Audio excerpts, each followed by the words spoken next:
This film is purely fictional. Please do not imitate it. Your like and subscribe are the motivation for me to update.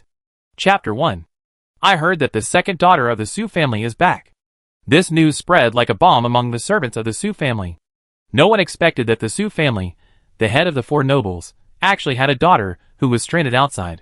As soon as she returned, the bleak sister and the pampered sister formed a sharp contrast, which made people sigh.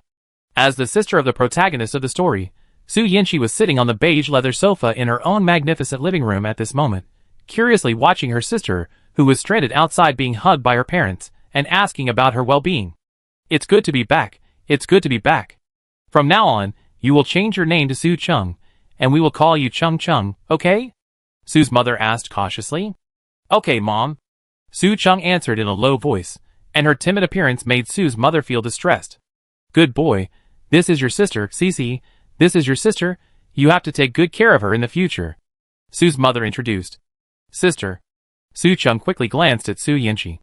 Su Yinchi was wearing a well-cut off-white dress, spotless boots, luxurious and ordinary pearl earrings, and fashionable mecha-shaped hairpins on her soft brown curly hair. She looked playful and dignified. After just one look, Su Chung felt that his eyes were stabbed, and he quickly lowered his head and looked at his toes. Hello, sister. You can come to me if you have anything in the future. You're welcome. Su Yinchi smiled brightly, showing her cute little tiger teeth. Seeing that Su Chung was a little uncomfortable with the new environment, she took the initiative to reach out and hold her hand hanging by her side.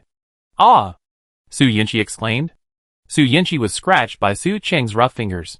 She didn't expect that the calluses on Su Cheng's hands were so heavy. She put the bleeding finger in her mouth. After a while, the blood on the fingertip stopped, leaving only a barely perceptible fine line. Looking at the bright red on Su Yinchi's white fingertips, Su Chung stood there helplessly, apologizing. I'm sorry, I didn't mean it, don't hit me. Su's mother didn't know what happened. She felt that Su Chung was shaking violently, and hugged her tightly. Su Yinchi was startled by Su Cheng's overreaction. Huh? She hurriedly explained, more panicked than Su Chung, it's okay, I won't hit you. Su Yinchi? What are you doing? My sister just came back. Why are you scaring her? Su's father pinched his eldest daughter's hand, and pushed her away. Su Yinchi felt her arm was pinched blue, and it was a little unbelievable that the parents, who once loved her, were so rude to her. They rarely yelled at her, and always spoke softly. Now, this treatment was for her sister who was living outside. Obviously, the return of relatives was a happy thing, but Su Yinchi was not very comfortable. I didn't scare her. Unfortunately, no one listened to her explanation. Everyone surrounded Su Chung to comfort her. Su Yinchi heard Su's mother say, your sister is just too delicate. It's just a small cut. It's okay. It's not your fault. This is your home. No one will bully you anymore. Really? Hearing this, Su Chung looked at Su Yinchi with tears on his face. The pitiful look made Su Yinchi feel that he had really done something that angered the heavens and the people. It's all my fault. I hurt my sister as soon as I came back. Can you forgive me, sister? Originally, for Su Yinchi, the scratch on her finger was an accident and a small matter, but Su Cheng's loss of composure pushed her to the opposite side, as if it was her fault. Not only did everyone blame her, but now they inexplicably asked her for forgiveness. She couldn't say it at all. Everyone looked at Su Yinchi, waiting for her response. Seeing that she didn't say anything for a long time, Su Chung sobbed softly. Su's father couldn't hold back his temper and said, Su Yinchi, don't be so stingy. Your wound will heal later. Dad, don't blame my sister, it's my fault. Listening to Su Cheng's delicate voice, Su Yinchi took a deep breath and said lightly, it's okay. In Su Cheng's unblinking eyes, she pulled up the corners of her mouth to reveal an industrial smile. I have classes tomorrow. I'm going to sleep first. Su Yinchi yawned and waved slightly, see you tomorrow. Looking at Su Chung with a red nose, Su Yinchi ran away quickly. She felt that she didn't get along with this sister. It was obvious that this sister had a hard life outside. She was very weak, and her clothes were not only patched but also short. Her skin was very rough, and her hands were scarred. She was a person who had suffered, but what she said was really irritating. Do we have to go to class tomorrow, even though it's the weekend? Su Yinchi, who had already trotted up the stairs, heard Su Chung ask this. Ignore her. She's been spoiled by us. Su's father said, she's really getting worse and worse. Su Yinchi ran into the room, covered herself with the quilt, and whispered, I spoiled myself, who can I blame? The next day, Su Yanqi woke up and found her villa was bustling with lights and decorations, as if it was a festival. She stopped a familiar servant and asked, "Aunt Zhang, are we going to hold a banquet at home?" "Yes, miss, don't you know? The head of the family arranged to hold a return dinner for the second lady today, and to test the mental power at the dinner." Su Yanqi said "oh" with an ambiguous meaning. Then, "Miss, I go and get busy first." Aunt Zhang pointed to the kitchen embarrassedly. "Wait, where did they go?" Su Yanqi walked around the villa, but didn't find her parents and stepsister. "Didn't the lady tell you?" Aunt Zhang was stunned for a moment, then realized that she had said the wrong thing, and explained. "The lady took the second lady to buy clothes, and the head of the family went to inspect the affiliated star." "Okay, I know, you go and get busy." The servants came and went around Su Yanqi, and every time they passed by, they would greet her and say "hello, miss." She was obviously the eldest daughter of the Su family, but she felt inexplicably excluded. Before the dinner, Su's mother and Su Cheng came back from a check-in, and the two of them came back with bags full of stuff. Su's mother took Su Cheng to get a haircut, and when they saw her again a day later, she had changed a lot. She changed her hairstyle and hair color, cut off her yellow and frizzy hair ends, put on expensive high-end clothes, and put on custom-made accessories. She looked brand new. However, she still looked timid and hid behind Su's mother when she saw Su Yanqi. Su Yanqi was speechless when she found Su Cheng's little action. Did she have a scary face, or did her face clearly say that she was a bad person? "Cece? Didn't you go out to play today?" Seeing Su Yanqi wearing home clothes, Su's mother asked, "Just right, these are for you, go change clothes quickly, the party will start soon." Su Yanqi had been watching TV series for an afternoon, stretched her sore back, took the bag and looked at it. It was a sexy little camisole and a pair of dazzling high heels. It was totally not her style of dressing. She looked puzzled and touched her nose. "Go change clothes quickly. This is what your sister chose for you." Su's mother pushed her eldest daughter's hand. "Okay." Su Yanqi went upstairs with the handbag. Back in the room, Su Yanqi was troubled by the sexy little camisole. It was nothing, this little camisole was too revealing, not to mention the shoulders, half of the back was exposed, the skirt was long, which was fine, but it was split on the side, and there was a risk of exposure if you were not careful. It was the type she would never choose. She felt uncomfortable choosing to wear this suspender. If she wore her old clothes, Su Cheng's fragile heart would definitely be hurt again. She felt that Su Cheng was deliberately teasing her. Su Cheng didn't like her, but she didn't care. What made her feel uncomfortable was that Su Cheng didn't know her dressing style, but her mother must know, and she actually let Su Cheng choose this one for her. Did she feel that Su Cheng had just returned and was willing to do whatever she wanted, and she had lived a good life for decades, so it was okay to be wronged? Su Yanqi didn't hesitate for long and chose to wear her old dress. She didn't want to wrong herself. Anyway, she was not the protagonist, and not many people would pay attention to her today. Entering the venue, Su's father and mother were busy taking Su Cheng to meet guests.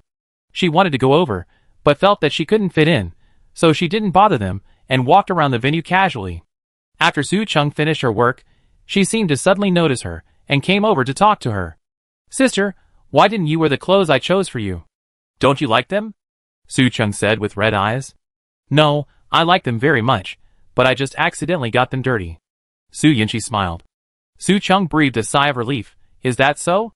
I said that sister doesn't like me or the things I chose." Su's mother stood aside and listened to the whole process. She looked at Su Yanqi disapprovingly. "Sister's kindness, be careful next time." "Okay." Su Yanqi resisted the urge to give up and said lightly, "But next time, I hope sister can do her homework well. This is a very careless intention." "What do you mean, sister? Do you think nothing of my intention?" Su Cheng turned to look at Su's mother. Su's mother frowned and was about to say something, but the host on the stage was already calling Su Cheng's name, so she didn't say much and took Su Cheng to the stage. The banquet process quickly transitioned to the part that the guests were most concerned about, testing mental strength. This second young lady of the Su family is really bold.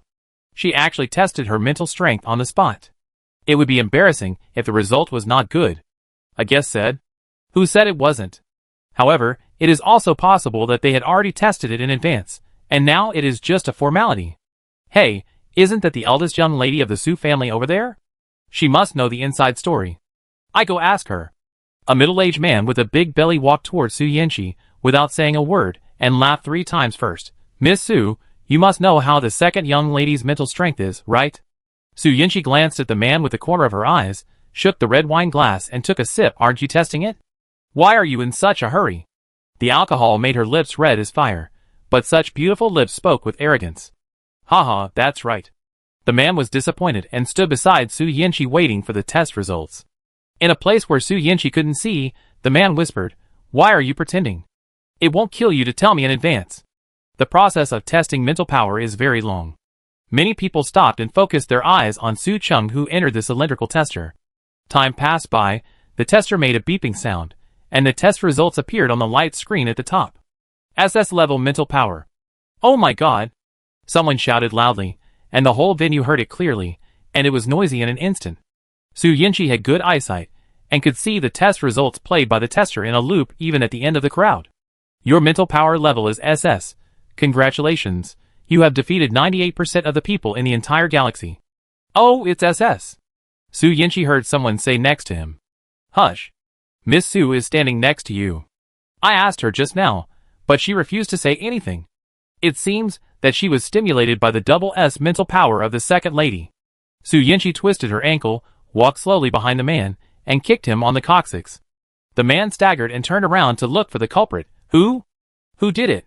The guests around him didn't know why he suddenly went crazy. The anger on his face was terrible. They all stayed away without saying a word, while the real culprit had already walked away from the crime scene with brisk steps. Chapter 2. Su Cheng's return banquet ended successfully. After the dinner, all the guests knew that the Su family had a talented second daughter, who was as bright as a pearl. Even her elder sister, who had been receiving aristocratic education, was dim in front of her. Second Miss Su is so outstanding, the royal family must regret it. It's not that Miss Su is not good, it's just that this person can't be compared. A graceful and elegant lady said so. Indeed. That's right. If I had known that the Su family had 2 daughters, I shouldn't have decided on the marriage candidate so early. Su Yinchi didn't know what the guests were talking about, but she was very perceptive. Everyone looked at her with a mixture of pity, and some even had a hint of disdain. Su Yinchi has always been a high-ranking young lady. Even though she is not talented and her mental strength is only A level, no one dares to be presumptuous in front of her, just because she is the eldest daughter of the Su family, and the only child of the Su family. Now, after the Su family has another daughter, it seems that she is about to be exiled to the mining planet. These people look down on her, Su Yinchi. It's just that because Su Chung just came back, her parents' guilt towards her prevailed. In the long run, it is still unknown what the situation will be. Su Yinchi thought, after all, she was the one who was raised for 20 years, and her parents spoiled her for 20 years. This will not change because of anyone. These guests just like to meddle in other people's business too much, and they worry about things that they shouldn't worry about. After the happy return banquet, Su Yinchi felt particularly tired today, not physically, but mentally. Gossip does not hurt people, but affects the mood, and she happens to be a person who is easily affected by the environment. After the guests left, she breathed a sigh of relief, but Su Chung didn't intend to let her go. As if to show off, she said proudly, "Sister, my mental power level is SS. Dad told me to work hard. The Su family will rely on me in the future. But I just came back, and I don't know anything yet." "Well, congratulations," Su Yinchi said indifferently. "Sister, aren't you happy for me?" Su Chung continued to ask. Su's mother was not there. Su Yinchi didn't indulge Su Chung. She approached Su Chung with a cold face, and forced Su Chung to sit on the sofa with a sharp momentum. She looked down at Su Chung. "You always stick to me. Don't you know you are annoying?" Su Yinchi patted Su Cheng's face provocatively. "Don't be so thick-skinned. If you know I'm unhappy, just get out of here." After speaking, Su's mother returned to the living room after chatting with the guests, and happened to see the scene. "What are you doing?" Su Yinchi straightened up and casually put her arm around Su Cheng's shoulders, looking like a good sister. "Mom, my sister asked me to help her check if her makeup is smudged. We are going to touch up, right, sister?" Her smile was as bright as a sunflower blooming in the sun, and no one would think she had bad intentions. Su's mother was very pleased to see that the two had a close relationship. "Finally, she looks a bit like a sister." "Yeah, I've wanted to have a sister for a long time. Now that my wish has come true, I will definitely get along well with my sister." Su Yinchi is very well behaved. She is not stupid. Even if she hates Su Chung, she knows that she is definitely not the one at fault for the breakdown of the relationship. Su Chung wants to pretend to be a good sister, and she doesn't mind playing along with her to the end. This is a compulsory course for every noble lady, and also her strong point. Mom, I like my sister too. Su Chung smiled lightly. Su Yinchi's expression changed faster than the weather. She hadn't adapted to the change between the two. After Su Yinchi's acting skills exploded, Su Chung calmed down and hid back in her room to rest on the pretext of being tired. Su Yinchi chatted with Su's mother for a while. Cece, Chung will go to school with you next Monday. She just went to a new school. You should keep an eye on her, Su's mother said. After she finished speaking, she remembered something and added, she just came back and is timid. It will be fine once her temper is changed back. Okay. Talking about Su Chung, Su Yinchi suddenly felt sleepy and immediately hid back in her room on the pretext of hiding. Having raised her daughter for 20 years, Su's mother naturally knew why she ran so fast and sighed. At night, Su Yinchi was awakened by thirst and went downstairs to drink water. On the way back to her room, she passed by her parents' room and saw that they still had the light on. She wanted to knock on the door to remind them to go to bed early, but she heard her parents mention her fiancé's name and couldn't help but listen carefully.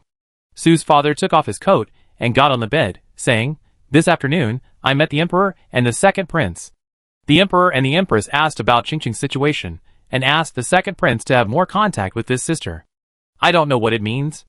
The royal family wants to change people for marriage? That shouldn't be the case. Qingqing's mental power hadn't been measured at that time, Su's mother guessed. Su's father shook his head.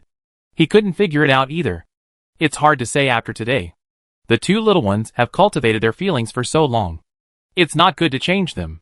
Su's mother said, alas, if Qingqing had been raised by her niece, the Su family wouldn't be so passive. Su Yinchi outside the door clenched her palms. She couldn't listen anymore and hurried back to her room. She didn't hear Su's father's rebuke, "Don't talk nonsense."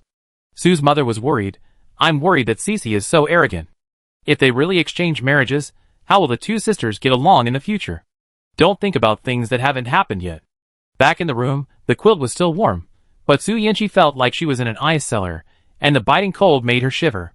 If Qingqing was raised by her niece. This sentence echoed in her ears. This voice once called her Cece gently, but now it said such cold words. Now, she is a little unconfident. Which side will prevail, the decades of nurturing and the guilt, especially compared with Su Chung? Her talent is so much worse. No one doesn't like the strong. Su Yinchi thought sadly, fell asleep in a daze, and was awakened by a strange voice in a daze. Target host detected, mining system binding. Su Yinchi scratched her already messy hair in annoyance. Who is it? It's so noisy. She grabbed the pillow beside her and threw it out. The pillow hit the wall with a dull sound and fell to the ground. The voice in her ear was still following her like a shadow, talking to herself stubbornly. Host binding successful. Hello, distinguished host, please allow me to introduce myself. I am a mining system from another dimension. Shit, who are you? The electronic voice was very elegant at the beginning. Su Yinchi was forced to listen to his self-introduction, staring at the ceiling with lifeless eyes. Before he finished the introduction, he suddenly made a sharp explosion. She quickly covered her ears, but unfortunately the sound seemed to come from her head, and she could hear it no matter what she did. Su Yinchi had no desire to live. Don't you think you said my lines? Su Yinchi scratched her ears that were almost deafened. Excuse me, who are you? The mining system ignored her, and made a few meaningless beeps in a panic. It's over, I tied it to the wrong person. Hey. Did you hear me? I tied it to the wrong person. Just right, unbind it, don't disturb my sleep. Host, we don't provide unbinding services here for the time being. So please be the host of this system. Why can't you unbind it? Who did you originally want to bind? After unbinding, you can just bind it again. Su Yinchi didn't understand this thing that called itself a system. She suspected that she was dreaming. She pinched her thigh hard and gasped, "Hiss! It hurts! Host, your magnetic field is too close to the target host. In fact, there is no difference between tying you and tying him. You are equivalent to a family. How come you are a family?" Su Yinchi was puzzled. You are going to tie Su Chung? No. My parents? No. Host, we are not only family members by blood. Forget it, I don't understand your nonsense, but you have to know one thing, there is a big difference between tying me and tying him. Because I, Su Yinchi, will never go mining in this life. Su Yinchi said word by word. Mining system.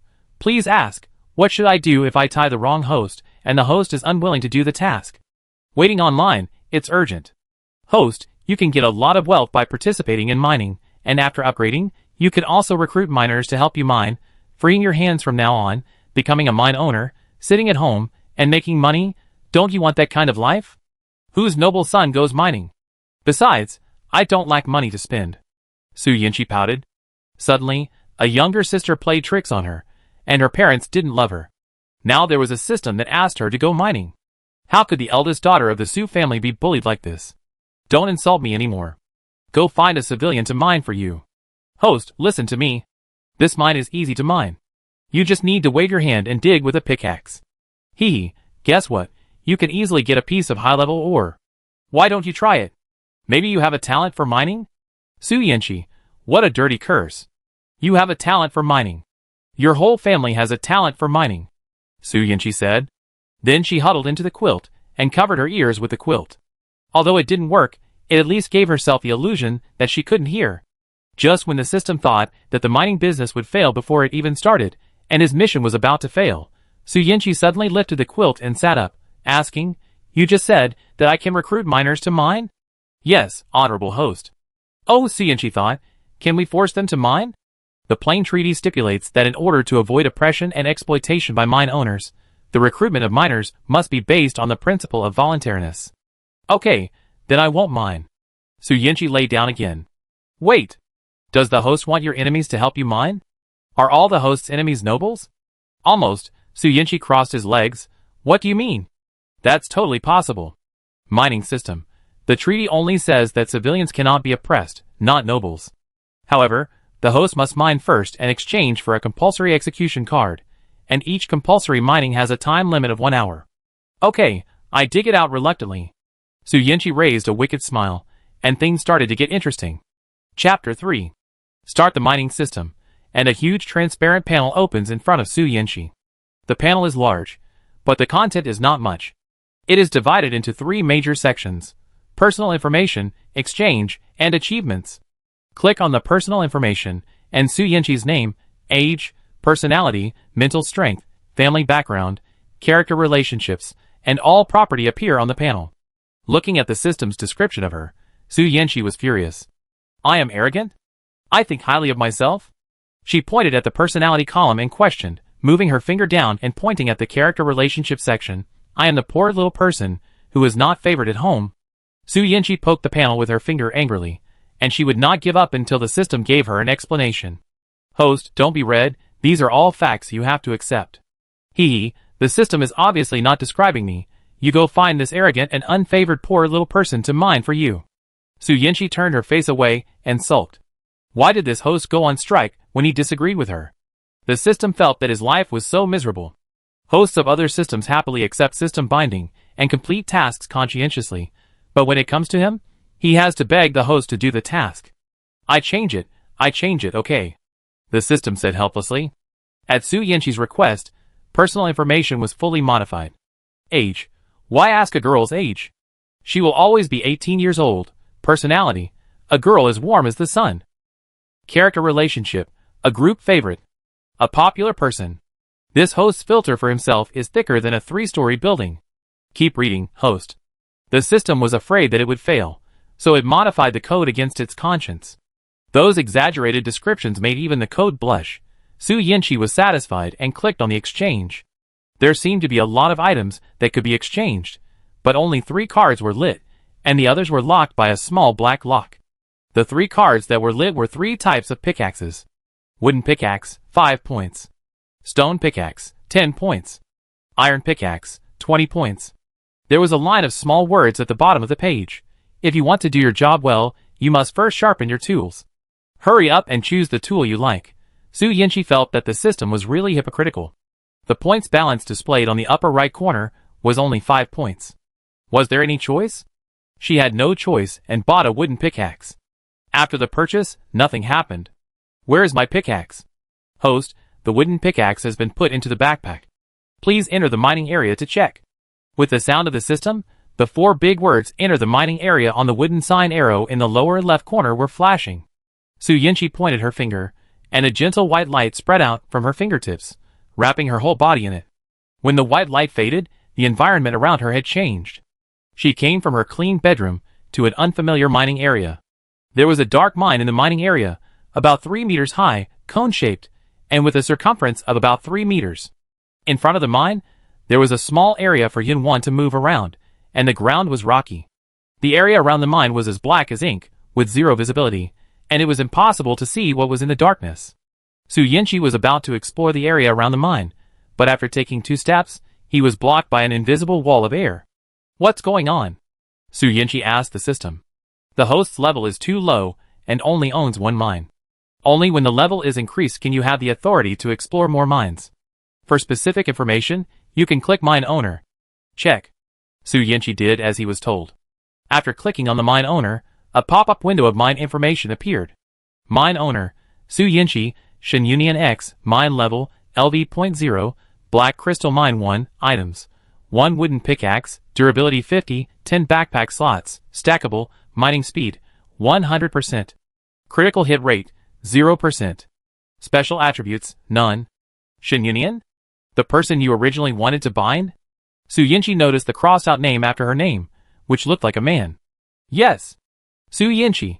He is so lucky that he doesn't have to be forced to mine.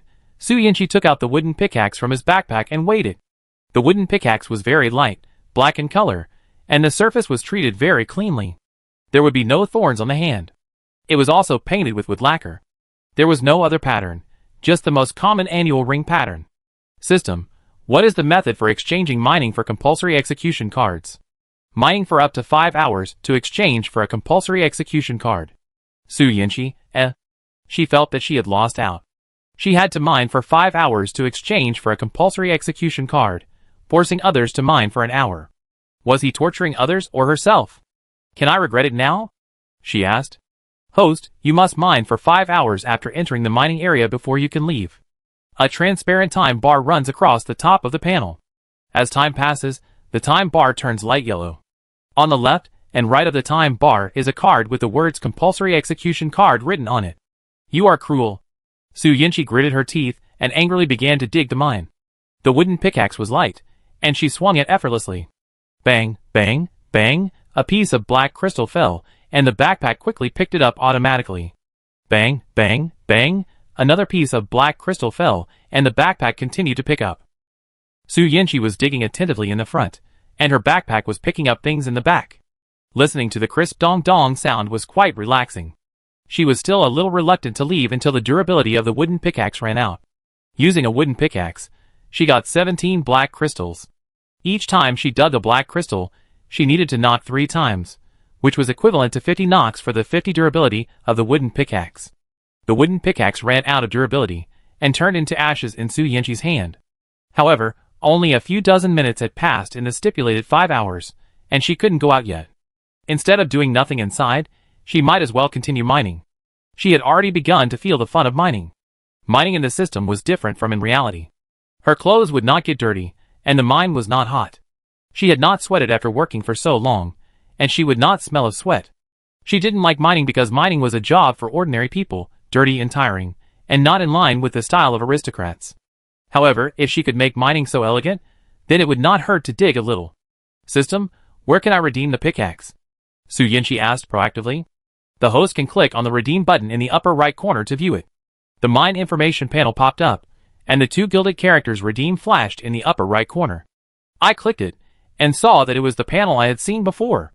The 3 pickaxes were still in the panel, and the points in the upper right corner had changed from 0 to 17. The number of points was equal to the number of black crystals, and 1 black crystal was equal to 1 point. This time, I was still 3 points short of the points to exchange for an iron pickaxe, so I could only exchange for a stone pickaxe. Su Yinchi exchanged for a stone pickaxe.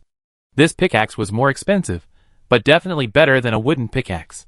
After the exchange, Su Yinchi checked the properties of the stone pickaxe in the mine owner panel. The durability of the stone pickaxe was 150, which was 3 times higher than that of the wooden pickaxe, and the price was only twice as expensive as that of the wooden pickaxe, which was indeed a bit more cost-effective. Summoning a stone pickaxe, the surface of the stone pickaxe is also polished very smooth, feels cold, and is a gray rock color. It is not as good-looking as a wooden pickaxe, and is a little heavier than a wooden pickaxe. However, its durability can make up for these minor shortcomings. After getting the new tool, Su Yinchi continued to mine. After swinging the stone pickaxe 150 times in a row, her wrist began to ache. There is a price to pay for wanting to get 50 durability for free. This time, the stone pickaxe felt heavier the more she dug. Stone pickaxes are more suitable for people with strong strength, not for girls like her who have never done heavy work and have low physical fitness. When the points increased to 57, Su Yinchi could exchange for a better iron pickaxe. Iron pickaxes are definitely not as heavy as stone pickaxes. She couldn't wait to exchange for an iron pickaxe. The durability of the iron pickaxe increased to 250. Although it is not as cost-effective as a stone pickaxe, it is much lighter and weighs the same as a wooden pickaxe, making it easier for her to mine. Su Yinchi decisively chose the iron pickaxe with a better cost-effectiveness. After looking at the time on the panel, she realized that half of the time had passed. She planned to take a break and study the usage of the mining system. Are the locked pickaxes behind the iron pickaxe also various pickaxes? Su Yinchi asked. All kinds of pickaxes, miscellaneous, many things, host, you will know when you unlock them. Restraining her curiosity, she continued to check the panel information, clicking here and there, and she found that the mine level could be opened, and the upgrade requirements would be displayed after opening. LV0, Black Crystal Mine 1. LV1, Black Crystal Mine 2, Blue Crystal Mine 1. Recruit a miner to unlock. After resting for half an hour, Su Yinchi basically understood how to use the mining system. She should only mine in the early stage, and miners will be the main force of mining in the later stage, so the upgrade conditions will be related to miners. After the break, Su Yinchi seized the time to mine, consuming 2 pickaxes, and finally gathered enough time to leave the mining area and return to the bedroom. After a morning of hard work, Su Yinchi obtained 185 points and a mandatory execution card. At the same time, as the points increased, 2 icons lit up on the exchange panel. Speed card, common 100 points, mining speed increased by 10%, stamina card, common 100 points, restore 10% of physical strength when mining.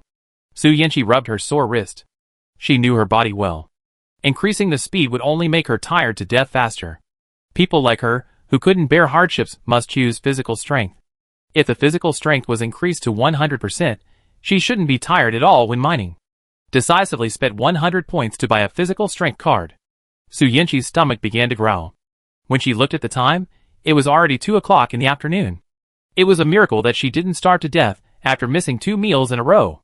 She went to the kitchen to find some food first, and happened to meet Su's mother and Su Chung, who were ready to go out. The 3 of them ran into each other, and no one spoke for a while. Su Chung spoke first. Sister, you didn't come out for breakfast and lunch today, and you stayed in the room all the time. What's wrong? Mom knocked on the door, but you didn't answer. Su Yinchi had been in the mine all morning, and felt a little guilty when Su Chung asked her. I couldn't sleep last night, and I got up late today, so I didn't hear it. Su Yinchi said, Are you going out?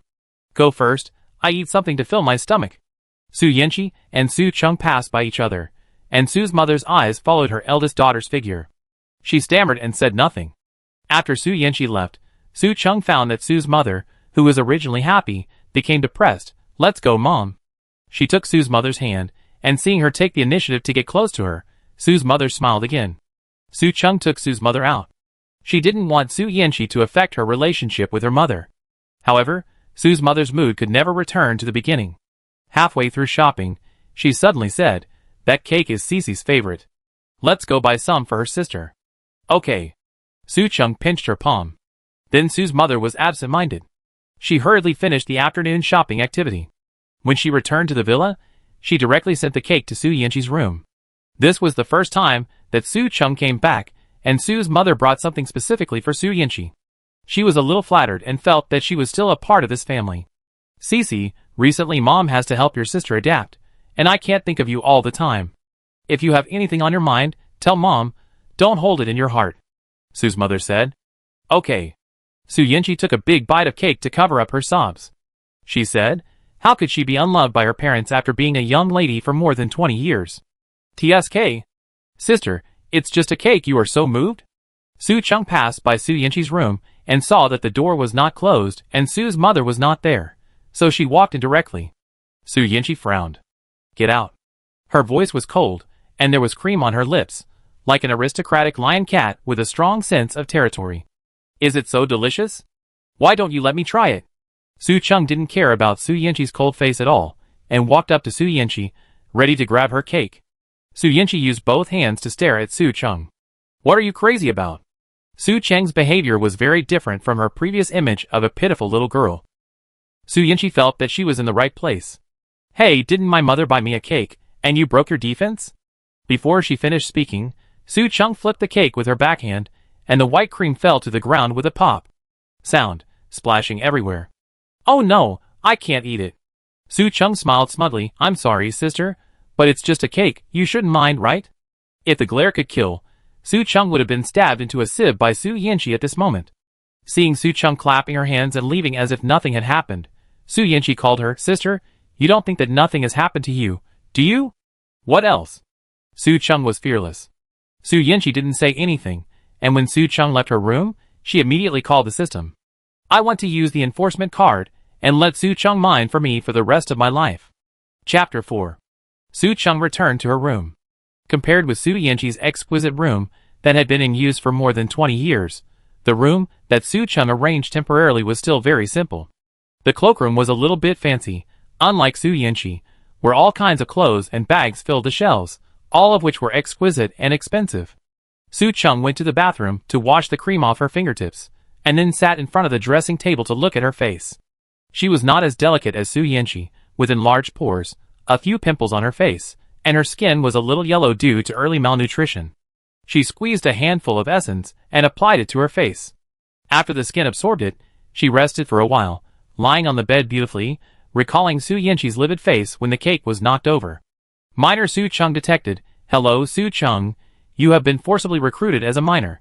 Current task: mining for 1 hour. Task type: mandatory task. An abrupt electronic sound rang out, and before Su Cheng could react, he was dragged into a dark space by a huge pulling force. Su Cheng stood in the deserted open space, dazed for a long time. In front of her was a huge mine, and the shadow enveloped her, making her look very depressed. Before Su Cheng could figure out what was going on, a stone pickaxe appeared out of thin air in her hand, and she waved the stone pickaxe uncontrollably to start digging. What the hell? What's going on? Su Cheng tried her best to control her digging hands, but no matter how hard she tried, her hands didn't obey her at all, and she held the pickaxe and repeated mechanical movements. As time passed, she dug out a long and narrow corridor. Looking at the rock wall of the mine, she had another idea. With her other hand, she held the cliff wall of the corridor tightly. With resistance, she couldn't continue digging into the mine. The stone pickaxe was waving in the air, and Su Cheng breathed a sigh of relief. Before she could catch her breath, the hand holding the pickaxe suddenly turned and dug back to the other side, then dug a cylindrical hole with Su Cheng as the center. I must dig this mine right. Su Cheng's back teeth were broken. She tried everything, but her digging hand was as still as a mountain. She dug at a constant speed for an hour without stopping for a moment. After regaining the initiative of her body, Su Cheng collapsed on the ground. Her wrist was about to break from fatigue. At this time, the mysterious electronic sound rang in her ears again. Mission completed, repatriated. Su Cheng cursed. After returning to reality, she sat up suddenly, sweating all over. The alarm clock on the bedside table showed that it was 7 o'clock on Monday morning, the day she went to school. Strange. Su Cheng pinched her sore right hand.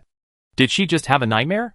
But the discomfort left in her body showed that she had really entered that strange space and mined for an hour.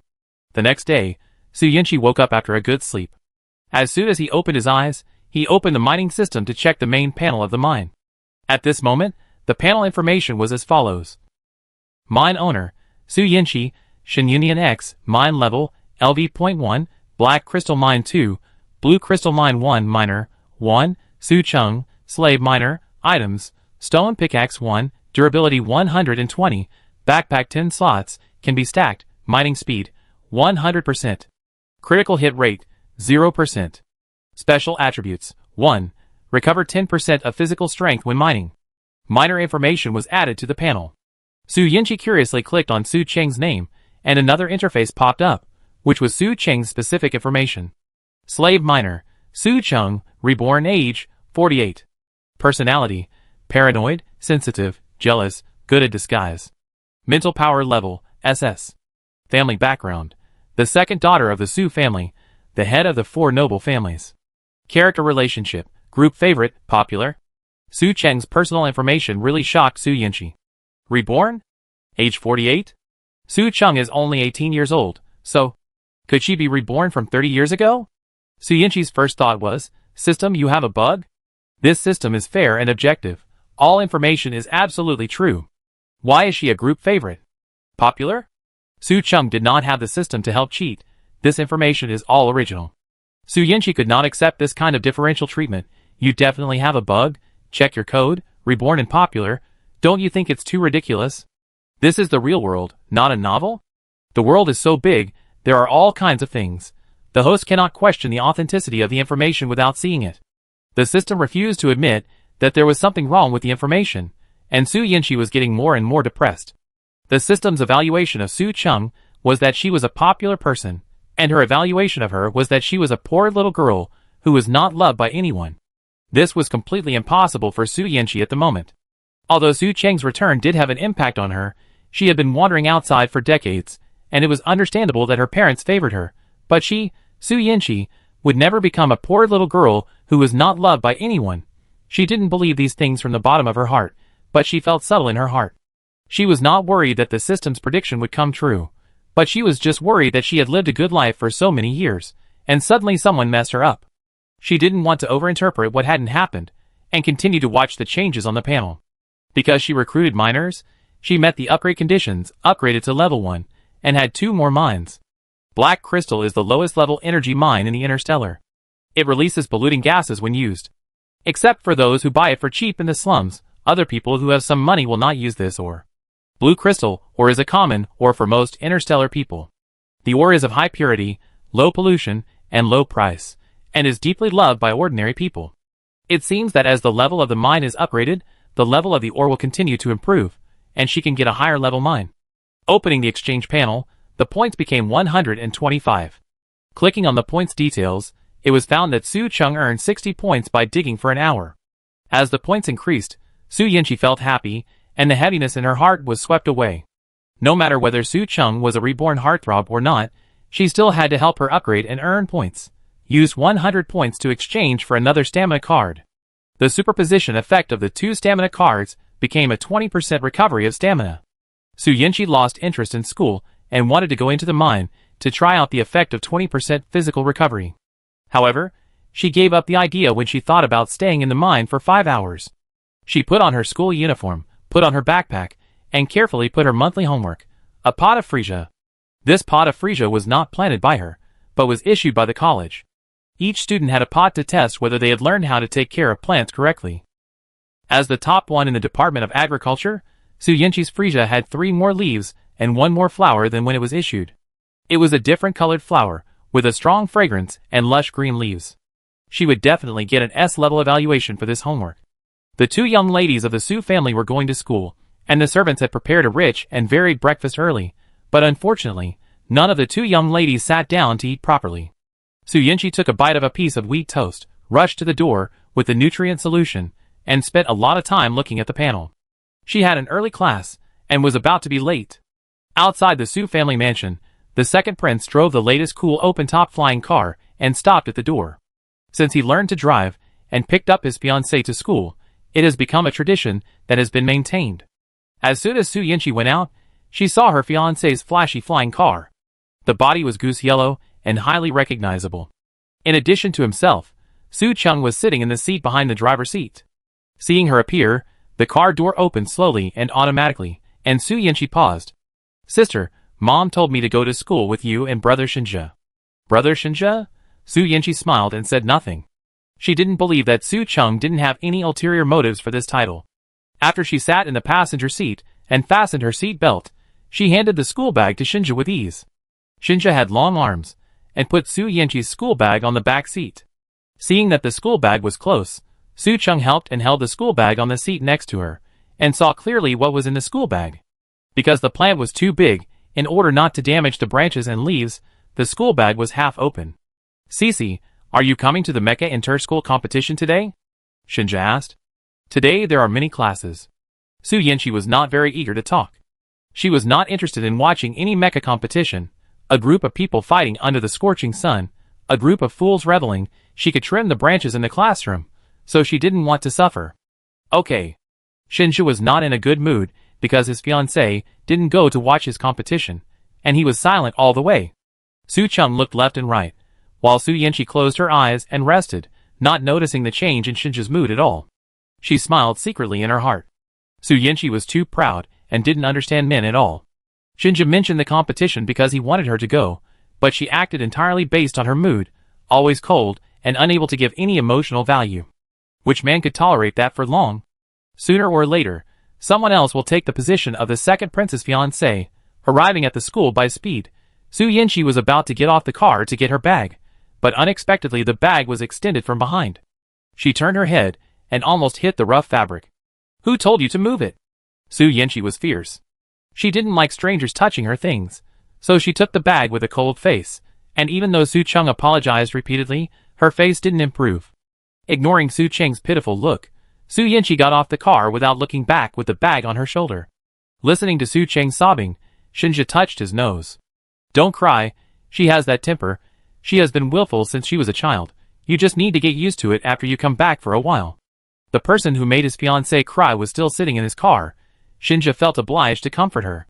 Hearing his words, Su Cheng almost couldn't cry. What does get used to it mean? I have to say, is Shinja too pampering Su Yanqi? He is the second prince, and he should be tougher. Su Yanqi should listen to him. Su Cheng envied Su Yanqi's good life.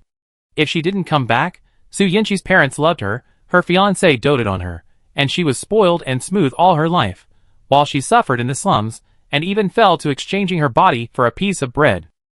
Why? They are all daughters of the Su family. Why should she suffer such inhumane pain? It's as if God gave all the good life she deserved to Su Yanqi. If God is a heart, then it must be biased. If God is unfair, then she will take back what she has lost little by little. Perhaps God still has a little conscience, and finally can't bear her unfortunate fate, so he gave her a chance to live again.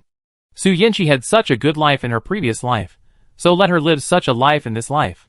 Chapter 5. Su Yanqi entered the classroom on time.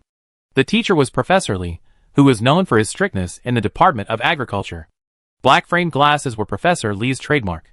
She was a serious middle-aged woman who had devoted most of her life to agricultural research and was strict to the point of being harsh on her students. Take out your homework and check it.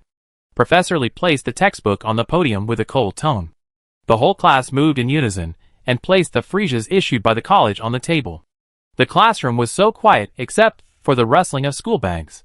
Only the sound of Professor Li's high heels hitting the floor could be heard. The freesias have signs of wilting and fewer leaves, grade C. The flowers are normal, and the leaves are yellow, grade B. Professor Li made notes on the notebook while speaking out her evaluation of the freesias. She started checking the homework from the right. Every time she walked in front of a person, that person's skin became tense. It was not until the homework was graded that she remembered that she could breathe normally. Professor Li was full of pressure. Su Yanqi didn't want to be targeted by him. She took out the freesia and placed it. Professor Li walked in front of her, paused, and slowly said, the number of freesia flowers increased, the color was normal, the fragrance was strong, and the leaves were normal. Such a description made the whole class of students look sideways, and they all turned to see who raised such excellent freesia. After seeing that it was Su Yanqi, they accepted it well. The first in the grade is the first in the grade. No matter what they grow, they can reach a height that they didn't expect. Su Yanqi will be the first in the Department of Agriculture again. Someone whispered. Amid countless envious eyes, she straightened her back slightly. This is a common thing for Su Yanqi. All she has to do is to maintain a good image and accept the honor that belongs to her without being surprised by praise or criticism. However, the expected S-level evaluation did not appear. C-level. Professor Li's voice was cold, and Su Yanqi's heart was even colder. She looked at Professor Li in confusion. The flower branch is broken, and it won't live long. Professor Li turned the flower pot. Because of the angle problem, Su Yanqi saw the crease blocked by the leaves after the flower pot turned. She was sure that she had checked it repeatedly when she filled the flower pot this morning, and there was absolutely no problem with the freesia. From home to school, the only change was when Su Cheng handed over the bag. This sister really made things difficult for her all the time. Su Yanqi sneered repeatedly. She wanted to play with Su Cheng and not tear her face so early, but she really couldn't bear it. Su Cheng can take away the exclusive love of her parents, but she must not touch her interests. Su Yanqi, I know you are the first in the major, but don't be too proud. You must complete every course down to earth. There will be no next time for such low-level mistakes. Professor Lee criticized. Okay, Professor. Su Yanqi stood up and said solemnly. She calmly accepted the C-level evaluation and made a note of Su Cheng in her heart. After class, Su Yanqi put away her books, left from the back door with a gloomy face, and went to settle accounts with Su Cheng. After she left, her desk mate looked distressed. The freesia is so beautiful, it's a pity to break it. I don't think Miss Su is someone who can make such a mistake. Tisk, it's normal. Look at her usual look, her eyes are almost up to the sky, who can stand her? She must have offended someone. Under the arrangement of the Su family, Su Cheng successfully entered the Imperial Military Academy. The Imperial Military Academy was originally one of the top 3 schools in the Empire, and was nicknamed the Royal Military Academy by the interstellar people. Not only did the royal princes of all generations study here, but also many military and political talents came from here, which can be called a political talent incubator. Su Cheng, as a lost daughter who had never been to school, was not qualified to study at the Imperial Military Academy. However, she was lucky to be tested for SS-level mental power, and with the strong money of the Su family, she was easily admitted to the Imperial Military Academy. She was arranged in the logistics department, and if she performed well, she could transfer to the most promising mecha department. Even if her grades in the mecha department were not good, she could meet many future bigwigs, and maybe one of them would be the future admiral or archon. Su Cheng's goal was to enter the mecha department. The logistics department was not bad either, and she could cooperate with the mecha department and have the opportunity to contact people in the mecha department, but she was not satisfied with this ordinary interaction. As long as she entered the mecha department, she could fight side by side, and this friendship of spending 4 years together was even more precious. This was something Su Yanqi would never be able to achieve. Her mental power was only A level, and she couldn't even pass the threshold of the logistics department, let alone the mecha department. As soon as she entered the logistics department, she encountered the mecha competition. Everyone in the logistics department had to go to watch the game. Su Cheng didn't have to go to class, so she sat in the stadium to cheer for the second prince. During the intermission, the second prince climbed out of the cockpit sweating profusely. Su Cheng was very perceptive and immediately ran up to hand him water and a towel. There are many girls like her, most of whom are attracted to Shinja and have a good impression of him, but Shinja never accepts water from other girls. Those girls also know it, but they still give water to Shinja as always, just to show their face in front of him, hoping that Shinja will notice them one day. But today Shinja accepted the water from one of them. The girls took back the water and looked at the girl who delivered the water. It was the new transfer student, Su Cheng. Brother Shinja, I came to watch your game on behalf of my sister. You guys are so tired. Drink some water. Su Cheng handed over a bottle of water. Hearing the word sister, Shinja thought that Su Yanqi had arranged for Su Cheng to come. He took the water without hesitation and poured it on his head. Suddenly, the coolness of the clear water washed away the heat of the sun, and he breathed a sigh of relief. Where is your sister? Shinja asked as he walked towards the shade. Busy. Su Cheng followed him jogging. Other girls delivering water. Is this the case, that the one who is close to the water gets the moon first? I also want to be Su Yanqi's sister. Can Shinja take my water? Walking to the rest area, Su Cheng sat next to Shinja. Brother Shinja, eat this to replenish energy. This is a new energy bar from 3 Pines. Shinja raised his eyebrows and took the energy bar. He knew that his fiancée would not be so considerate. Brother Shinja, I want to trouble you with something. Su Cheng suddenly leaned in and whispered. Shinja was short-tempered. What is it? It's like this. When I was in school just now, I accidentally knocked off the leaves of my sister's plant. I'm worried that she will blame me. If my sister gets angry, can you help me beg for mercy? Su Cheng said, looking at Shinja pitifully. Brother Shinja, you and my sister are childhood sweethearts. She will definitely listen to you. You must help me. Su Cheng's tone made Shinja feel needed. When he hesitated, Su Cheng pulled his sleeve and acted coquettishly. Please, please, Brother Shinja, help me. I just returned to the Su family, and really don't want to make my sister angry. Su Cheng knew her strengths very well, and she showed her weakness. Shinja was very fond of this, and said righteously, It's okay, just push it on me. Your sister is really fierce. Su Cheng laughed in his heart, but said nervously, This is not good, Brother Shinja. What if your sister quarrels with you? And affects your relationship? I have a good relationship with her, it's okay. Shinja didn't think so. As soon as the voice fell, Su Yanqi appeared with an umbrella and white boots. What are you doing? Su Yinchi stood in front of Shinja and kicked Shinja's school pants with the tip of her shoe, leaving a faint mark. Shinja took back the corner of Su Cheng's clothes, kept a distance from Su Cheng, and looked up in surprise. I thought you wouldn't come. Shinja's words reminded Su Yinchi of the rejection in the morning, and suddenly felt a little guilty. I just came here when I was free, she said without changing her face. Su Cheng is here too, just in time, I was looking for you. Su Yinchi looked down at Shinja. Su Cheng approached Shinja slightly, and stopped at the safe and intimate safety boundary just right. Sister, what's wrong? Su Cheng asked. Su Yinchi went straight to the point.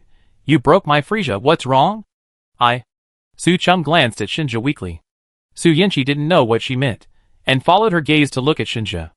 Being stared at by the two sisters, Shinja fulfilled his promise just now, and took the responsibility directly on himself.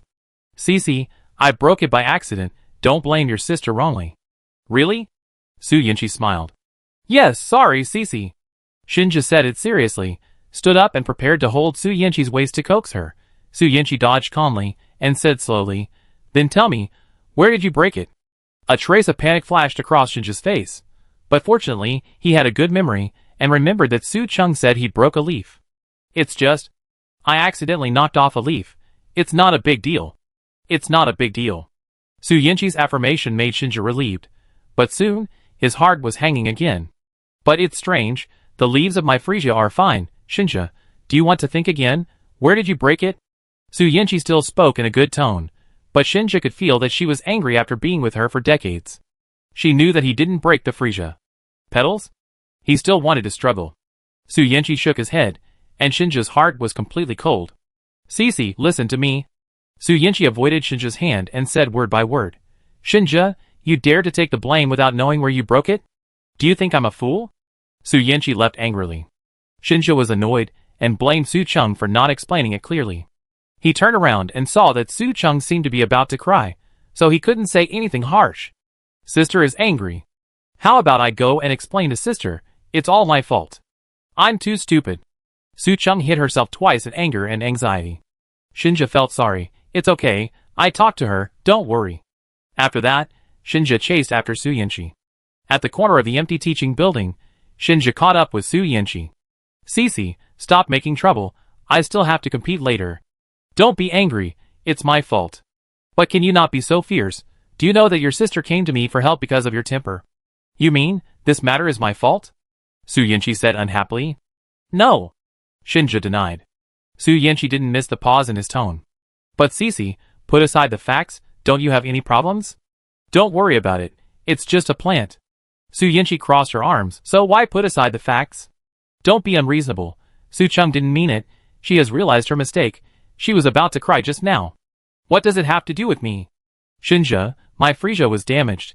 From the beginning, has anyone apologized to me? Su Yinchi said, you say I am unreasonable, then I tell you, in this world, it's not the weak who is right. Su Yinchi, don't buy it. Okay, there are a lot of freesias, and someone happened to offer a batch of precious plants to the Empire. I give you a better one, don't hold on to this matter. Be good, I have to go to the competition. Shinja comforted Su Yinchi, regardless of whether she didn't mind or not. He said it hastily, looked at the time, and left in a hurry. Shinja seemed to be deaf, and kept silent about Su Cheng and his own outrageous actions. Su Yinchi felt that she could no longer keep this fiancé. Su Yinchi, I think I can have one more minor. Chapter 6. Hearing Su Yinchi's idea, the system was happy to see it happen. Host, in this case, hurry up and enter the mining area to mine. Su Yinchi, it's just talk, I still have to go to class, it's not worth it for a fool. The system made a lost electronic sound. At night, Su Yinchi was not willing to go back with Shinja, and even more unwilling to see Su Cheng, so she called the driver at home and asked him to pick her up. Shinja waited for a long time at the entrance of the Department of Agriculture, but no one came. He asked a student of the Department of Agriculture, and only then did he know that his fiancée had left after class. Brother Shinja, is my sister still angry about what happened this morning? Su Cheng asked knowingly. Don't worry, I will explain it clearly to my sister tonight. It doesn't matter if my sister hits me or scolds me, as long as she can calm down, she said firmly. Shinja couldn't bear it when he saw this. He knew that Su Cheng had just returned to the Su family. According to his fiancée's temperament and Su Cheng's timidity, Su Chung probably suffered a lot of grievances.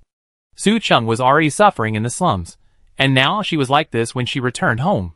She didn't feel the warmth of home at all. The more Shinja thought about it, the more he felt that Su Yanqi's behavior was wrong. Even if Su Chung was wrong in this matter, as a sister, couldn't she let this sister, who had been bullied outside for more than 10 years, be tolerant? It's okay, ignore her. Shinja also got angry, said Su Chung back to the Su family, rejected Su Cheng's suggestion to go up and take a look, and drove away quickly. Su Chung smiled silently. Childhood sweethearts are just like this. Su Yanqi returned to the bedroom early. She was not too affected by Shinja and Su Chung, but was discussing with the system how to mine later. I have classes from Monday to Friday, so I don't feel like mining.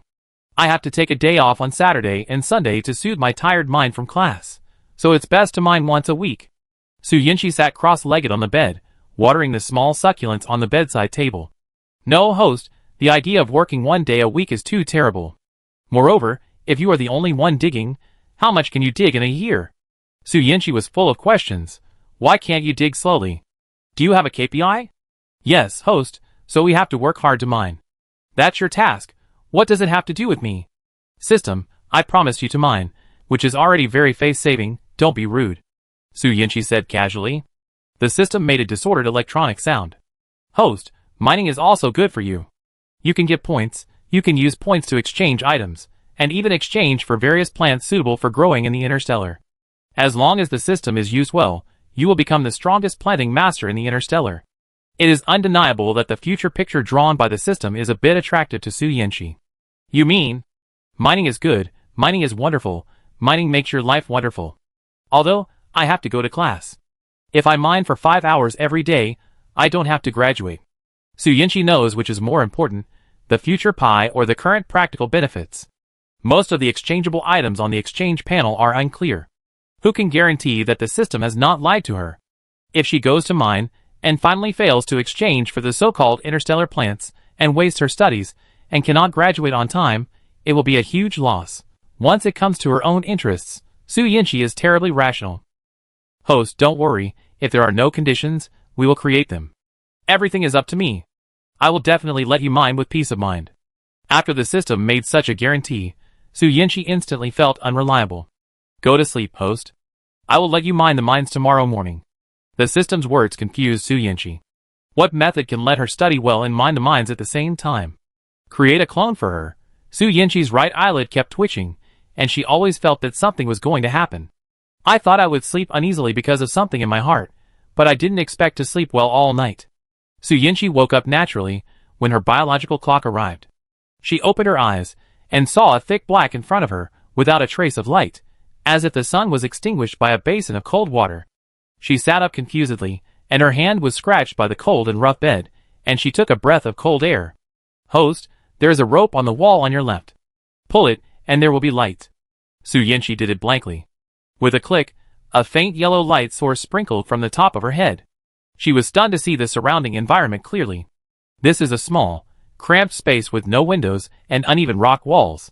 There is nothing but a simple shelf with a few pieces of cloth and a space where only one person can stand to solve daily needs. The words bare walls are embodied in Su Yanqi's life for the first time. No, Su Yanqi can't call this space home at all. It's just a dirty cave where primitive people live. If I stay here, I'm going to go blind. Su Yanqi rubbed his eyes that were gradually blurring under the dim light. System, don't you think you should give me an explanation? Host, it's like this. In order to mine better, I swapped your body with the target host. He has better mining conditions. In this way, he can complete your studies for you, and you can mine with peace of mind. Host, are you happy or surprised? Su Yanqi. Not happy, not surprised, and there is a faint sense of death. You are such a genius, system. Su Yanqi clenched her fists. You're welcome, host. The electronic sound of the system fluctuated mischievously, sounding excited. Su Yanqi. You can't expect an artificial idiot to understand human language. At this point, Su Yanqi did not accept the reality well. She looked down at her current body, her thick arms, her chest muscles bigger than hers, her tight and well-defined abdominal muscles, and her lower body that looked cool in her apron. She stepped on the ground barefoot, her toes were not clean, and her hands were covered with calluses, which were much heavier than those she had seen on Su Cheng's hands.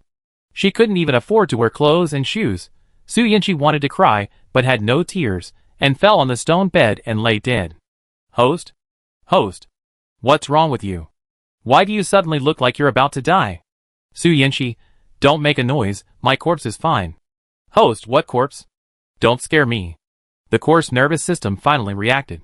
Su Yinchi was not satisfied with his brilliant idea, and even less satisfied with this body. Host, this body is actually quite good. Its physical fitness is more than 10 times stronger than your own. Look! These muscles and lines are perfect. Those boiled chickens in your noble academy will never have them. Just be happy. As the system spoke, in order to let Su Yinchi deeply understand how perfect this body is, it unfolded a mirror composed of multiple high-definition lenses. Su Yinchi sat up and learned what he looked like now from the mirror. A very good-looking face, a side profile like a knife and an axe, handsome eyebrows, a bright chin line, and thin lips with some arrogance. What attracted Su Yinchi the most was his short golden hair and a pair of orange-yellow animal ears between his hair, with 2 tufts of long hair on the tips of his ears. Like a cute kitten with smart hair. Although with such a solid and well-built body, the word man and cute are not compatible, but the ears and soft hair are really nice to touch. Su Yinchi was eager to move, and reached out to touch the tip of the ear. The animal ears are very sensitive. As soon as her fingers touched the hair beside the ear, they shook uncontrollably, and a tingling sensation rose from the coccyx. She rubbed the soft top of the hair, and it felt really good. She couldn't help but rub the hair like a cat. Host, don't you think it's a bit strange? Eh? Ha ha ha ha ha, I just want to see if this ear is real. Su Yinchi looked embarrassed, as if she was caught stealing something and felt ashamed. How can someone have animal ears? Host, there is a disease in the interstellar space.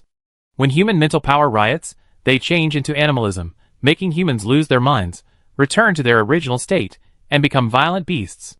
Like those violent animals? Su Yinchi asked. Yes. Isn't that the same as the Zerg? Su Yinchi was shocked by the news that humans could also degenerate into Zerg.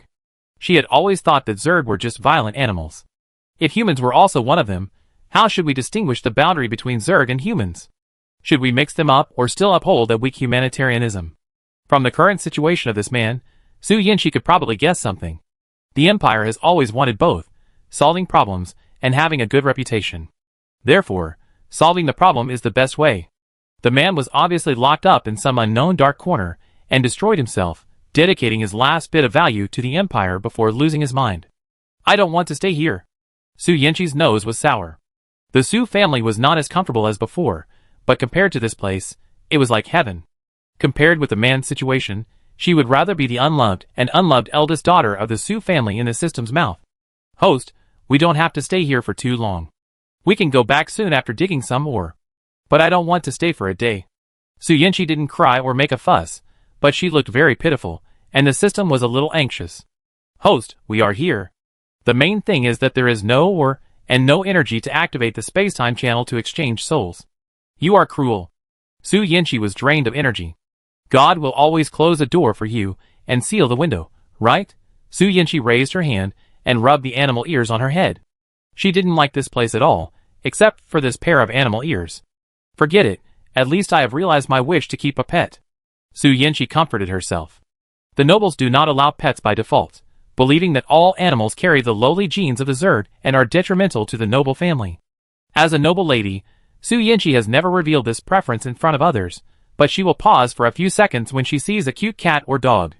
Now she can see enough. However, this body belongs to another person after all, and she is ashamed to covet someone else's body. Following this line of thought, a civilian who is not living a happy life enters her fresh and beautiful body, and who knows what heinous things he might do. Su Yinchi couldn't hold it in for a moment, and cried out, wow. System, you better pray that he doesn't touch my body, otherwise I will chop you into slag, and make your code disappear into ashes. The system made a chaotic sound. Chapter 7. Cinnabar Star. The sky was gloomy, the light was dim, and the whole planet was covered by a layer of gray gauze as usual. The heavy horn broke through the air, not sharp, but with a strong force that could not be violated. Cinnabar Star is located at the edge of the Empire map. On this uncared-for mining planet, there live thousands of people who make a living from mining. Some of them were born here, and some had many things happen to them, and had no place to stay in the Empire. They were exiled here, and were almost miserable people forced by life. Shinshur was one of them. Hearing the horn, he jumped up from the bed, washed his face and rinsed his mouth with a basin of cold water, changed into a cloth skirt, and simply wrapped it around his body to cover the key parts, and then walked towards Brother Nyen's cave. As usual, he patted the iron door heavily. After a while, the door opened from the inside, and Brother Nyen appeared at the door, frowning and staring at him. Shinshur was startled. "Brother Nyen," he said with a wry smile, "it's time to mine." "Yeah." It took a long while for the other party to respond. Shinshur's heart was beating fast. Why did Brother Nyen look so strange today?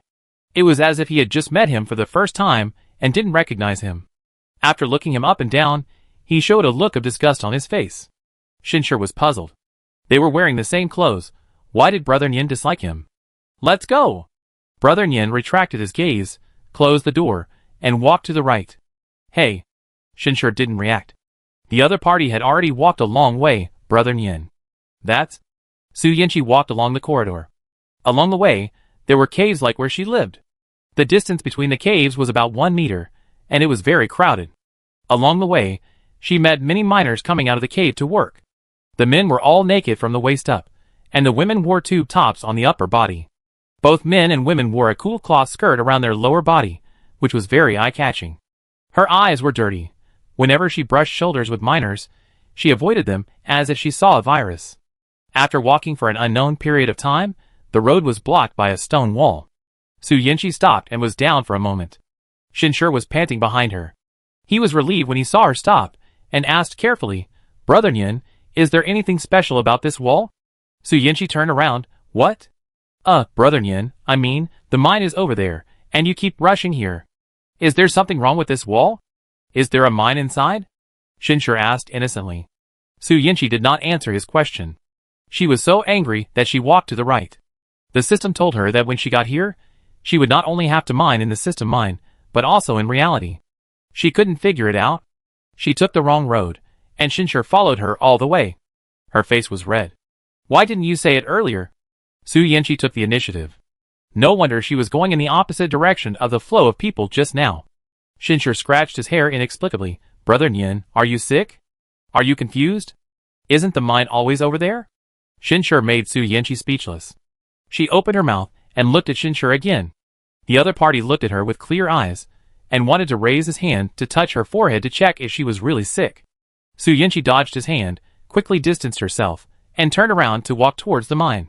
"Okay, don't waste time." Shinshur scratched his hair again, and continued to follow his Brother Nyen back.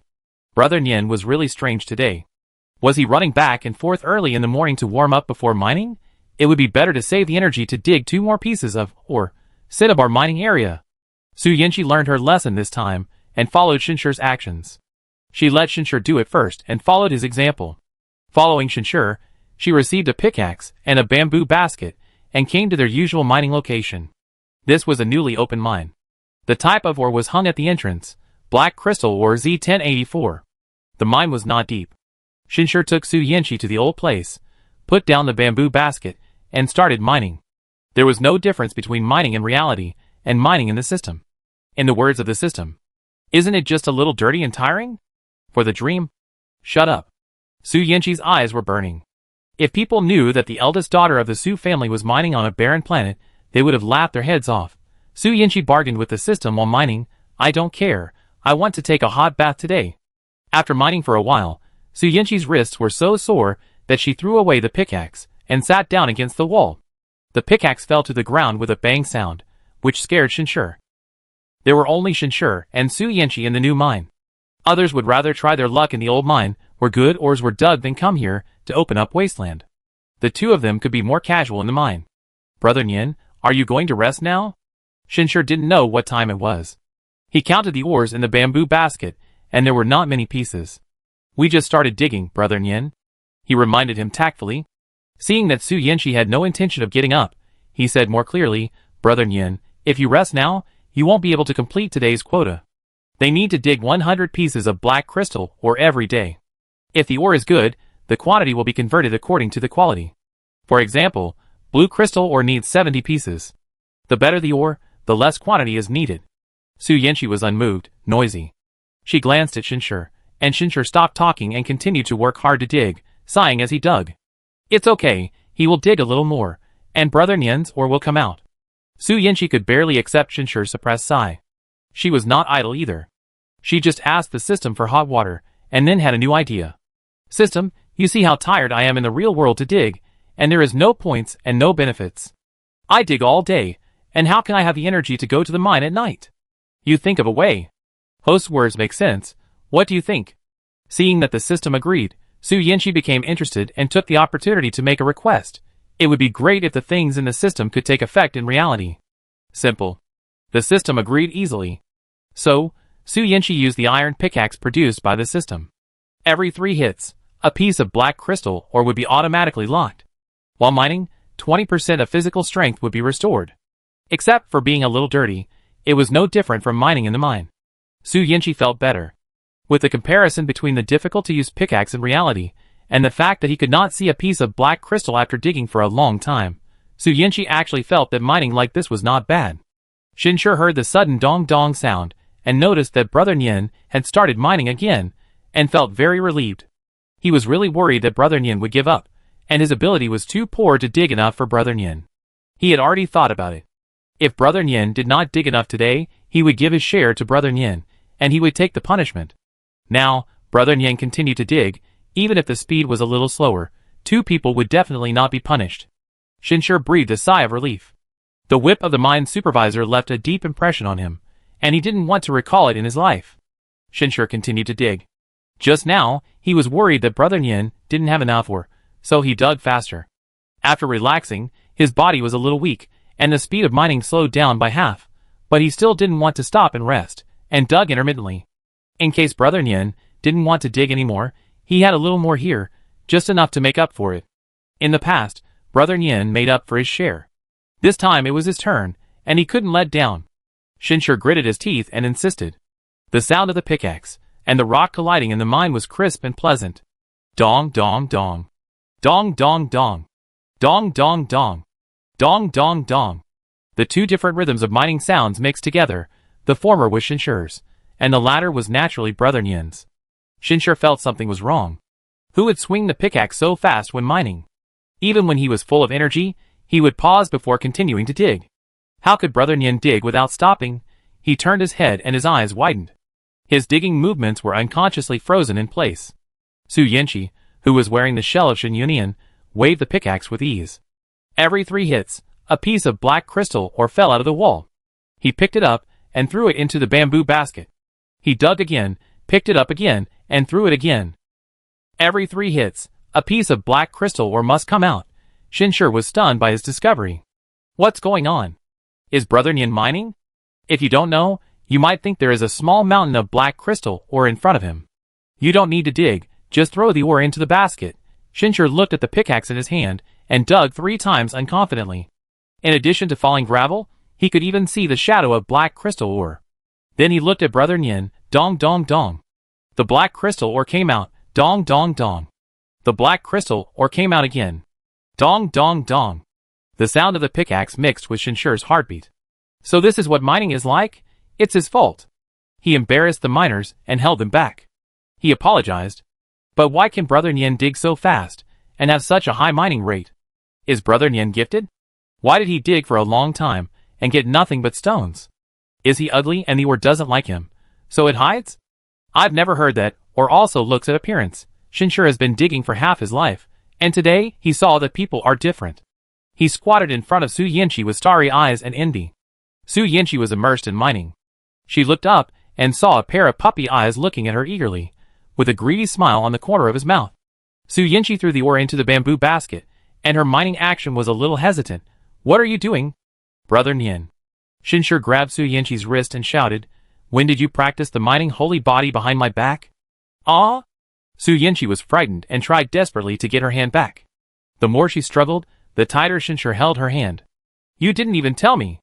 Aren't we the best brothers in the world? Shinshir looked like a bullied young wife. Su Yanqi shuddered. Let go of my hand first. She responded with a pair of starry eyes.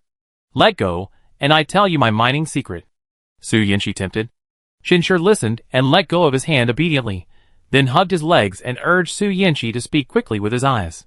Su Yanqi cleared his throat and looked at the innocent Shinshir, and suddenly had an evil idea.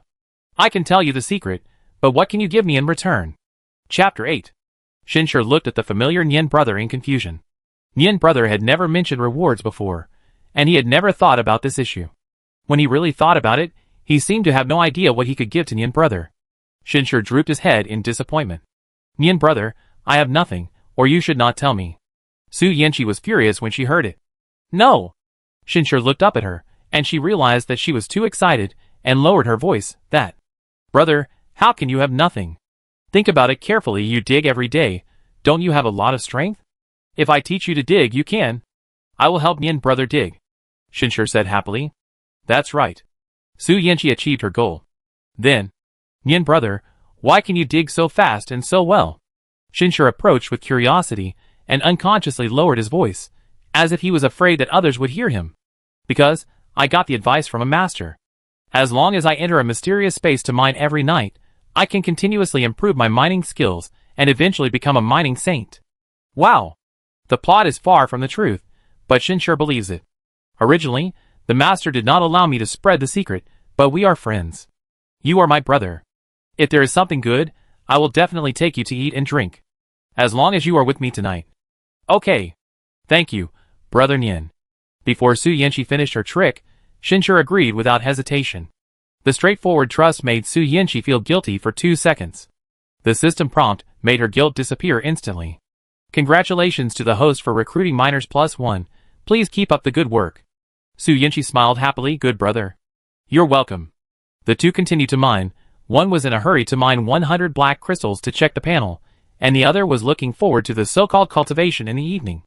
Both of them were very motivated and full of energy. With the help of the system, Su Yanqi swung the pickaxe and flew, plus the stable mining rate, she quickly completed the task.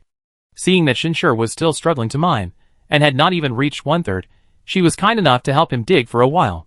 If she doesn't pamper her own miners, who else would she pamper? It turned out that the two of them finished a whole day's work in one morning. Shinshir felt very unreal, and pinched his face. The pinch on his cheeks, which were originally not very fleshy, made him grimace in pain. Brother Nian. We really finished mining in one morning. Shinshir jumped up excitedly. But this time it was Brother Nian who helped me to do it so quickly.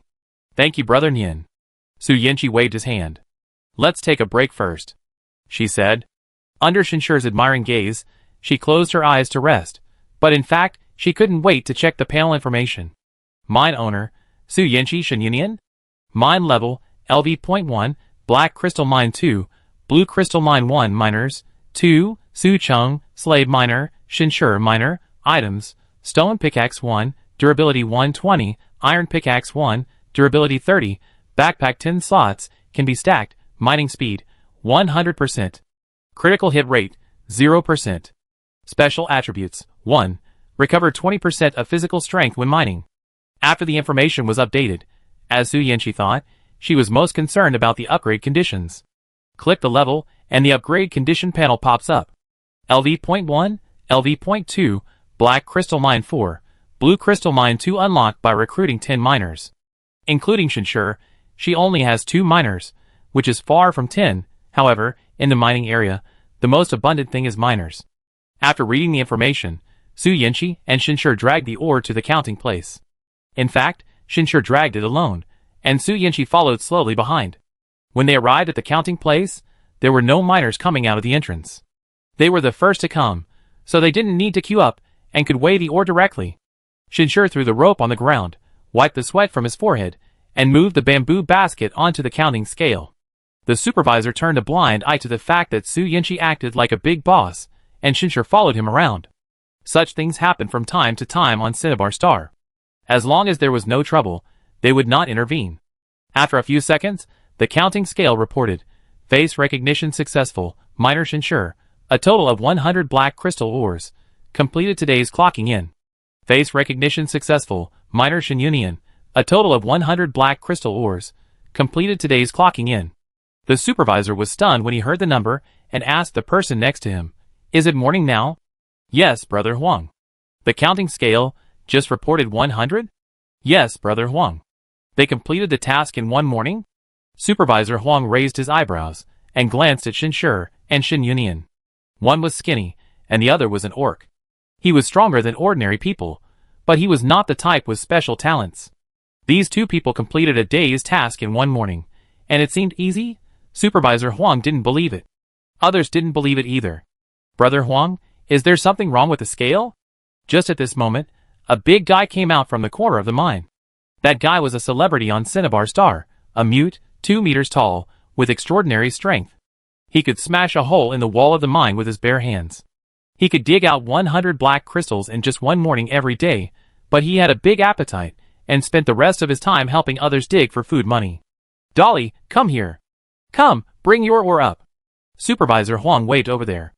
Dolly moved his neck left and right, slowly dragged a basket of black crystals forward, and did not move faster because of the supervisor's words, leaving a long track in the sand behind him.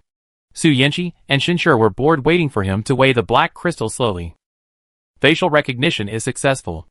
Miner Dolly has a total of 100 black crystal ores, completing today's punch-in. It seems that the scale is fine. You have indeed completed the task. Supervisor Huang said, looking at the two people and marveling. Thank you, Brother Huang. Shinshur bowed 90 degrees, and happily walked towards the canteen of the mining area with Su Yanqi, leaving Dolly and several supervisors standing there with mixed feelings. It seems that our mining area will have 2 more powerful people, Supervisor Huang said. As supervisors, their performance depends on how much ore their miners can dig. If the miners dig fast, like Dolly, they can help others dig, so that more miners can meet the task standards. When they are assessed, their performance will be higher than that of other mining areas. He doesn't care how these 2 people got so many ore. Everyone has their own fate, which is good for him. The supervisor was happy to see this happen, but Dolly looked heavy-hearted. These 2 people weighed the ore before him, which meant they had completed the task before him. Moreover, he was very tired because he was in a hurry to complete the task in the morning. When these 2 people left, they walked briskly without any signs of fatigue, which meant that they had completed the task before him easily. I just hope these 2 people will not compete with him for business in the afternoon. And noon, whether they had completed the mining task or not, the miners stopped their work one after another, weighed the ore they dug in the morning, and rushed to the cafeteria. In the past, Dolly was the only one eating in the cafeteria, but when the miners came out today, there were 3 people sitting in the cafeteria. How did those 2 run so fast? Someone asked. I know. Some miners, who had a good relationship with the supervisor, had already found out the first-hand information. I heard that they only spent one morning to complete the task. What? The miners looked at Su Yanqi and Shinshur sitting in the corner curiously, with surprise in their eyes. Then we don't have to queue up to find Dolly anymore. We can ask them for help. Someone immediately wanted to ask the 2 if they could help with mining in the afternoon. Dolly heard the whispers of the crowd and frowned. He looked at Su Yanqi, who was across a few rows of tables, hoping that the other party would be more sensible and not steal his job. They just want to make money. He wants to earn a bite to save his life. If he eats less, he will really starve to death. Su Yanqi didn't pay attention to the scrutiny of others. She was very used to being the center of attention, but Shinshur was different. He was fidgeting and couldn't eat the meal. Brother Nyan, why are those people looking at us? Su Yanqi said casually, you are handsome. Shinshur blushed when he was suddenly praised. He was not in the mood to pay attention to others, and put his attention back on Su Yanqi. Brother Nyan, why don't you eat? Su Yanqi looked up at Shinshur with resentment, and then looked at the food in front of him depressedly. A large bowl of unknown gray-white paste, and a bottle of unknown brand of nutrient solution. You eat this every day? Shinshur didn't understand what she meant by you. It seemed that Brother Nyan was very dissatisfied with the food. Brother Nyan, although there are occasionally small insects or small stones in the paste, the taste. Stop. It's well said, but don't say it. Su Yanqi felt sick. She absolutely couldn't eat this bowl of unknown dirty paste. The nutrient solution looked relatively clean, light pink, and should taste good. Su Yanqi picked up the cylindrical bottle of nutrient solution, put her hand on the bottle cap, twisted it once, but it didn't open, twisted it again, but it didn't open. Su Yanqi, It stands to reason that she shouldn't be so weak after changing her body. Brother Nyan, let me help you. Shinshur volunteered. He gritted his teeth and tried his best to open the nutrient solution bottle cap. Just as he was still trying, the bottle was taken away by a pair of huge hands. The 2 looked at the bottle, and saw the big guy named Dolly. He put the plate on their table with a fierce look on his face, took the nutrient solution and gently turned it. With a click, then he placed the open nutrient solution in front of Su Yanqi. Dolly didn't say a word, and opened the nutrient solution in front of Shinshur. Su Yanqi looked at Dolly's actions curiously. Although his expression was not good and his posture of opening the nutrient solution was like twisting someone's head off, this person was really kind-hearted. He actually crossed several tables to help them open the nutrient solution. Obviously, they only met once when weighing the ore. He is so kind, he will continue to help her unscrew the bottle cap in the future. Thinking of this, Su Yanqi smiled brightly. Brother, come. Sit down.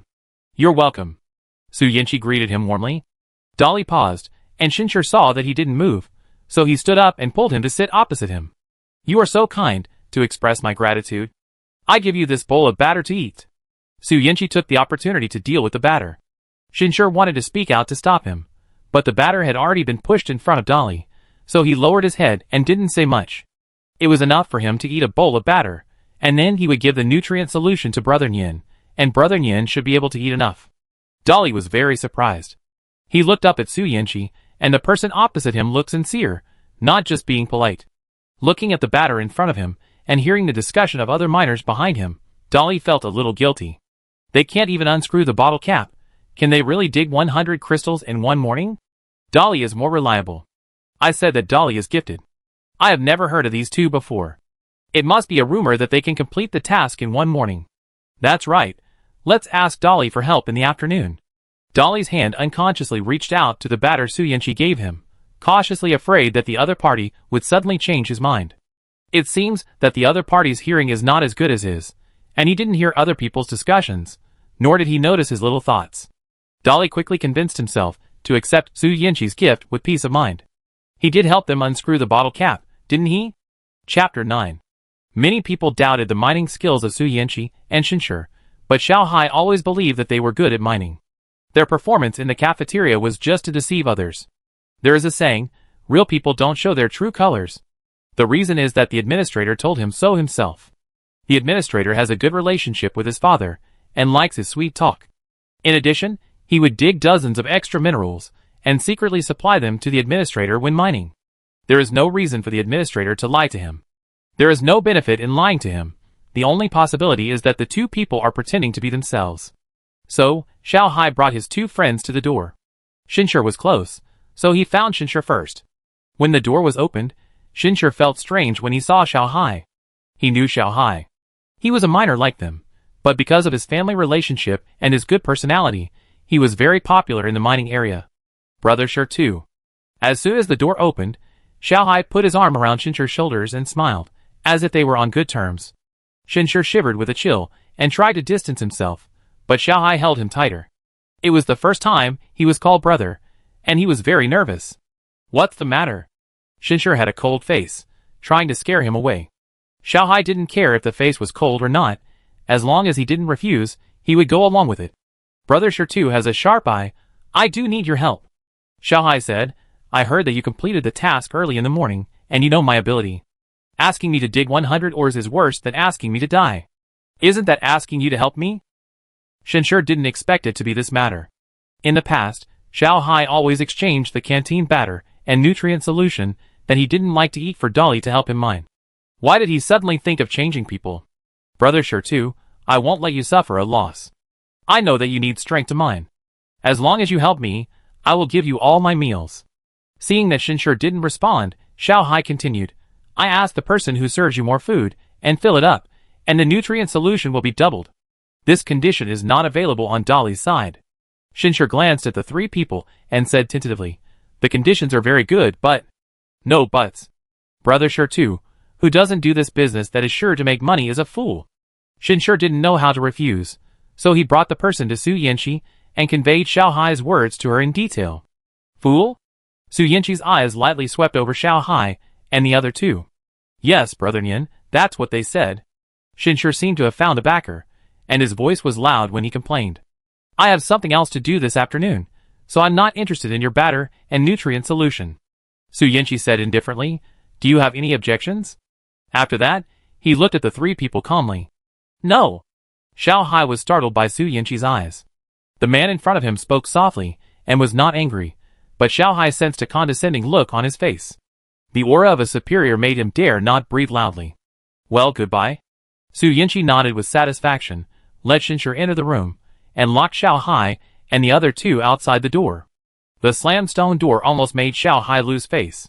He frowned and suddenly reacted. No! Why should I be afraid of him? Shinshi and Shen Yunian have no background and no connections. How dare they refuse his request? He wants to see what they are going to do in the afternoon. Xiao Hai got stubborn and hid in the corner waiting for the two to go out. The two friends were puzzled. Brother Hai, why are we hiding here? Are we going to mine? Later, Dolly will be full of orders, and we will have to mine by ourselves. No hurry, it's the same if you hire Dolly to dig at night. Hearing what Xiao Hai said, the two friends were still worried. It's impossible for Dolly to dig for 3 people in one night. Xiao Hai has someone to back him up. They are just small miners with no strength. If they fail to complete the task, they can only be beaten. Brother Hai, how about this? Let's go back and let Dolly help you dig. A bunch of cowards. If you want to go back, go back. Don't worry about me. Xiao Hai kicked each of them. Thank you, Brother Hai. The two friends didn't get hurt, and they got the promise, so they ran away with a smile faster than anyone else. Xiao Hai, No one can be relied on at the critical moment, and he has to rely on himself. After the friends left, he soon saw the two of them go out, and quietly followed them.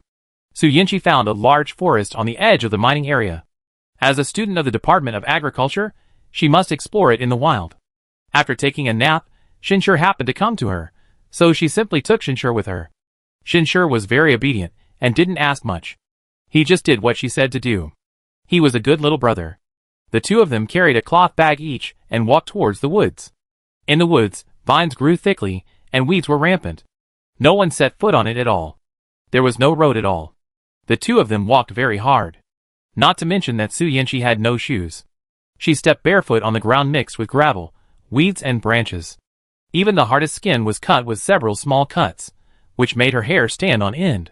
She gritted her teeth, picked a few large leaves to wrap her feet, and then tied them around her ankles with tough vines to tighten them, making a pair of simple straw shoes to add a little fragile protection to her scarred feet. She pushed aside the branches and marked the trees at intervals. After walking for a long time, there was nothing but bare tree trunks, and the shade of the trees above her head that blocked the sun. Time slipped away quietly, and Su Yinchi's patience slipped away with it. The longer the time, the more pressure the gray space and oppressive green shade brought to her. There was not even a bird in this huge forest. She stopped and turned to look at Shinshi. He did not look like he had given up or was impatient, as if he believed that she would definitely find good things in the woods. Su Yinchi was also very unwilling to return empty-handed, so he continued to move forward with his last bit of patience. Live by the mountain, eat by the mountain. Live by the water, eat by the water. There must be something in this forest. With Su Yinchi's persistence, they finally walked out of the woods and came to a wide slope. The broken land was slightly slanted, with a patch of ankle-high grass growing, and there were patches of golden wheat ears bent with fatigue. Reflecting the setting sun, the crimson sky and the golden slope were connected in a line. The breeze blew, the hair of the two people fluttered, and the wheat ears nodded to the two people again and again, as if welcoming their arrival. This is wild wheat. We have delicious food. Su Yinchi rushed into the wheat field, greedily harvesting the harvest that he encountered after a long wait. Shinshi didn't know what wheat was. He followed Su Yinchi's example, broke the wheat ears, and put them into the cloth bag. After a while, a small gap appeared in the wheat field, and the two people's cloth bags were already filled. Su Yinchi was a little reluctant to not be able to harvest all at once, and she also knew that you can't become a fat man in one bite. Come again next time, there are few people here, and the wheat is safe. Su Yinchi made the final decision, and returned with Shinshi. The cave was small, and the two could only dry the wheat ears in the room. After doing all this, Su Yinchi fell on the stone bed and sighed. This is much harder than mining. However, when the wheat is dried and ground into flour, we can bake cakes. Sure too, good days are coming for us. Shinshi didn't know what baked cakes smelled like. He just secretly smelled the wheat, which was just the smell of ordinary plants. The wheat ears were very prickly, and it was probably very prickly to eat, but even if he didn't know anything, he was still infected by Su Yinchi's emotions. Brother Nian said good days are coming. He had never said this before. He was the son of a native miner. He was abandoned because he had many brothers, and was young and strong. Brother Nian was a little orc, who suddenly appeared on the mining planet for some unknown reason. The two little boys, isolated from the whole world, gritted their teeth and struggled to grow up from the cracks of the rocks. Finally, they grew up and found that their days were predictable.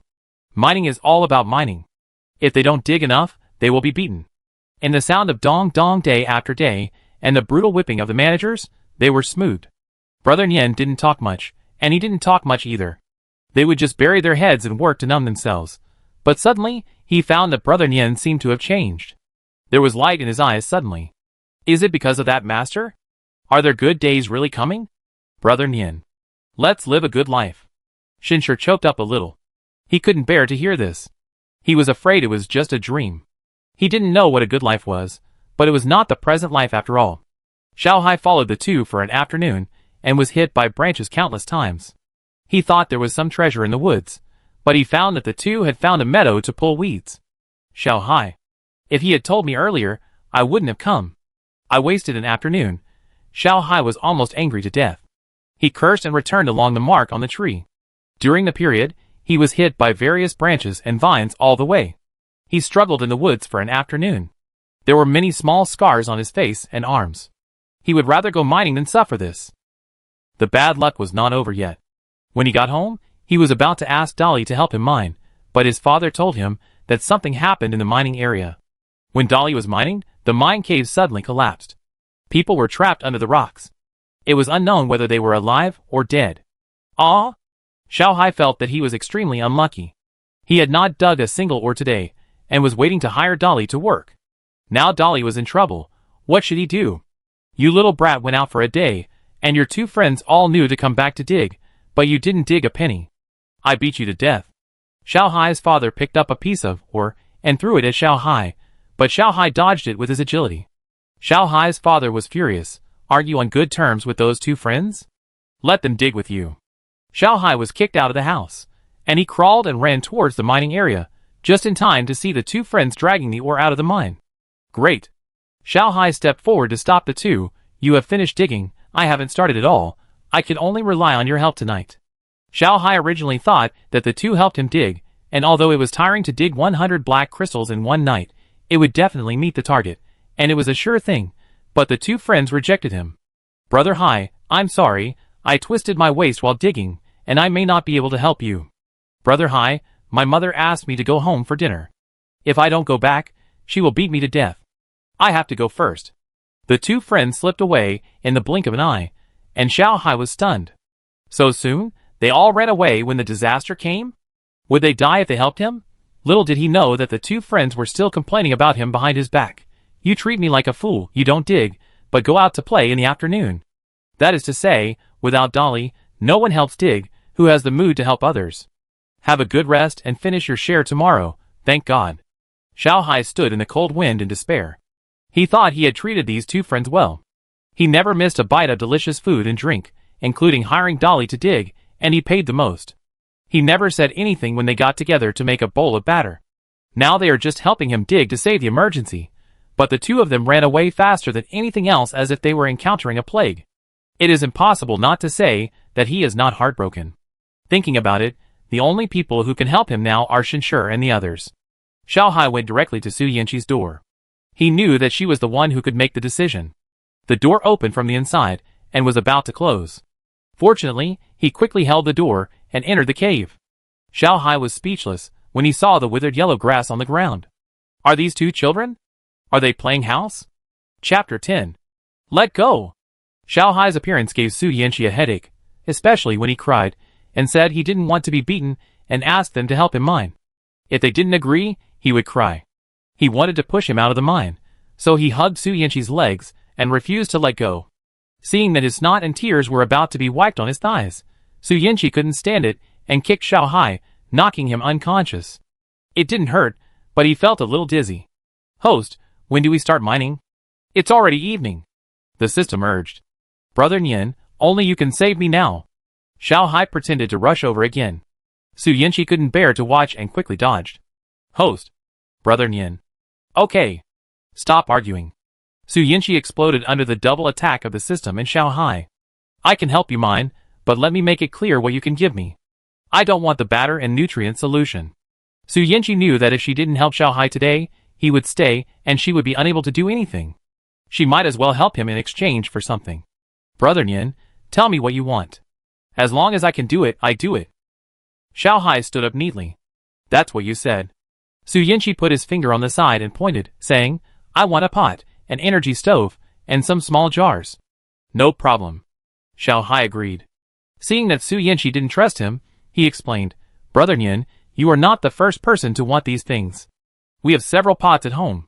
The stove is very practical in cold weather. Many people find ways to get it from outside. I will definitely get you one. The jars are even easier. I will give you enough. Su Yanqi didn't know Xiao Hai's background, but Shinshi's words dispelled her doubts. Brother Nian, he should be able to get it. With Shinshi's words, Su Yanqi felt relieved. Let's go. Carrying equipment, the three of them came to the mine. At this moment, the others had completed their tasks and returned to the cave to rest. Only 3 people were busy in the mine. 3 people mining, almost before midnight, can complete Xiao Hai's task. Xiao Hai's eyes were still red, but he felt much better, and his hands kept mining. Gradually, he felt something was wrong. Xiao Hai listened carefully, and the sound of dong dong dong. Dong dong dong. In the mine was endless. What's going on? There were only 2 people in the mine besides him. He glanced at Shinshi. It was normal, and his movements were not much slower than his. Looking at the other side, Su Yanqi's pickaxe was flying. Xiao Hai, shocked, is he hallucinating? Xiao Hai quietly approached Shinshi and asked quietly, Shitu, look over there. Shinshi pulled away and did not respond, digging by himself. Xiao Hai was anxious, so he moved closer and bumped Shinshi with his elbow. Really, I'm not lying to you. Brother Nian has become a spirit. Shinshi stopped and looked at Xiao Hai speechlessly. Really? Look at that mining speed. That mining rate. This can be a human. This is simply not a human. Shinshi, you are not a human. Your whole family is not a human. Xiao Hai realized the problem in his words and smiled awkwardly. I didn't express it clearly. What I meant was that your brother Nian is not a robot. The more Xiao Hai thought about it, the more he believed that he had discovered the truth. Although I have never heard of mining robots coming out, and robots with such high efficiency, this is great. It is simply a lucky star for the mining area. You are the robot. Shinshi was unhappy. Don't be lazy, you too. Su Yanqi had a sour face. She hated working overtime the most. With the efforts of the 3 people, in other words, with the efforts of Su Yanqi, Xiao Hai's task was completed quickly, and Xiao Hai pulled the bamboo basket to the counting place to weigh the ore. Just after the ore was weighed, Xiao Hai's father came and twisted his ear and scolded Xiao Hai as soon as he saw him. Where have you been again? You can't finish the ore. Don't you know to go home and ask your parents for help? You can only get a beating at most. Why are you hiding? Dad. Dad. Be gentle, be gentle. I'm not hiding, I went to mine. The task is completed, no need to be beaten. Oh, let go. Murdering the parent and child, murdering the parent and child. Xiao Hai screamed. The task is completed? Xiao Hai's father was stunned and let go. Xiao Hai took the opportunity to run behind Su Yanqi. Brother Nian, save me. Brother Nian? Xiao Hai's father looked at his son's friend. He had no impression of these 2 people, and did not remember that his son had such 2 friends. Did they help you? Xiao Hai's father asked. Yes. Xiao Hai hid behind Su Yanqi with great momentum. Dad, I still have to thank them. You go back first, and I will tell you slowly later. Xiao Hai was afraid that his father would remember that he did not mine and play around in the afternoon, so he hurriedly drove them away, and then urged Shinshi and Su Yanqi to leave together. Xiao Hai's father stood there and hesitated for a long time. Suddenly, he slapped his head. That's not right. It's only been more than 2 hours now. How could they complete the task? Xiao Hai's father was worried, so he went to the counting office to ask, and the answer he got was, your son has reached the standard, don't worry. Xiao Hai's father was completely confused. He knew his son's situation very well. Before the evening, there was no ore. He couldn't figure out how to get 100 ores in 2 hours, turning stones into ore. It's almost the same to count the excavated stones, as ore. Xiao Hai followed Su Yanqi back to the cave. She didn't refuse. After closing the iron door, Xiao Hai thanked her and promised, Brother Nian, I will definitely find everything you want within a week. Then I won't bother you for now. Xiao Hai glanced at Shinshi and motioned him to follow him home. Shinshi didn't move. Xiao Hai touched his head and prepared to go home by himself, but he didn't expect to be pressed on the shoulder by a hand. He turned around and saw Shinshi suddenly appear behind him. Shitu, what are you doing? You scared me. Brother Nian, you have something to say. Shinshi's voice was emotionless. Xiao Hai cast his eyes on Su Yanqi, who cleared his throat and said, Xiao Hai, I think you are a good person. Aren't you curious about why I mine so fast? Su Yanqi's voice was as ethereal as a bewitching mermaid, which attracted Xiao Hai. Of course he wanted to know, but shouldn't such a secret be hidden from anyone? Can I know? Xiao Hai asked weakly. Shinshi's hand was still on his shoulder, and the iron door behind him was firmly locked. There were only 3 of them in the narrow space. Thinking about how the two tried their best to cover up the secret at noon, and now the secret was exposed in front of him. This situation looked like he was going to be silenced. Xiao Hai knelt down instantly. Brother Nian, please forgive me. I don't know anything. I swear I won't reveal your mining secrets. Su Yanqi, I can tell you the secret. I don't want to know. Xiao Hai cherished his life very much and shook his head repeatedly. What if you can be like me?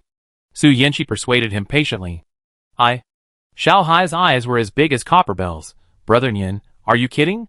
Seeing that Su Yanqi wanted Xiao Hai to get guidance from the master together, Shinshi was quite unhappy. Brother Nian, we just met today, and I don't know if he is reliable. Reliable? I am absolutely reliable, Brother Nian. If you can really take me flying, I will do anything for you. Xiao Hai keenly felt that a huge opportunity was in front of him. He had no choice before, but now this opportunity is at his fingertips, as long as he tiptoes to get it. His heart was beating very fast. He looked at Su Yanqi eagerly, expecting a positive answer from him. He had never been as nervous as he was at this moment. Like a pendulum swinging like fate, his heartbeat was boom, boom, boom. Non-stop, and he had no idea where the pendulum would stop. Good. Boom. The heartbeat stopped for a moment, and then Xiao Hai took a deep breath and burst into a surprised cheer. Great. I will follow Brother Nian from now on. If Brother Nian says to go east, I will never go west. Aren't you too afraid that I will sell you out? Su Yanqi felt that these miners living in poor mountains and bad waters were really simple. Brother Nian is a good person, and will not do that kind of thing. Shinshi is a staunch supporter of Shen Yunian, and does not allow anyone to say bad things about Shen Yunian, including Shen Yunian himself. The two followed Su Yanqi into the system mine. As soon as they entered, a translucent panel popped up in front of them, which read, Miner Shinshi is online. Miner Xiao Hai is online. Following the system's instructions, the two checked their personal information, exchange panel and backpack panel. After the two checked the information, Su Yanqi asked, What did you see? Shinshi did not hide it. Brother Nian, I can see my information. The points for redemption are 0, all gray, and there is nothing in the backpack. Me too, Xiao Hai said. He had a very strange feeling. Su Yanqi's points were only 5, and in his backpack there was a stone pickaxe that Su Cheng had not used up, and an iron pickaxe with only 30 durability left. Su Yanqi gave the 2 iron pickaxes to Shinshi, and the stone pickaxe to Xiao Hai. After taking the pickaxes, the two roughly observed the terrain, and found that there were 3 mines here. They had no authority to mine the blue crystal mine, so they could only start working from the black crystal mine that had been dug by others. Xiao Hai found that mining here was much easier than mining outside. Although it would be tiring, the environment was very clean, there was no gravel and dust, and after digging 3 times, they would definitely be able to mine. Shinshi has been digging hard, while Xiao Hai is quick-witted. After digging for a while, he checked his panel again. As he thought, the points on the exchange panel are no longer 0. Now his points are 5. He continued to dig a piece, and the points did not change. He dug another piece, and the points increased by 1. In other words, digging 2 black crystal ores can be exchanged for 1 point. After a while, the cards on the exchange panel lit up one after another, all of which were mining equipment. Xiao Hai could tell at a glance that he was using a stone pickaxe, and Shinshi was using an iron pickaxe. With exactly 20 points, Xiao Hai exchanged for an iron pickaxe to see the difference between the 2 pickaxes. At the moment of the purchase, the iron pickaxe appeared in Xiao Hai's hand, and he realized almost instantly that the iron pickaxe was lighter and more labor-saving. The pickaxe that Brother Nian gave to Shinshi was better than the one he gave him. Xiao Hai was quite jealous of Shinshi. He was so lucky to have known Shen Yunian so early. However, his luck was not bad either. Brother Nian could tell him this important thing not long after they met. It was really a blessing. Chapter 11. With the miner, Su Yanqi's panel also changed. The transparent progress bar was still on the top of the panel, and the enforcement card became *2. She did not mine herself, so it was not counted. In other words, as long as the miner mined for 5 hours, she could also get a compulsory execution card. What made her even happier was that when Shinshi and Xiao Hai were mining, her points were also increasing accordingly. She observed for a moment, and found that she could get 1 point for every 2 ores they dug. She could get points when the miners dug ores, which meant that she could make a lot of money without having to mine herself. Others did it, and she had enough food and clothing. This kind of pie-in-the-sky good thing was too wonderful. This time when she entered the mine, Su Yanqi was fully prepared to sit back and enjoy the fruits of others' labor, and was determined not to mine. Seeing this, Shinshi asked her, "Brother Nian, aren't you going to dig?" Su Yanqi pretended to be profound. "Sure too, I have practiced almost enough. You just came here, so you need to practice well. We can only stay here for 5 hours, so hurry up." The sudden time limit made the two nervous, and the speed of mining increased a lot. 5 hours later, Su Yanqi got 200 points, and Shinshi and Xiao Hai each got 100 points. Su Yanqi looked at the numbers jumping in the points account, and smiled from ear to ear. She looked at Shinshi and Xiao Hai, and liked them more and more. "The pickaxe at the beginning is given to you for free." Xiao Hai. "So Brother Nian is going to charge?" No new items appeared on Su Yanqi's exchange panel. She continued to buy stamina cards, and upgraded the stamina recovery to 30%. With 105 points left, she bought 2 iron pickaxes as backup. After spending a lot of money, her bulging wallet shrank instantly, leaving only 65 points. Compared to Su Yanqi's lavish spending of points, Shinshi and Xiao Hai were very entangled. They only had 100 points. They wanted both acceleration cards and physical cards, and they also wanted to buy a pickaxe. However, if they bought a pickaxe, they could not buy cards. After hesitating for a long time, the two finally bought pickaxes with great pain. Shinshi bought an iron pickaxe, and Xiao Hai bought 3 iron pickaxes. Without revealing Yanji's secret, he wanted to give the pickaxe to his parents to see the effect. After the mining, it was late at night when Shinshi and Xiao Hai went home. Shinshi was a lonely man, and no one cared how late he came home. Xiao Hai was different. The sound of pushing the door when he came home woke up Xiao Hai's father, and he was pulled by the ear and greeted. "Dad. Dad. Be gentle. I'm not fooling around.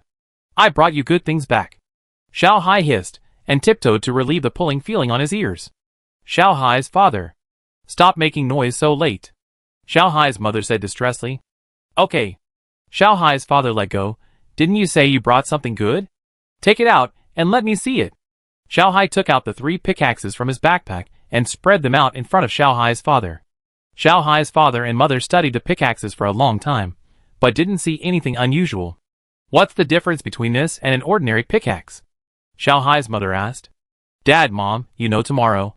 Xiao Hai pretended to be mysterious. After the 2 younger brothers left, Su Yanqi summoned the system and asked, "Where is the hot water I want?" The cold electronic sound of the system sounded. "Does the host spend 10 points to exchange for hot water?" Su Yanqi, "Go and grab it, system." "Host, you can choose not to be robbed." Su Yanqi was silent. The system monopolized the market. She had to take it even if she didn't want it, otherwise she would have to take a cold shower. "I choose to be robbed." Exchange. Everything went well for Su Yanqi, but Shen Yunian, who was under Miss Su's body, was in trouble. Early in the morning, the familiar horn did not sound, but a gentle knock on the door came. "Miss, it's time to go to school." "Miss?" Shen Yunian sat up, and almost fell back on the bed without holding the soft mattress under him. Looking down, the smooth calves like lotus roots were exposed under the light blue nightgown, and the fingers became slender and long, without calluses, and the fingertips were as round as pearls. The strange phenomenon made Shen Yunian's brain crash for a moment, and then he forced himself to come back to his senses and observe the surrounding environment. The room was very simple, with a bookcase and a desk, on which books and various decorations were placed. It was a girl's room at first glance. There was also a hidden small compartment on the right, which was used to store clothes and shoes. Shen Yunian didn't believe that he had turned into a woman. He rushed into the bathroom in the room, and stared at the strange and beautiful face in the mirror. His eyes were dull, his fingers twisted his slightly curly long hair, and he made a few weird expressions. The beautiful face in the mirror also followed his movements. He must be dreaming. With a last bit of hope, he stretched out his hand, and pinched the soft flesh on his waist. He didn't use much force, but it hurt so much that he almost couldn't straighten his waist. This body is so sensitive? Shen Yunian couldn't help but evaluate this body with a critical eye. It was too thin, too short, too white, too soft, too weak, and the waist was too thin, as if it would break with a slight bend. It's not easy for this kind of physique to live to this day. Shen Yunian walked out wearing slippers decorated with colored diamonds. The decoration was very gorgeous. It was obvious that she was not short of money. She was obviously a noble lady. In the closet hung the uniform of the Imperial Military Academy. She should be young. He checked the bookcase and learned the basic information of the owner of the body, Su Yinshi, a freshman in the Department of Agriculture. Shin Yunyan couldn't help but tsk. He was very familiar with this name. He had seen Su Yinshi. She was soft and steaky when she was a child, but she was particularly arrogant. She was Shinja's fiancée, and never spoke to his brother with commoner blood. What kind of bad fate made her fall into his hands? Shin Yunyan had an evil thought in his heart. He didn't know if Su Yinshi would cry if she knew that his soul lived in her body. The dirty commoner controlled every inch of the noble aristocratic skin and blood. Her body was at his mercy. Shin Yunyan was excited just thinking about it. However, he also wanted to do something more interesting with this body, such as meeting his brother, who he hadn't seen for a long time. Shin Yunyan took off Su Yinshi's clothes without hesitation, and even admired her perfect curves in the mirror. It is undeniable that Su Yinshi did have some capital, but she was more suitable to be a canary. She didn't know that the royal family really kept her as a canary. She didn't need to learn too many useful things, just learn to be a noble vase-like socialite, and she had always done well in these requirements. No matter how beautiful the face or body is, it will become boring with only an empty soul and a bound mind. Shin Yunyan changed into school uniform without distraction, packed 2 books casually, threw the school bag on his shoulder, and walked out of the bedroom with one hand in his pocket. Shin Yunyan's appearance startled the servants, who were familiar with Su Yinshi. The elegant and refined look of a small suit and a pleated skirt was unexpectedly made extraordinary by Shin Yunyan. Biting a piece of bread in his mouth, Shin Yunyan threw the servants' inquiring eyes behind him. It must be that the eldest lady knew that the second prince followed the second lady, and did not wait for her, so she was so abnormal. After leaving the Su family villa, Shin Yunyan was a little confused. He had not seen a normal world for too long. Neat houses, unique greenery, the rising sun slowly in the sky, the whole world was covered with beautiful colors. Walking towards him were well-dressed pedestrians, and the sky was filled with cool, buzzing flying cars. Suddenly, he traveled from a primitive and barren world to a prosperous and dreamy technological world. For him, it was like a world away. Not knowing how Su Yinshi usually went to school, he found a shared tram, scanned the code, and rode the bike following the navigation to the Imperial Military Academy. After parking the tram at the school gate and taking off his helmet, Shin Yunyan instantly attracted many eyes. He was rarely in the center of the crowd, and the inquiring eyes from all directions followed him like a cage. Shin Yunyan didn't like this feeling, and kept a cold face throughout the whole process, looking back at those inquiring eyes one by one. After a while, most of the eyes focused on him were gone. With his school bag casually draped over his shoulders, he caught a few unlucky people along the way to ask for directions, and bought a bottle of cocoa juice from a roadside vending machine, and successfully arrived at the classroom of the Department of Agriculture. The classroom was full of people, and Shin Yunyan sat in the only empty seat. As soon as he walked over, his desk mate sitting in the aisle immediately jumped up to give up his seat, as if he would be beaten if he was a little slower. With Su Yinshi's arrogant personality, he must disdain to associate with common people. In the Department of Agriculture full of common people, he is mostly alone and has few friends, which saves him trouble. Shin Yunyan threw his school bag on the back of the chair, and put the drink on the upper left corner of the table. After a while, the teacher came in and started the lecture without any opening remarks. Shin Yunyan was not interested in the course content. Like a lullaby, he climbed on the table and fell asleep. When he woke up again, he looked up and saw a thick book poking at his arm. Seeing him look up, the owner of the book was a little embarrassed and lowered his voice. Su Yinshi, we are going to practice in real combat soon, learn plant inspection operations, and fill in reports. Yeah. Shin Yunyan's sleepiness faded a little. People around him took out plants and placed them on the table. He lowered his head to explore the table belly, and there was nothing inside. Just when he had no idea, his kind desk mate reminded him again, your plants are on the windowsill. Shin Yunyan tilted his head, and saw 3 pots of unknown plants neatly placed on the windowsill, growing vigorously in the mottled sunlight. The names of the plants were printed on the pots: Rainbow Succulent, Green Princess Succulent, Chocolate Strawberry. Without the boring words, there were fresh plants in front of him, and Shin Yunyan became interested. He placed the 3 pots of plants on the table in turn and followed the instructions of the teacher on the podium. First, we need to check the leaves to see if there are any insect bites on the front and back of the leaves, and whether there are any signs of water shortage. The leaves of the succulents are plump and very elastic when pinched. The front of the leaves is smooth. Shin Yunyan gently lifted the leaves and prepared to check the back. Suddenly, the leaves made a click. With a sound, the purple-red leaflets separated from the stems and snap-rolled onto the table. The leaves fell on the table just enough to see the back. Shin Yunyan paused, sacrificing a small leaf, but at least he could see clearly that the leaves were growing well. Next, let's check the stems, especially the tip of the leaves, which are easily eaten by insects. Shin Yunyan used his fingers to move more gently this time, but things did not go as he wished. When he turned the pot, he broke the tip of the dark green fleshy plant. On the table, there was an emerald green tip next to the purple-red leaves. Plants follow their owners, and these two pots of grass are as vulnerable as their owners. Shin Yunyan thought that he might have a conflict with these plants, and even if he did nothing, these plants would be killed by him. Next, let's check the fruits of the plants. First look, then smell, and then taste. Shin Yunyan pushed the first two pots of plants away, and was determined to get back at the plant called strawberry. First look, no problem. Then smell, it's pretty good. Finally taste it. Shin Yunyan picked a bright red strawberry, and threw it into his mouth. The rich juice in the berry cells splashed in his mouth. The unique sweetness of the strawberry and the sweet and sour juice were fully integrated, blending into the unique taste of strawberry, which was impressive. After a strawberry entered his stomach, he licked his lips aftertaste. She was weak, but the things she grew were delicious. Shin Yunyan was very unsatisfied and couldn't help but taste all the fruits on the strawberry plant. Under the shocked eyes of his deskmate, he confidently picked up the pen to fill in the inspection report. Leaves, very fat.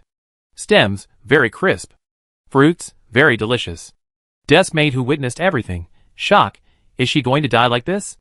Tired of being the top student in the grade and don't want to graduate? Chapter 12. Li Xiying didn't know how to describe Su Yanqi today. From the moment Su Yanqi entered the door, she noticed something different. In the past, the young lady would wear a school uniform and carry a backpack in a proper manner. Her hair was so strict that it was elegantly curved. But today, her hair was casually scattered, long like a waterfall, which was pretty but inexplicably wild. In addition, she carried the bag with one hand and put the other hand in her pocket. Li Xiying thought of a word, that is, drag. This word is very incompatible with Su Yanqi's name, but on the same day, the two were combined. What's even more weird is that she saw this noble young lady take a sip of cheap cocoa.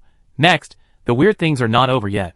As a top student, Su Yanqi used to want to write down the teacher's language in class verbatim, but now she is actually sleeping on the table. The teacher issued a task, and she was worried that her deskmate would be scolded, so she woke her up carefully. Knowing that the young lady didn't like others to touch her, she pushed her through a book. After the young lady woke up, for the first time, there was no disdain in her eyes. She seemed to be in a daze, and looked for plants everywhere. Li Xiying mustered up the courage to remind her again. Although she didn't get a thank you from the young lady, Li Xiying felt that this noble young lady was not as difficult as she imagined. Just when Li Xiying was happy to get closer to her deskmate, something unexpected happened. Su Yanqi had a cold face.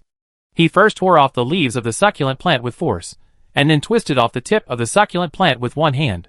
The corpses of the two varieties of succulents lay on the board like brothers in distress. Li Xiying felt heartbroken for Su Yanqi. How much energy would it take to take care of such a healthy succulent plant? She actually said that it was created. But the person involved was in a very good mood, as if nothing had happened, and threw the small strawberries that were growing well into his mouth one by one. One by one, not to mention how delicious it tastes. Li Xiying's tears almost fell from the corners of her mouth. 3 pots of vigorous green plants were tinkered with by Su Yanqi. One was missing arms and legs, one was missing a head, and one lost a son. It was so horrible that anyone who heard it would cry. Then, I don't know what kind of mood the young lady was in when she filled out the inspection report. It was like a little kid playing around. Not only was it meaningless, it was simply provoking the teacher. Sure enough, when Teacher Sun saw the miserable state of the 3 plants and the inspection report that was very concise, he immediately gave the young lady a big C. This was the second time the young lady got a C rating. Li Xiying thought sadly that a generation of genius had fallen, and the young lady was afraid that she would miss the first place in the grade. After class, Li Xiying and other classmates discussed the abnormality of her deskmate.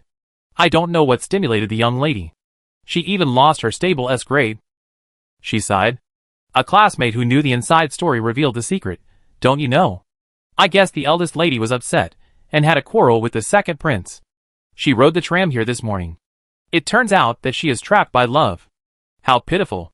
A group of people in the Department of Agriculture have long disliked Su Yinshi. The bad news about her spread quickly. In less than half a day, it reached Shinja's ears. The version he heard was, "Your fiancé can't live without you." This morning, she was dying and smashed all the plants she had carefully raised for a long time. She was so anxious that she couldn't eat or drink.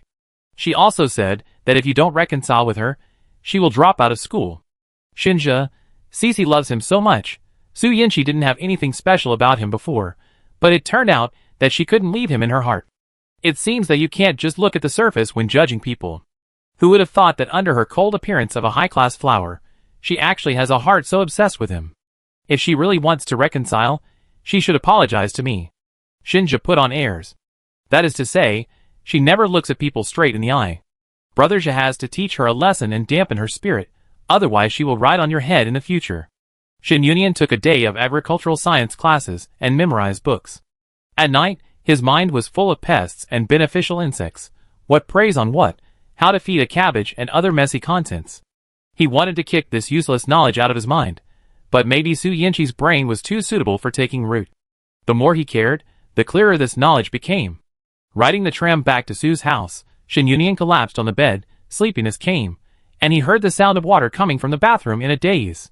He woke up quickly, and went to the bathroom to check. The sprinkler on the ceiling sprayed water, but the floor was dry. The water disappeared in the air, as if it was sucked into another space. Shin Yunian almost instantly guessed who was putting hot water. "Su Yinshi? Can you hear me?" he asked.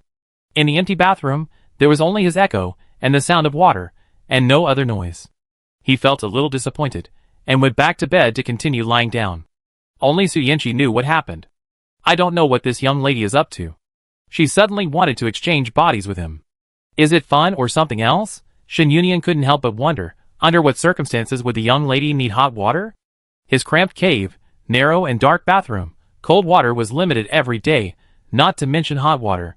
Yes, if the young lady entered his body, she would definitely not be able to stand the stains and dirt all over her body. He could imagine how disgusted she would be with just a flick of his finger.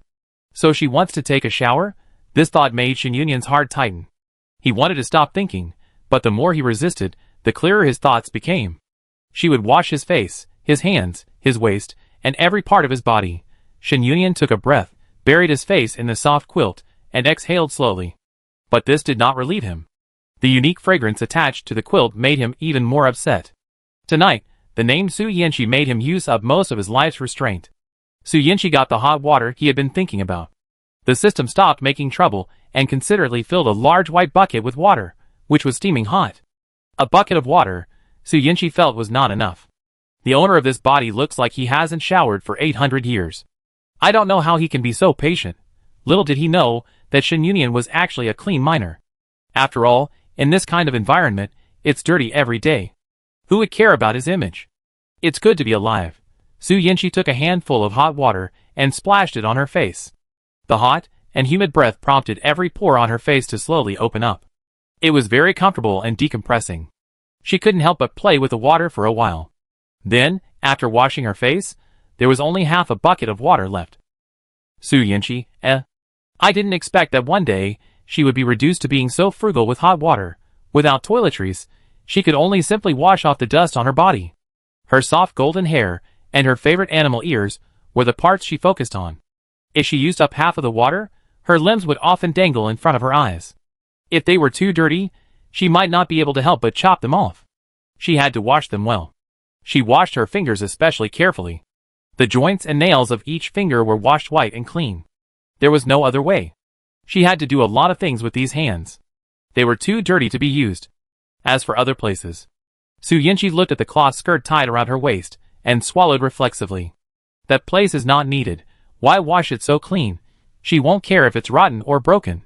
Su Yinshi quickly looked away, afraid that she would get sty if she looked at it for a few more times. After using up the last drop of water, Su Yinshi sighed with satisfaction. It was finally clean again, and she finally kept the last bit of noble dignity. However, when she thought about stepping into the dusty mining area again tomorrow, her happiness was greatly reduced. System, can't you provide some basic supplies? I don't even have a pair of shoes, and my soles will be dirty tomorrow. Yes, host, as long as you mine well and recruit more miners, there will be bread, milk, and everything. Xiaohai had something in his mind. As soon as the next day dawned, he couldn't wait to drag his parents to the mining area to mine, and he also specially found a mine with few people. Seeing her son so active for the first time, Xiaohai's mother sighed. The child has grown up and knows how to help the family. Thinking that his son had lost contact with his bad friends and was going to help the family with work today, Xiaohai's father couldn't help but have tears in his eyes. He is really sensible. Xiaohai's father thought that people really need to go through some hardships to grow up. When they arrived at the mine, Xiaohai distributed pickaxes to his parents. His mysterious look made his parents sneak around. While digging, several people discussed. "What's wrong, son? Why do you have to use this pickaxe?" Xiaohai's father asked. "Is there anything special?" "I think it's about the same," Xiaohai's mother said.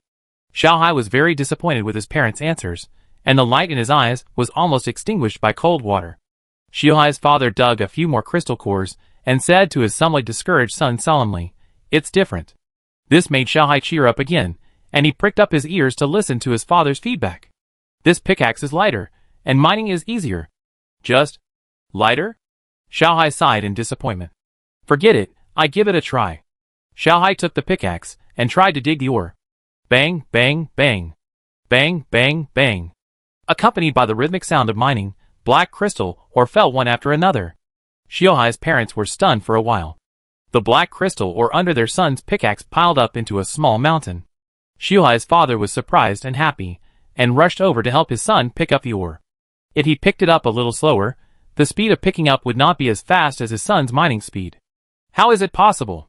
Son, did you hide the ore and throw it out when digging to fool your mother?" Xiaohai's mother looked through the bamboo basket, snatched the pickaxe from Xiaohai's hand, and checked it over and over again, not missing any place where there might be a mechanism. Xiaohai had seen big scenes before, but that was when he practiced in the seclusion of the masters, and saw it on Brother Nian. When the same scene was reproduced in reality, and really happened to him, he still felt unreal. It's obvious that the result of parents using the pickaxe is normal. Xiaohai, no matter where your ability comes from, you can't use it casually. I put away these 3 pickaxes, and you are not allowed to touch them casually, Xiaohai's father said seriously. He winked at Xiaohai's mother, and asked her to go to the cave entrance to check.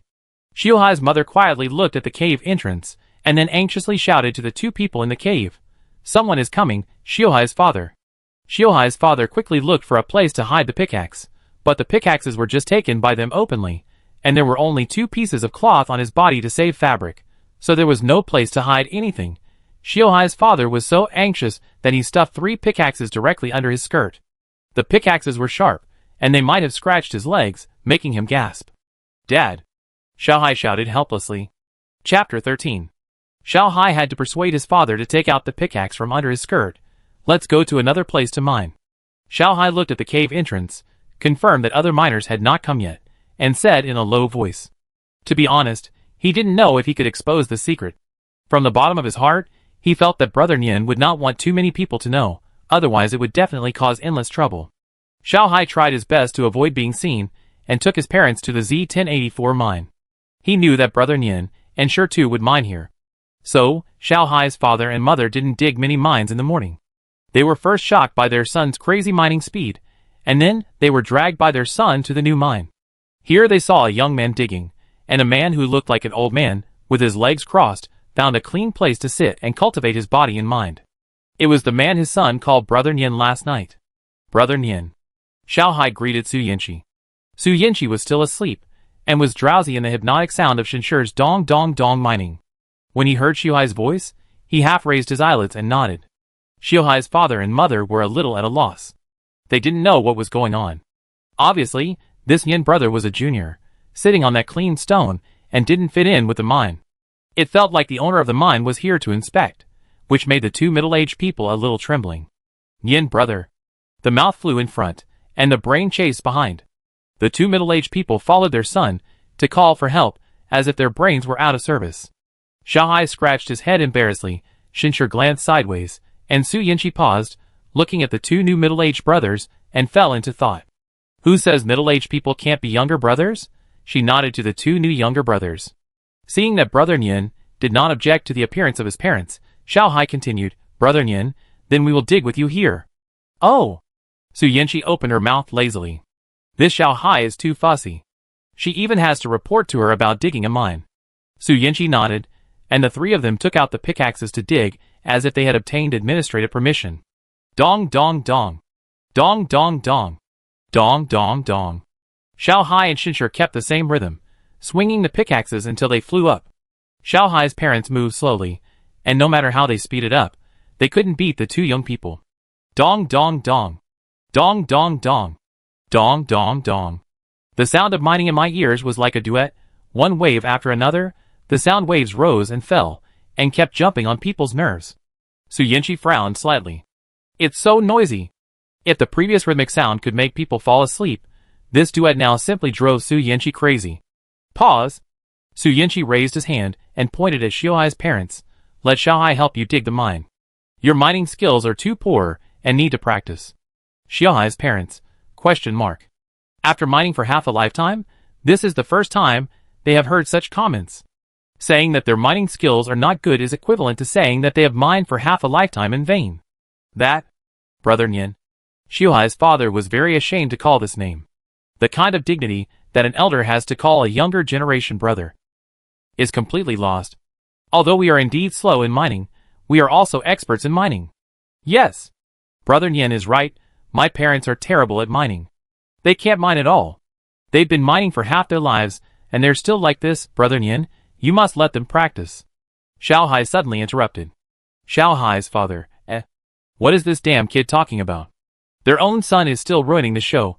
The two old men who mine have to throw their faces on the ground today, right? That's not what I meant. Xiao Hai's mother wanted to explain something. Mom and Dad, don't talk. Xiao Hai made a stop gesture, and then said to the two elders, it's okay, don't be shy because of your age. If you can't mine well, you can't. Just practice more. Su Yinchi listened and nodded. Xiao Hai's parents. Or they go. Then go practice now. Su Yinchi said. She really couldn't stand the slow progress of mining. Okay. How do you practice? Xiao Hai's parents compromised with the group of young people. They wanted to see where their mining skills were not good.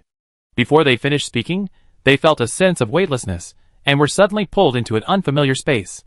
Looking at several mines of the same size in front of them, Xiao Hai's parents stood in front of the open space in the wind. Is this the black crystal mine? Is that the blue crystal mine? If the conditions did not allow it, Xiao Hai's father wanted to take a photo and check in. He had never seen such a symmetrical mine in his life.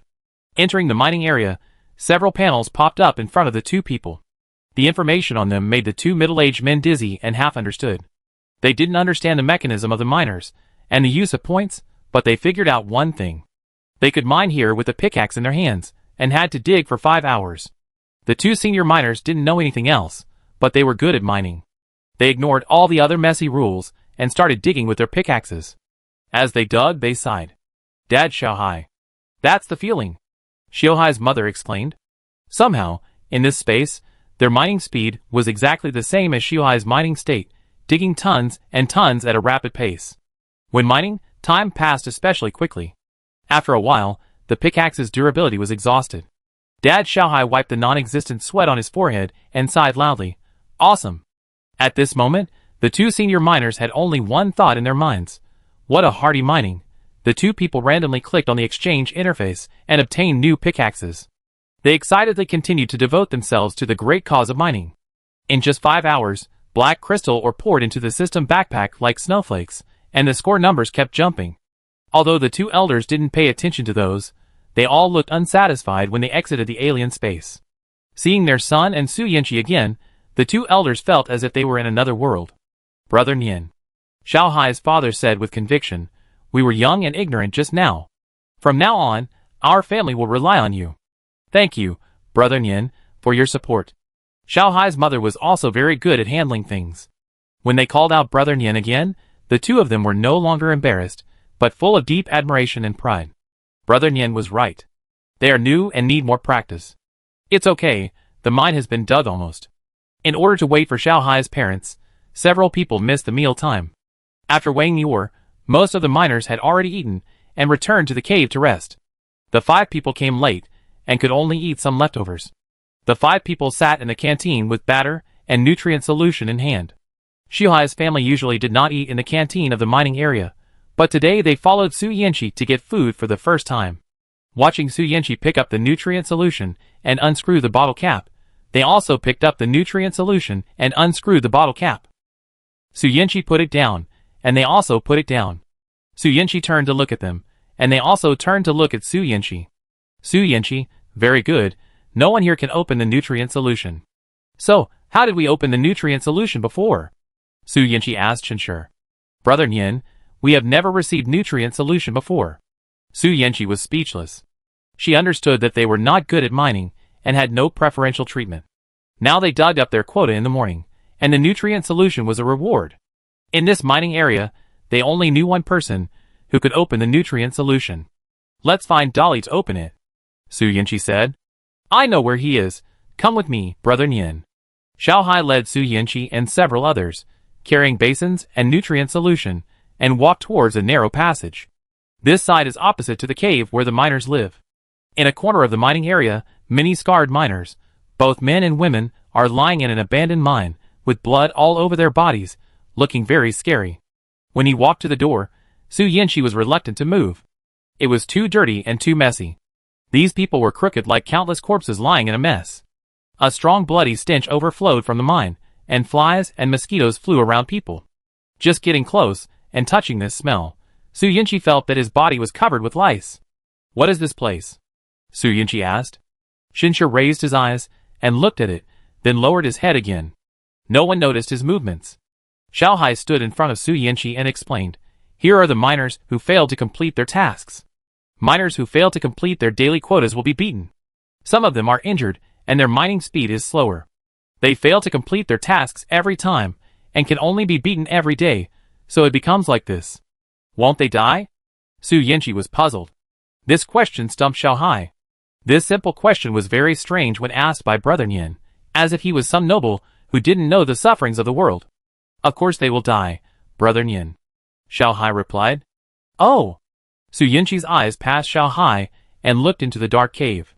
It looked like he was seriously injured and was about to die, but there was no sound of people wailing, as if even the strength to wail had been lost. Is this the life of ordinary people? Su Yanqi saw a world far away from her. A world full of blood and despair, a shocking world. She slowly exhaled. These had nothing to do with her. She just wanted to have a bad meal. Forcing herself to ignore the surrounding environment, Su Yanqi walked in. In a corner, they saw a familiar big guy. The huge body was now shrunk into a big ball, looking very pitiful. Dolly had a big purple bump on his head, and his arms and legs were twisted in a weird posture, looking like a fierce monster. Su Yanqi walked over and unconsciously lowered her voice. Dolly, can you help us open the nutrient solution? The familiar voice made Dolly raise his head, like a tired bird. He was very tired, and raised his head slowly. After a long time, the two met each other's eyes. Seeing that the person coming was Su Yanqi, Dolly seemed to have lost his memory. After thinking for a long time, he dug out the person he had just met yesterday from his memory. He remembered the bowl of batter he gave him yesterday. With a bitter smile, Dolly felt a little complicated. He won. Even though he had used some tricks, God was not on his side. In the future, Shen Yunian will definitely be in great demand for helping others mine for a living. Chapter 14. Young man, you are such a jerk. You have good hands and feet. Why do you insist on being injured? An old lady said in dismay. The old lady was not old, but she was skinny, and the half of her wrist that was exposed was as thin as a bamboo pole. She might have broken her wrist before she could hold the pickaxe firmly. Although she looked unhealthy, she was energetic. Su Yanqi handed the nutrient solution to Dolly without blushing or beating her heart. Dolly took it silently and unscrewed the bottle cap with his uninjured hand. Shenshi and the other four followed suit. Dolly opened the 4 bottles of nutrient solution in front of him one by one, and did not look at Su Yanqi and the others, and half leaned against the wall to save some energy. After being injured, he could not mine, and he would inevitably be beaten today. He was no longer in the mood to care about irrelevant people or things.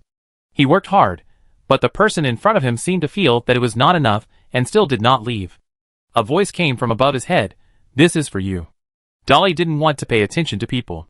If he could speak, he really wanted to say that he was already a useless person with no threat. Could he please be spared? But when he looked up, Dolly's eyes seemed to be pierced by a light. In front of him was a bowl of batter. No! Not just one bowl, but 5 bowls.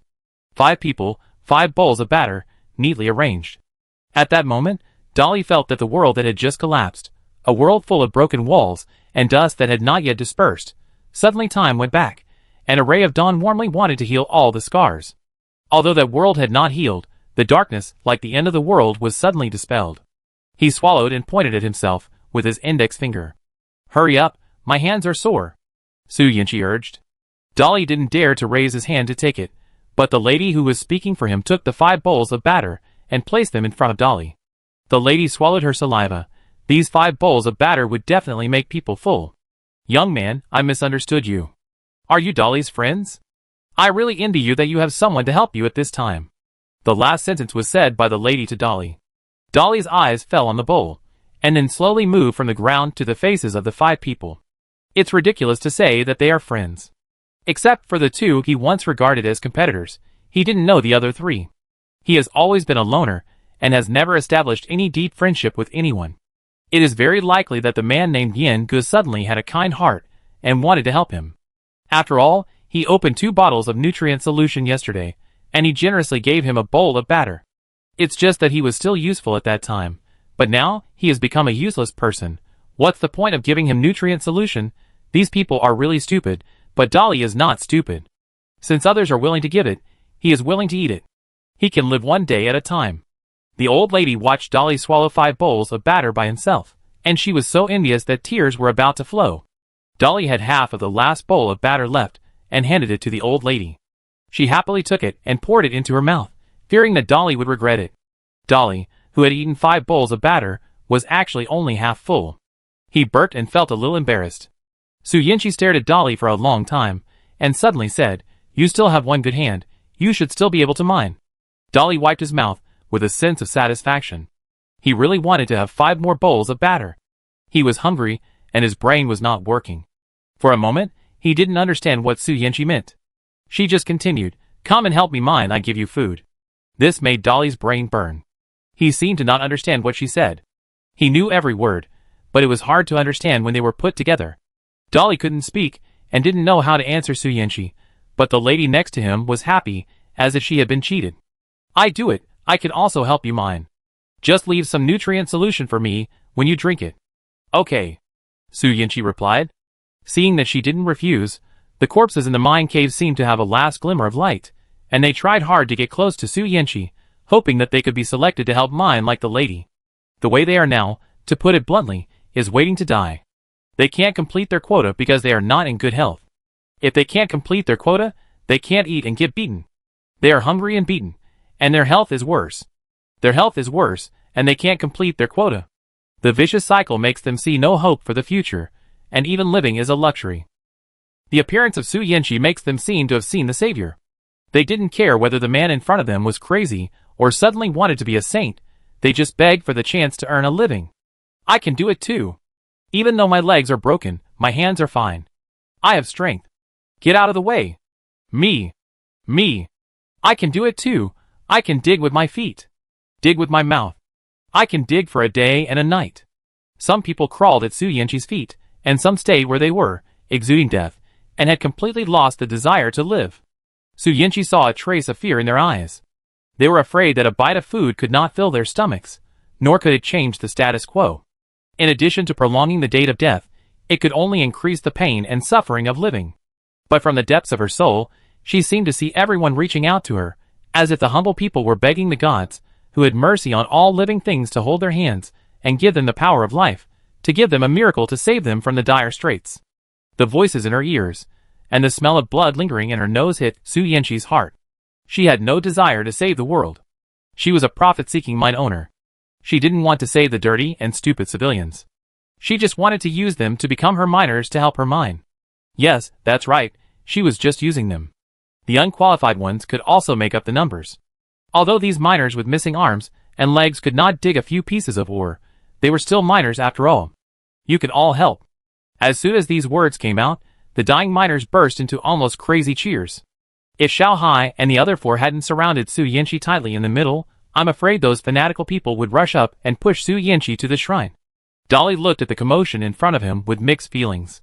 He hoped that what the person in front of him said was true, but also hoped that she would not be so stupid. Not to mention how much food is needed to distribute to a group of half-dead people. These foods can't save anyone, and they are all just like skipping stones on the water. As smart as Xiao Hai was, he discovered this problem at the first time. When the crowd was excited, he asked Su Yanqi in a low voice, "Brother Nian, do you really want to help them? These foods would make a sound even if they were skipped on the water, but they wouldn't even make a bubble when given to these people. If it weren't for the kindness of the supervisor, even if a god came, it would be difficult to save these people. Brother Nian, I know you have a good heart, but..." Xiao Hai thought that he had to be the bad guy. Brother Nian is good to him. He can't just sit back and watch. "It's okay." Su Yanqi raised her hand to stop his persuasion, good heart. She couldn't stand hearing these two words, "I have my own arrangements." She was a very smart and selfish noble, so she wouldn't do anything good for the common people. Su Yanqi frowned and ordered, "Since you agree, start working now." See? She doesn't sympathize with these common people at all. The system was shocked to find so many miners. In the words of the system, "Host, you are a genius. You got such a group of old, weak, sick, and disabled people to mine? Thank you." Su Yanqi accepted the system's praise without shame. Why can't the old, weak, sick, and disabled mine? As a fair artificial intelligence, it's okay not to understand, but don't discriminate. I'm not really praising you. The system felt weird, but Su Yanqi didn't violate the regulations. These dying people were all willing to mine, and no one exploited them, although it looked like they were exploited. But they are willing, and the system cannot speak for them. My heart is as hard as iron. Su Yanqi indifferently opened the mine owner information panel to check the changes after the increase of miners, as follows. Mine owner, Su Yanqi Shenyunian. Mine level, LV.3, Black Crystal Mine 4, Blue Crystal Mine 4, 3 Color Mine 2, Miners, 2, Slave Miner 1, Su Chung Miner 4, Shinshur, Xiaohai's family, Inferior Miner 41, Dolly, Anhu, Items, Enforcement Card 4, Backpack 10 slots, can be stacked, mining speed, 100%. Critical hit rate, 0%.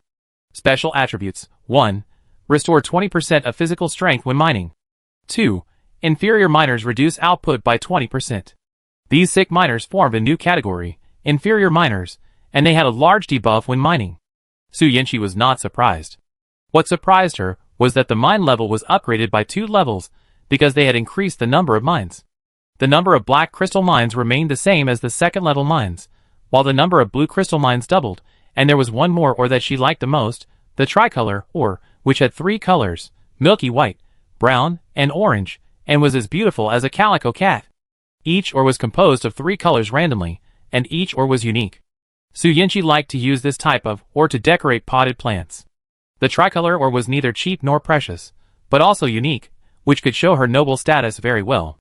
After Su Yanqi checked the information changes, a message prompt box popped up. It was detected that your miner did not have mining tools. Do you want to loan tools? Su Yanqi chose yes, and the text in the prompt box changed. Please choose a pickaxe for your miner, wooden pickaxe, stone pickaxe, iron pickaxe. Su Yanqi chose a wooden pickaxe. It was detected that the host's points balance was insufficient. This loan was provided by the system. In addition to repaying the principal, the miner must also repay 1 times the interest, and the system and the host will share the profit 50-50. The system was very efficient, and wooden pickaxes were quickly distributed to the miners. Seeing this group of new miners full of joy and excitement, they began to mine around the black crystal mine. Su Yanqi couldn't help but condemn the system. You are even more evil than me. She had never thought of such a usurious operation as lending $1 and paying back $2. Host, provide them with tools, and their points will increase. In your human words, it is, those who achieve great things are not particular about small matters. You are so cruel. Su Yanqi deliberately shook and pretended to be scared. What about now? Host. The system called up Su Yanqi's exchange panel, and saw that the numbers at the points changed rapidly, and they would increase by more than 10 per second.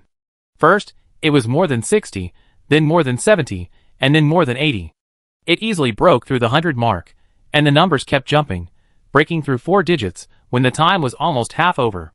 Su Yanqi smiled from ear to ear. When she was happy in her heart, her mouth began to sweeten. The system is really smart. It's the smartest artificial intelligence in the world. Host, you don't need to emphasize this well-known fact. Su Yanqi. I really want to take back what I said. How can the system be so narcissistic? After the 5-hour period was up, Su Yinchi received half of the miner's points plus 50% of the double interest, and the balance of points became 3382. Her points reached an unprecedented height, and the exchange area was also more shining than ever. Chapter 15. Su Yinchi slid the exchange panel and silently counted the number of items that could be purchased and their details. There were 10 pictures in total. In addition to the 3 types of pickaxes, stamina cards and acceleration cards that were unlocked earlier, 5 new items were added, including crystal pickaxes, critical hit cards, detectors, random attribute cards, and treatment cards. The details are as follows. Crystal pickaxe, 100 points, durability 1250, can mine high-level ores. Critical hit card, common 100 points, 5% chance of critical hit when mining. Detector, 500 points, detection range is a mine. Random attribute card, 250 points, attribute blind box, 1000 points, containing 5 attribute cards. Treatment card, 100 points, 10% treatment effect when used. Crystal pickaxe is an enhanced version of iron pickaxe. The points and durability required are 5 times that of the latter, but it has an additional attribute that can mine high-level ores. Su Yinchi didn't know what type of, or was considered high-level ore. Judging from the more expensive mines added after the mine was upgraded, she would soon see high-level mines, so she planned to buy 2 crystal pickaxes as backup. Even if no high-level mines appeared, this pickaxe could be used as an iron pickaxe, so it was worth it. Critical hit cards can increase critical hits, but she didn't know what the specific critical hit effect was. 5% critical hit rate was very low. If she wanted to buy it, she would definitely increase the critical hit rate a little bit. It would be more cost-effective to increase the critical hit rate to 100% at one time. In this way, she would have to spend 2,000 points. Points were not a problem, but at present, she felt that critical hits were not such an urgent need. Su Yinchi continued to look back. The detector was the most useless thing. It could explore mines, and might be useful in reality. It didn't need to explore the location of the ore in the system at all, so it was not very useful. She couldn't use the treatment card even if she was not sick or in pain. She crossed out these 2 items on the purchase list. The random attribute cards that came next made her very interested. It was strange that random attribute cards were 2.5 times more expensive than physical strength cards, acceleration cards, etc. Even if you bought attribute blind boxes, each card would cost 200 points, which was not cost-effective. But the mechanism of this system, Su Yinchi had observed that everything was balanced in the dark, and there were corresponding disadvantages for advantages. There would not be completely bad or completely good. This means that this attribute blind box is likely to open an attribute card worth more than 200 points. It is unknown when the exchange panel will automatically refresh the advanced attribute cards. Su Yinchi prefers to open a blind box. As the saying goes, a bicycle becomes a motorcycle after a gamble, and a motorcycle becomes a car after another gamble. Su Yinchi swiped his hand and bought 3 attribute blind boxes. The blind boxes were distributed in the system backpack. They were 3 yellow boxes tied with red bows. Su Yinchi selected them one by one and opened them. The special effects of the blind boxes were dazzling. After a while, 15 attribute cards were arranged in order and could be viewed by sliding. The first card, the physical card, lost 100 points. Su Yinchi stopped laughing, took a deep breath, and continued to slide back. Physical card *1, physical card *1, acceleration card *1, treatment card *1. The more she looked back, the colder Su Yinchi felt. Could it be that she didn't bathe and burn incense today, and her posture of opening the blind box was wrong? She regretted her overconfidence and overtrust in the system. If she opened 15 common attribute cards, she would directly lose 1,500 points. What else can she do with this money? The real chill is not to quarrel. Su Yinchi was angry. Sure enough, gambling can't be touched. Luck can't be trusted. With a sad face, she felt like she was about to cry when she opened the penultimate card, which was still a useless card. With shaking hands, she made the worst plan and clicked the last card. The golden light that penetrated the soul burst out. It was different from other ordinary cards at first glance. It was so high-end that it must be. The golden light dissipated, and the information of the attribute card was revealed. Random drop, advanced 10,000 points. Miners can get random item drops when mining in the mine.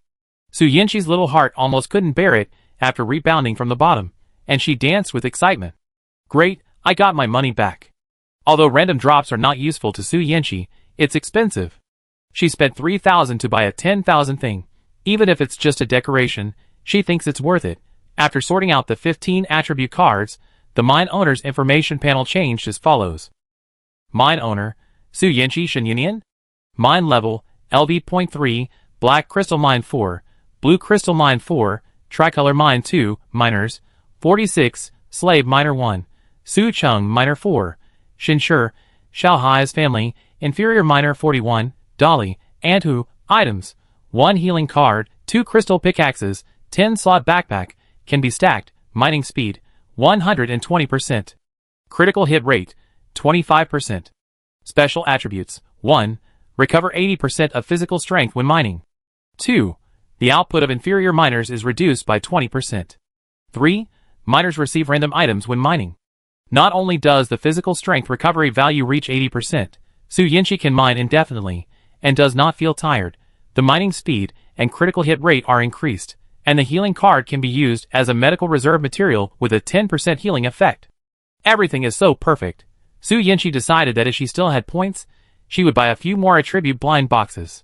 Anyway, she could earn back these points in a few days, just like the points blown by the wind. She would get a high-level attribute card that would be useful to her one day. She had seen the common attribute cards provided by the system, and the high-level attribute cards drawn by the card draw. Common attribute cards were directly related to war output, and high-level attribute cards were related to the added value of mining. She guessed that there were more advanced attribute cards, and it was very likely that these attribute cards would be directly related to her. Would it be related to planting? Or related to plants? Or related to mental power? Su Yinchi's thoughts were churning, her heartbeat was accelerating, and her palms were sweating. She couldn't wait to see the higher-level attribute cards. Unfortunately, after spending money to open the blind box, Su Yinchi's wallet shrank sharply, leaving only 182 points. Her wallet was bleeding heavily, and she needed to rest for a few days. Be patient. Good things always take time. There were 41 inferior miners, who were as restless as Su Yinchi. The system panel clearly showed their classification. They were a little unhappy knowing that they were rated as inferior miners. However, they had a clear understanding of their situation, and quickly accepted the status quo. They were a little surprised by the panel that suddenly popped up, but they still didn't care in their hearts. For dying people, no matter what strange things happened, they had nothing to do with them. They might not be in the mood to run away even if the sky fell.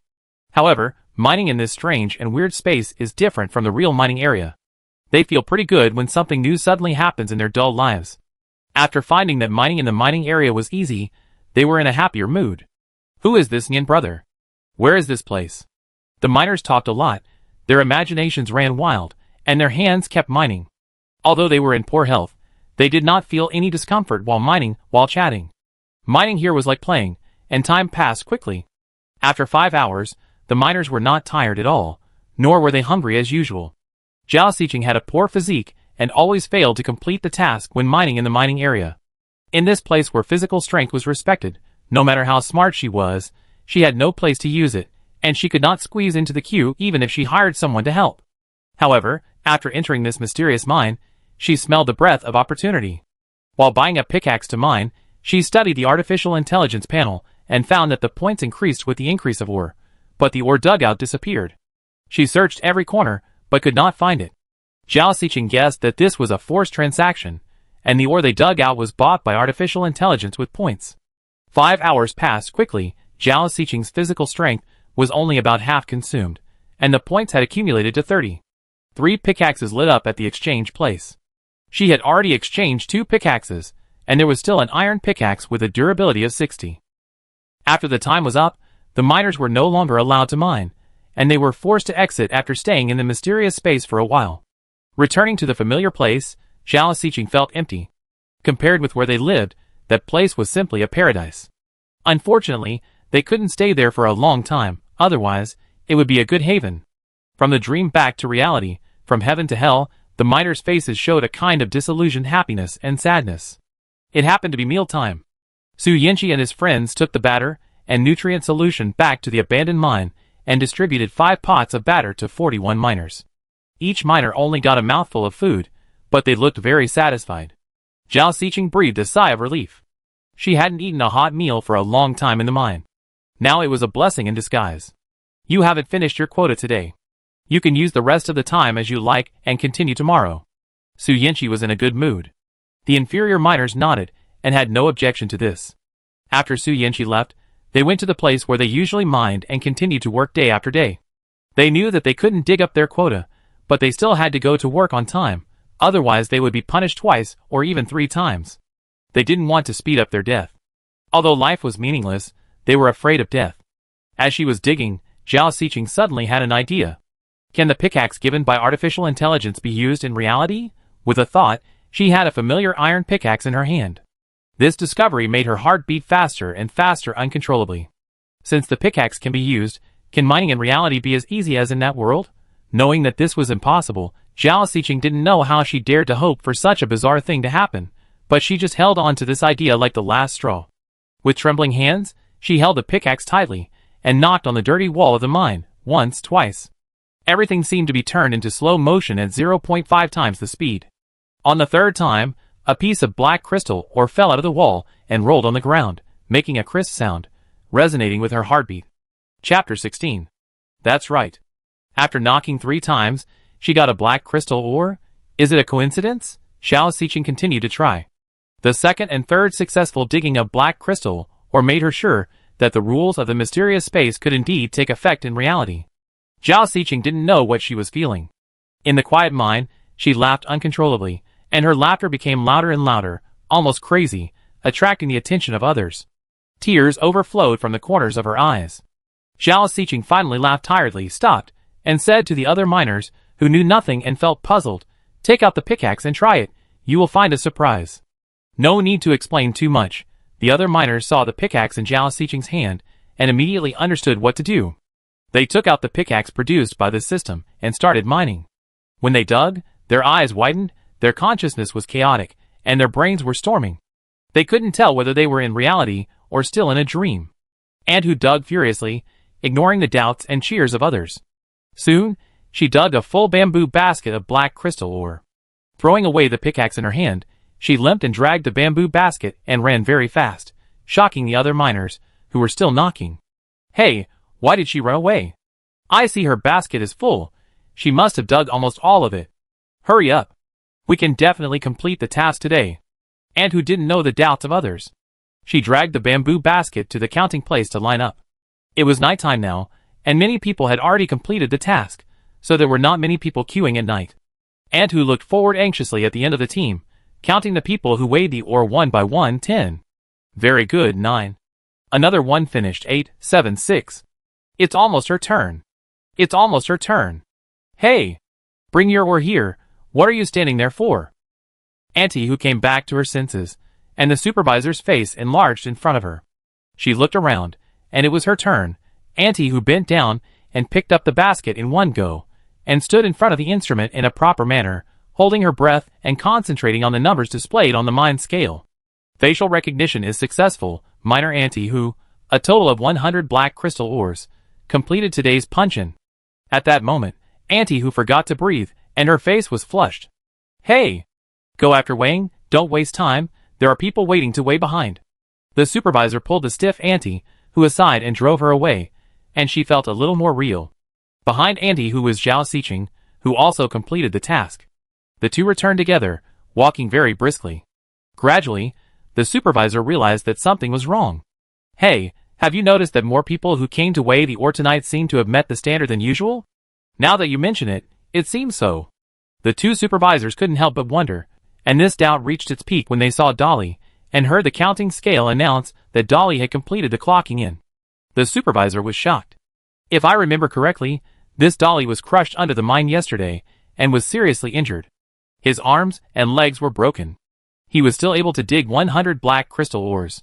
Isn't it too much to look down on people? Some people have good arms and legs, and it's hard to complete the task. How can this Dolly do it? The supervisor stared at Dolly carefully. One arm was broken, one leg was broken, and he dug 100 ores in this dying state? The supervisor made a surprised sound. Human potential is really endless. No wonder the captain wants to punish those who fail to complete the task with whipping. The effect is shown. Forcing them will always work. These untouchables are born lazy. The supervisor feels that he is on the same level as the captain, as if he is as smart as the captain and can be the captain, and he feels very superior. However, the more old, weak, sick and disabled people like Dolly complete the task, the more strange he is. How did these people get together to complete the task today? Although the supervisor is curious, he is too lazy to care about this group of people. He only weighs the mine. If there is no problem with the mine, there is no problem with him. However, the captain is different. He swung his whip vigorously, stepped on the ground with thick soled rubber boots, and walked to the abandoned mine with a fierce momentum, but found that there was no one here. As if to vent his anger, he whipped the wall with a whip, and the gravel fell with a rustling sound. The captain sneered. Could it be that these old, weak, sick, and disabled people couldn't stand being punished every day and ran away en masse? They ignored his captain's orders? When he found these people, he would tear them into pieces, beat them until they fell to the ground and couldn't even get up. The captain went to find the supervisor who weighed the mines and asked sternly, who didn't meet the standards today? The supervisor had returned to the cave early and was about to take a shower and go to bed when he was found by the boss and jumped up from the bed in an instant. The muscles were cramped because of the overreaction, and the supervisor replied, all met the standards. The captain's mouth twitched slightly, and it was obvious that he didn't believe it. How is it possible? How many mines can that group of people dig in a day? You tell me that they can meet the standards? Some people's hands are useless. How can they meet the standards? But captain, everyone did meet the standards. The supervisor said innocently. You are fooling me. The captain's whip broke through the air and fell to the ground with a strong snap. The supervisor was startled and said weakly, that's what the counting scale reported. I can't do anything. The captain cursed. He will go to supervise the work in person tomorrow. He doesn't believe that anyone can be so lucky. Unless they steal or rob, those people will never complete the task. The next day came quickly. The sky was still gray. The captain waited at the counting place early in the morning. Soon, someone familiar came. The first one was a skinny old man. He liked the sound of the whip hitting the bones the most. Every whip was a collision of force and force. However, today, he completed the task. The captain, ? The second one was a slightly fat middle-aged woman. He also liked to grind the whip. The whip hit the fat and oily meat and was very elastic, as if dancing, but he also heard her task completion broadcast. The third, the fourth, the fifth. More and more people completed the check-in, and the captain's hands were itching to go crazy. He whipped the ground with a whip and called the last dwarf, saying, stop! The dwarf trembled and turned around tremblingly. What's the matter, sir? He often saw the captain, and shivered reflexively when he saw the whip in the other's hand. I ask you a few questions, don't be afraid, but if you don't answer truthfully, don't blame my whip for not having eyes. The captain threatened. Yes. The dwarf was so scared that his hair trembled, and he stood there without daring to move. Did you mine these mines yourself? Yes. Did you finish it in one morning? Yes. Do you believe that? Ah. There are only a few people on the entire Cinnabar star who can complete the task in one morning. You mean you sick people can complete the task ahead of time? Don't you think it's funny? The captain exploded. The dwarf was frightened by the captain shouting and squatted down with his head in his hands, trembling, afraid of being beaten. Okay. Get out. The captain clenched the whip. No matter how angry he was, he would not break his own rules and beat someone who had completed the task. He wanted to see who was against him and dared to secretly help this group of untouchables. In the afternoon, when they saw Su Yanqi again, the miners' eyes were full of fire. In the morning, they completed the clock-in and received the food within their quota. Now they are full and energetic, and they are looking forward to mining in the mysterious space next. Before entering the space, the miners all knelt down in front of Su Yanqi and said solemnly, Brother Nian, from now on, we will follow you. Just tell us what we can do. Monitor Huang, who happened to pass by, what's the commotion? Looking inside, in the dark and cramped cave, a group of people knelt down and worshipped devoutly to the young man who was standing on the bed without a foothold. Monitor Huang, what a large-scale missionary scene. Xiao Hai's father had sharp eyes, and saw the supervisor outside the cave at a glance. He quickly went up to talk to him, and asked him to promise not to reveal the matter. Finally, Supervisor Huang reminded, according to what you said, I can't keep your secret for long. You made such a big noise, and sooner or later everyone will know about it. Alas, be prepared. Su Yanqi was not frightened by the miners' worship, but enjoyed the feeling of being surrounded by stars. She was born to be the wife of a prince, and would be loyal to the people of the entire empire in the future. She was just a few miners, so she was not flattered. Okay, if you have nothing to do, start mining. She didn't want to get close to the common people, and be tainted with humbleness. Entering the mine, The first black crystal mine had been mined, and the miners continued to mine the second mine. The brisk mining sound rang in every corner of the system. After a while, a cry attracted everyone's attention. "Oh my God! I was digging the mine, and a pair of shoes fell out with the black crystal ore." The miners were puzzled.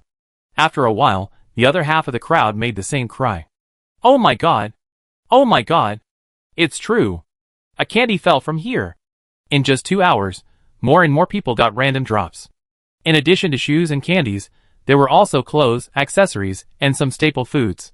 Meow Meow envied the person who got the candy the most. What does candy taste like? Her little head was thinking, and her eyes were fixed on her mother's hand while she was mining, expecting a candy to fall from there. Unfortunately, after a long time, she had heard no less than 10 people say that they got candy, but her mother got nothing. She couldn't help asking, "Mom, why can mining get so many things? We didn't have anything before." "Because this is where the gods live. Those things are given by my brother Nyan Nyan, who asked the gods." Meow Meow's mother explained. "What is the basis for the gods to give gifts? Why have we never received any?" Meow Meow frowned, and there was a big question mark on her little head. This question stumped Meow Meow's mother. Looking at her child's serious face, she was unwilling to deceive her or tell her the truth, so she could only say, "Maybe those people need those things more than us." But she knew that perhaps the real reason was that she had never been lucky in her life. She was a jinx, killing her parents, her husband, and almost killing her daughter. She was an absolute jinx. Meow Meow waited patiently for a while, and when she thought the gods had given gifts to people who needed them more than them, she really couldn't wait any longer and asked her mother, "Mom, maybe the gods think you are too powerful, so they always give things to people who need them, but Meow Meow really wants a candy." The daughter looked at her eagerly, and Meow Meow's mother knew her daughter's thoughts. If she didn't want something in particular, her daughter wouldn't ask for it. She has always been very sensible, and never caused trouble for herself. Unfortunately, she couldn't meet such a small request. "Meow Meow, it's Mom's fault." "No! Mom is too good. Can you let Meow Meow try?" Meow Meow is younger than Mom, and the gods will definitely sense that Meow Meow needs something very much. Meow Meow said innocently. Meow Meow's mother almost cried. Her daughter is always so sensible. "Okay, you try it." When entering the mysterious space, her daughter didn't have a backpack panel, and Meow Meow's mother was not sure whether her daughter could mine. She thought that if both mother and daughter couldn't get candy, she could go out and exchange one for her daughter to try. Dong dong dong. Meow Meow's short hands waved the pickaxe, that was 5 times bigger than her hand to dig the ore. Bang, ding! 2 pieces of ore fell, one of which was automatically picked up by the system, and the other fell in the corner of the wall, shining brightly. Meow Meow's chubby little hands held the ore, and smiled with teeth showing eyes. "Look, Mom! We have something good." Chapter 17. Su Yinchi lay on the stone bed, crossed her legs, looking so relaxed. I don't know how the miners felt when they found that there were items dropped during mining, but the system gave them generously, so it shouldn't be anything good. On Cinnabar Star, any item would be enough to make them happy for a while. Su Yinchi shook her head, and erased the miner's ignorant look from her mind. Before she fell asleep out of boredom, the miners came out of the system mine one after another, all with a happy face. When they saw Su Yinchi, they couldn't wait to share with her. "Brother Nyan. In addition to points, we also got a lot of good things from mining today. I got 2 pairs of shoes. Look, the quality of these shoes is pretty good, 1 pair of cloth and 1 pair of rubber, resistant to dirt and durable." "What's yours?" "Mine is amazing. Look at this clothes, so thick and fluffy, I won't be afraid of winter anymore. Winter is still far away. My summer clothes are good and can be used soon." One by one, they excitedly put all kinds of items they got under Su Yinchi's eyes to show her. These were all normal to her, and she was not interested. "Well, good, good. Make way, let Brother Nyan help me see what I have." The dwarf held a piece of bagged bread in his hand, and stretched it to Su Yinchi like offering a treasure. "This is food called toast." "Toast?" The dwarf was full of surprise, and swallowed his saliva. He had never eaten food other than batter. "Okay, you've finished asking questions. It's my turn now. Brother Nyan, after we finished mining today, a new item appeared in the exchange panel. It's called a healing card. I used one and my foot stopped hurting. It's amazing." "Me too, I used one, and my wounds recovered by more than half. I feel like if I use 2 more, my body will be completely healed." Su Yinchi interrupted at the right time. The treatment card has a 10% treatment effect, and 10 cards are needed to cure it completely. 10 cards? One card is worth 100 points, and we can heal our bodies as long as we spend 1,000 points. In other words, we can get a good body by mining 13 times at most. Not only that, we can also get a lot of food and clothes, which is great. The miners looked at Su Yanqi with very hot eyes, and she felt burned. Brother Nian, I will never forget your kindness in saving my life. Brother Nian, if you need anything in the future, just let me know, and I will go right away. Brother Nian, this is a little thought, don't despise it. A miner put the leather shoes he got on Su Yanqi's bed. With him as the first, others gradually put their obtained items in Su Yanqi's cave, including candies, bread, drinks, snacks, clothes, blankets, and various exquisite handicrafts, filling Su Yanqi's bed. Su Yanqi, this bed cannot be slept in. To Su Yanqi, these are ordinary items that cannot be more ordinary, but to the miners, these are the most novel items they have ever seen in their lives.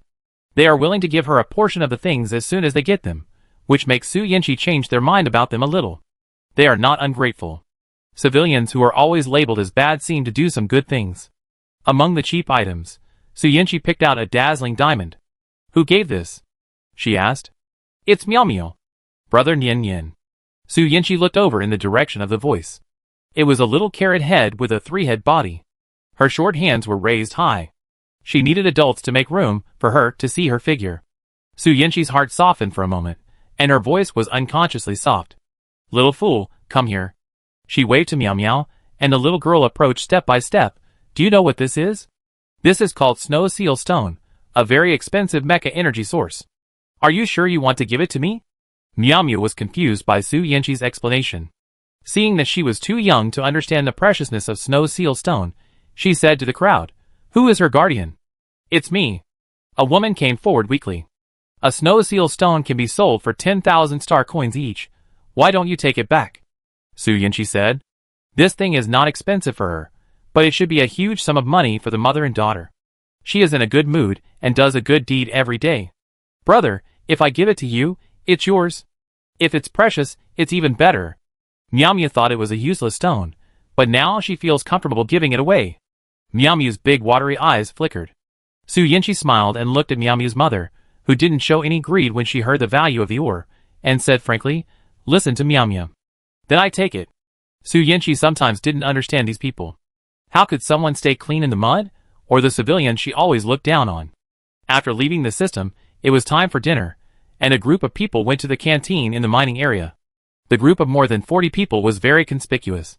Surrounded by 40 people, Su Yanqi was not used to being squeezed in the middle, so she deliberately took 2 steps to the left, and the remaining 40 people followed her to the left. Su Yanqi, wrapped in the crowd again, she turned to the right without any expression, and a group of people followed her to the right. With a twitch of his mouth, Su Yanqi continued to move left, and the others also continued to move left. The eater who just came out of the mine. When did this world become so abstract that they don't recognize it?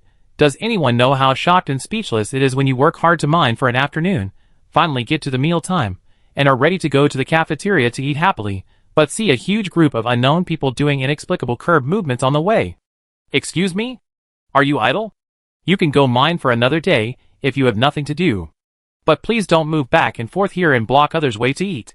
Eating is difficult mode. Stop. I say. The eater can't stand it anymore. The unknown group of people stopped suddenly and looked back. More than 40 pairs of eyes were staring at them, making the eater a little reluctant to eat. But the words came to his lips, and he had to say them. Can you make way? The eater said weakly. The crowd dispersed instantly to make way. Thank you. The people who were eating ran away in panic under the gaze of more than 40 people. After the people who were eating left, the group couldn't find Su Yanqi, and they felt like the sky had fallen. Where's Brother Nian? Where's such a big Brother Nian? Dozens of people rushed to the cafeteria as if they had lost their backbone, and finally found Su Yanqi among the people queuing for food. Soon, someone took Su Yanqi's batter and nutrient solution, pushed Su Yanqi to an empty seat in the cafeteria, wiped the stool for her before letting her sit down, and Dolly opened the nutrient solution consciously. Su Yanqi, how to say, this kind of life is not bad. Shen Yunyan also adapted well to Su Yanqi's life after a few classes. This well-being did not include that he broke Su Yanqi's 3 small potted plants, filled in the inspection report randomly, and was talked to by the dean. Su Yanqi, I know that you have encountered some unpleasant things recently, but no matter what time, Don't let those things affect your studies. For example, your inspection report needs more polishing. The dean said earnestly. Okay. With Su Yanqi's shell, Shen Yunian was like a good girl, so good that the dean immediately believed that he would change it. Then take the inspection report back and fill it out again. Shen Yunian took the report obediently and walked towards the classroom. It is impossible to fill in a report. Wait for Su Yanqi to fill it out herself when she comes back. He doesn't plan to help her with any homework, although he doesn't know how to do it, and he doesn't plan to learn. After school, passing by a men's clothing store, Shen Yunian walked in. He didn't want to try those messy skirts in Miss Su's closet. He picked 2 sets of men's clothes at random. After paying with Su Yanqi's smart brain, he looked at Su Yanqi's meager balance in confusion. Balance, 1,000 star coins. Take another look at the price of the clothes, 200,000 star coins. Shen Yunian's face was calm, but his pupils were shaking. Shen Yunian, bad news. Someone is going crazy. Good news, that person is not him. However, wouldn't it be more interesting if she were angry? As he imagined Su Yanqi's angry look in his mind, Shen Yunian's mood index gradually rose. As soon as he left the store, a flashy yellow car floated in front of him. The car window opened, and he saw his half-brother whom he hadn't seen for a long time. When he saw that face again, in an instant, the situation changed and the wind blew up. Everything was so sudden. His mood dropped to the freezing point. Shinja had a stinky face and wore sunglasses. He thought he was cold and said, I won't accept the clothes you bought. If you don't apologize to Su Cheng, I won't forgive you. Shen Yunian, ? The car started, leaving a ground full of exhaust gas spraying him. Shen Yunian, I'm in a worse mood. The next day, Shen Yunian changed into the newly bought men's clothes. Except for the obvious curve on his chest, everything was perfect. Until one day, he met Shinja in the cafeteria again. Shinja passed the preliminary round of the mecha competition, and had to participate in the competition for several days in a row. Except when he was fighting hard on the field, he was a little absent-minded. The deputy captain was designating the mecha combat strategy for the next game. Shinja suddenly asked the substitute player beside him, Is Su Yanqi here? The deputy captain and the players who were talking dryly said, No. The substitute player looked at the silent deputy captain, and the captain Shinja, who was very concerned about this matter, and even asked publicly during the meeting. What about the clothes she brought? Give them to me. If I don't wear them to the competition, she will be angry again. Shinja's tone was somewhat helpless and doting.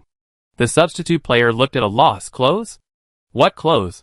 Hearing that there were no clothes, Shinja's face suddenly became ugly, and the deputy captain's face was darker than his. Brother Zhe, the game is about to start. Can we not talk about that damn clothes? Shinja had a straight face and no expression. Go on. Shinja waited for 2 days. Even if the clothes were sent by express around the capital star, they should have been delivered to him. But there was no trace of the clothes, and there was no news from Su Yanqi. He couldn't help but reflect on whether he had asked too much of Su Yanqi. After all, when he thought about it carefully, she didn't do anything wrong. Asking her to apologize, the proud young lady had a strong self-esteem and couldn't bring herself to apologize. So Shinja ordered a substitute player to help him check the situation. Tell Su Yanqi to bring the clothes she bought. I forgive her unreasonable trouble. After Shinja finished a game, the substitute player came back to find out the news. Seeing that he was empty-handed, Shinja was puzzled. Where is the stuff? The substitute player brainstormed for a while. He didn't expect that he would witness such a scene. He used the most tactful words to tell the heartbreaking truth. Captain, is it possible that the clothes were bought by the eldest lady for herself? Shinja, that's men's clothing. Shinja didn't believe it. He heard that Su Yanqi went to the cafeteria and went straight to the destination after the game. Cici. The moment he saw Su Yanqi, Shinja calmed down and figured out everything. If you want to attract my attention in this way, then you did it. Shen Yunian felt a chill. Shinja's tone was as if his attention was a gift. Is that so? Shen Yunian's voice was like ice. You paid attention very well, but you don't have to pay attention next time. After saying that, he passed by Shinja, leaving the stunned Shinja standing there in disbelief. Brother Shinja, girls always say one thing and mean another. Don't mean yes. Sister means I like your attention very much. Su Cheng rushed over to speak for him. Really? Su Cheng smiled brightly. Yes. She will take the initiative to reconcile soon. Substitute. Although, why does he feel that the reality is the opposite of what Su Cheng said? Is this the reason why he has been a solo since birth? He really doesn't understand girls at all. Chapter 18. At night, Su Yinchi lay on the stone bed. After a few days, she had gotten used to it. Although she had spread the blanket sent by the miners on the bed, it was still uncomfortable, and she couldn't sleep well. System, after digging so many mines, you should have energy to send me back. Ah ha ha ha, I thought the host had forgotten about this. Isn't it fun to stay here? I'd be happier when I go back. Su Yinchi saw through the system's little thoughts. Seeing that Su Yinchi insisted on going back, the system had to start the energy conversion. As the world spun, the environment around her was completely different. The dazzling light made Su Yinchi squint her eyes. She quickly checked her body, hoping that the rude and dirty civilian men had not defiled her body. What the hell is this? Huh? You actually go out without underwear? Ah! Su Yinchi screamed, and a handprint appeared on her slender waist. That man.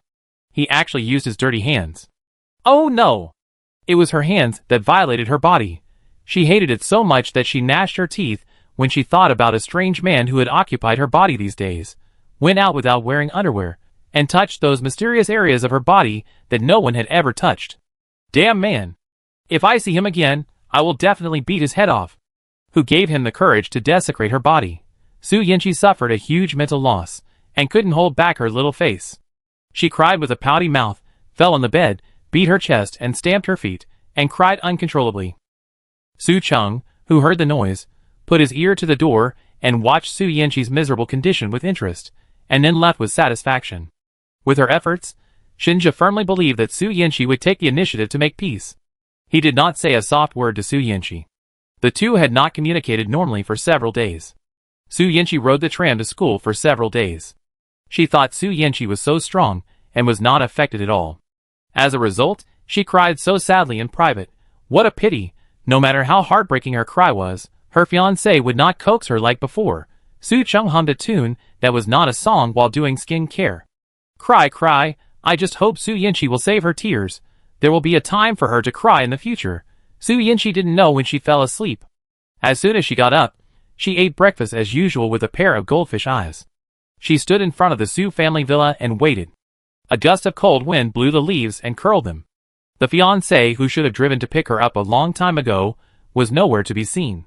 Su Yinchi bit a piece of bread angrily, and decided that she would never give Shinja a good face again in the future. She took the public flying car to go to school alone. During the commuting time, the bus was not surprisingly very crowded. When Su Yinchi arrived at school, she had already had close contact with various buttocks, elbows, and feet, leaving unforgettable memories.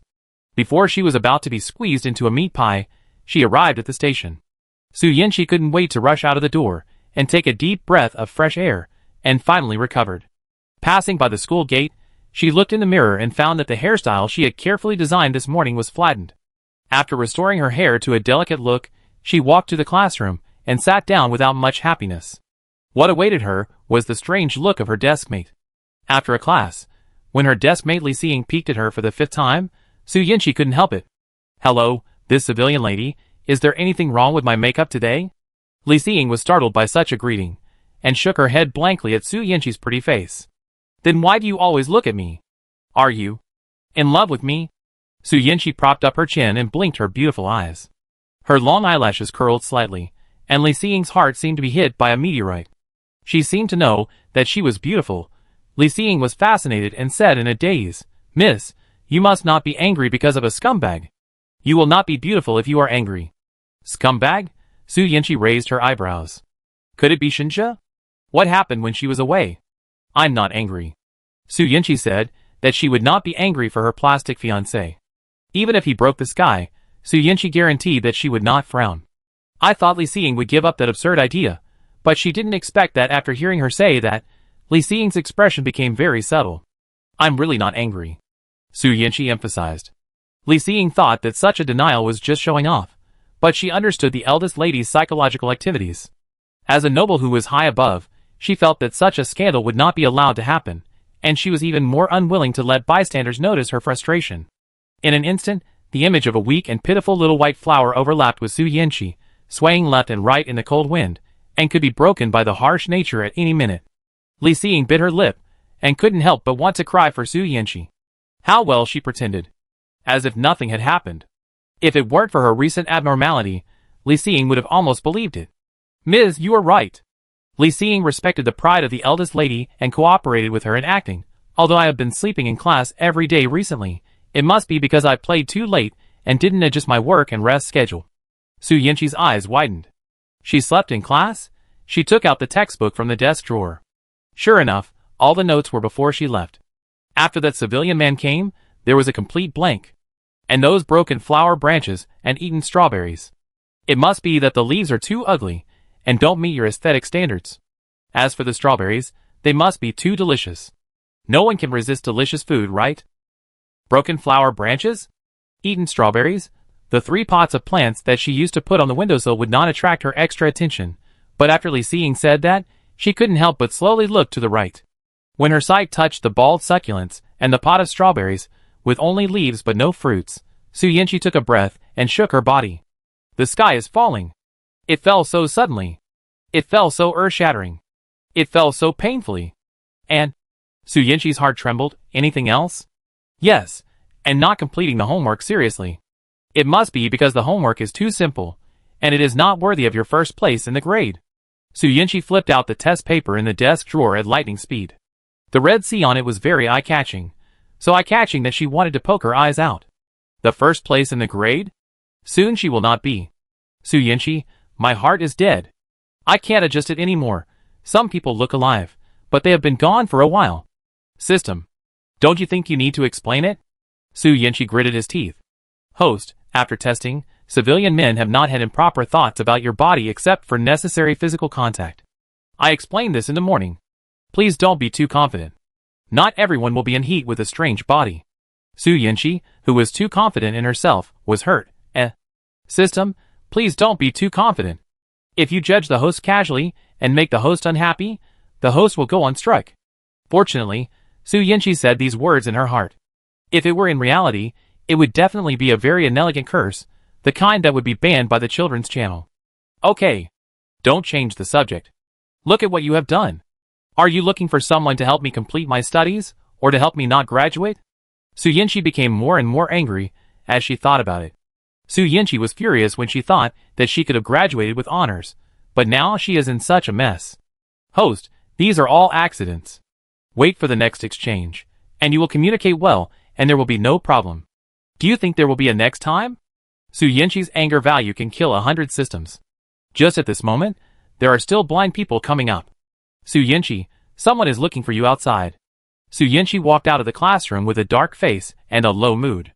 Seeing that it was Shinja waiting for her at the end of the corridor, her face eased a little. Unfortunately, the words spoken by the fiancé, who had not seen her for a long time, were not very pleasant to the ear. Cece, I know that you have lost your appetite for tea and food because of me, and even neglected your favorite studies and your favorite potted plants. If you want to reconcile so much, why don't you say it? Is face more important than health? Okay, now it's okay, let's reconcile. Don't humiliate yourself, okay? In response to Shinja, Su Yanqi's white and tender fist hit him on the head, and he jumped up with a grin in pain. What are you doing? Cece.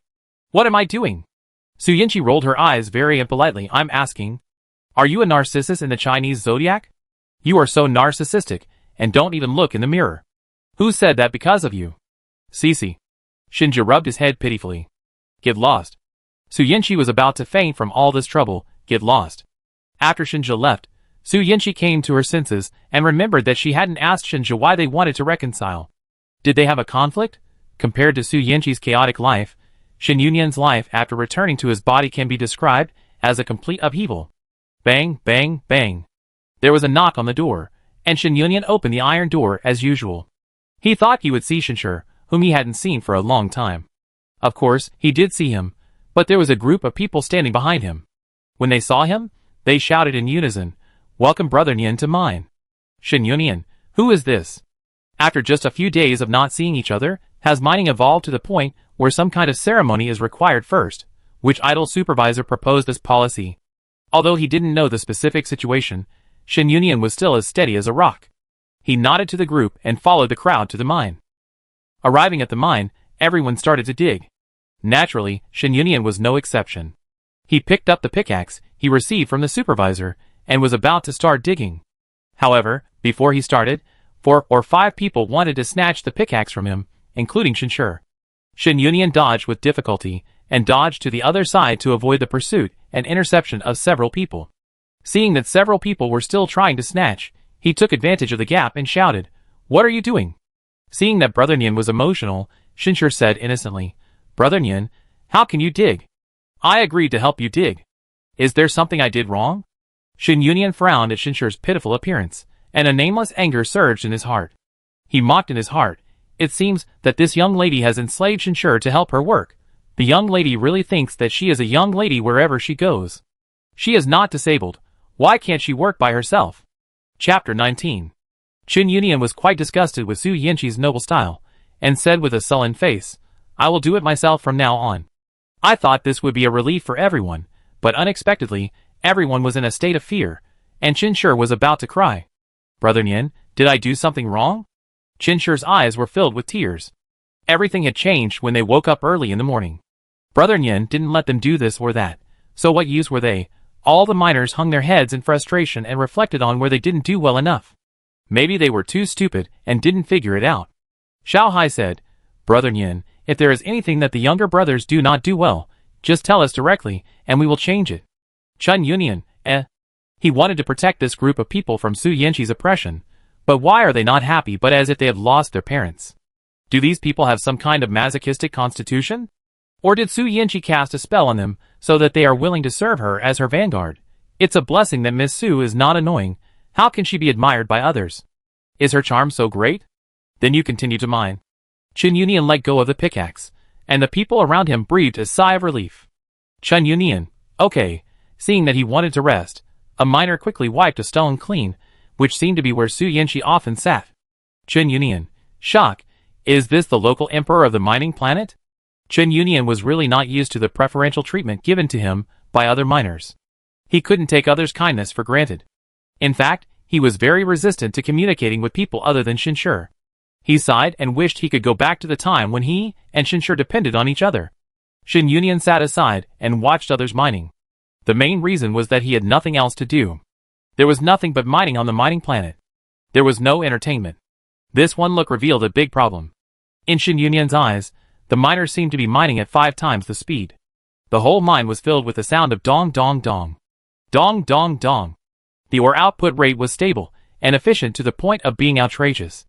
Even if the Taishan collapsed in front of him, Shen Yunian's expression began to crack at this moment. His pupils were empty and a little confused. Is this on the Cinnabar planet? Are these people ordinary miners? All these changes started from exchanging bodies with Miss Su. It was hard for Shen Yunian not to suspect that these things were related to Su Yanqi. He now had only one question. How did Su Yanqi treat science as nothing? Now it is no longer a question of Miss Su's arrogant and spoiled body. She has begun to override the entire natural world. Shen Yunian had only one thought at this moment. Pills. Watching the miners spend a whole morning to complete their quota, each of them spent a few minutes to dig 2 more pieces, and his share came out. After weighing the ore, Shen Yunian enjoyed another wave of supreme treatment in the cafeteria, wiping the stools, taking meals, and screwing bottle caps. Several people performed their duties, and a daily lunch was neatly placed in front of him. He only had to sit in the center of the crowd and wait to enjoy it. It was really the evil hedonism of the rich and powerful. After dinner, Shen Yunian returned to the cave. Before he could clean up the messy room, Xiao Hai came to the door with some bottles and jars. "Brother Nian, the energy stove you want, 1 pot each and 5 jars. Do you think it's enough? Just tell me if you need anything else." Enough? Shen Yunian knew that this was what Su Yanqi wanted. It seemed that she was going to cook for herself. He recognized the wheat ears that covered the room. He had lived here for decades and had never found them. He didn't know where Su Yanqi got them from. She was very capable.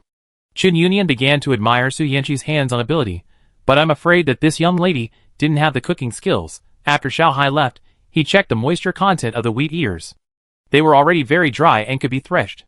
Shen Yunian went to wash his hands and prepared to deal with the wheat ears. In fact, there was no need to wash them.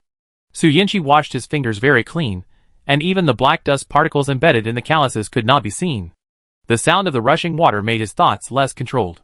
In the illusory image, there was still the sound of rushing water, but the soul in the body was another person at that time. He should wash very seriously, so that he can have a brand new body. The tip of Shen Yunian's ears was slightly red. Taking a deep breath and exhaling the foul air, He suppressed his thoughts and blamed Su Yanqi. The young lady is just delicate, she can't stand being dirty, and she has to do extra things. Somehow, he suddenly thought of how he had insulted Su Yanqi when she first entered this body. The young lady probably had never seen such a dirty person, and she probably wanted to die. Shen Yunyan was amused by the imagined Su Yanqi. He washed his face with clean water, and water drops dripped down his hair in front of his forehead. There is another person's figure everywhere in life, as if it was divided into two non-aggressive sides by an invisible sharp blade. At this moment, the boundary between the two worlds began to merge after the two people changed back to their bodies. Will they still be exchanged? Shen Yunyan's eyes flickered slightly, and he stopped thinking about this meaningless question. He began to work resignedly, crushing the wheat ears with his fingers and putting them into small jars one by one. After all the wheat grains were processed and filled 2 jars, he found a clean stone to grind the wheat grains into powder, and deliberately grinded them finely. After grinding into powder, the volume was reduced by half, and only half a jar of flour was obtained. Then he sorted out the other sundries in the room. The originally empty cave now had many small things. There were clothes, shoes, and some food. He broke open a colorful candy, and put it in his mouth. The long-lost sweetness spread in his mouth. A long time ago, he liked this taste, but now he just felt sick. Because food is precious, he did not waste it, and let the sweetness melt in his mouth. With this candy, it seems that life has become sweet. After sorting out the sundries, Shen Yunyan washed himself carefully again. He couldn't tell why, maybe because he was afraid of dirtying his new clothes. The busy time passed quickly. Fortunately, the eldest lady left him so much work, so the days without mining were not difficult to endure. It was soon dinner time. This time, no one bothered him, only Shi came over. "Brother Nian, are we still mining today?" Shen asked. Shen Yunyan drank the nutrient solution and asked back without thinking, "Hasn't it reached the standard?" This sentence became the terminator of the conversation between the two. Shen fell into a long silence, until Shen Yunyan found something wrong and looked at him. He asked with difficulty, "Brother Nian, you are back, right? Now it is the real you." His voice trembled, as if he had exhausted all his strength to squeeze out such a sentence. Shen Yunyan did not hide it, yeah. Other people do not know him, and do not know his changes, but Shen is his closest person, and should have known his abnormality immediately. Back in the cave, the two continued to talk in secret. "Will she hurt you?" Shen asked cautiously. Shen Yunyan thought that this was probably a pastime for the eldest lady when she was bored, or some new technology from the interstellar made her curious, but it was just a temporary novelty. Maybe she got tired of it and went back, and these things will not happen again in the future. "No," he said. Shen told Shen Yunyan everything that happened in the past 2 days. After he finished speaking, he felt a little funny. She is quite simple, not disguised at all, and did not doubt whether I would discover her secrets. She also let everyone enter that space. I thought it would take some effort to get it out. Yeah, it's good. No matter how gorgeous the feathers of a bird that has been locked in a cage for many years are, how can it know the dangers of the world? Shen Yunyan is more concerned about that space. Maybe he had been isolated from the world for too long, and he felt that such a magical thing should not be achievable with the current level of technology. If he could go in and take a look in person. By the way, Brother Nian. Shen interrupted Shen Yunyan's thoughts. "Have you collected the wheat ears? That person said he wanted to use this thing to bake cakes." "What is a cake? Is it something from the outside world?" "Ha, I'm so stupid, it must be something that only exists outside. Do I need to ask?" "You can make cakes. I grind the wheat into flour, add water and mix it, and you can make pancakes." Shen Yunyan washed a new jar, put in flour, added water, and stirred it into batter. Shen stared at the changes in the flour and was surprised. This is similar to the batter we eat every day. Is batter made in this way? This thing doesn't look very delicious.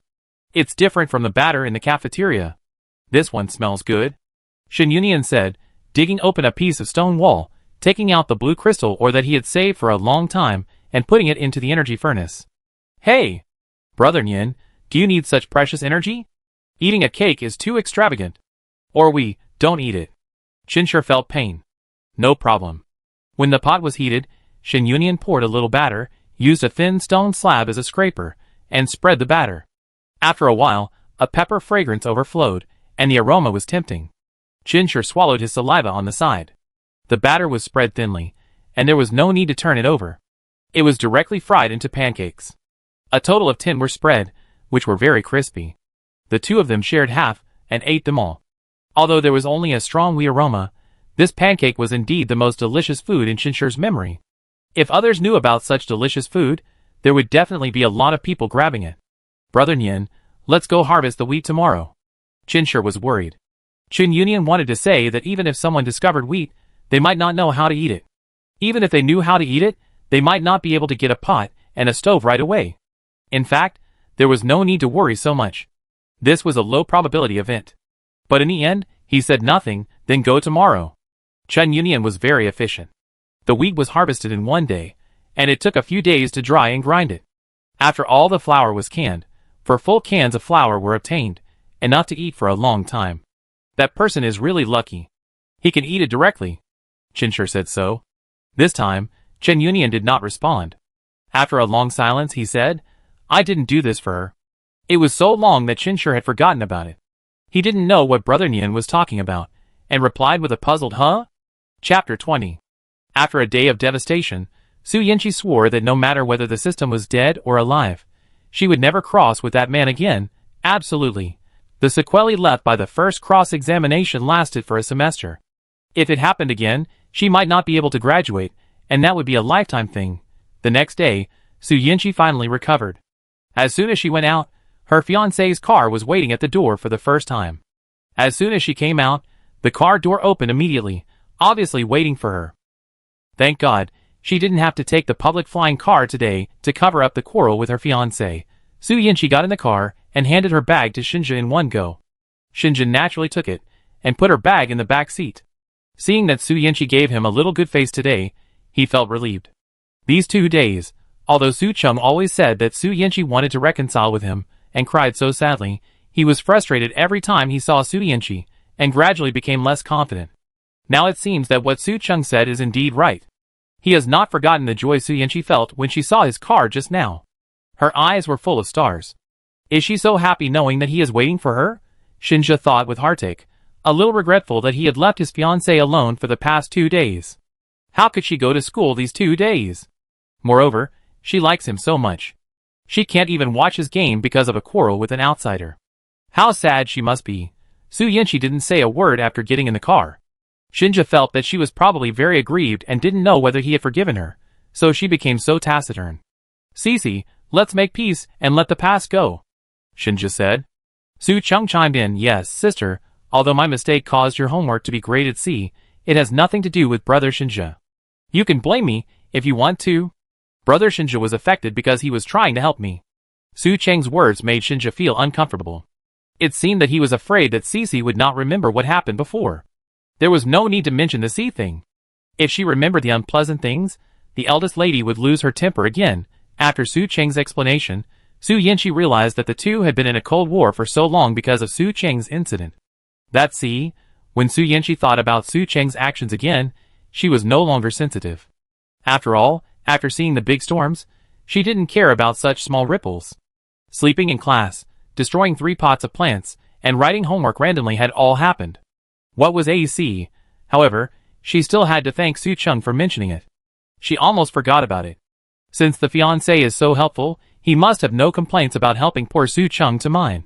Su Yinchi secretly counted the compulsory execution cards. After a few days, she had accumulated 128 cards, which was equivalent to 128 hours, a full 5 days, enough for them to help each other happily.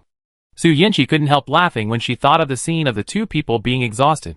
Before waiting for her answer, Qinshi saw her smile and thought that she no longer minded the past, so he smiled and asked, Cece, what are you laughing at? I thought of something funny. Su Yinchi tilted her head and glanced at Qinshi. When she thought that he would help her make money in the evening, Qinshi looked much better.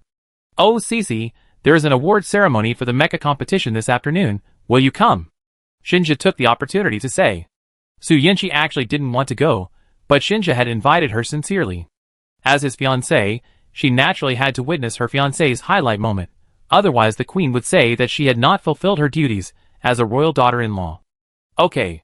Su Yinchi agreed.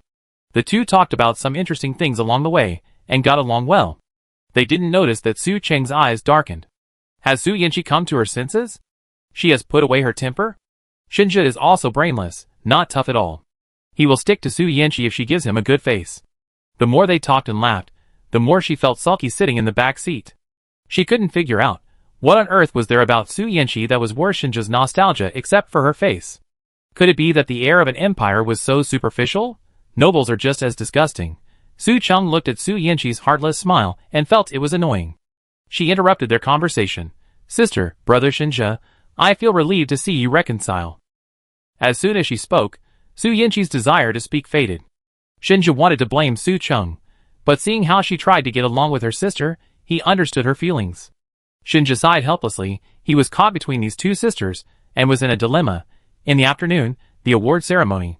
This is the most grand competition of the Mecha Academy every year, and the award ceremony was also very grand.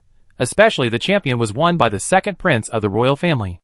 The academy invited the emperor of the empire to be the award presenter in person. For a time, a simple academy event became a major political event, and countless dignitaries attended to congratulate the second prince for winning the first place. Su Yanqi was invited to attend in school uniform, but she couldn't see Shinja at all. After searching for a long time, she found him surrounded by people and socializing everywhere. If she had known there were so many people, she could have been lazy and didn't come. Anyway, Shinja didn't have time to pay attention to her, so she could just say she had been there. Now that she was here, she was unfamiliar with the mecha department and it was boring.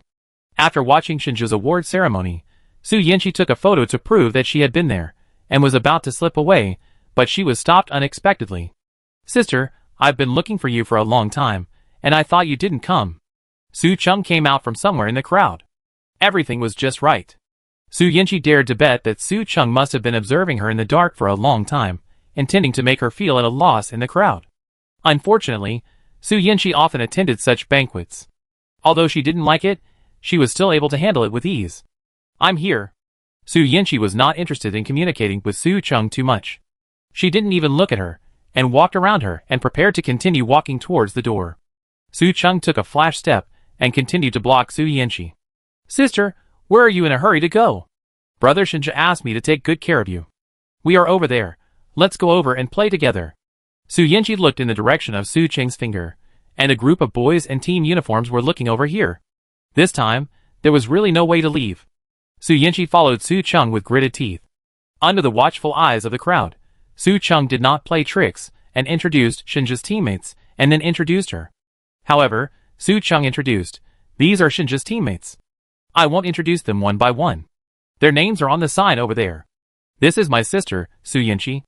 And then, there was nothing else. Su Yanqi raised a hint of sarcasm at the corner of her mouth. TSK, they didn't even dare to say that she was Shinja's fiancée. However, even if she didn't introduce her, Shinja's teammates knew her identity. Before Su Yanqi came, the mecha team members were just chatting enthusiastically. After she came, these people seemed to have no idea what to say, and looked at each other with ambiguous meanings. They didn't talk, and neither did Su Yanqi. There were many boys here, and there was a smell of cigarettes and alcohol, which she couldn't get used to, and she felt a little uncomfortable. She found a relatively far place, and she laid down on the sofa, and found a comfortable position, feeling contented as if she was the organizer of the whole place. The deputy captain couldn't stand Su Yanqi's nonchalant look, as if she couldn't see that they didn't welcome her, and a nameless anger rose in his heart. The name Su Yanqi has appeared in his ears very frequently recently. He didn't feel anything when he heard that she was spoiled, willful and hypocritical before, but this time he almost suspected that this woman was sent by the rival. There was no better time to quarrel than quarreling with the captain during the mecha competition, which made the captain lose interest in the competition, and waste time on her several times. How could a fiancé be so ignorant? Especially now that they won the championship. Su Yanqi still acted like nothing happened. How could she have the face to attend the award ceremony? This is Miss Su. I've heard of you for a long time. The deputy captain was weird. Su Yanqi raised her eyes lazily, and said him politely. Her indifferent expression made the deputy captain angry. He sneered, Miss Su is really as beautiful as the rumors say. No wonder the captain has been thinking about her all the time. However, if we want to marry her home, a girl like Chung Chung is more suitable. That's the real good wife, who can help us guard the rear. These words were a step down on Su Yanqi, and the hostility was very obvious. Su Yanqi could hear his meaning even if she didn't pay attention. However, the deputy captain didn't seem to realize that he offended two women at the same time with one sentence. For Su Yanqi, being beautiful is a compliment, but for Su Cheng, being suitable to be a wife is not a compliment. Su Chung was really angry at this greasy vice captain and couldn't eat. What do you mean she is suitable to be a wife? What do you mean she is a good wife?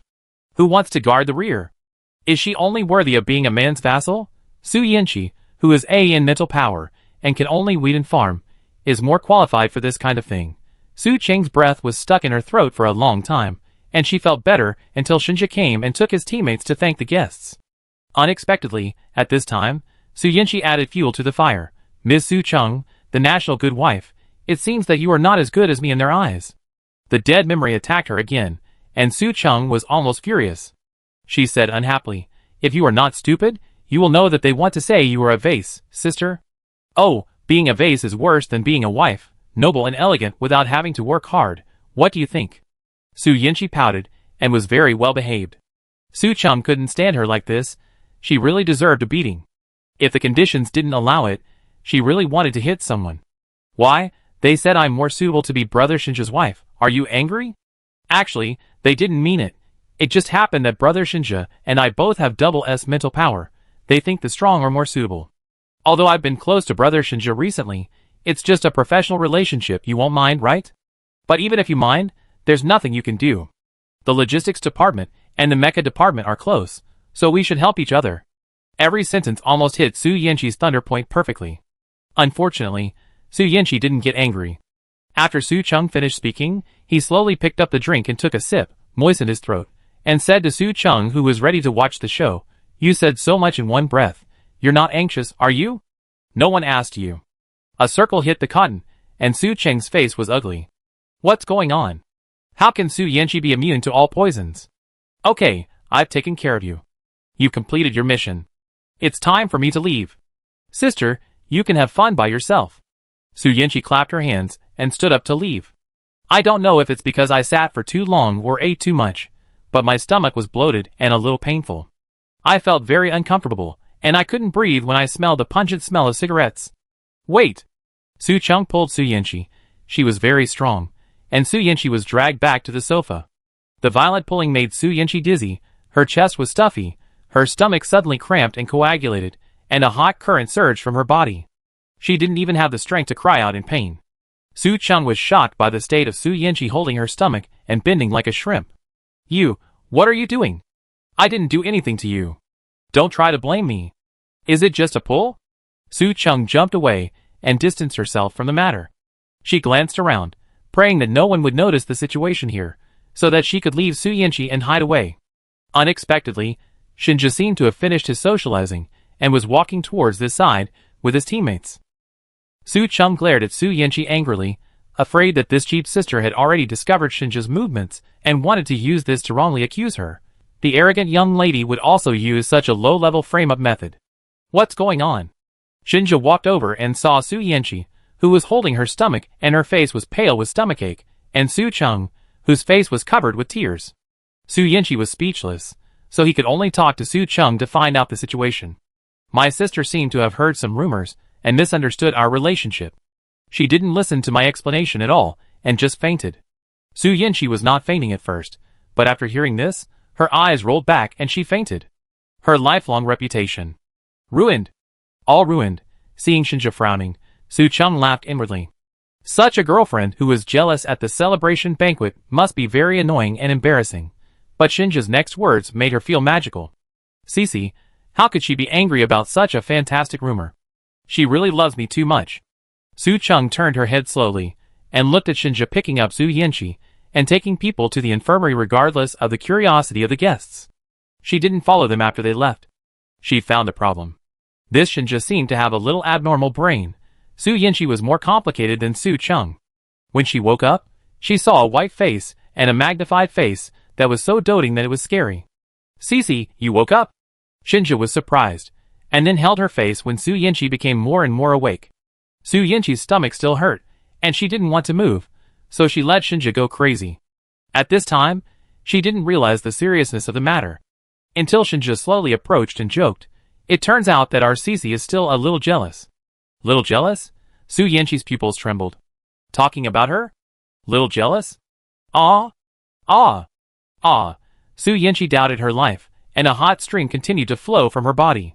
She felt that today she would either be killed by Shinja, or she would bleed to death in pain. She chose to bleed for 7 days. Chapter 21. Weak Su Yanqi's eyes were a little empty. She pushed Shinja away and couldn't smile. Taking a deep breath, Su Yanqi said to Shinja, "Shinja, please ask for a leave for me. I have a stomachache and want to rest today." Su Yanqi was weak, and Shinja put away his joking thoughts, feeling a little uncomfortable. "Okay, then how are you going back? Do you need me to take you home?" Shinja asked. "No, I asked my driver to pick you up." Su Yanqi refused. "You go back to the ceremony. It's not polite for the protagonist to disappear for too long." Shinja looked back every few steps. Su Yanqi repeatedly assured him that he would be fine, and then he turned and left. Su Yanqi breathed a sigh of relief. The queen's face turned pale when she learned that her son had abandoned the guests at the banquet for his fiancée, who fainted from anger. They are all college students, but they are still so ignorant that they have forgotten the basic hospitality. One is jealous, and the other has only love in his heart. Of course, the queen will not be angry with Shinja. She just thinks that Su Yanqi is looking for trouble. How can she be a royal daughter-in-law like this? In contrast, the more she sees Su Cheng helping to appease the guests, the more satisfied she is. This is the style of a lady from a noble family. Not long after returning, this second Miss Su has become very stable and does everything in an orderly manner. It is not a bad idea to change this royal daughter-in-law. After all, the royal daughter-in-law is the right-hand man of her husband. Su Cheng is much better than Su Yanqi in both character and strength. When the two are compared, the difference is obvious. It seems that some things cannot be improved by long-term education, and those who grow up wild may not be that bad. When Shinja came back, the queen took Su Cheng to socialize. When she saw her son, she said in a deep voice, "You still know how to come back." "Queen Mother, it's Cece who is sick." "Okay." The queen interrupted Shinja's explanation. "Those things are not important. You are the protagonist today. It is really rude to leave suddenly. What's important now is to apologize to the guests. Go." Shinja frowned and wanted to say something, but the queen urged him, "Go." Shinja didn't continue to explain and walked towards the guests. After driving her son away, the queen turned to Su Cheng and said, "This child is really troublesome." Su Cheng is not stupid. The queen herself said that the child is troublesome, but she can't agree. No mother can tolerate others saying that her child is not good. "Madam, you are too modest. Brother Shinja is the champion today. He has won you great honor." "Ha ha ha, you are a good talker." The queen smiled. "I know my child well. I will trouble the people around you to take care of him in the future. Don't let this happen again." Su Yanqi returned to the Su family and lay down. Unexpectedly, the more she had nothing to do, the more obvious the pain in her stomach became. She was so painful that she hoped that the Big Bang would destroy the stars, and then everything would start over again, so that women would no longer evolve such inhuman things as uteruses. What animal can live after bleeding for 7 days? The answer is women. Su Yanqi is a woman with a worse fate. Every time she has her period, she will be in excruciating pain. The key is that this period is not on time, so she likes to sneak attack. This time it came early, catching Su Yanqi off guard. If she was born to be tortured, it would be better to let her die quickly, so that there would be no days every month when she would rather die than live. It's too hard to endure. I really don't understand. The world is so developed. Why hasn't anyone invented a medicine that can isolate people from pain? Su Yanqi was quite resentful about this. System, can you use the treatment card to treat this situation? Host, don't rush to seek medical treatment. Seeing her rolling on the bed in pain, the system began to give her advice. Host, I have a way to save you from pain. Su Yanqi was dizzy with pain. The system was so polite that she had to wonder what bad idea he was going to come up with. Please speak. You can completely perform a second body swap and let the target host suffer the pain for you. When the body is well, you can swap back. Isn't it wonderful? Although Su Yanqi firmly opposed swapping bodies with Shin Yunian, the system's proposal to let Shin Yunian bear it for her was really tempting. So tempting that she couldn't say a word to refuse. Letting Shin Yunian come through might prevent her from graduating, but it could solve the problem of her dying of pain. As for not being able to graduate, that was a matter for the future. What's more important is that she can survive these 7 days, isn't it? Switch. Su Yanqi succumbed to this physical difference that is not good for women, but we have to be fully prepared. Thinking of the opportunity to escape this inhumane pain, Su Yanqi sat up and shot from her dying illness. The preparation Su Yanqi mentioned was to make 3 rules with Shin Yunian. She took out a palm-sized notebook with cute green plants and wrote down the requirements on it. Hello, civilian male. You destroyed my succulents, ate my little strawberries, and gave me an extra C in my assessment. You have done many evil things, crossed out, stirred up trouble, crossed out, and messed up my life. As compensation, you are honored to be chosen to spend 7 days for me, but we have to make 3, crossed out, 4, crossed out, 5, crossed out, 6 rules. First, you are not allowed to sleep in class. The content of the class should be recorded with a recorder.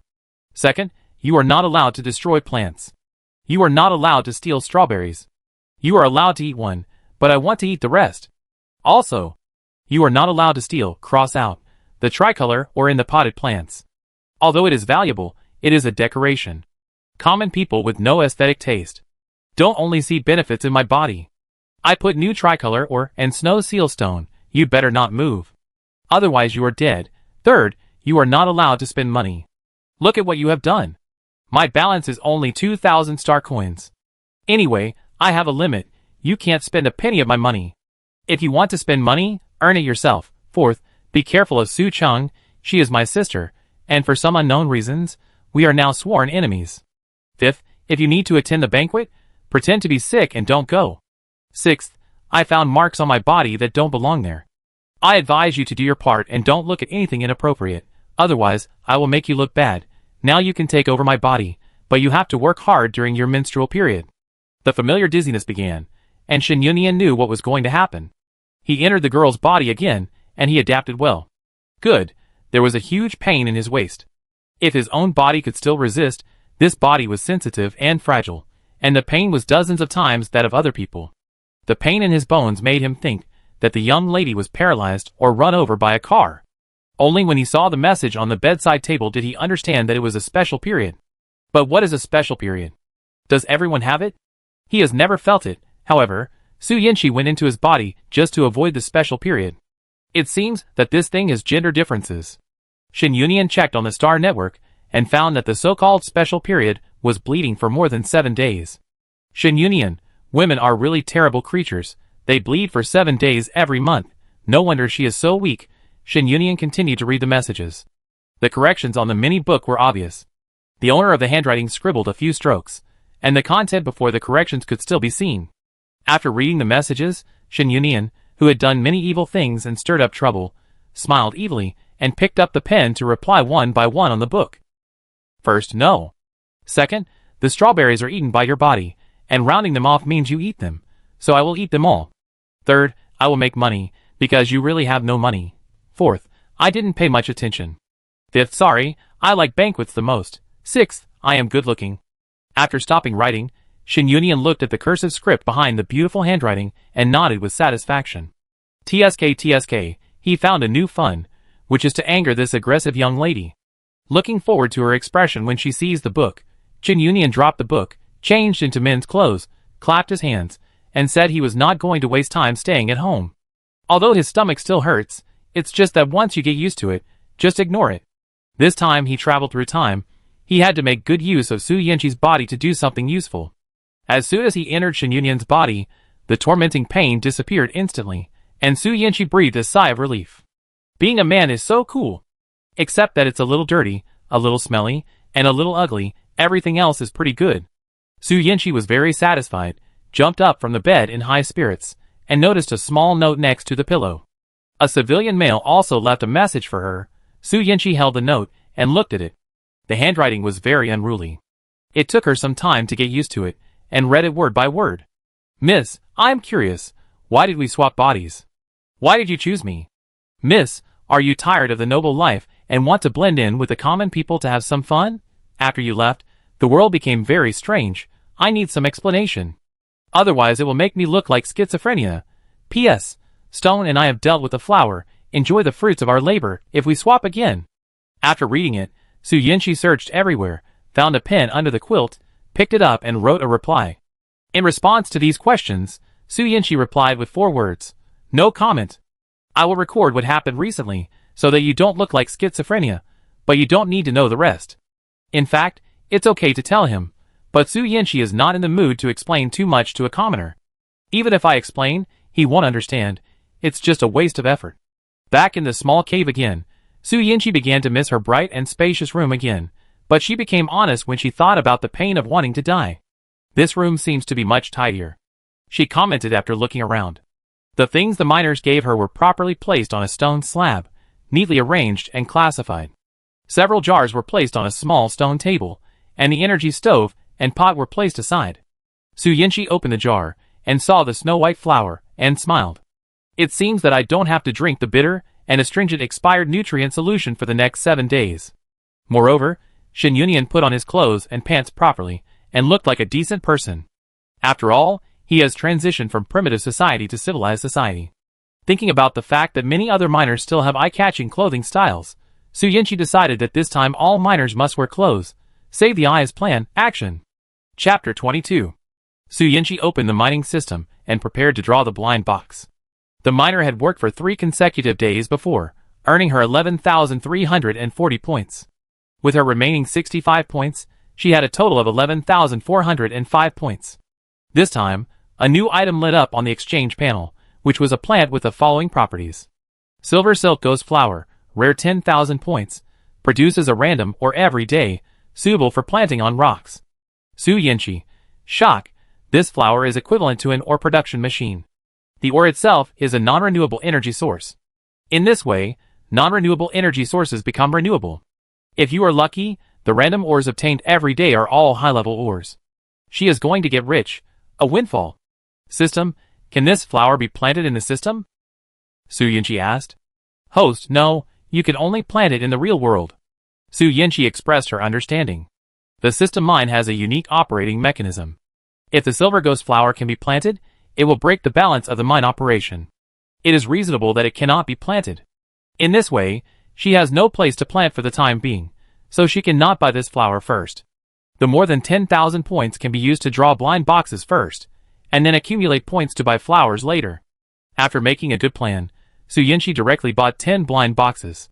After opening the blind box, she got Stamina card *29, Critical Hit card *7, Acceleration card *10, Treatment card *1, Random Drop Item card *1, Detector *2. Among them, the new card Random Drop Item card is an advanced card that can add a random drop item. After using it, 3 items are picked out for Su Yinchi to choose, namely, Down Quilt, Denim Plus Velvet Hat, Down Jacket. All 3 items are winter supplies. Su Yinchi felt strange. As far as she knew, it was spring now, and winter was still a long way off.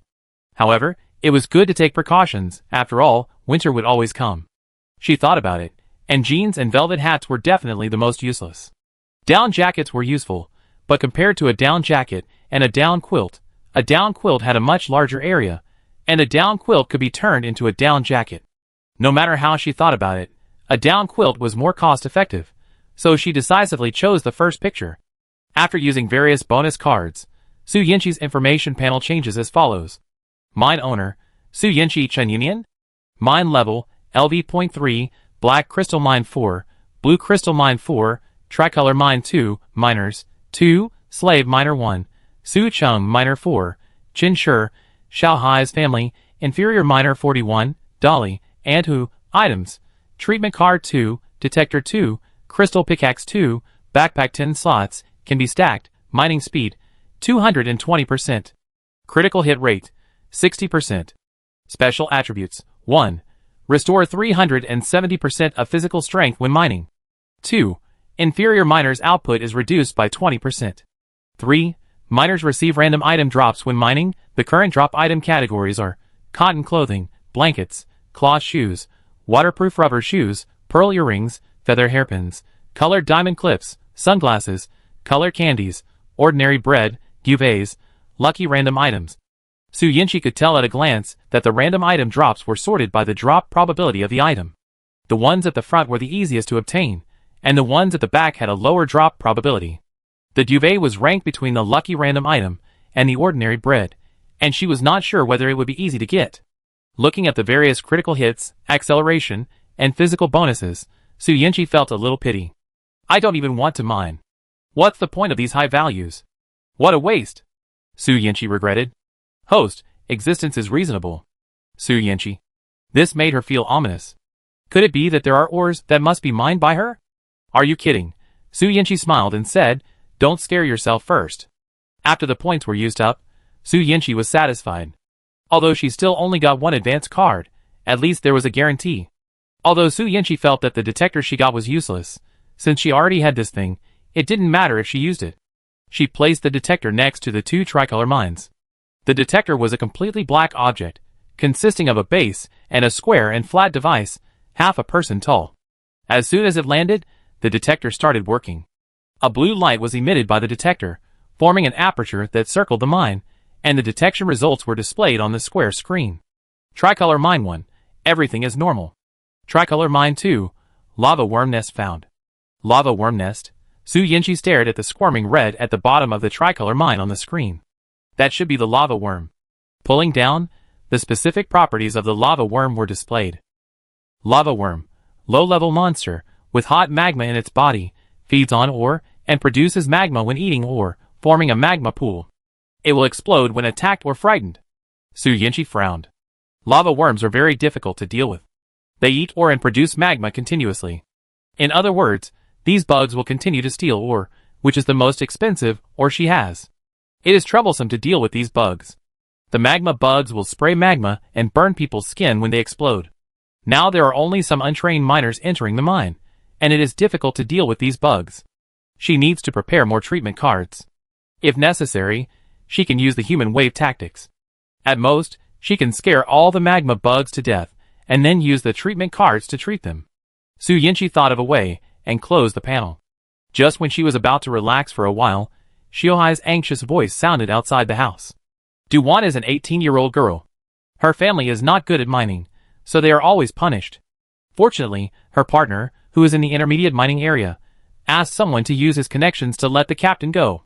It's not serious to hit them a few times, but they have to stay in the abandoned mine and can't eat. The conditions are bad, and they can only survive by relying on the help of their partner's family. This gap between the two families makes Du-Wan feel very uncomfortable. Her family is always a burden and needs help from her partner, but mining is a matter of helping. They dig very hard, but the mining rate is just like that. Every time they have to fall far short of completing the task.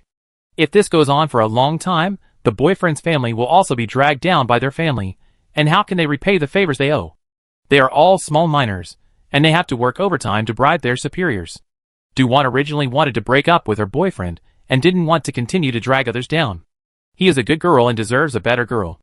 But once she really broke up with him, their relatives were indifferent, no one helped him, and he was doomed to die.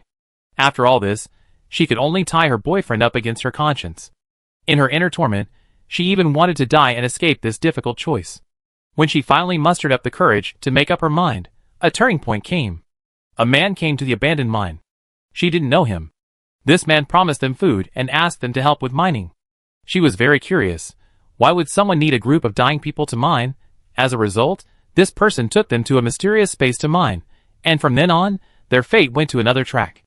After risking their lives, Du-Wan was very grateful to Brother Nian for giving their family a chance to survive. The first time she entered the space, she obtained a stable mining rate and extremely fast mining speed in reality. The second time she entered the space, she could get many extra items from mining. Their family got 2 pairs of shoes, a set of clothes, some candies and bread, all of which were very practical things. The whole family decided to give all these things to the target family. He had helped their family before, and now that their family had good things, they certainly couldn't forget their roots. But this time, there was a problem. After receiving the clothes and shoes sent by the target, Li Gui was immediately overjoyed, and couldn't wait to put on new clothes and shoes. He thought these were brought back from outside by someone asked by Du-Wan's parents. It must be a waste of money to buy these uncle and aunt. Li Gui said, as he was about to take them off. Why don't you return them? Clothes are easy to damage when working, it's better to be shirtless. Stop! What are you doing? I'd be angry if you take them off again. Du-Wan pretended to be angry and stared. Put them on. We have the conditions, it's okay. You know, I can't afford to give too much money. Really? Li Gui didn't believe it. Didn't you find it difficult to complete the punch and task a few days ago? Don't worry. It's so easy to complete the task. Du-Wan laughed. Why? What happened? Li Gui was curious. The matter was of great importance, and Du-Wan didn't explain it to Li Gui, only saying, That's our mining area's business, I can't tell you, a person from another area. Great. Li Gui grabbed Du-Wan's wrist and pretended to tickle her. The two of them said to him, "You think I'm an outsider now, right? Right? See if you dare? Cease fire. Cease fire. I really can't tell you. Okay, I'm leaving." After saying goodbye to Du-Wan, Li Gui wore the clothes she gave him to go mining. He had already dug most of the way in the morning. The task in the afternoon was much easier, and he wouldn't damage his clothes. Li Gui, who went to the mine wearing clothes, immediately caught everyone's attention. "Oh my god, Xiao Li, where did you get the clothes?" A mining partner came over and patted his clothes, unable to let go. "My girlfriend gave them to me." Li Gui was surrounded by people and felt embarrassed. "Oh!" The miner started to make a noise. "I'm so jealous." Someone even asked directly, "Does your girlfriend need a girlfriend?" Li Gui gave the speaker a slap on the face. "Dream on. That's my girlfriend. Brother Gui is too protective." The man ran away. After a while of laughing, someone asked, "Hey, Li Gui, didn't your boyfriend not even have enough money to mine before? Why did he want to buy you a piece of clothing today? Maybe it's not." The man laughed maliciously, as if hinting at Li Gui. Li Gui believed his boyfriend, and felt disgusted when he saw Hu Yang talking. He said coldly, "You can shut up now without hurting the relationship. If you want to continue talking, don't blame me for not reminding you." Hu Yang smiled awkwardly. "I was just talking." After digging for a while, Hu Yang saw that no one was paying attention to him, so he slipped out of the mine. There was no one in the corridor, so he cursed. Maybe he went out to sell it, and you must be anxious if you said it right.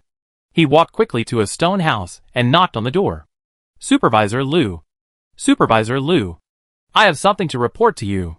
The door opened from the inside, and Supervisor Liu stood at the door, blocking the view of the visitor looking inside. "What's the matter? Why are you here if you're not mining?" Supervisor Liu was fierce as soon as he came, and scared Hu Yang so much that he was incoherent. "Supervisor, you know Li Gui, right? You helped him before. Now he got something good and didn't think of you at all. The clothes and shoes were of great quality, but he wore them himself. He is really heartless." Supervisor Liu was not stupid, and would not immediately believe one-sided words. "Really? Where did he get it?" "It was given to him by his girlfriend." Hu Yang answered immediately. "Oh." Supervisor Liu paused. Li Gui's relationship was with Supervisor Liu.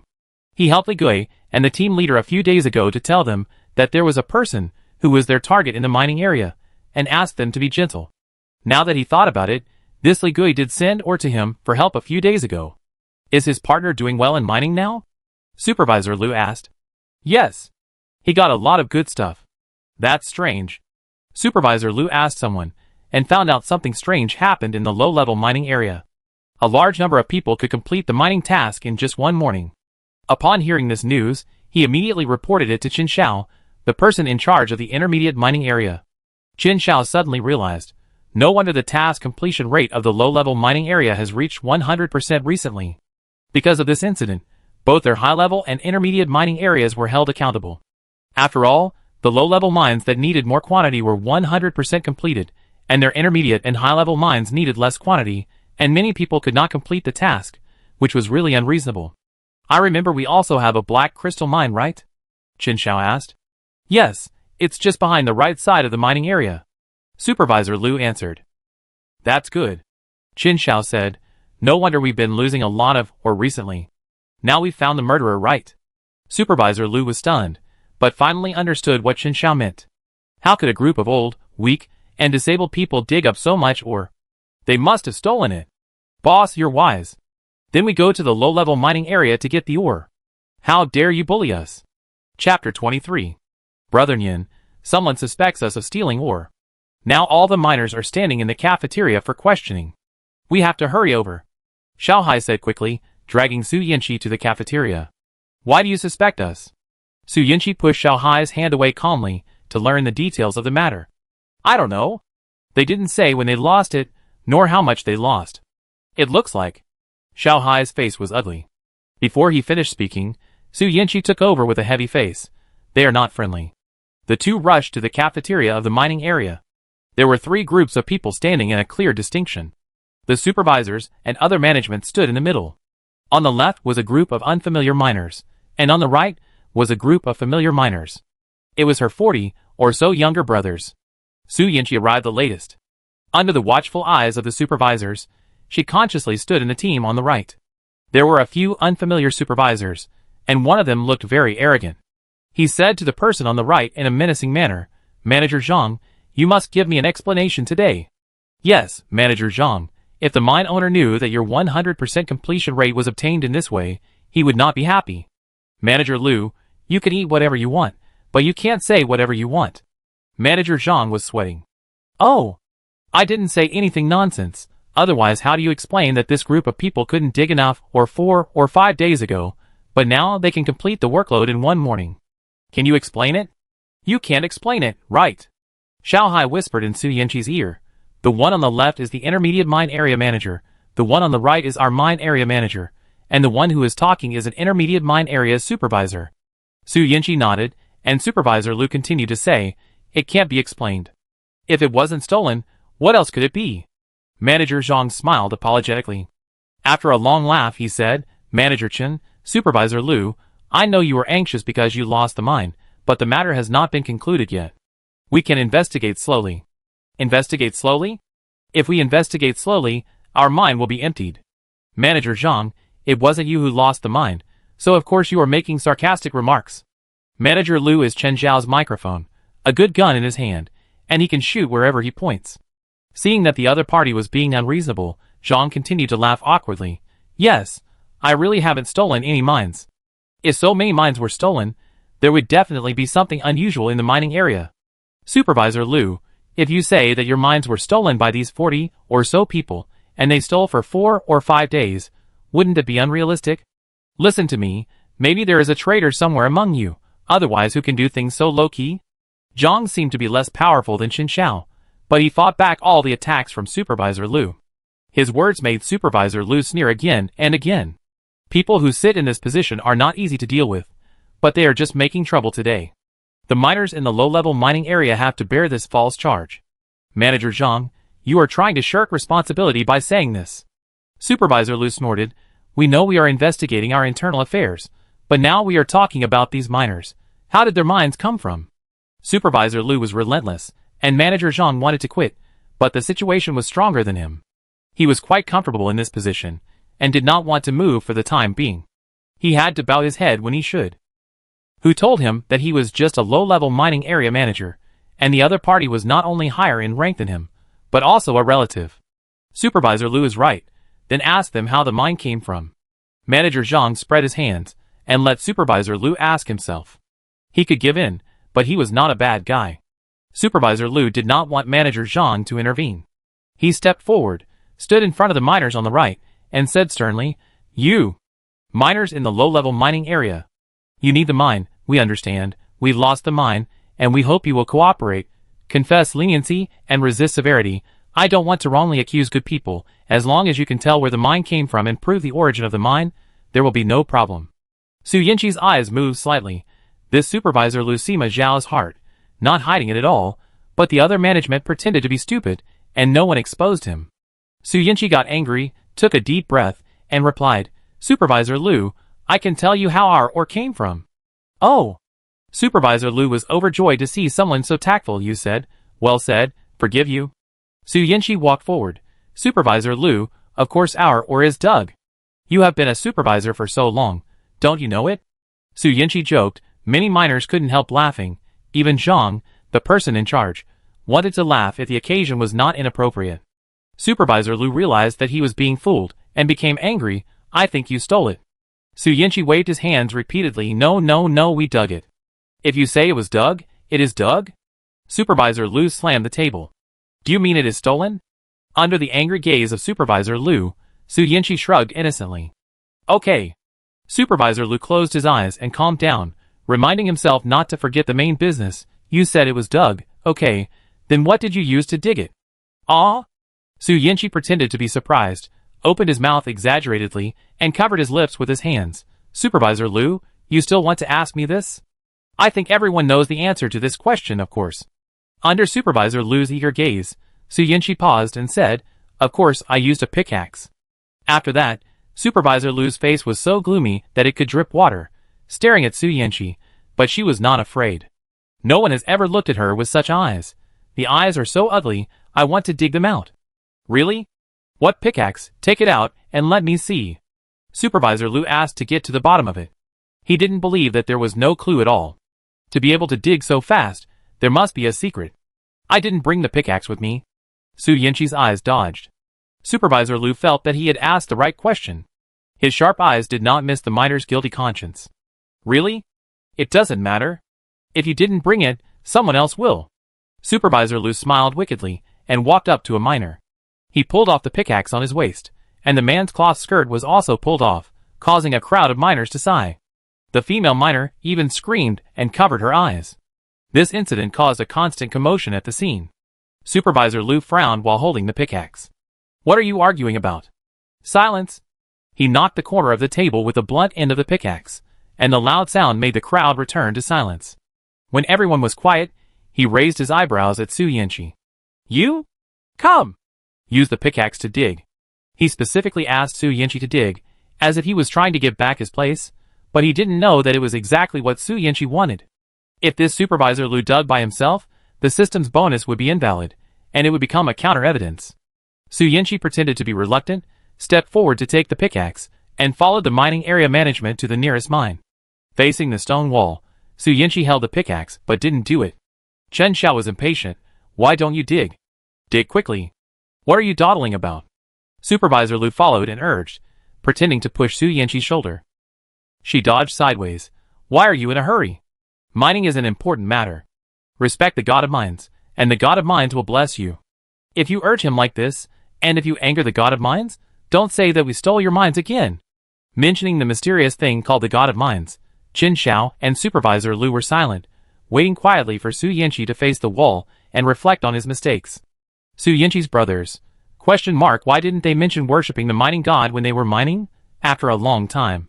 So long that Chen Xiao's mouth twisted countless times and wanted to urge again, Su Yanqi finally made a move under their noses. I saw a strong man swinging the pickaxe like a wind and fire wheel without breathing, and the ore fell down where the pickaxe hit. Sometimes 2 or 3 pieces fell at a time, and occasionally candies and jewelry appeared out of thin air. And even when the management was attracted by the strange phenomenon caused by Su Yanqi and unconsciously approached, a huge duvet emerged from under the small pickaxe and covered everyone's face. What is that? Chen Xiao struggled out of the white duvet and saw clearly that it was a good thing to keep warm, and a greed flashed in his eyes. Xiao Hai was very perceptive and immediately stepped forward to put away the quilt. The management, who had touched the duvet, were all fascinated by the softness and warmth of the quilt. They were very reluctant to let the quilt go when it was taken away from their hands. Chen Xiao even held the quilt tightly and refused to let go. Sir, please let go, Xiao Hai said. His tone was not good. After all, this person just pointed at their noses and scolded them as thieves. No matter how poor or humble a person is, he can't stand this injustice. Chen Xiao's eyes flew towards the ignorant Xiao Hai, who looked back at him neither servile nor arrogant. Under the watchful eyes of the public, Chen Xiao naturally couldn't steal things. He threw away the quilt. You ignorant thing! How could I care about this thing?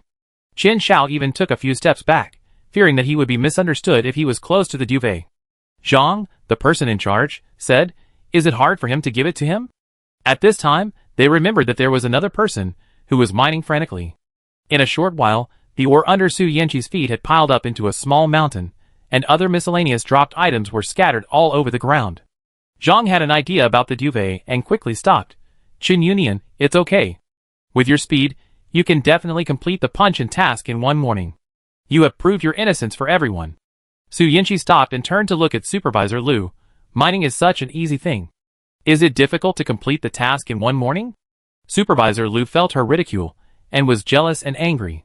Oh, it wasn't you who stole it, but who knows if it was stolen by someone else? Supervisor Liu was stubborn. Without Su Yanqi's action, Supervisor Liu's words had already angered the public, and even Zhang, who didn't want to intervene, was a little bit intolerable. This is to force the thief to his low-level mining area. As if he was dead? Supervisor Liu, I think the facts are clear. You should go somewhere else to look for the lost goods. The sooner you find them, the better, so as not to delay important matters, said Zhang. Zhang.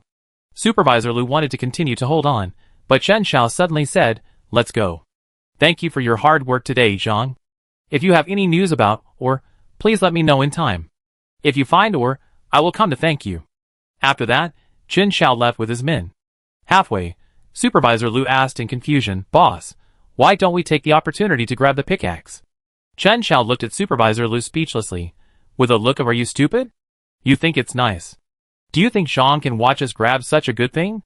Seeing that Supervisor Liu understood, Chen Xiao said, some things are better done in secret, so that no one knows when you will take action. After Chen Xiao left, Xiuhai's father took the lead in thanking Zhang. Su Yinqi has been in the aristocratic circle for decades, so she has some emotional intelligence. She knows that she has to pay respect to the leaders of a place when she goes there. This is the first time she has met Zhang, who looks kind, but there are many people who hide evil in their hearts. She did not relax her vigilance. After chatting for a while, Su Yinqi said, this quilt is very soft. I think Zhang likes it very much. Thank you for your appreciation. Why don't you take it back to pad your bed? Zhang liked to hear this, and took the duvet immediately, but said, how can I be so embarrassed?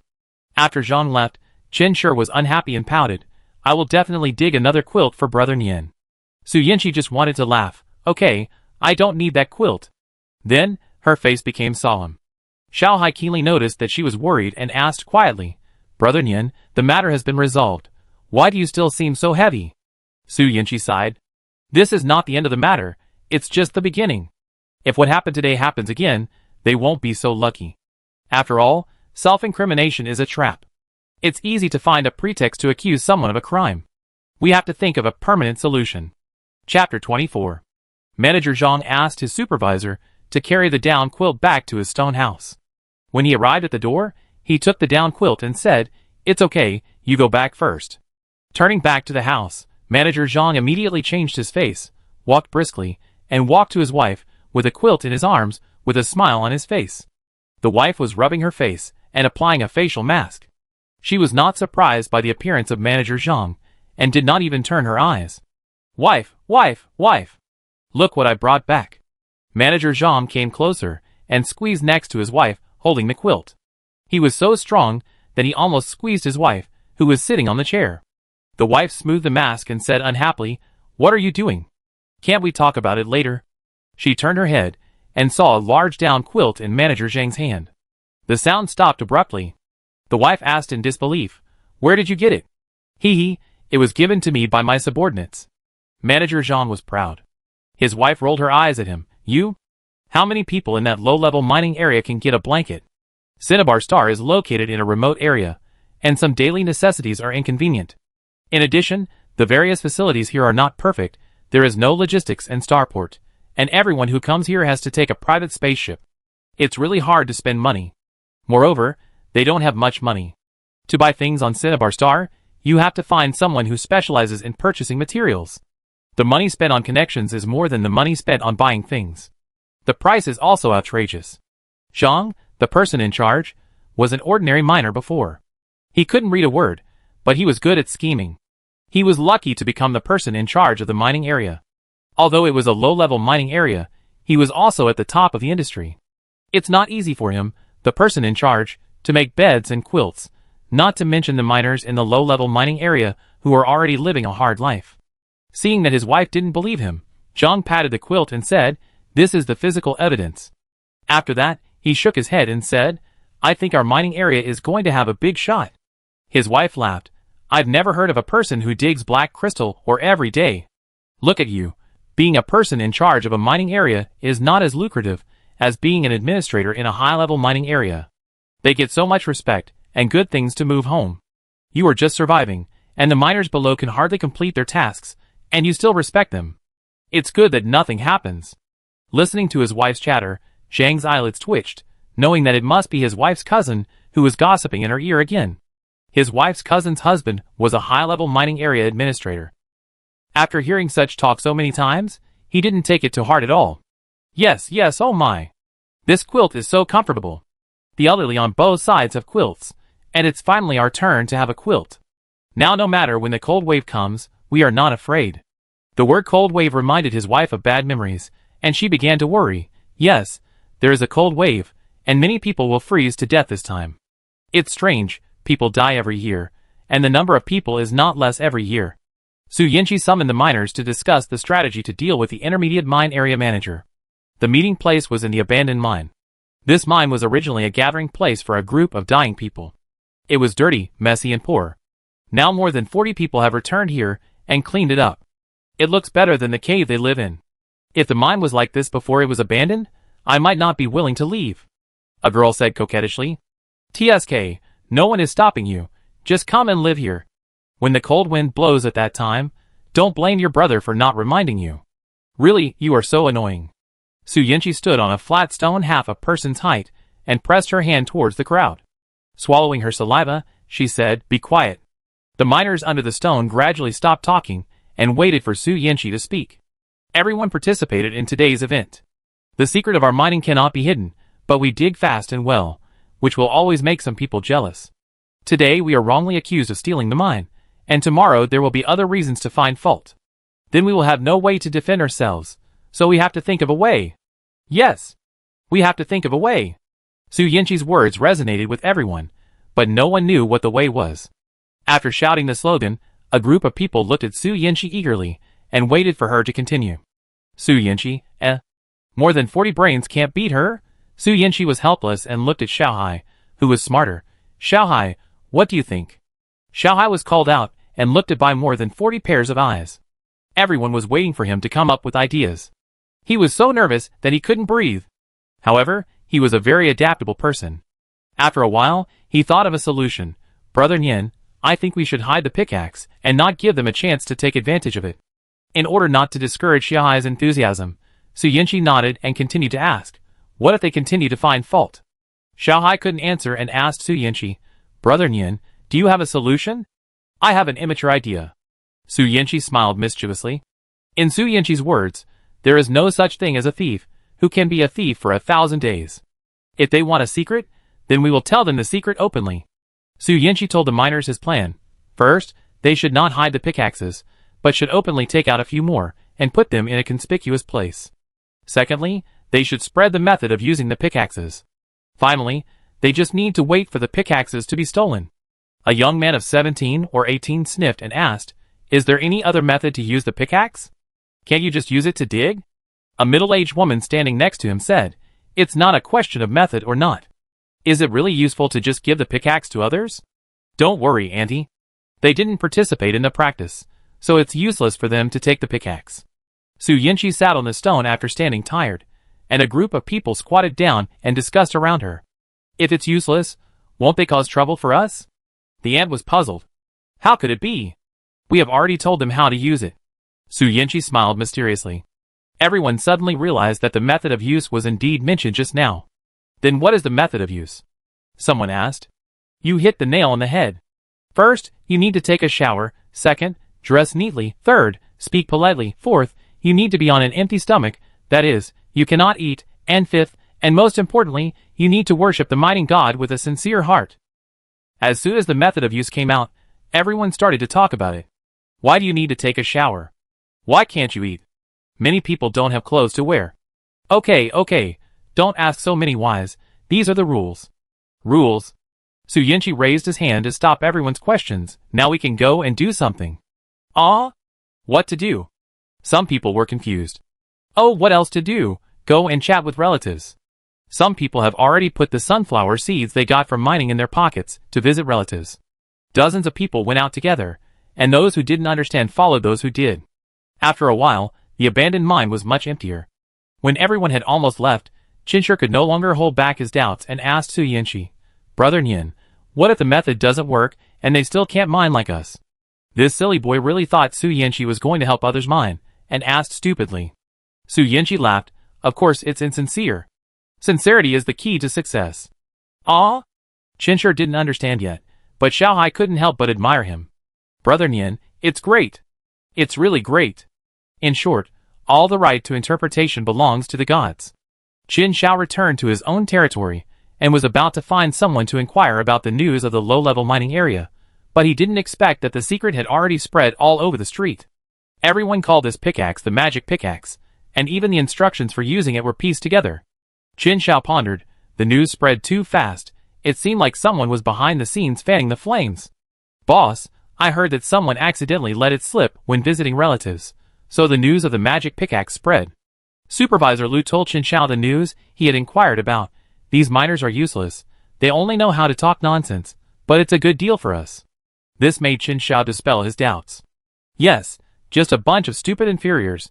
Chen Xiao pondered for a moment. You arranged to get 2 pickaxes back and try. Supervisor Lu received the task and immediately went to the low-level mining area to visit his good friend, who was also a supervisor. Xiao Chen, your chance has come. The opening remarks immediately captured Supervisor Chen's heart. Brother Lu, what's going on? Tell me in detail. Supervisor Chen hurriedly invited Supervisor Lu to come in and talk in detail. Supervisor Lu talked about the pickaxe and said, our boss is very curious about this magical pickaxe. If you can cater to his interests and get a few for us to study, the boss will be happy and may transfer you here. It's indeed a good opportunity. Supervisor Chen's eyes were hot. I will definitely present the pickaxe tomorrow. Brother Lu, please say a few good words in front of Boss Chen. That's for sure. Supervisor Lu said goodbye with a smile. Supervisor Chen sat alone at home for a while and thought of a good idea. From today on, the pickaxes and bamboo baskets for ore must be placed in a special storage place.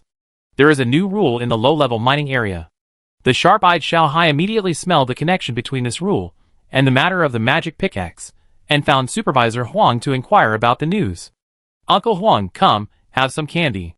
Supervisor Huang took the candy, stuffed it into his mouth, and was amazed by the sweet and sour taste. This thing is quite rare. Okay, I've accepted the gift. Just tell me what you want from me. Supervisor Huang was very comfortable eating the candy. Nothing can be hidden from you, Uncle Huang. Xiao Hai came closer happily. I just want to ask, is this new rule the idea of the person in charge? Monitor Huang's eyelids jumped, but he didn't say it clearly. The person in charge is very busy all day. How can he pay attention to these trivial matters? Okay, thank you, Uncle Huang. I bring you delicious bread next time. Xiao Hai brought the news back to Su Yanqi, who listened calmly and said, that's good. As long as our boss is not in the enemy camp, everything will be easy. Xiao Hai nodded and wanted to say something else, but several miners ran over happily and said to Su Yanqi excitedly, Brother Nian, our pickaxes are gone. Great. Other miners passing by, ? What's the situation that you are so happy about losing something? Are you crazy? Su Yanqi put his finger on his lips, and several people shut up instantly.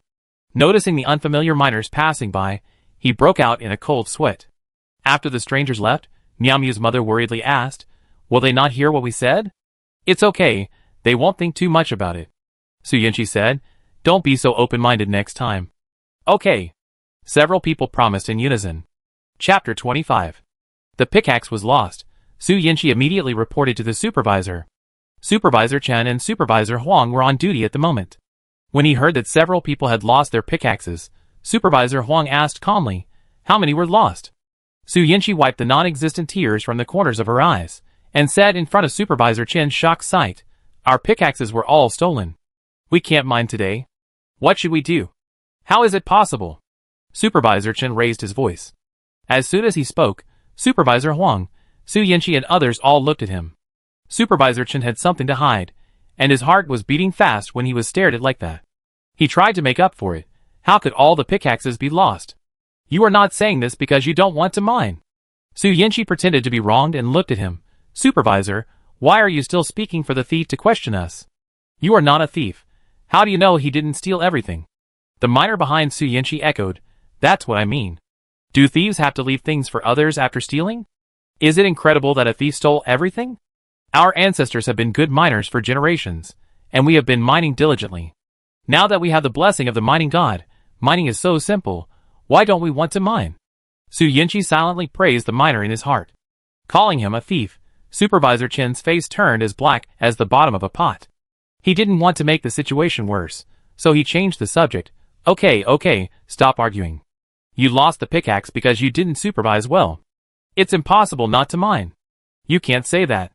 The pickaxe wasn't lost when it was left with us before. It was lost when it was placed in the storage. Isn't this the storage's problem? Since we did nothing wrong, why should we mine if the pickaxe is lost? Zhao Xiqing had a good reason, and made Supervisor Chen speechless. Seeing this, Su Yanqi suppressed the smile on her lips. Yes, Supervisor, if you help us find the pickaxe, we will start mining immediately.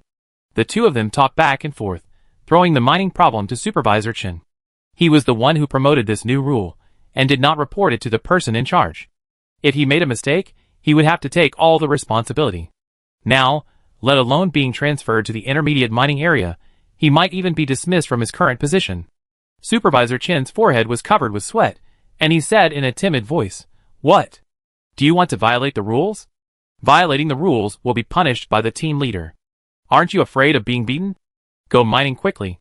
No matter whether you lost your pickaxe or not, everyone must complete the task of 100 ores." Su Yanqi saw that he was anxious and continued to add fuel to the fire. "Too much. I want to see the person in charge. It was obviously you who lost our pickaxe." "Yes. Maybe he stole the pickaxe." Zhao Xiqing agreed.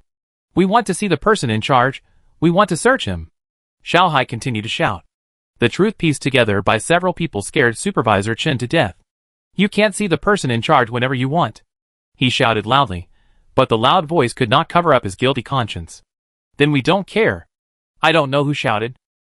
The situation gradually became uncontrollable, and Supervisor Huang, who was watching the show from the side, spoke up. "Listen to me, miners. Regardless of whether this matter is right or wrong, no person in charge wants such a big incident to happen during his term of office, don't you think? We all want to solve the problem, and there are better ways to solve the problem." As he said that, Supervisor Huang glanced at Supervisor Chen. Seeing that there was no objection, he continued, "How about this? Your task volume is halved, so that you can definitely complete the task today. How about it?" Supervisor Huang looked at Su Yanqi, and the other miners also looked at Su Yanqi. "Okay."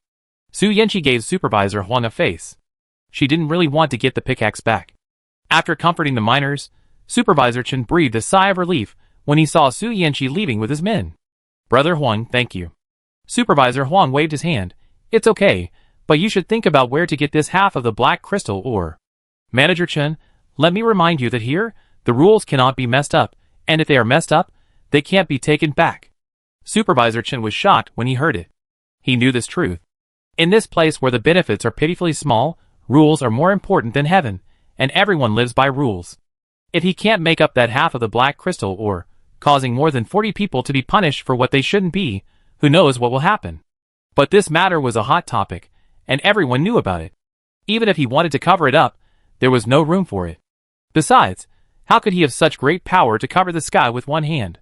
Half of the ore of nearly 50 people, a total of 2,500 black crystal ore, was an astronomical figure for him. The only person that Supervisor Chen could think of who could help him was Supervisor Liu. He went to Supervisor Liu with a pickaxe without stopping, but did not hand over the pickaxe first, but mentioned the difficulties he encountered. Supervisor Liu was silent. "Brother Liu, you can't just ignore me." Supervisor Chen held Supervisor Liu's hand tightly. Supervisor Liu cursed him as a waste in his heart, but he had to smile and said, "It's just a small matter, how could I ignore you? I tell the people below, you can just come to our place to carry the ore." Supervisor Chen thanked him profusely, and Supervisor Liu withdrew his hand calmly. "Can you give me the pickaxe now?" "Oh yes, of course." Supervisor Chen took out the pickaxe. Supervisor Liu took it carefully, and it was indeed the iron pickaxe he had seen before. He put it away, chatted with Supervisor Chen briefly, and rushed to Chen Zhao's residence impatiently. "Boss! Boss! The pickaxe is here." Supervisor Liu took out the pickaxe like he was offering a treasure. Chen Zhao held the pickaxe, overjoyed. "Yes! This is the style. Come on! Let me try it." Chen Zhao put the pickaxe on the table, and took out the usage method counted by another subordinate from the drawer. After countless word of mouth, it has become very outrageous. First, take a bath 10 times. Chen Zhao did it. Second, tie the clothes into knots, the more knots the better. Chen Zhao did it. Third, speak like a mosquito, not too loud. Fourth, you can't eat, and will be hungry for 2 days. Fifth, worship the god of mines. Chen Zhao did everything he was told. He took 10 baths, wore 20 knotted clothes, and worshipped the god of mines on an empty stomach. He then picked up the pickaxe, and knocked it 3 times devoutly. Nothing happened. The whole space fell into a deathly silence. He dug 3 more times, and still nothing happened. Chen Zhao didn't believe in evil, and kept swinging the pickaxe, but after digging for a long time, all he found were gravel. Supervisor Liu. He suppressed his violent anger. This is an intermediate mining area. The mining rate is much higher than that of a low-level mining area, and the quality of the ore is much better. Why is there not a single ore now? Supervisor Liu felt a chill on the back of his neck, and said with a stiff face, "Is the pickaxe only effective for black crystal ore?" This guess made Chen Zhao smile again, and he laughed twice. I think so too. The two went to the Black Crystal mine. It was getting dark, and there were not many miners, but there were some. A few of them just came out of the mine to take a breath, and saw a strangely dressed thing passing by. The miners were startled. After a closer look, they found that it was their mine manager, who was tied with clothes. Miners, damn, there is something dirty. Let's go back to mining. Arriving at the Black Crystal mine, Qin Xiao repeated the steps, but still no ore fell. Supervisor Liu. What's going on? Qin Xiao clenched the pickaxe. Fortunately, the pickaxe was well made, otherwise it would have been broken by his strength. Supervisor Liu. Why do you always ask him? It's his first time too, Supervisor Liu said again. We have completed every step. Does the mine god think we are not pious enough? Then what do you think is pious? Qin Xiao asked patiently. Maybe kneeling and kowtow 3 times? I think so too. Qin Xiao nodded in agreement. After kneeling and kowtow 3 times, he started mining again, and nothing happened. This time, Supervisor Liu predicted Qin Xiao's problem in advance. Boss, didn't you kneel enough? So the two returned to their original position, and knelt all the way to the Black Crystal mine along the same road. The miner who came out to take a breath again. Damn, the dirty stuff is still there. After working all night, Qin Xiao still didn't dig out the mine. The next morning, rumors about him were all over the street. Hey! Did you hear? The intermediate mine manager was crawling on the ground without clothes yesterday. Is he crazy? Should our mine manager be replaced? Ah? Really? It's so weird. Yes, strange things happen every year, but this year there are more. Su Yinqi laughed so hard when she heard Xiao Hai bring back the gossip. He is really a god. Su Yinqi didn't expect Qin Xiao to make up so many things in his mind. After laughing, she became serious. She didn't know if Qin Xiao would be angry or embarrassed, but she was not afraid of it. As the protagonist, Qin Xiao naturally knew the news early, but it was useless to know. He was so angry that he was fuming. He knelt all night yesterday, and his knees were worn out, but this mining god seemed to be blind and refused to bless him.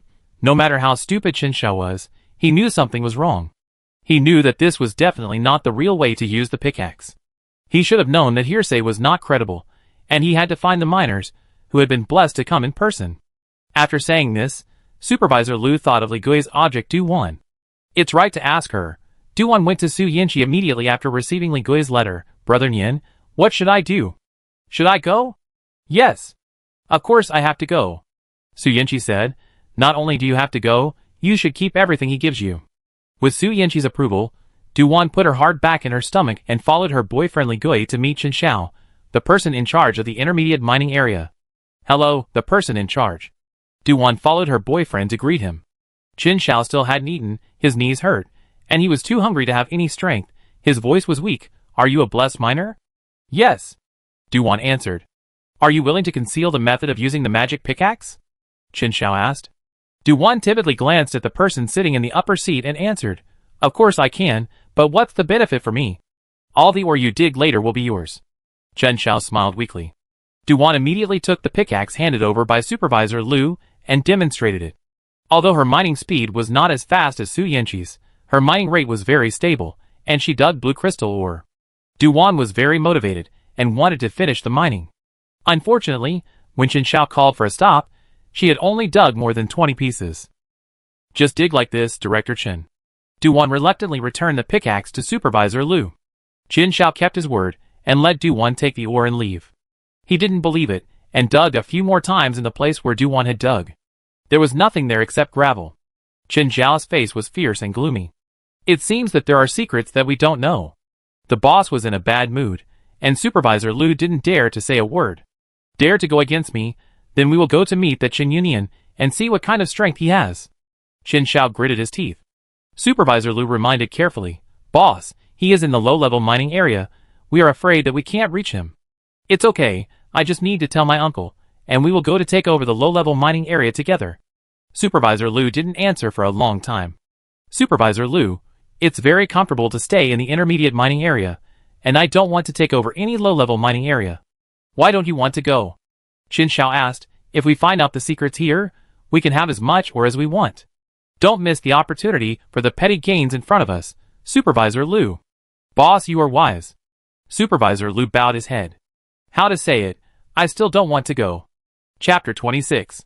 Manager Zhang was sitting at home, and he was so happy. He thought he would never be transferred in his life, but the mine owner suddenly asked him to transfer to the intermediate mining area. When he saw the candidate for the person in charge of the low-level mining area, he immediately understood everything. This Chen Xiao really worked hard and paid a lot for the secret of this magic pickaxe. To be honest, if he were to say, it would be enough for miners to mine, why bother so much? The world of smart people is too complicated. Manager Zhang looked at the transfer order and said happily, "This Shen Yunyan is really my lucky star." Seeing that Shen Yunyan was so sensible, he didn't mind giving him some advice. In the afternoon, Supervisor Huang came to visit. Su Yanqi was baking cakes. Seeing him coming, he treated him to a meal. "Your cake tastes good?" Supervisor Huang said. "I didn't expect a small miner to live a better life than him." After eating and drinking, Supervisor Huang talked about business. "I came here to tell you something, Chen Xiao. The former intermediate mine manager will be transferred to our mine as the manager. You should be prepared." "Thank you for the reminder, Supervisor Huang." Su Yanqi stopped baking pancakes. Chen Xiao was more persistent and smarter than she thought. Why did he care about mining when he became the manager? Wouldn't it be better to count money peacefully? Su Yanqi felt that these mine executives were too greedy. Greedy people are greedy, aren't they afraid of being eaten to death? Su Yanqi didn't know whether they were afraid or not, but she did encounter a problem. Since Chen Xiao became the mine manager, he immediately adjusted the mine regulations. Since you can complete the task in the morning, it means you still have spare energy. How can you waste the rest of the time? The daily task volume has been increased to 500 black crystal ores. As soon as the new order came out, except for Su Yanqi and others, other miners were miserable. Even though Xiaohai was digging very fast, it took him a whole day to complete the task, not to mention those ordinary miners. Su Yanqi felt bad watching ordinary miners being dragged to the abandoned mines to be punished by the captain for not completing the task. In particular, ordinary miners gradually rejected them, thinking that all this was dragged down by them. Although this was the case, Su Yanqi was still very irritated. She sneered at the direction of the stone house, where the person in charge was. Didn't Chen Xiao want to know the secret of mining? Then let everyone in the mining area know. As I said before, she was short of miners. Su Yanqi came to the abandoned mine, where a new batch of victims had been replaced, and the old bleakness had returned. Bah! How dare some people come here? A man in his 20s spit at Su Yanqi's feet. Fortunately, it didn't get on her, otherwise she would go berserk. Brother! Don't do this. A girl with twin ponytails sat up with difficulty. Sun Jia hurriedly supported his injured sister. Don't move. After his sister sat up, he continued, Am I wrong? If it weren't for them, how could we dig 5 times more ore? How could we fail to complete the task? How could we get beaten up like this? His words caused many people to sneer. That's right. Seeing the general trend, Sun Jia's sister Sun Hui bit her lip in embarrassment. This is not Brother Nian's fault. If you want to blame someone, blame the person in charge for being too bad. Sun Hui's words scared Sun Jia. Sister, don't talk nonsense. Am I wrong? Sun Hui said stubbornly, If I were to ask you, you are just a bunch of cowards. You don't scold the real culprit, but you are not a hero here to embarrass Brother Nian. Brother Nian, Brother Nian. As far as I know, my mother only gave birth to me as a brother. Which brother is Nian? You call him so happily. Sun Jia's words made Sun Hui embarrassed and angry. What nonsense are you talking about? Sun Hui fluttered to hit Sun Jia. The brother and sister quarreled, and Su Yanqi rubbed her temples with a headache. She came too early, right? These people are so energetic. If you quarrel again, no one will tell you the secret of the magic pick. Su Yanqi crossed her arms. The brother and sister's movements were fixed in place. Sun Jia arched his waist, and Sun Hui waved his hands. The two of them were stiff, and turned to look at Su Yanqi at the same time. The secret of the magic pick? Sun Hui's voice was a little unstable. In the abandoned mine, everyone held their breath and concentrated on this topic. The surroundings were so quiet that you could hear a pin drop. Can we know? Sun Hui asked. Before Su Yanqi could answer, Sun Jia took over the conversation. It's so funny. How could he tell us such an important thing? Sister, you are too whimsical. Sun Hui glared at her brother. Her ears were fine. Yes, I can tell you the secret of Shenhao, and I can also make you a person blessed by God. Su Yanqi said. Really? That's great. Sun Hui was surprised. Seeing that his sister believed others credulously, Sun Jia was very anxious. Sister, don't believe him. If he really wanted to tell others about this, why didn't he tell the person in charge instead of telling us?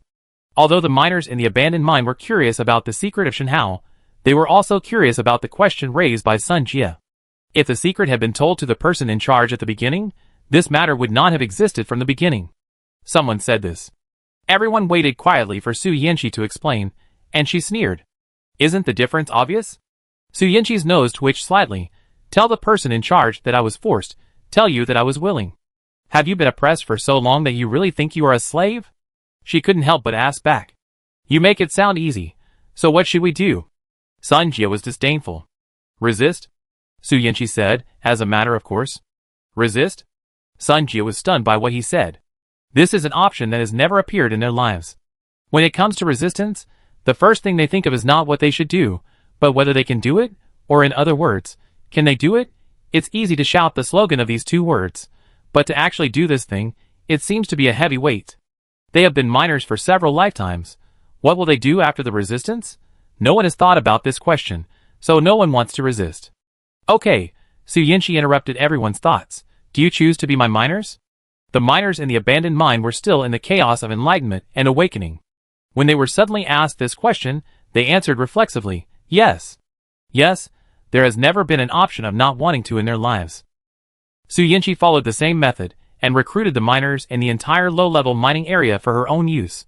For a time, the number of her miners reached 5,000, and she was promoted to 7 levels in a row. The mine information became 3 black crystal mines, 18 blue crystal mines, and 9 tricolor mines. After converting these minerals, she is now worth over 100 million. Su Yanqi smiled from ear to ear, busy clapping for herself. 5,000 miners entered the mining area at the same time, and the mines were visibly reduced. After a while, a mine was dug out. After 5 hours, Su Yanqi's mines were only 8 blue crystal mines and 9 tricolor mines, and her points skyrocketed, breaking through 1 million. The end zeros after 1 made Su Yanqi stunned. Is this a blessing in disguise? If Chen Xiao hadn't pushed Su Yanqi, she wouldn't have had the motivation to recruit miners.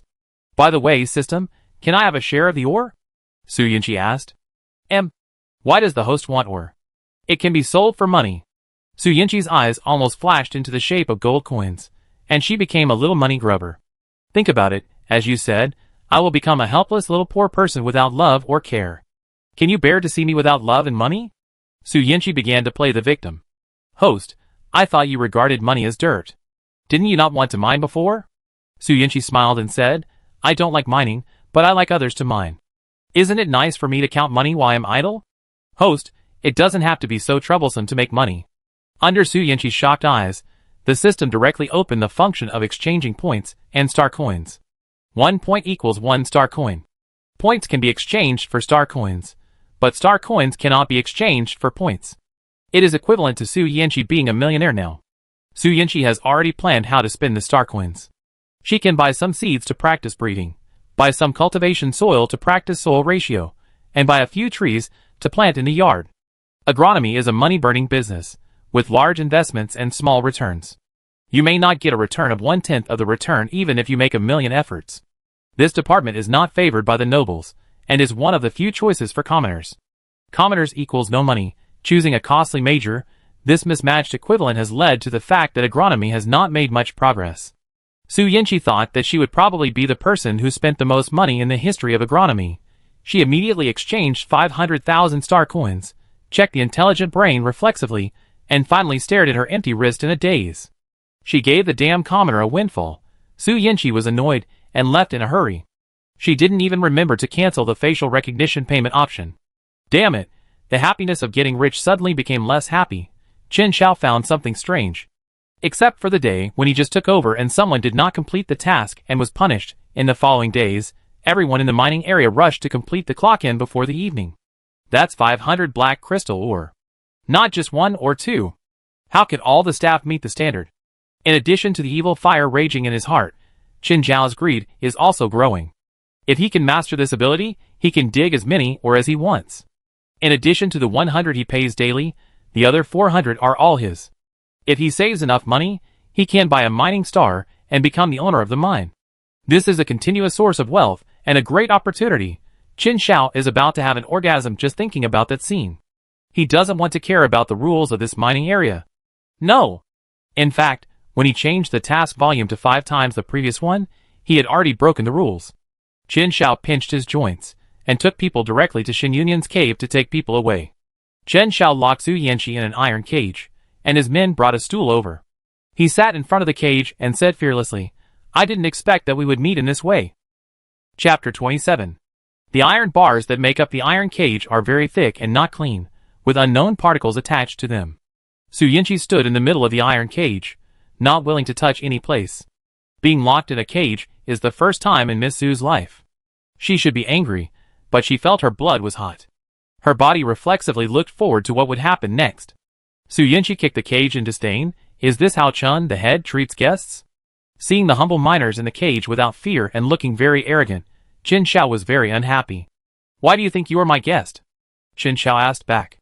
Su Yanqi smiled contemptuously. "Is it not enough to be your guest to let you crawl on the ground in front of the black crystal mine?" Chen Xiao was furious when he mentioned what happened that day. He lost all his face in this life on that day. He was already angry after being teased, but there were also gossipers, who saw it, and spread it all over the district. "Aren't you afraid that I will kill you?" Chen Xiao's eyes were vicious. Su Yanqi smiled when she heard this. "Kill me, and the secret will remain a secret forever." The viciousness in Chen Xiao's eyes became more intense. His purpose was revealed by the pariah in front of him, as if he had found his support. The other party was sure that he would not kill to silence him, so he looked fearless. Being discovered is the most taboo thing in the game, but this pariah wanted to control him, and he looked down on the power of power.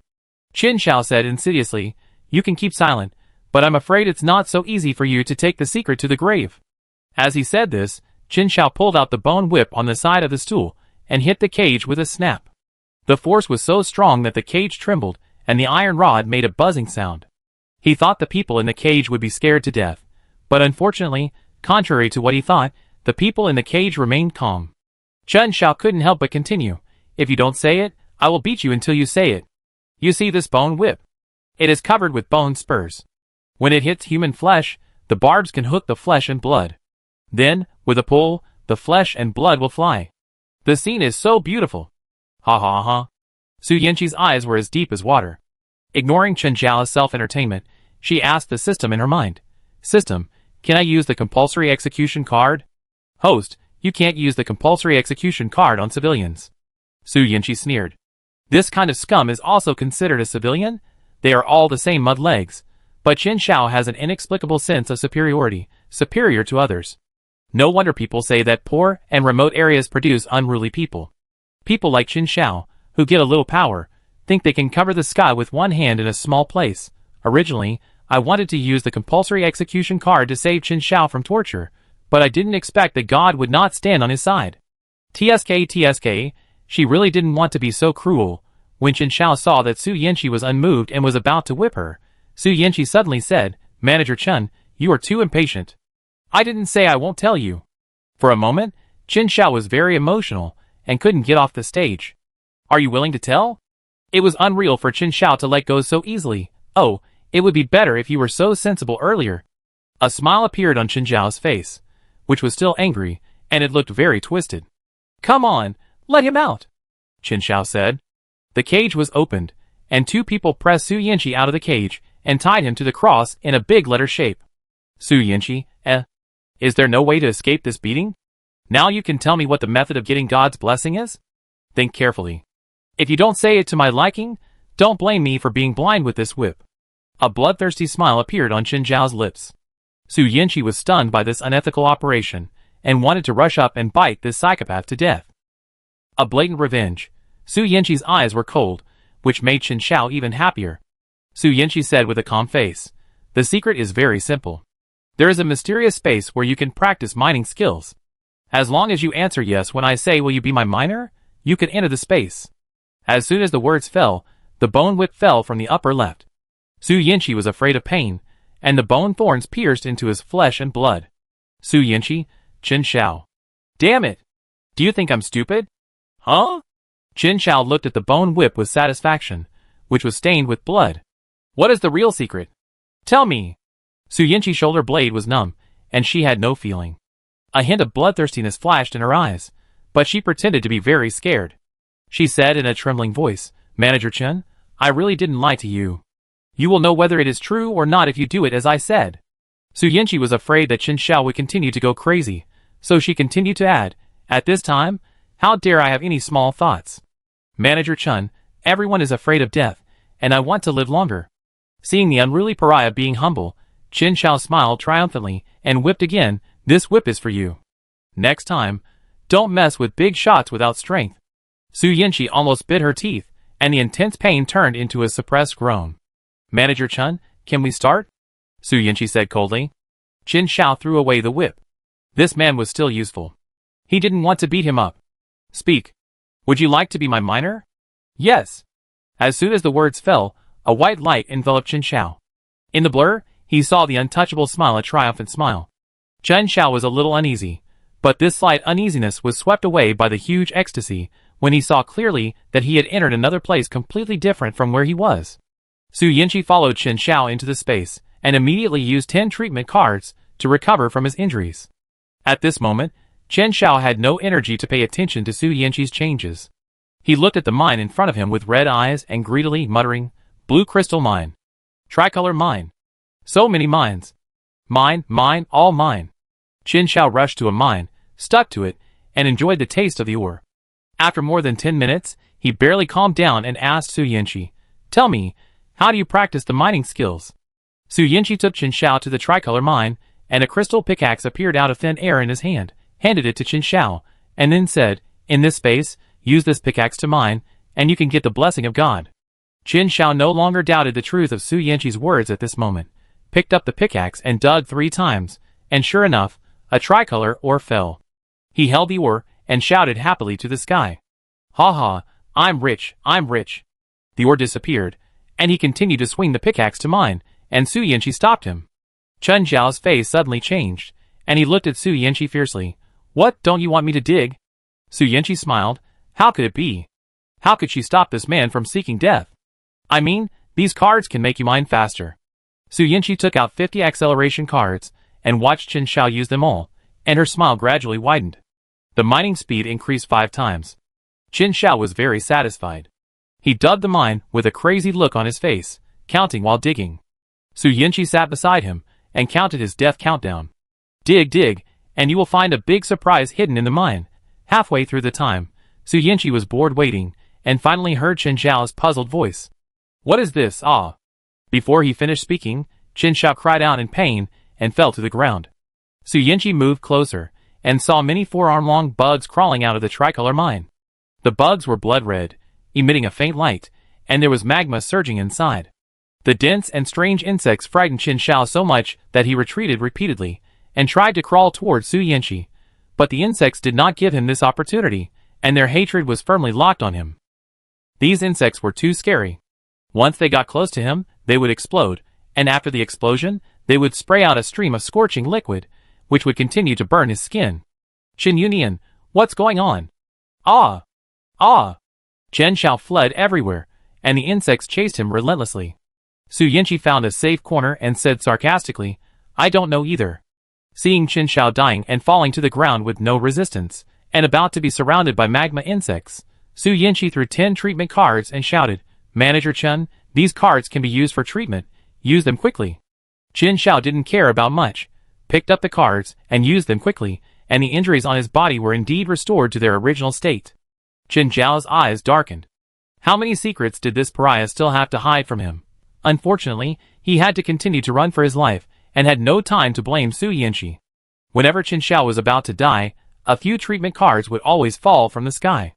No matter how stupid Qin Shao was, he knew that he was tricked. He wanted to lock the pariah's position, but there was no trace of him at all.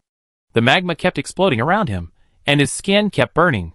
He even saw his forearm corroded by the magma many times, revealing the bones inside. Unable to escape again, he fell to the ground, waiting for the treatment card to fall from the sky, but this time, there was no shadow for a long time. Seeing the magma worm getting closer and closer, Qin Shao was scared and peed all over, begging, "Qin Yunian. Treatment card. Treatment card." A few seconds passed, but Qin Shao felt that it had been several years.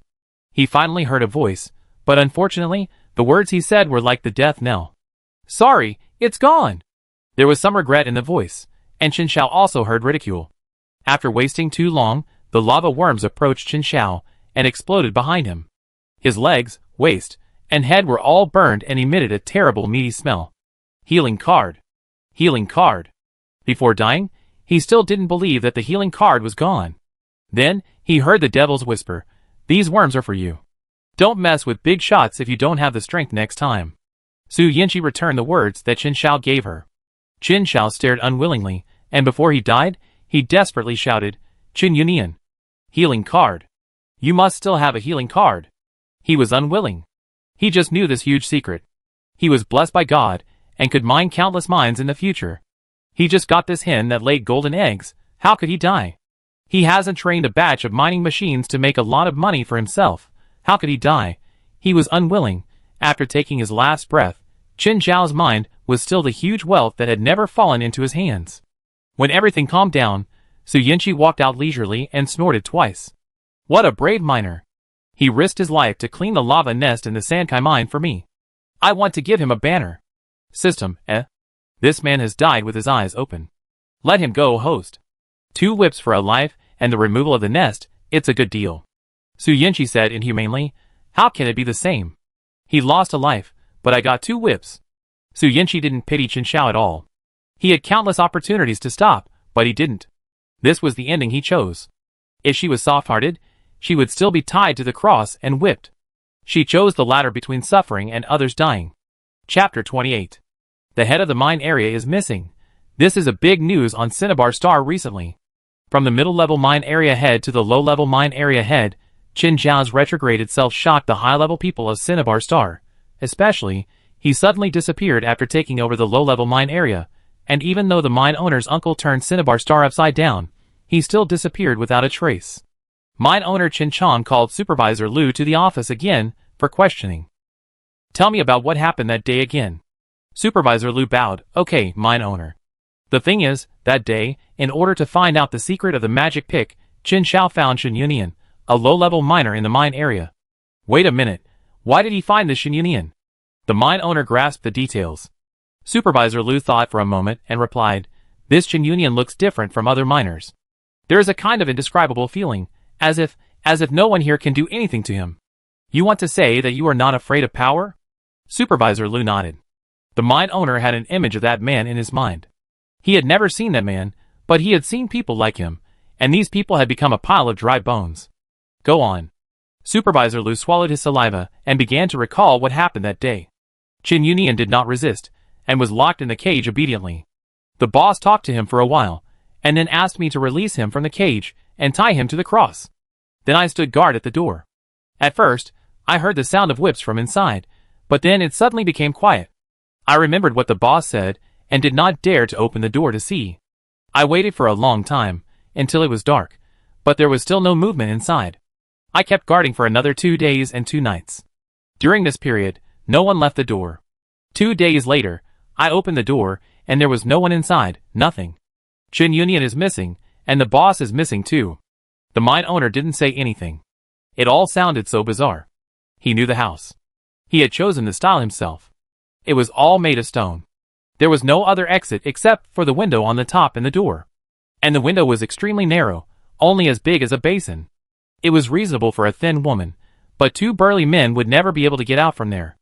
And, what's even more strange is that Shen Yunian had gone back the day he was interrogated by the boss. The mine owner had heard this story several times, but every time he heard it, he felt creepy. The incident was clear. His nephew must have been killed by the miner named Shen Yunian, but he didn't leave any trace. This matter was full of weirdness. Even if he knew that Shen Yunian was the murderer, the mine owner didn't dare to act rashly. If he rashly angered the miner, he might just move his fingers and make him disappear. I understand. You will work under me from now on. The mine owner said, I will give you an order for Shen Yunian in a while. What order? Supervisor Liu was puzzled. Of course, let him take over as the person in charge of the low-level mining area. Supervisor Liu was shocked by the mine owner's decision. Mine owner, this Shen Yunian is very likely the murderer who killed the boss. Why do you still? Humph. Qin Chong sneered. What do you know? To test the waters, if Shen Yunian really had some magical treasure in his hand, there would be many people who would take action, and he would be the one who would reap the benefits behind the scenes.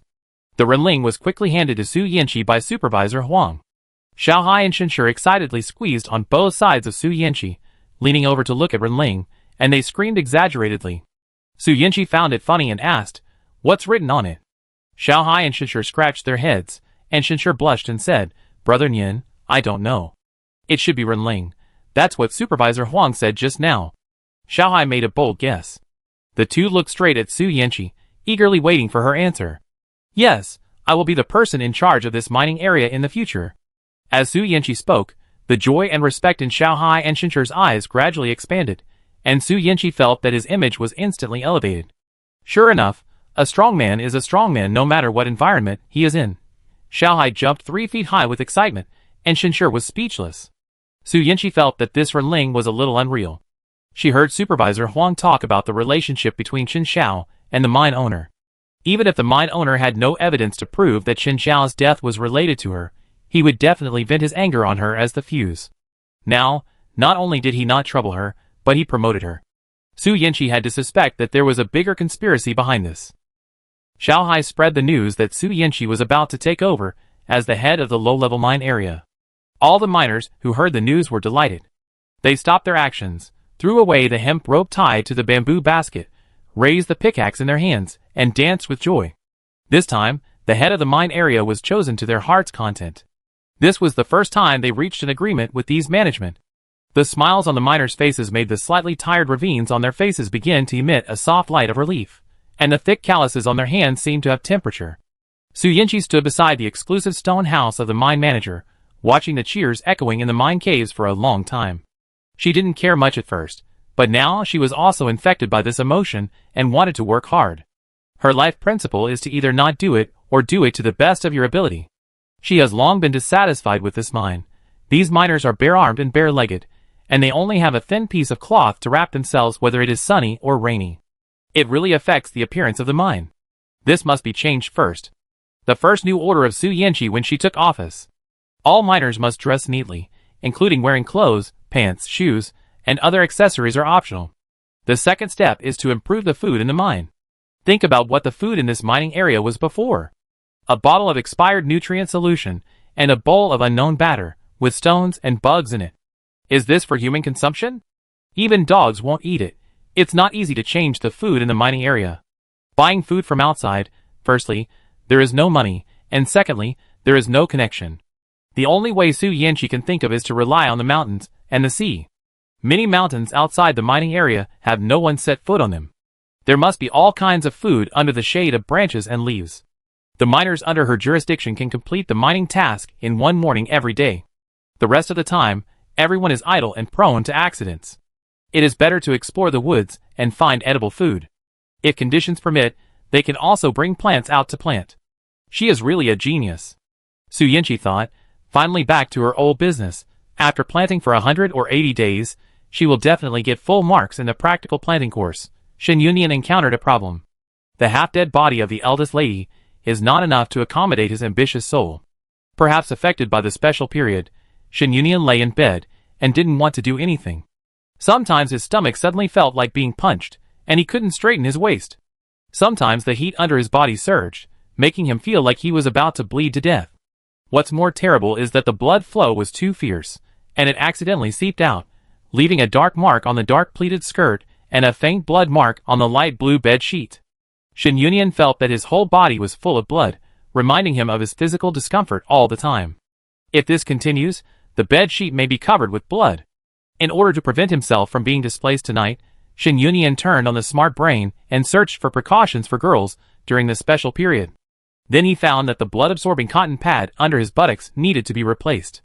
Shen Yunyan finished watching the popular science video with a red face. He had a good memory, and could remember the operation steps completely after watching it once.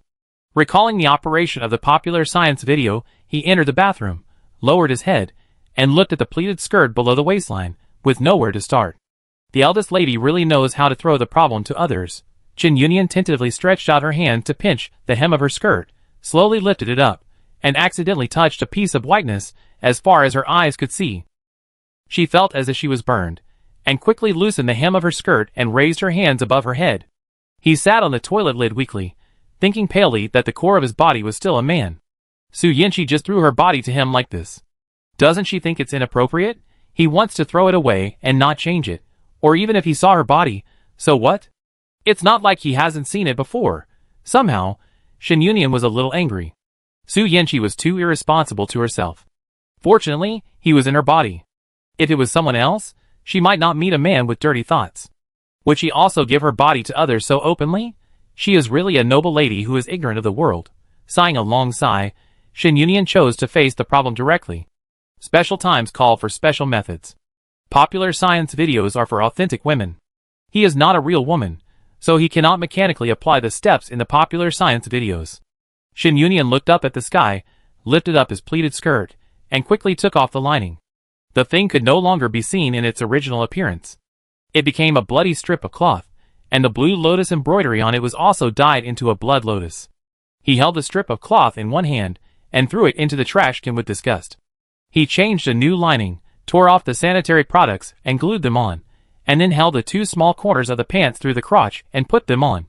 The action was done in one go, without any romantic thoughts, but it was as rigid as assembling a mecha. Finally it was over. Shin Yunian breathed a sigh of relief, but his face was faintly black like the bottom of a pot. He gained some strange female experience, and from time to time 2 pictures that did not belong to his memory popped up in his mind. A suppressed sigh overflowed from the corner of his lips. What should I do with this young lady? Chapter 29. After a day of rest, Shin Yunian had gotten used to the pain in his abdomen, and it didn't seem to hurt that much when it was numb. Shin Yunian went to school as usual. This time, as soon as he went out, he saw a yellow car parked at the door. Who parked the car at someone else's door to block the road? Just as Shin Yunian was thinking this, he was about to take a detour. The car door slowly opened upwards, revealing Shinja, who was wearing sunglasses and looking cool. Get in the car, Cece. 2 repetitive words came out of Shinja's mouth, and Shin Yunian felt his ears dirty and disgusted. Sitting in the passenger seat, Shin Yunian didn't even give the right side a little more peripheral vision. So when Shinja suddenly unbuckled his seat belt and approached him, he was startled and punched Shinja in the eye socket. Su Cheng's exclamation came from behind, and Shinja was stunned by the beating. Shin Yunian stared at the dazed Shinja with a vigilant face against Su Yanqi's face. Shinja was beaten for no reason. He covered his blue eye sockets and felt very wronged. Cece, why did you hit me? Why did you suddenly approach me? Shin Yunian said coldly. I just wanted to help you get your bag. Didn't you always put it for me before? Shinja felt more and more wronged as he spoke. Shin Yunian choked. How could he know that Shinja would help Su Yanqi carry her bag? At this time, Su Cheng, who had been watching silently for a long time, suddenly spoke up. Sister, aren't you and brother Shinja an engaged couple? It's normal to be intimate. There's no need to react so strongly, right? Shin Yunian was indeed wrong. Yes, Su Yanqi was Shinja's fiancée. It's natural for engaged couples to do some intimate things. Maybe they had kissed, hugged, and embraced before. They had done more intimate things than this, not to mention that Shinja just got closer. It was really unreasonable for him to punch him. Shin Yunian pursed his lips tightly and said nothing. Shinja saw that he didn't explain, and his temper also rose. Su Yanqi, do you take advantage of my liking for you to do whatever you want? Shinja said. Do you hate my touch so much? Before, I wanted to kiss you, you said you hated eating other people's saliva. I wanted to hug you, you said my hands were sweaty and smelly. Now even if I get closer to you, you want to punch me? The more Shinja said, the more angry he was in his heart. Su Cheng felt the tension between the two of them, and added fuel to the fire. Ah! Sister, isn't this a normal thing between lovers? Why did you refuse? It feels like you are keeping your virginity for someone. Oops. Su Cheng covered her mouth, as if she had said something she shouldn't have said. I was just talking nonsense, brother Shinja. Don't take it to heart. Sister must have you in her heart. Her voice became weaker and weaker, as if she didn't believe the last sentence she said. Although the current situation is very dramatic, Shin Yunian is in a good mood listening to Shinja's complaints. These two have been engaged since childhood, but there is no progress in their relationship until now. Shin Yunian also finds it incredible. I don't know what Miss Su is thinking, but at least this body and Shinja are clean, which makes him feel much better. He feels sick when he thinks that if Shinja kissed Su Yanqi, and now he is in this body, Shinja kissed him. Thank you, miss, for finally doing a good thing, and not annoying him about this matter. Shin Yunian glanced at Shinja, who was upset, and played Miss Su's willfulness to the extreme. You didn't take a shower yesterday, and you smell bad, don't you know? Ah? Shinja was hit on the head, exposing his bad side in front of the person he liked, and for a moment, he was left with embarrassment and shame. He sighed and changed the subject. Forget it. Let's go. He really didn't take a shower, although he didn't feel any smell, but it was normal for Cece to be a little delicate. Delicate and willful has always been Su Yanqi's label, but he felt a little sad when he thought of her countless rejections of his closeness. Cece, did you reject me because you have someone else in your heart, or are you really delicate? Shen Yunyan didn't know Shinja's awkward thoughts. He sat in his old seat with a cup of cocoa, and saw 3 potted plants on the windowsill. The fleshy body is strong, and it is full of energy in the sun. It grows as well as ever. The chocolate strawberry has produced new fruits again, more, redder, and better than the last time. The strawberry branches can't bear the weight, and the strawberry falls out of the pot directly. The eldest lady has a bad temper, but she is quite good at rejuvenating plants. He thought these fragile little things would not survive. Li Xiying saw the familiar cocoa from Su Yanqi again. She took out her strawberry pot and asked for some reason, "Eldest lady, why are your strawberries growing so well?" Although this eldest lady is the top of the grade, due to the difference in status and the eldest lady's aloofness, no one has ever asked her questions. The reason why Li Xiying took the first step was that she felt that Su Yanqi was not as difficult to get along with recently as rumored. It seems that she is not someone who looks down on ordinary people.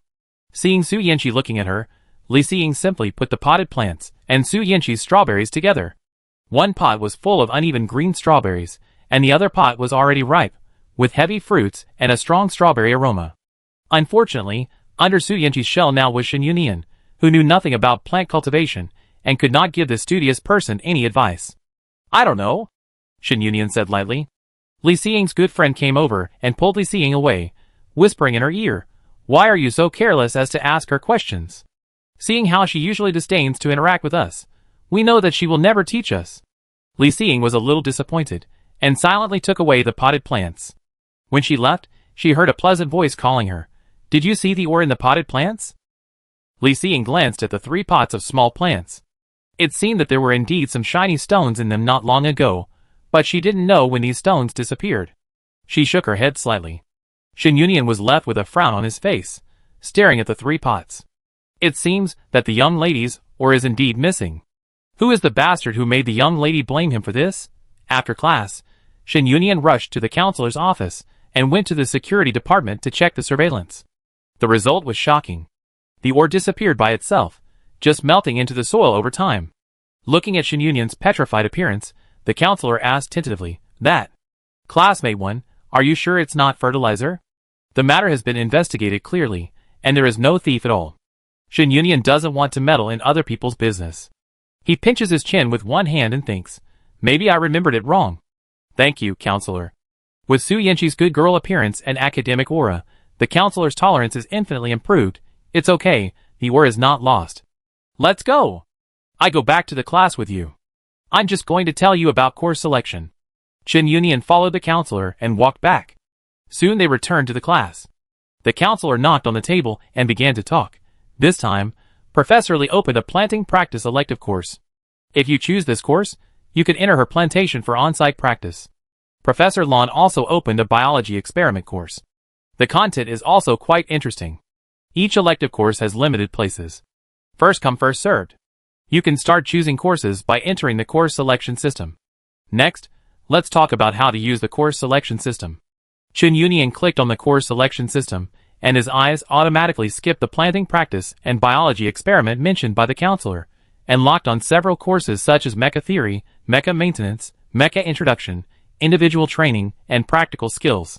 He thought of what he could do with Su Yanqi's identity. Since he helped the eldest lady so much, it wouldn't be too much to choose a few of her courses? Shen Yunyan immediately checked the intended courses, but unfortunately, the course selection button was still gray, and he couldn't officially start choosing courses until 9 o'clock tomorrow morning. Although he couldn't choose the class yet, he could prepare for it in advance. As soon as the instructor announced the end of get out of class, he immediately rushed from the classroom to the library to borrow more than a dozen related books, took them back to his seat, and filled the empty desk drawer. The bell rang, and this class was about plant encyclopedia knowledge. Shen Yunyan took out the textbook and put it on the book on the basic structure of mecha, reading it with relish. His upright sitting posture made Li Xiying, who was used to him sleeping, look at him twice. "Ning Yu, it seems that you have learned well from sleeping in class. Read it. What should we do if we find pests on fruit trees?" Teacher Chiu stood on the podium, and threw a plastic boomerang, hitting Ningyu in the forehead. Shin Yunian was concentrating on reading, and didn't notice that the person who was called was his desk mate in front of him. Ningyu was sleeping soundly, and his dream was disturbed. He looked up in a very depressed mood, and his desk mate gave him an elbow and asked him to look at the podium. When he looked up, he met Teacher Chio's angry eyes. His eyes were as big as copper bells, which scared him. He quickly asked for help from his desk mate. "What's the problem?" His desk mate whispered to him. Ningyu stood up, glanced at his desk mate, who didn't even open his classmate's textbook, and decisively gave up using his desk mate's book. He remembered that the university bully Su Yanqi was sitting behind him, so he quickly turned around and pulled the textbook from the desk mate behind him, and confidently started to read aloud. Generally speaking, a mecha has the following main parts: armor joints, power system, control system, weapon system, etc. Armor is the outer layer of the mecha's protection, mostly made of high-strength mecha materials, such as Xingyo alloy, and some are also coated with quantum camouflage protective layers to enhance the mecha's defense and concealment capabilities. Shin Yunian looked around blankly in the sound of Ningyu's reading. Other students looked at the textbook in their hands, and then at the teacher in class in confusion, thinking, "That's right. It's a class in the Department of Agriculture. Which page is this mecha in the book?" Someone burst into laughter, causing the whole class to laugh. Ningyu reacted slowly and realized that something was wrong. He closed the book and looked at the cover. There were a few big words on it: basic structure of mecha. He looked at Su Yanqi in a daze, not understanding why the university bully was absent in class. "Ningyu! Su Yanqi! You two, stand behind me!" Teacher Chio slammed the table angrily. Shin Yunian was implicated, and he pulled the book from Ningyu's hand and stood at the back of the classroom. Ningyu also stood up and apologized. "I'm sorry, miss. I didn't know you were reading this. If I knew, I would definitely take Li Xiying's book." Shin Yunian didn't even look at him, but Ningyu was very familiar with him and continued, "By the way, are you still interested in mecha? In fact, my brother has so many mecha materials that he can't use them all. Otherwise, I borrow some for you to play with as compensation for what happened today." Speaking of this, Shin Yunian raised his head and looked at him, showing his first good face. "You said it?" Chapter 30. Ningyu kept his word and brought a bunch of mecha parts the next day, stuffed them in an iron box, and placed them in front of Shin Yunian. Shin Yunian opened the box, and saw many expensive materials from the book he had stayed up late to read yesterday. This box must cost a lot of money. You can't judge a person by appearance. I didn't expect this person's family to be quite rich. Shin Yunian raised his eyes, and met Ningyu's panda eyes. "What's wrong with your eyes?" Ningyu's body froze. Of course, he was not discovered when he was borrowing materials from his brother last night, and was beaten by his brother. Seeing that he was holding the materials, and not letting go, he called him a prodigal son. "I accidentally fell this morning," Ningyu said. Shin Yunian had no intention of checking his injuries, and said casually, "Be careful next time." "Oh, okay." Then Shin Yunian began to concentrate on fiddling with the materials in the box. When his hands held the cold materials, the assembly steps in the book automatically emerged in his mind. After thinking for a while, he had an idea. As if with divine help, he assembled a puppy prototype in a short time. Ningyu only saw the fingers of the person in front of him move quickly, adding the materials in the box to the puppy skeleton little by little. When all the materials were used up, the messy mecha materials turned into a vivid mechanical dog. Ningyu was stunned. "Is this a genius? I just took the materials casually. How did you do it?" No materials were left, no materials were wasted. Little did he know that this was Shin Yunian's innate habit of frugality. He didn't like to spend lavishly, which was reflected in the mecha to make full use of everything. Shin Yunian flipped the switch on the back of the mechanical puppy's neck, and the puppy started, sticking out its tongue and frolicking happily on the table with its limbs. After running 2 laps, Ningyu couldn't help but deliberately shook the table to test its balance, and the puppy slipped and fell off the desk.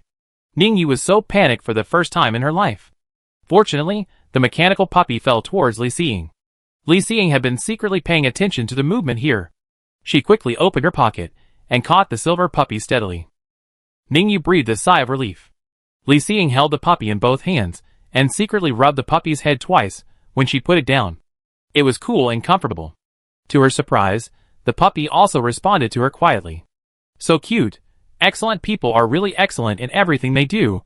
However, the happiness that the puppy brought to Li Xiying soon disappeared when she found that her desk mate frowned and looked unhappy. The eldest lady disliked her touching the puppy? Yes, She was really ignorant. She knew that the eldest lady didn't like civilians. She was about to apologize, but she heard her deskmate say, "TSK, it's still a little bit off." Shin Yunian was a half-baked person, and didn't know how to increase the balance of the mechanical dog. This major shortcoming made this beautiful mechanical dog only an ornamental object. "Put this thing with you first, I can't put it here," Shin Yunian said to Li Xiying. He was a bit of a perfectionist, and didn't want to put a flawed puppy on his desk. "Really?" Li Xiying took the puppy, although she was confused, but she was very happy. "I feel that the eldest lady is easy to get along with again. The disadvantage of self-study is that the knowledge is not systematic, and there is no guide. When you encounter problems, you can only explore by yourself." Shin Yunian is determined to choose courses.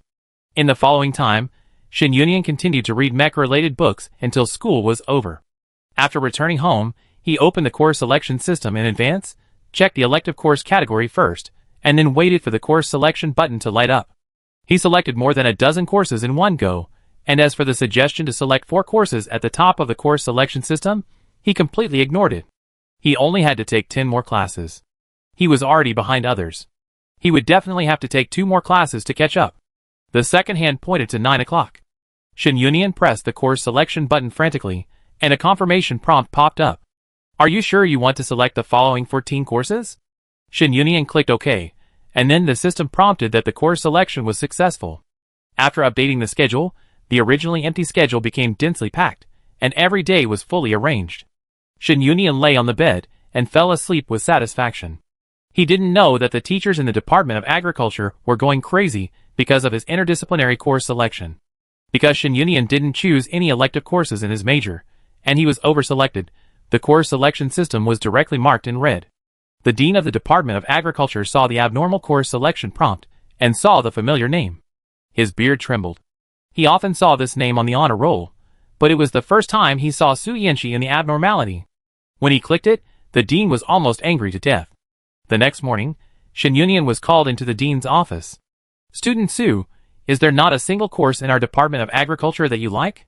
The Dean was heartbroken. Shin Yunian couldn't bear to hit the kind old man in front of him, so he said tactfully, "It's good, but I don't have time to take so many courses." "You mean you didn't have time to take 14 courses in the Mecha department?" The Dean put 14 elective courses in front of Shin Yunian. Seeing that Shin Yunian didn't say anything, he blew his beard and glared.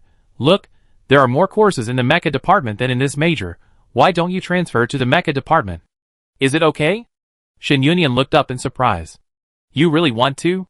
The Dean looked very shocked. I don't know what happened to the good seedlings in their Department of Agriculture, but the Dean felt that if he was slow, this good seedling would run to other departments. In order to prevent the most promising young people in agriculture from running away, he quickly called for external help. For a while, all the professors in the Department of Agriculture rushed into the office. The professors who came in one after another made the already small office even smaller. A group of people surrounded Shin Yunian and persuaded him earnestly. "Why don't you choose my planting practice? Haven't you always wanted to see my botanical garden?" The speaker was Professor Li.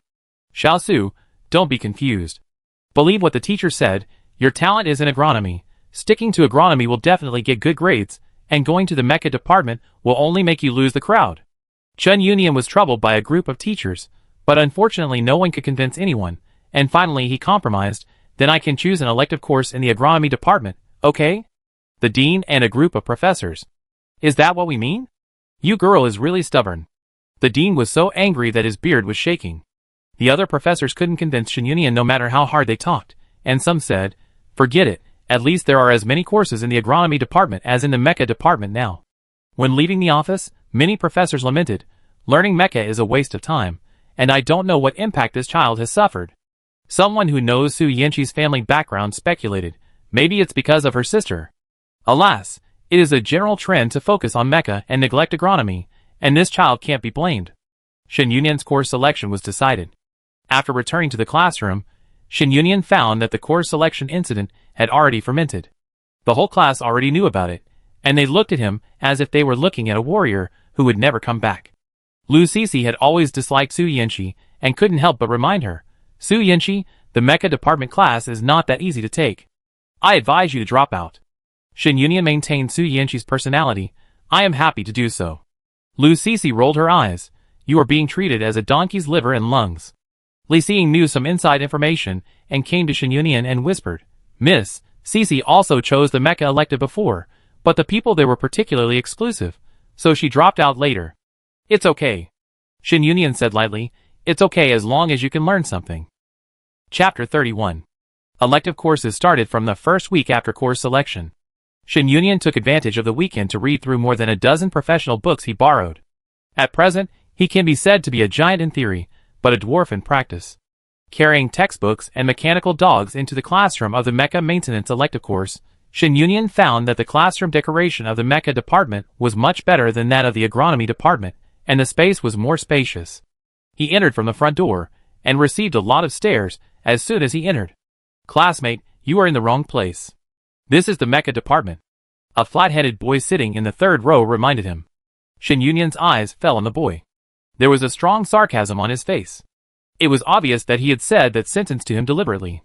Shen Yunian ignored the boring people, found a seat in the corner of the first row, opened the book, and read it by himself. The ignored flat-headed man was very unhappy, and complained more vigorously with the people next to him. "Why do you come to the Mecha department to join in the fun instead of staying in the agronomy department?" The flat-headed man was weird. The man who was talking to him was a man with acne on his face. He said in a flattering tone, "Brother Nya, don't you know what those common people are thinking? They all want to come to the Mecha department to hook up with men. If they find a rich husband, they will fly up to the tree and become a phoenix. Did you hear clearly, brothers? Be careful not to get entangled by common people." The flat-headed man was talking excitedly, and didn't notice that a mechanical dog had come to him. "What is that?" He looked down, and saw that the silver mechanical dog's eyes sprayed white laser rays, and carved a poop pattern on his hair while he was not paying attention. The people sitting on his left couldn't help laughing.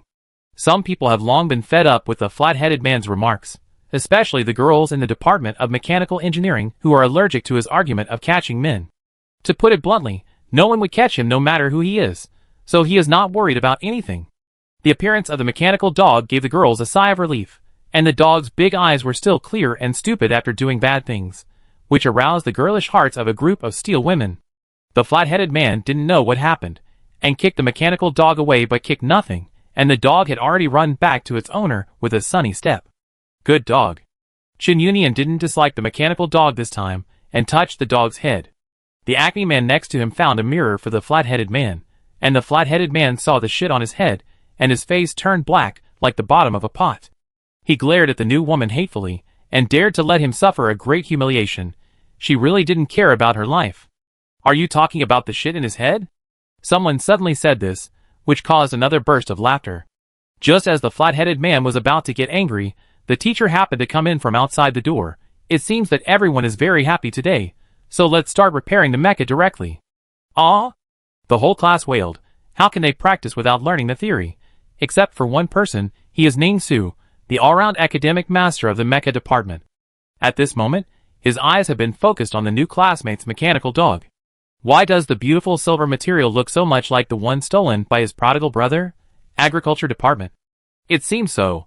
The bad boy actually stole the nanometal he had finally obtained to please the girl. Damn it. After Shen Yunian finished a few mecha department courses, a post titled "The World is Going Downhill," the agriculture department is fishing for girls, and moving into the mecha department was posted by "Don't Be Infatuated Brother." The post quickly ignited the entire mecha department. Su Yinchi's picture was posted under the post, and the label of the Department of Agriculture was pulled to the maximum.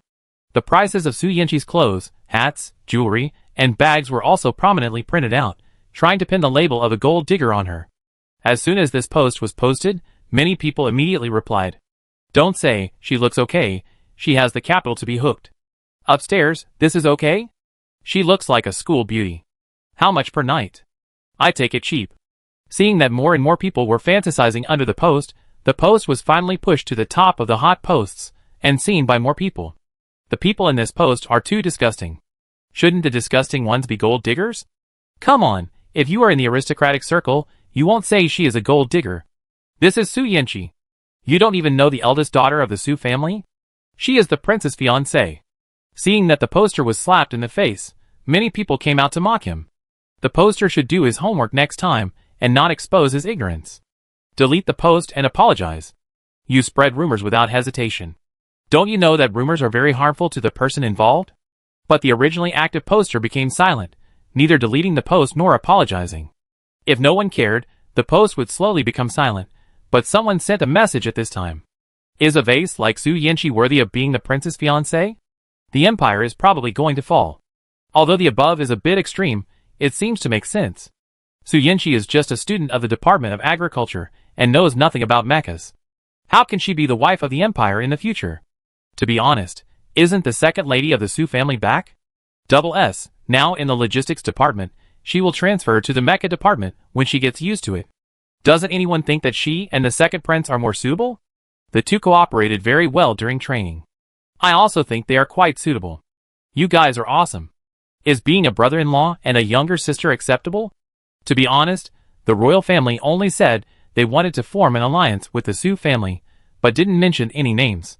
Before, the Su family only had one daughter, and we assumed it was Su Yanqi. Now that Su Cheng is back, why can't it be Su Cheng? Yes, the two of them haven't even officially gotten engaged. When Su Cheng found this post, the discussion about who was more suitable to be the prince's fiancé between her and Su Yanqi was already very heated. Some people even made detailed comparisons in terms of mental strength, appearance, personality, etc. Except for appearance, she was better than Su Yanqi in every aspect. Lost in appearance? Su Cheng's face froze. She had taken care of her skin for so long, but it was still not as good as Su Yanqi's skin, which was pampered by thousands of nobles. If she hadn't been living outside, she would have been better than Su Yanqi. Su Cheng was a little bit stubborn, just wanting to be better than Su Yanqi in her own shortcomings. She couldn't help but post a rebuttal. Su Cheng's facial features are very soft, and they are pleasing to the eye when put together. Doesn't anyone think that she has a face that represents peace and prosperity? Hey! Don't say it, don't say it. Su Cheng is really a peace and prosperity, while Su Yanqi is a disaster to the country and the people. Conclusion: Su Cheng is more suitable to be the queen mother. So, could it be that Su Yanqi knew that she had no hope of becoming the prince's fiancé, so she came to the mecha department to seduce men? The poster suddenly resurrected. Someone reacted and asked immediately. So were the posters just hiring water army? You have to put the blame on Su Yanqi, right? Actually, it seems that what the poster said is possible. Qin Yunian didn't read these things at first, but Su Yanqi's desk mate was a smart person who liked to pay attention to these news the most. As soon as he saw the post, he told him angrily. Nonsense! Can't the Department of Agriculture choose the mecha department course just for interest? Are civilians not worthy of driving mechas? These nobles are really looking down on people. Li Xiying clenched her fists and looked murderous. Ningyu listened and turned back and said, I'm not. After thinking for a while, she added, Sister, she is not either. Li Xiying realized that she had scolded Ningyu and Su Yanqi and loosened her clenched fists. She said embarrassedly, I'm not talking about you, I'm talking about the person who spread rumors about the eldest lady. Yeah. Qin Yunian didn't care, and Ningyu didn't care even more. He turned to attack the rumor monger. What kind of person dares to spread rumors about my sister She? Let me see this person's nickname. Don't be obsessed with me. He's so shameless. He said to Qin Yunian, Sister She, don't worry, I will find out the specific identity of this person in 10 minutes. Are you so powerful? Li Xiying said happily. Ningyu leaned next to Li Xiying and read the post with her. When he looked up, he saw Li Xiying's red nose tip, which was a bit cute, and he looked at her twice more. He touched his nose and moved away without saying a word. Leave it to me.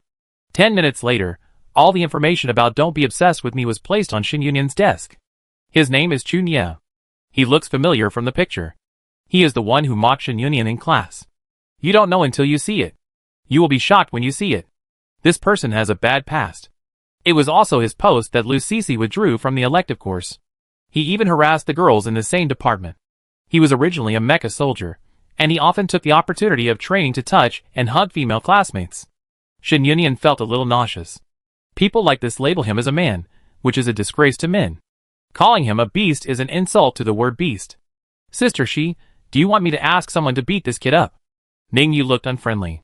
Qin Yunian glanced at him and said, What's the point of fighting and killing? Oh, okay. Ningyu returned to being a good student. I won't go to the next class, you help me take the role. Ningyu. Don't let him fight and kill, but you skip class so rampantly? Oh, okay. Ningyu said. Qin Yunian picked 2 strawberries and threw them into his mouth, put his school bag on his shoulders, and walked towards the mecha soldier training room. He took the Mecha Individual Soldier Physical Training course, and just got the login account for the training room. It just so happened that the Mecha Individual Soldier department would go to the training room for simulated combat in the afternoon, and it just so happened that Chunya was a student of the Mecha Individual Soldier department. Some blind people came to his door to practice with him. Shin Yunian logged into the training warehouse, and personal information popped up for the first login. Department of Agriculture, Su Yinchi, do you want to use real appearance information to build a simulated character image? Shin Yunian was too lazy to waste time pinching his face, so he chose yes. Next, the training warehouse began to scan Shin Yunian's information, and this process lasted about half an hour. Shin Yunian, ? When he was thinking about some feedback, the information popped up. Name, Su Yinchi. Mental power level, SSS, evaluation, haven't chosen individual soldier. You don't have to do anything, just kill the opponent. Shin Yunian smiled knowingly. Sure enough, the system identified his mental power. The mental power level is beyond the detection range of existing technical means.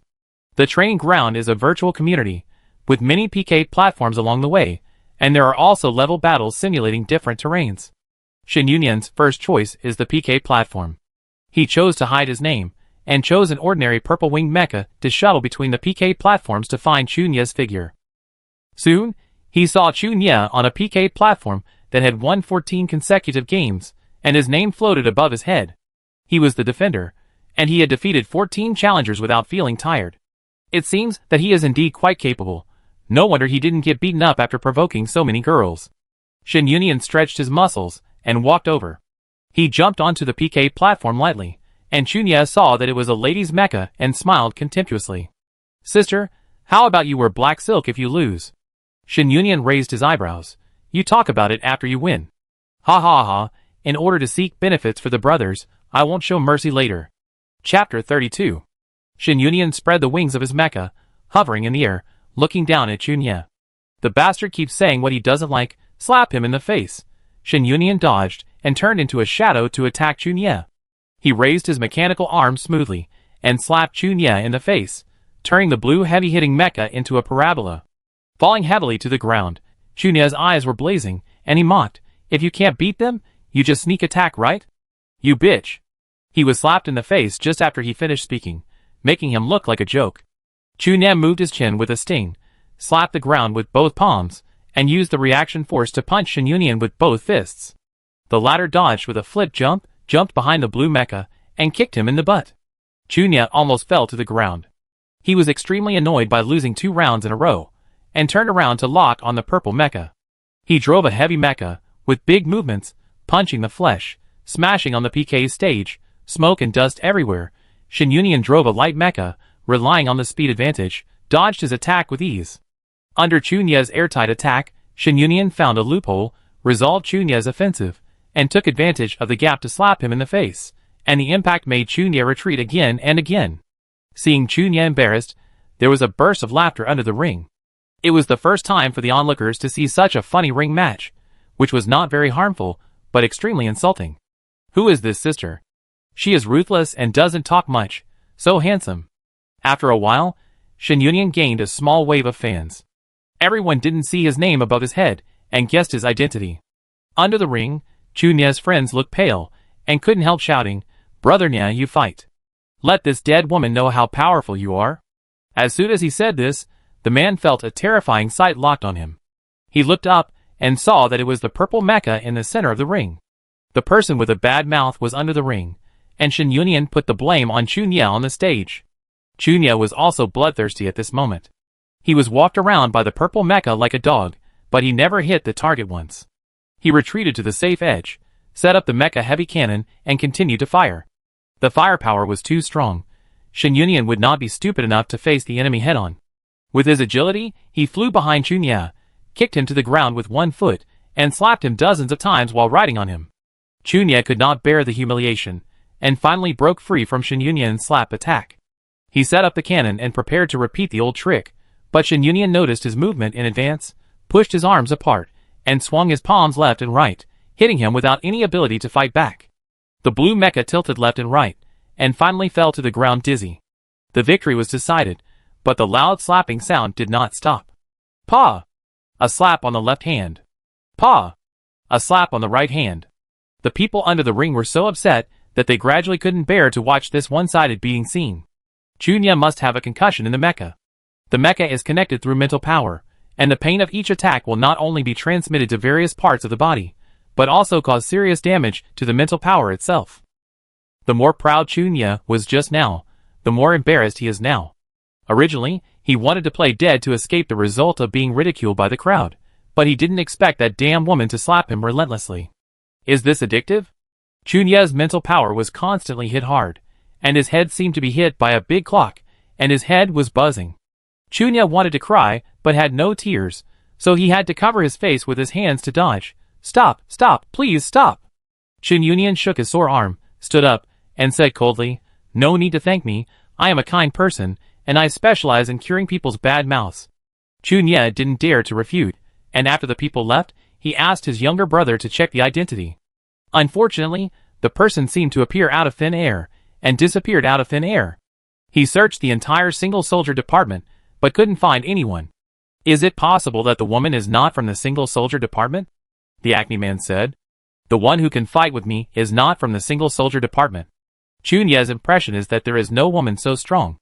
The Acne Man rubbed his nose after hearing Chunya's comments. Boss, can this be called a fight with you? You've been beaten to pieces. On the second day of the training class, Chunya deliberately walked around the training ground to make sure that he didn't see any suspicious people, and then went on the PK stage again, winning several games in a row, regaining some of the face he lost yesterday. Come on! Who dares to laugh at me? Why don't you dare to go on now? Chunya gave the middle finger to the audience.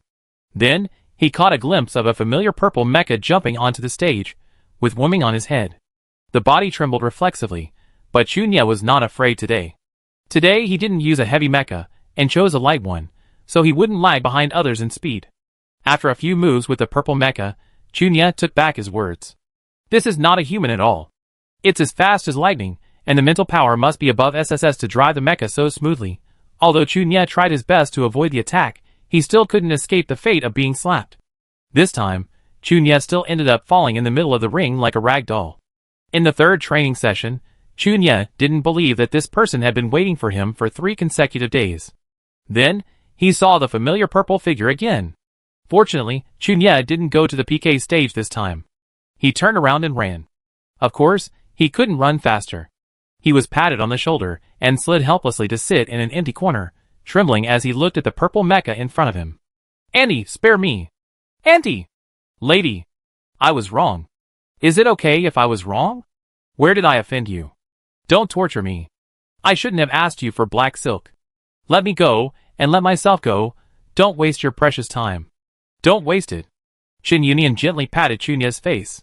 Chunya swallowed his saliva and dodged carefully. Auntie, which Buddha are you? I swear, I will definitely take a detour next time I see you. I will never offend you. Chunya begged. After thinking about it, he felt that there was only one possibility. He only knew that there were a few female instructors in the academy, who were at this level for women with SSS mental power. It must be one instructor who couldn't stand him and punished him. Chunya shed tears silently. If you don't like it, just say it. If you say it, he will definitely change. Want to know who I am? Chunya let go of Chunya. Sure, I let you die knowingly. The purple mecha helmet opened, revealing beautifully curled hair, and a very good-looking and natural face. Chunya recognized this face even if it turned into ashes. It was the person he had rumored in the post. Why is it you? Chunya went to investigate this noble in the Department of Agriculture. His mental strength was A, and he had never learned mecha. How could he drive a mecha and beat him so badly? His first thought was that this woman had replaced someone else's identity, and then he felt the power of the slap. Paw. With a sound, Chunya's head felt dizzy, but he was sure that it was this force, this feeling. Tell me, you are playing tricks on me, and making up rumors about me. What should I do with you? Chunya slapped Chunya's face. Faced with this harmless and beautiful face, Chunya had no intention of appreciating it at the moment. He knew that if he could not give a satisfactory solution, he would be slapped in the face many more times. The fear of being dominated by others, as if his face was not his, he did not want to experience it for the third time, and if he continued to be beaten like this, his name, Chunya, would be nailed to the pillar of shame of the single soldier department and laughed at by countless younger students. For the sake of face and also for the sake of the inside, Chunya knelt down very neatly. Auntie, I will delete the post and apologize. What else? Chunya, and what else? Deadhead. Think quickly. And I will take a detour, and I will definitely not bother you, Auntie. Just barely. Apologize with your real name. Chin Yunian snapped his fingers and closed the mecha helmet. Give you 10 minutes. Also, don't let me see you harassing girls in the future. After Chin Yunian left, Chunya logged into his account without stopping, deleted the post, and cursed himself with his real name, and then apologized solemnly. There were countless people eating melons under the post. What's wrong? Chunya has come to his senses? He actually apologized? It turns out that this "don't be obsessed with me" is him. This account has posted many similar posts. Chunya is really damned. Why is it so disgusting? Chunya was denounced, and he quickly deleted all similar posts. Countless messages cursing him filled his private messages, so he had to delete his account and quit the internet. Chunya breathed a sigh of relief. Now my end is happy. Chapter 33. After dealing with the tit-for-tat Chunya, Shin Yunian officially gained a firm foothold in the mecha department and learned more knowledge. He figured out the reason for the imbalance of the mechanical dog and added gripping materials to the soles of the mechanical dog's feet. Ning-Su looked at the busy new classmate thoughtfully. In just a few days, Chunya, who had always been domineering, began to take a detour when he saw this new classmate, and the bully seemed to be bullied. He didn't know about the post, but thinking of the rumor that Chunya was beaten by an unknown person, he had a secret guess in his heart. Ning-Su certainly didn't think Su Yanqi could beat Chunya by himself. He thought that there was only one person who was close to Su Yanqi, could help Su Yanqi, and had high mental strength, and that was Su Yanqi's sister Su Chung. Ning-Su's eyes flashed with interest. Woman, you caught my attention. Su Chung found that she had a bit of Mercury retrograde recently, and was actually entangled by a madman. Miss Su, do you have time today? Let's arrange a fight. Ning-Su stood in front of Su Chung in a gentle manner. If she hadn't known that the man in front of her was a genius student in the single soldier department, Su Chung would never have given him a good face. Since he had a promising future, Su Chung had to build a good relationship with him, and said patiently, Mr. Ning, I don't like fighting, you can find someone else. There are so many people in the single soldier department, don't embarrass me, a girl from the logistics department. After saying that, Su Chung walked around him and left, making sure that he didn't follow her, and cursed him as a lunatic. Maybe this is the unique way of courtship for those idiots in the single soldier department? Li Lixia, who played well with Su Chung, had an ambiguous look on her face. Su Chung smiled but said nothing. She was sure that she didn't see admiration in Ning-Su's eyes, and who would show love and arrange a fight. However, she would not point out others' thoughts, which could help her create a popular atmosphere, so why not? During the joint training with the mecha department, she deliberately made several mistakes, and when Shinja was impatient, she said distressfully, Sorry, brother Shinja, I have encountered some things recently, and I am not in a good state. Hearing this, Shinja immediately thought of Su Chung being bullied by Su Yanqi. No, it's none of my sister's business. Su Chung waved her hands quickly, afraid that Shinja would misunderstand. Li Lixia was taking a break, and heard them chatting, so she came closer and said, Captain, you don't know yet. Recently, the university bully of the individual soldier department is chasing Chung Chung, and has come to her several times. Su Chung knew that Li Lixia was deliberately saying this to Shinja, so she didn't stop him, and her face was red and distressed. Shinja frowned. If you don't like it, just refuse it. Chung Chung, the captain is right. Don't you have someone in your heart? You can only make the university bully break up. I'm so envious. The drought will die of drought, and the flood will die of flood. Li Lixia pouted at Shinja. Su Cheng's little thoughts were discovered, and she pretended to hit someone, angrily saying, Lixia, keep talking nonsense.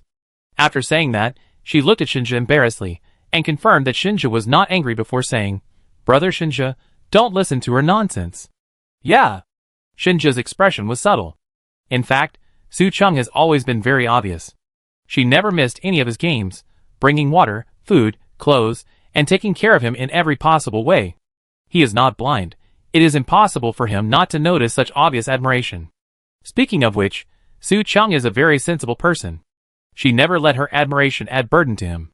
Instead, she would quietly comfort him when he had a conflict with his fiancée, and never made excessive demands. This kind of selfless and silent love moved Shinja so much that he never broke the window paper. Let her go. She has been living outside since she was a child, and it is pitiful enough. Ning Su, who was heartbroken, did not know that he had become an annoying pursuer. He was thoughtful after Su Chung left. Su Chung must not want to expose her strength, so she did not want to fight him. Ning Su's belligerence was even more heated because of the rejection. If he also made up a rumor about her sister, Su Chung would definitely make another move. In an instant, Ning Su had a plan. He also posted a post. Come and fight if you don't agree. Su Yinchi wants to catch a rich man. You can come and catch me. Coordinates training room PK1 station. See you today. P.S. I am Ning Su. As soon as the post came out, it was no less than a heavy bomb for the single soldier system, which made them burn on the outside and tender on the inside. Is it you? The reply to him was a selfie of Ning Su. Knowing that it was me, the mecha department was blown away and left messages below. Sushin, do you think I can hook you? Sushin, I am prettier than Su Yinchi, and my mental strength is higher than Su Yinchi. Look at me. Oh my god, what kind of charm does Miss Su have that makes Sushin show his love in such a high profile? She is the princess fiancée, and she is loved by the academic god of the single soldier department. What a script of a group of gods. How can Su Yinchi be so lucky? I envy you. During the daily training in the afternoon, many people entered and stayed in the training ground, not playing PK or rushing through levels, just watching and eating melons under the PK1 table. As for who would make a date here, no one cares about this question. Shin Yunian naturally saw this hot post. For those who dared to provoke him, he said, come one, beat one, come two, beat a pair. Ning Yu went crazy when he saw his brother's selfie. He felt that the world was crazy. Opening the smart brain, Ning Yu sent a message to his brother. Brother, your account was hacked? What's wrong with you? How can you say such a thing? Sister, she is my friend. How can you spread rumors that she is hooking up with rich men? Do you really like her? It's not impossible for sister, she to be my sister-in-law. Brother, if you two are together, can sister she help me with my homework? He sent a long string of messages, and the other party only replied with one word. Go away. Ning Yu touched his nose and prepared to go back to ask about this matter in the evening. Shin Yunian didn't know the relationship between the two, and he went to the appointment on time in the afternoon. Still wearing the familiar purple mecha, still the same light steps. The purple-winged mecha leaped and neatly boarded the PK1 stage. The audience below the stage took a breath of cold air. Could it be that the killing god from the other day was Su Yinchi? How is that possible? They are young but not easy to fool. Everyone knows that Miss Su's mental power is only a level, and it is probably difficult for her to make the mecha move. Chunya deliberately took the front row. Compared with those surprised others, he was very calm. I knew it a long time ago. He came here today to appreciate how this woman was beaten up by Sushin. Ning Su on the stage was in a good mood. She really came to the appointment. Then, let's start. Ning Su is also known for his speed in operating the mecha, and his speed is comparable to Shin Yunyan's. After a few moves, Shin Yunyan has an understanding of the opponent's strength. Better than Chunya. Very fast, but unfortunately, I don't know where he learned the moves, which are fancy but not real. Shin Yunyan found a flaw and kicked Ning Su on the shoulder, and a kneeling attack made him unable to fight back. Chunya was very excited when he saw this. Sushin! Stand up. Don't let her go just because she's a woman. Beat her up. He was talking excitedly, and suddenly he felt like he was being pushed by a beast. When he looked up, the familiar mecha raised its hand. Chunya was so scared that he quickly covered his face. He realized that he was standing very close to the ring, and the slap could have landed on his face. Chunya was scared to death, but fortunately Ning Su wanted to counterattack at this moment, and the purple mecha punched hard, so he had no time to pay attention to him. With a bang, the dust covered Chunya's face. He didn't dare to complain, and said in a trembling voice, Auntie, you can't hit me if you hit him. Shin Yunyan ignored Chunya at all, and kicked Ning Su who was lying on the ground. Don't play dead. Shin Yunyan said coldly, leaning forward slightly. Do you still want to be lured by me now? After saying that, he threw another punch. Seeing that Ning Su was completely unable to resist, Shin Yunyan slowly stood up, stepped on Ning Su's mecha and left, leaving Ning Su in the cockpit with his pupils shaking. She just said She is Su Yinchi, not Su Chung? How is it possible? Chapter 34. Compared to the colorful life of Shin Yunyan, Su Yinchi's life is much simpler. First, she sorted out her existing property, which was 500,000 points, 2 crystal pickaxes, 2 treatment cards, 8 blue crystal mines, and 9 tricolor mines. After this sorting, she found that she was facing an unprecedented problem, that is, the number of mines. At present, she has only found one way to increase the number of mines, that is, upgrading. With each level up, the number and quality of mines will increase accordingly. However, now all the miners in the low-level mining area have joined the system mine. Either she can only reach out to other mining areas to recruit miners, or she can only think of other ways to increase the mine resources.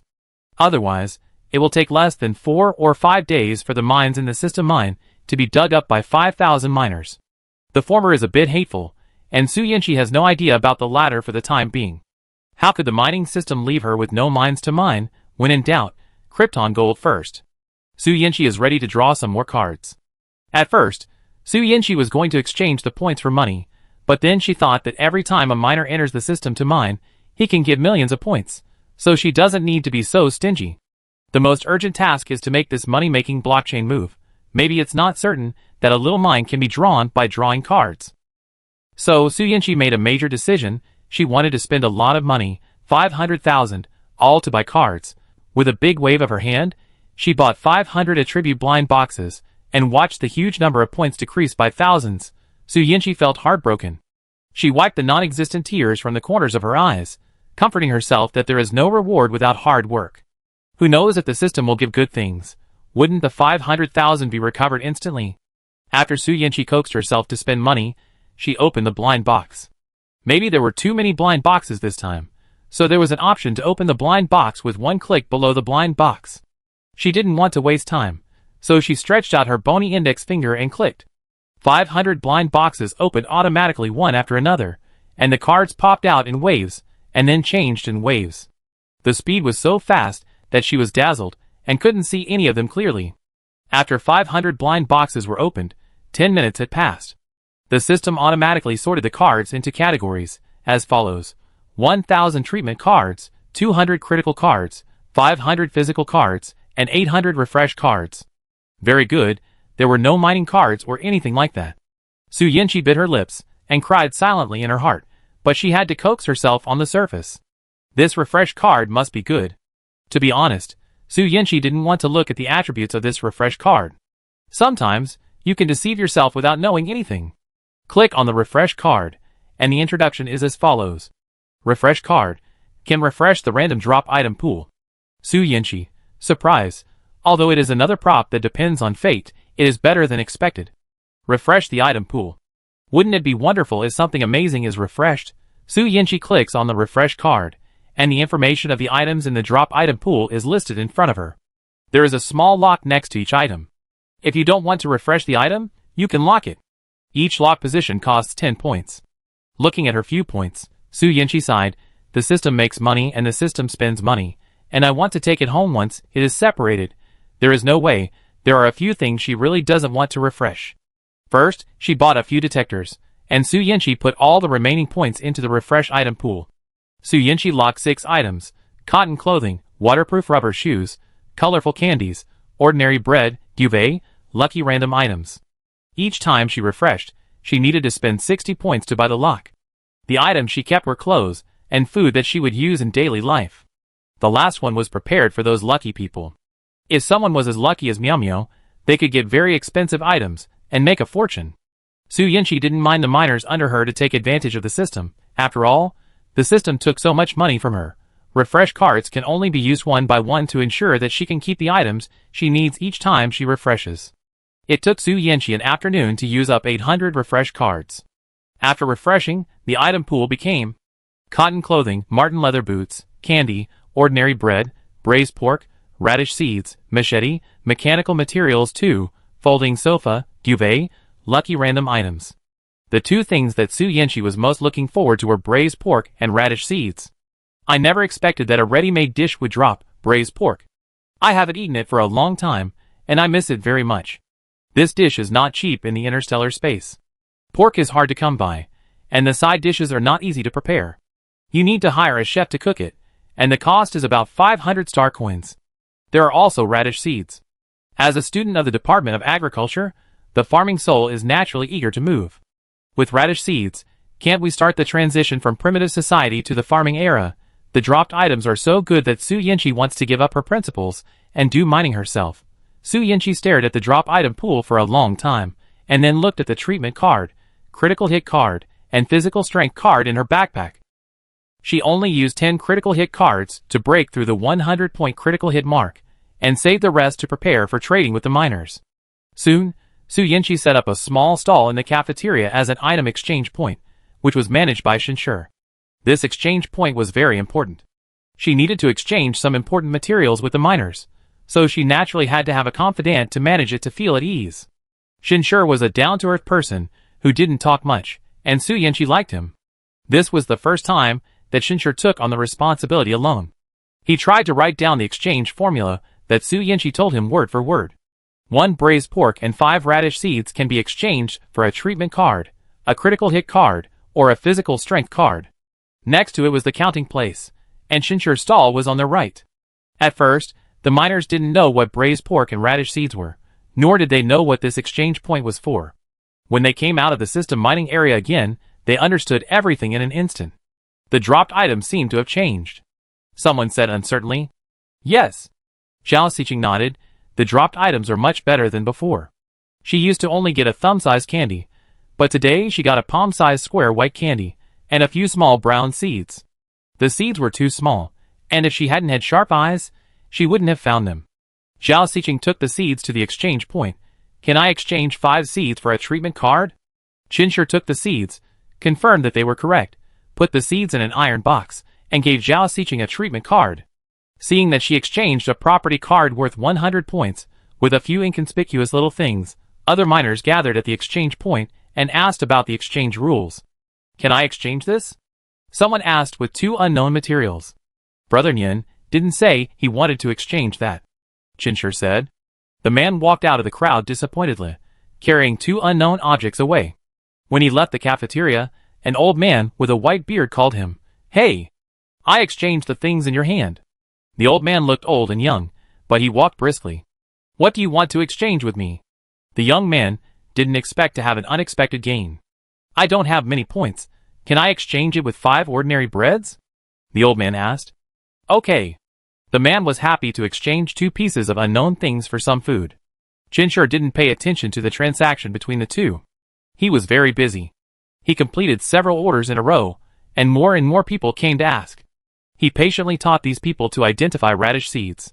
Some people cried out loudly when they saw the tiny seeds. Oh my God, why didn't anything fall today? It turned out that it was seeds. Oh my God, I thought it was residue and didn't care at all. Oh my God, I dropped several radish seeds and didn't pick them up. Some people's hearts were bleeding, while others were overjoyed. Miao Miao showed her mother the 20 or so small seeds she had picked up in her palm. Mom, is this the radish seed? Miao Miao's mother picked up a seed and repeatedly compared it with the ones that Shinshur had just shown, and said uncertainly, it seems to be. The mother and daughter lined up to find Shinshur to confirm. These are radish seeds. Shinshur said, what do you want to exchange? Treatment card, critical hit card, physical card? Miao Miao's mother was stunned. She hugged her daughter and kissed her fiercely. Miao Miao is really my little lucky star. After the excitement, Miao Miao's mother calmed down, rubbed her hands and said, I want 4 treatment cards and 1 physical card. Holding 5 attribute cards, Miao Miao's mother's toes seemed to be stepping on the clouds. She had never been so lucky. She had always lived in the mud and couldn't extricate herself. When she was young, she thought that it would be good to grow up and help the family with work, so that she wouldn't have to live so hard. Unexpectedly, both parents died in the mine. She finally grew up and thought that it would be good to get married and have someone to rely on. However, because she gave birth to a daughter, she could not be a strong labor force and was despised by her in-laws. After her husband died, without her husband to take care of her, the mother and daughter were directly kicked out. She really felt that the days before were a dark corridor that was so dark that she couldn't see the bottom at a glance. She walked alone in it and hit a wall everywhere. When did everything start to get better? It was in the abandoned mine that someone suddenly said to them, come and help me dig. She thought it was a good way to survive, but she didn't expect that it changed the fate of everyone. And my daughter, she is so lucky. The expensive ore and the carrot seed she picked up, it must be that God finally began to pity them. No, it must be that God finally began to pity her, so that she met a noble man and gave birth to such a good daughter. Looking at her daughter's little white teeth, Miao Miao's mother's eyes were sore. Good Miao Miao, You must be happy every day in the future. We will never live those days again. Chapter 35. At night, Su Yinchi called a meeting of miners. There are two major changes. One is the big schedule arrangement, and the other is the new work arrangement. She divided the day into 3 periods, completing the clock-in the morning, 2 new tasks in the afternoon, cleaning the area around the mining area and exploring the forest, and entering the system mine to mine at night. The day is fully scheduled, so the miners will not be idle. The new work arrangement mainly divides the 2 new tasks. Su Yinchi's idea is that the elderly and children stay around the mining area to clear a piece of land in preparation for subsequent farming, while the young and middle-aged go to the forest to explore, clean up the dangerous creatures nearby, and bring back some plants by the way. Maybe someone is lucky enough to find 1 or 2 edible plants. As soon as Su Yinchi's new policy was promulgated, the miners felt as if they were in another world. They used to spend all their time on mining. Every day when they got up, they could see the gray sky and the dark mines, covered with dirt, as if the mining base had no feelings. Now, under the new order, their lifestyle has changed dramatically. As miners, their main job is still mining, but after working for 2 or 3 hours in the morning, they can rest and wait for meals. At night, practicing in the mysterious space is not work for them, but more like a reward. They can get a lot of delicious and useful things, and can also get points to continuously buy attribute cards to improve their physical fitness. As for the afternoon, it is even more novel. Such a task was absolutely impossible before. Exploration should never happen to a miner. But the new order stipulates that they should explore this world. Living on Cinnabar Star for hundreds of years, they have never had the opportunity to step out of the narrow cave to set foot in the mysterious area covered by leaves. I can't remember whether I have ever been curious about the outside world. Maybe I have. But this curiosity only existed for a short time, and then it was strangled in the whipping and mechanical repetitive hammering of the pickaxe day after day. Then, there was no more. Now, their curiosity has sprouted again because of the change of the system. Compared with entering the forest to find good things, exploration itself is enough to make the move, and many people choose to become explorers. Zhao Xiqing is eager to try. She believes that there must be extraordinary opportunities in the mysterious woods. She often has an intuition about such things. Coincidentally, she got a machete dropped, which is simply a help from God. Zhao Xiqing is not stupid. Where there are opportunities, there are usually risks. The greater the opportunity, the greater the risk. She also made some other preparations. She collected some thick vines nearby and wrapped them around her calves and arms to protect them from external damage. She then used the vines to weave a rough small bag, which she carried diagonally on her body, and then set out on her adventure. Along the way, she cut off many branches and thorns that blocked the road, and made a way in a place where no one had ever set foot. Although she didn't see anything else except weeds, she still felt a sense of accomplishment when she looked back. She was like a bird that had broken free from its shackles, shuttling through the forest that symbolized freedom. Even if the road to freedom was full of thorns, she was fearless and walked out of a not-so-smooth road with her own strength. Even if it was difficult and bitter, as long as she was free, even the air would be fresh, and even if it was full of difficulties and obstacles, she would be happy. This kind of life, compared to mining, can make her find the meaning of life. After walking for a long time, she unconsciously turned a few corners, and walked farther and farther away from the mining area. The sky was blocked by the dense shade of the trees, and could not be seen clearly, but she felt the sun getting weaker, and knew that it was getting late. Although she did not encounter any danger along the way, exploring at night was more dangerous, and she had to return before it got dark. As soon as she turned around, she was attracted by a plant. It was a vine that covered the entire cliff, with layers of leaves, dotted with black and purple gem-like fruits. Zhao Xiqing picked one, and the black and purple skin was covered with a layer of white light frost, which looked very comfortable. After peeling off the skin, the juice inside fell along the fingers onto the grass leaves on the ground, and the rich fruity aroma hooked the gluttony in her stomach. She did not notice the rustling of leaves on the side, and something was attracted like her. Zhao Xiqing bravely tasted the emerald green flesh, which was sour and sweet and very delicious. It was a very delicious purple fruit. Zhao Xiqing was overjoyed, and put all the purple fruits she could get into the small bag. Unfortunately, the small bag was too rough, and could not hold too many. She could only remember the location of the fruits in her mind, return the same way, and prepare to pick these foods again. Unexpectedly, when she was about to leave, something unexpected happened. A black creature with a triangular head, and a simple raised scale on the inverted triangle suddenly flashed from the grass leaves and bit her. She felt her calf numb and lost her strength instantly. Seeing that the poisonous creature was going to attack again, Zhao Xiqing saw the opportunity and chopped it with a knife. The head and body of the poisonous creature were separated, and it was dead. Zhao Xiqing didn't dare to delay, and used up the treatment card. Her calf regained some feeling, but the wound was still swollen and purple. She didn't have enough treatment cards, and the toxins were not completely eliminated. Her heartbeat accelerated, and she could only rush back desperately. As long as she returned to the mining area, she would have treatment cards to prolong her life. Fortunately, God still favored her. During her non-stop running, she finally fell down panting in the area that had just been cleared. Other miners passing by shouted, "Someone fainted." As the new leader of the mining area, Su Yanqi soon learned about this, and came to the weak Zhao Xiqing. He directly used 10 treatment cards on her to completely eliminate the remaining toxins. Zhao Xiqing was very happy and lively. "Thank you, person in charge." After saying that, she looked around. "Where is my small bag?" "You mean this?" A miner pointed to the small bag scattered on the ground. Su Yanqi found the fruit in the bag at a glance, which was grapes. This kind of fruit is grown by a special person. As the head of the noble family, the Su family naturally has a share of it to buy some to eat. However, most of the time, this expensive fruit is used as a favor, so Su Yanqi doesn't eat it often. Seeing the grapes now, her mouth is watering and she feels a little itchy. Zhao Xiqing slowly stood up and picked up the scattered fruits and put them back into the small bag. Some fruits had been stepped on and burst by careless people. She felt very painful and turned her eyes away. She handed the small bag to Su Yanqi. "Director, thank you for saving my life. These fruits are dedicated to you. I hope you will accept them as a small tribute." "Then I won't be polite." Almost as soon as Zhao Xiqing finished speaking, Su Yanqi reached out to take the small bag. "Zhao Xiqing, why is it different from what I thought? Shouldn't I refuse it?" However, the straightforwardness of the person in charge relieved her of much pressure.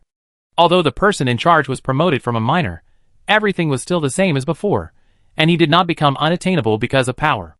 "By the way, if there are any left, you can pick them and exchange them for attribute cards from Chinshur. 100 grapes for 1 attribute card," Su Yanqi added. Chinshur silently memorized the new exchange formula. The next day, Zhao Xiqing gathered people to go to the old place to collect fruits. She could have picked them slowly by herself, but she was afraid that others would find this place and cause disputes, so it would be better to hire someone to pick them all at once. Zhao Xiqing was able to solve the problem once and for all, but Su Yanqi was in trouble. She did not expect a little miner to pick so many grapes for her, more than 100 small bags, and each bag was stuffed full. Looking at the bulging small bags, Su Yanqi was in trouble. The grapes would definitely go bad if they were piled up like this. "Can I put the system backpack?" she asked. "Host, the backpack can only store system items." Su Yanqi was not surprised after hearing this. Fresh grapes cannot be preserved for a long time, but grapes can be made into raisins. Su Yanqi hired 5 diligent miners to help wash the grapes and dry them on the table in the cafeteria. Cinnabar Star does not have enough sunlight, and the grapes cannot be dried at all. She directly entered the system to mine at night and dried the grapes in the system. The dead magma worms left a small magma pool near the nest, and now it is just right to make full use of it. Qin Shao is such a good person. Su Yanqi thought of the selfless and dedicated person in charge of the mining area again. System. If Qin Shao were alive, he might die again after hearing you praise him so much. Su Yanqi shrugged indifferently and left the system immediately after the 5-hour time was up. While drying the grapes, the cleaners were not idle either. They cut off many weeds surrounding the mining area and widened the area around the mining area. Xiaohai was the main force in clearing weeds, and he even modified the hoe. "I asked Mr. Sun to make it. He likes to make small things," Xiaohai told Su Yanqi. With the help of his teammates, the planting plan was put on the agenda ahead of time. After the land was reclaimed and simple fertilization was carried out, Su Yanqi trained a group of careful miners to breed and plant, and then arranged people to water the radishes every day, and waited for the radishes to grow. "I thought that such a plain pastoral life would last for a long time, but I didn't expect an uninvited guest to break the peace of the low-level mining area." Surprise inspection. "Everyone, get out of the way. Don't move." The captain waved his iconic whip and rushed into the low-level mining area with his men. Looking at those shirtless muscular men, Su Yanqi knew that they were not here for good. Chapter 36. The captain was brutal and bloodthirsty. It can be said that all the miners in the low-level mining area had been beaten to a pulp by him. Now he came to the door with great momentum, and many miners were so scared that their legs were shaking. It seems that they can't escape the captain's clutches today. Many miners lowered their heads in despair, and a deathly depression spread throughout the small space. Seeing the fearful eyes of the miners, the captain was in a very happy mood. The control brought by power made him swell. He was in charge of the discipline and public security of the mining area. Even the respectable senior mining area managers had to give him some face. In this low-level mining area, he was even more arrogant. I saw you miners slacking off from a distance, not mining, and talking to the miners next to you. Who gave you the courage? The captain whipped the unlucky miner standing in the front row. With a snap sound, the miner next to him was frightened and trembled continuously. He took several steps back, and even stepped on the feet of the people behind him. The beaten miners dared not complain, gritted their teeth, and endured the injuries on their bodies. Su Yanqi watched all this happen calmly. As a noble, she should have watched it coldly, but for some reason, after seeing such one-sided bullying, her chest was stuffy. Soon, Su Yanqi figured it out. Although these miners were civilians, they were her subordinates. You have to look at the owner before you beat the dog. This captain committed a crime in front of her, obviously not taking her seriously, and wanted to give her, the new person in charge, a warning.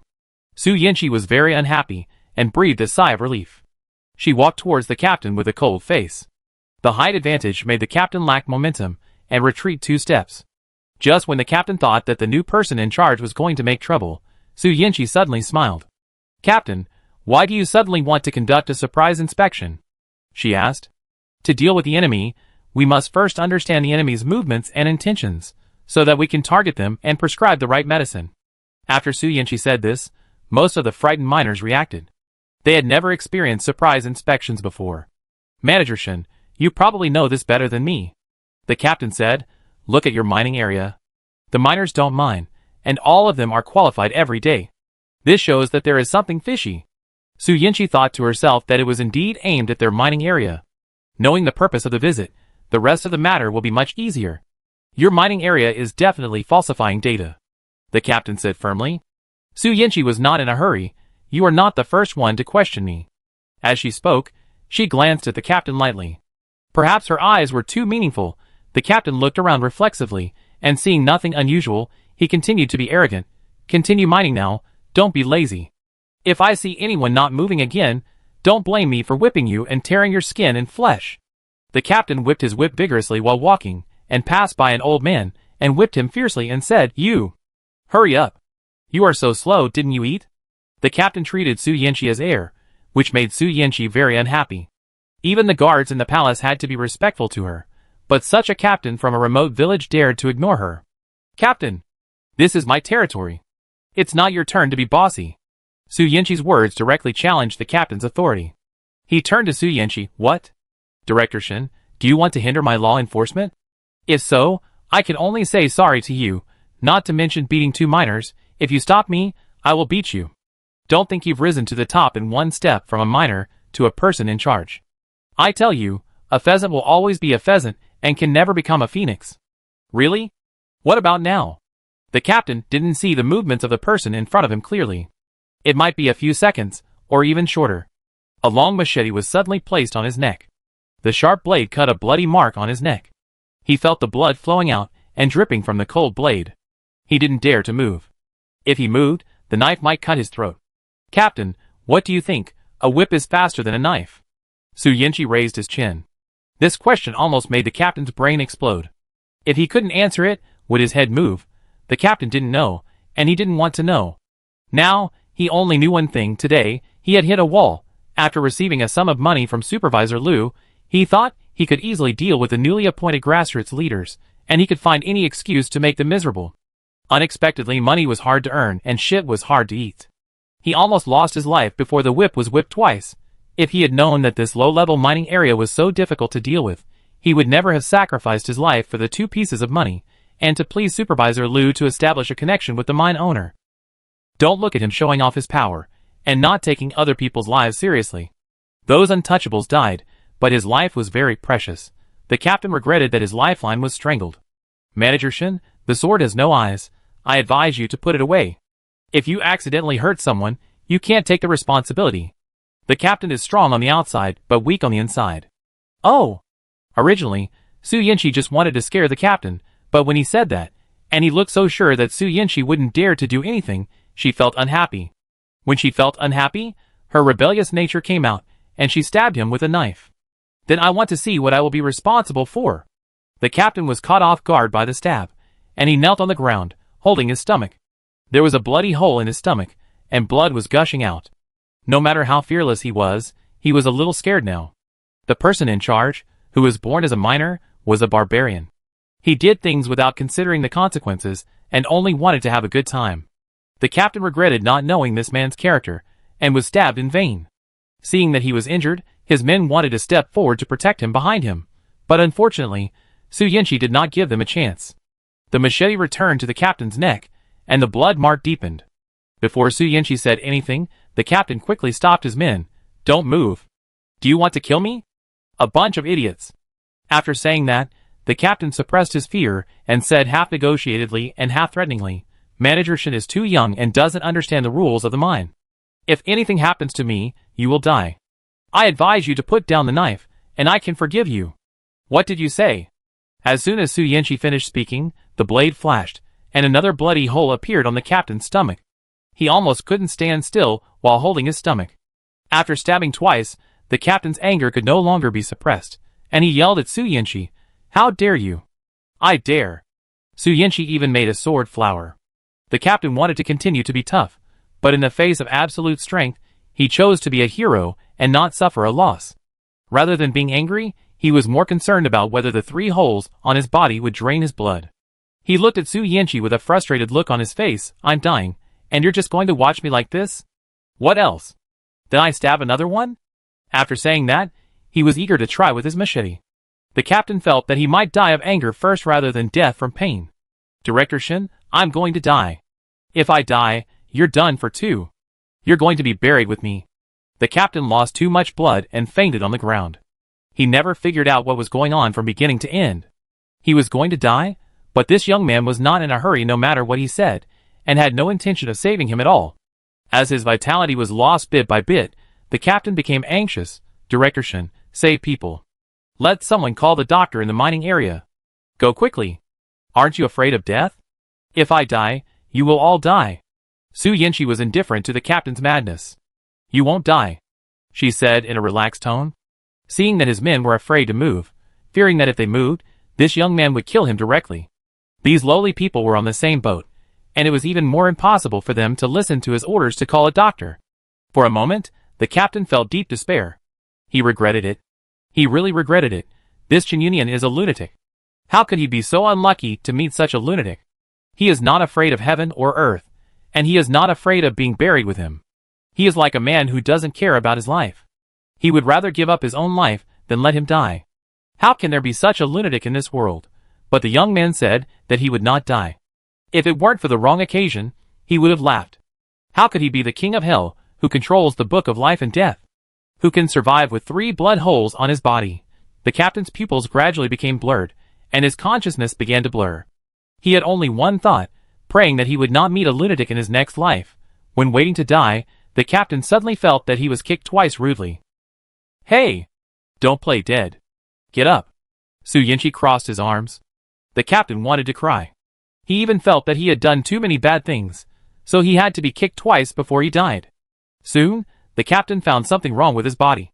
It can't be said that it was strange. His body didn't feel any pain, and the blood didn't flow. Strength returned to the body. The captain hurriedly got up from the ground, lifted up his clothes to check his stomach. The 3 blood holes had disappeared without a trace, as if he had just been stabbed 3 times, and the near death was just a dream. The captain was in doubt, and saw the blood stains left by the machete in his peripheral vision. After confirming that those things really happened, he felt a chill on his back. This Chen Yunian is a bit weird. Hey! Captain, you have made my mind dirty. What should I do? Su Yinshi tapped the blood stains on the ground with the tip of the knife. Hearing the familiar voice, the captain was frightened, and his arrogant arrogance was extinguished, turning into a small coal that anyone could kick. I clean it up. I clean it up right away. He took action immediately, fearing that he would be stabbed twice more if he was slow. Idiot! Hurry up and help clean it up. In front of his subordinates, the captain could still show off his power and kick the people around him. Su Yinshi, who witnessed everything, was unhappy. Too violent. The captain almost choked to death. He kicked someone, and that was violent. Wasn't it violent to stab him 3 times just now? But he dared not speak now. He wiped the floor clean, then ran back to the base camp in disgrace, vowing never to set foot in the low-level mining area again, and it would be best if he never saw that evil spirit again in this life. The captain's subordinates were confused, watching their boss being stabbed and willingly wiping the blood himself, and they were full of questions. When did the captain provide after-sales service? Why is his temper so good suddenly? If someone dared to do this to the captain in the past, they would have been torn into pieces long ago. The subordinate asked in confusion, "Captain, aren't we going to deal with that pariah?" Hearing this, the captain kicked his subordinate again. "Shut up. I finally got rid of it. Do you want to kill me? Can't you see that I was almost dying just now?" The subordinates also felt amazing when they thought of what happened just now. "Are these low-level miners really blessed by God?" he asked stupidly. The captain was enlightened by this sentence. Yes. No wonder he was able to come back to life. This Shinyunian. This low-level mining area. It must be blessed by the mining god. Those rumors are true. Chapter 37. On the top of the Cinnabar Star Mine. In an office building that reaches the sky, a small screen stands in front of the mine owner Qin Chong, on which is a real-time picture transmitted by a drone. "How is the matter handled?" he asked casually. Mine owner. Supervisor Liu hesitated to speak. The mine owner looked away from the screen and saw through Supervisor Liu's thoughts. "Speak directly. When did you become so hesitant?" Supervisor Liu has never found it so difficult to report work. He sorted out his thoughts, but still felt confused. "The team leader said that I almost killed him, and said that he should fear the gods, otherwise the gods will punish him." Supervisor Liu looked at the mine owner's face while speaking, and did not see any dissatisfaction, and continued, "If you ask again, he will close the door and refuse to say more." "God?" Qin Chong seemed to have heard something funny. His sight returned to the screen, where a group of dusty miners had dazzling smiles on their faces, dragging baskets of black crystal or with their skinny arms to weigh them. A full basket of ore was exactly the quota for the day. A large open space was cleared near the mining area. In the afternoon, these people kept digging and chopping around for some reason, and many of them went into the woods. He stared at the machete that should not belong to the low-level mining area. It was not an exception. Almost everyone had a machete. It was funny to say that the miners in the low-level mining area were all dressed neatly, looked wealthy and happy, and lived a more carefree life than those in the high-level mining area. Shinyunian was indeed abnormal. Qin Chong investigated this person's information thoroughly, but it showed that he was just a low-level human with a beast-like body. He couldn't find a foothold in the interstellar space, so he came here to make a living.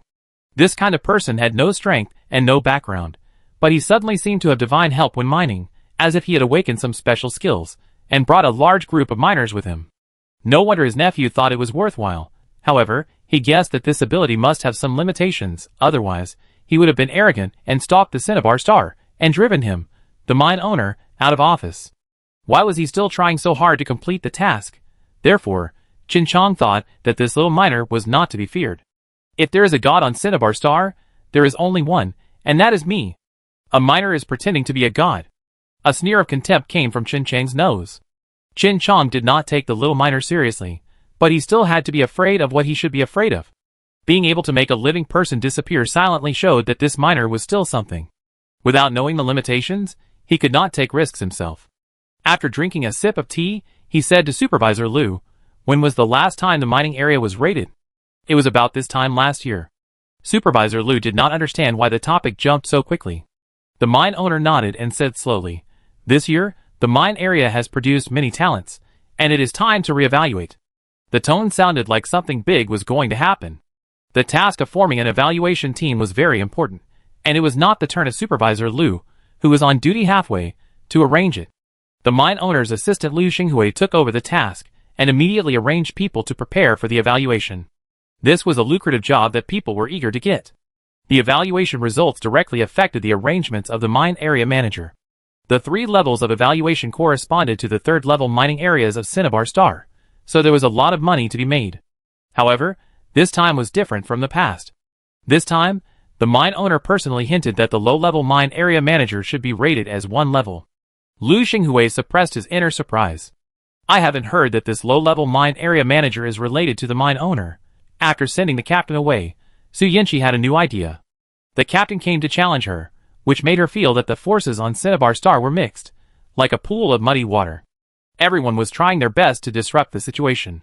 If she was not careful, she would be caught in the whirlpool and eaten without leaving any bones. She had to make some preparations, otherwise, if more people came to find trouble next time, or if hot weapons appeared, it would be difficult for her to escape unscathed. The power of one person is limited. What she needs is to train her younger brothers. First, she determined the general idea according to the current situation. The previous division of labor was very rough, and most of the work was assigned according to personal wishes. But if you want to become an indestructible collective, this state of scattered sand is not acceptable, and you must adjust according to your disadvantages. Now, the low-level mining areas have logistics and supplies, and it seems that they will live a rich and fulfilling life in the future. In fact, they do not have enough power to protect what they have. Whether it is the magical mining technology, the food grown in the ground, or the various dropped items. Once someone wants to rob them, they will be in danger. Chen Zhao's case needs to be used as a lesson. The captain is the second wave of probing. Once they find that they are not to be feared, the wolves will pounce on them and eat the prey, leaving no bones. Therefore, it is urgent to cultivate a group of strong enough combat forces.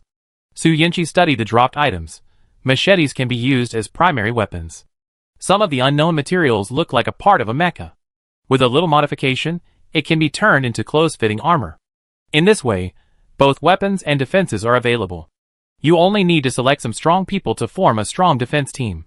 Su Yinchi did what he said. He gave the task of counting the number of people who signed up for the guard team to Zhao Xiqing, the contact person for armor transformation to Xiaohai, and the collection of materials to Shenshi. The three received the task and took action immediately. Supervisor Huang of the mine could not help but sigh. It's really a change of dynasty. They were originally the messengers of orders. Now the new officials have taken office and do not trust them. Although they are still in charge of the previous things, they have not touched the core at all and have been sitting on the bench. He felt uncomfortable, but he could understand. Fortunately, he had a good relationship with people at the beginning, and he could share some delicious food with him from time to time. When other miners saw him, he was still the same as before, and Supervisor Chen was sad. The previous pickaxe theft incident was caused by him. Many miners did not like him. He was frightened for a long time, fearing that he would be held accountable by the new person in charge. Recently, he has become a coward, wishing that the new person in charge would throw him out of the sky and never think of him. Unfortunately, the more you fear something, the more it will happen. After 2 days of shrinking, he was called to the small black room. Days passed, all tasks were carried out step by step, and the mines in the system were also visibly reduced. Under the hard work of 5,000 people, Su Yinchi looked at the mines with no dregs left with a sad face. The system was puzzled. Host, your points balance has exceeded 5 million. Although there is a little loss due to the destruction of the magma worm, the loss is not big. Why are you still not happy? Obviously, you were so happy to get 1 million points before. The system does not understand human emotions at all. Alas, making money is making money, but mining is not renewable, and there is no way to make money all the time. 5,000 laborers, nearly 2 million income a day, 1 day less work is a loss. The more she calculated, the sadder Su Yinchi became. Now there is no mine to mine, and points are lost at a rate of millions every day. How can she laugh? System. As expected, don't try to understand the logic of capitalists.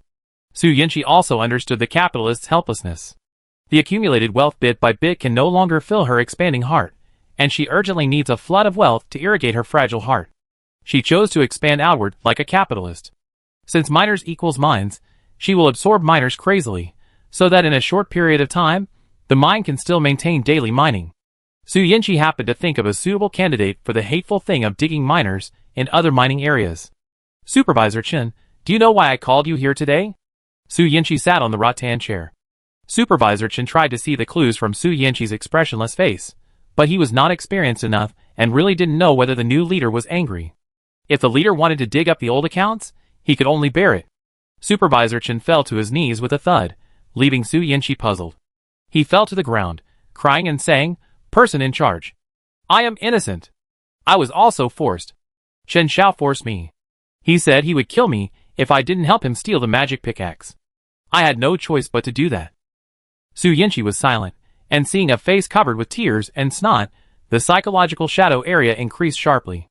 Seeing that she didn't react, Supervisor Chen was cruel, slapped her left and right, and slapped his face so swollen. I deserve to die. I deserve to be beaten. How could I do such a thing worse than pigs and dogs? While beating, he secretly glanced at Su Yanqi's face, hoping that she would calm down and stop as soon as possible. Su Yanqi did call a halt, because Supervisor Chen was too noisy and hurt her eardrums. Since you sincerely repented. Su Yanqi deliberately kept the secret, and waited for Supervisor Chen to stop and look at her straight, and then she continued, you can atone for your sins. How do you atone for your sins? Supervisor Chen found a lifeline. Go find more miners for me. Hearing this task, Supervisor Chen almost laughed out loud. This task is not difficult. The news that there is a mining god in the low-level mining area has spread like wildfire. Many people want to be favored by the mining god.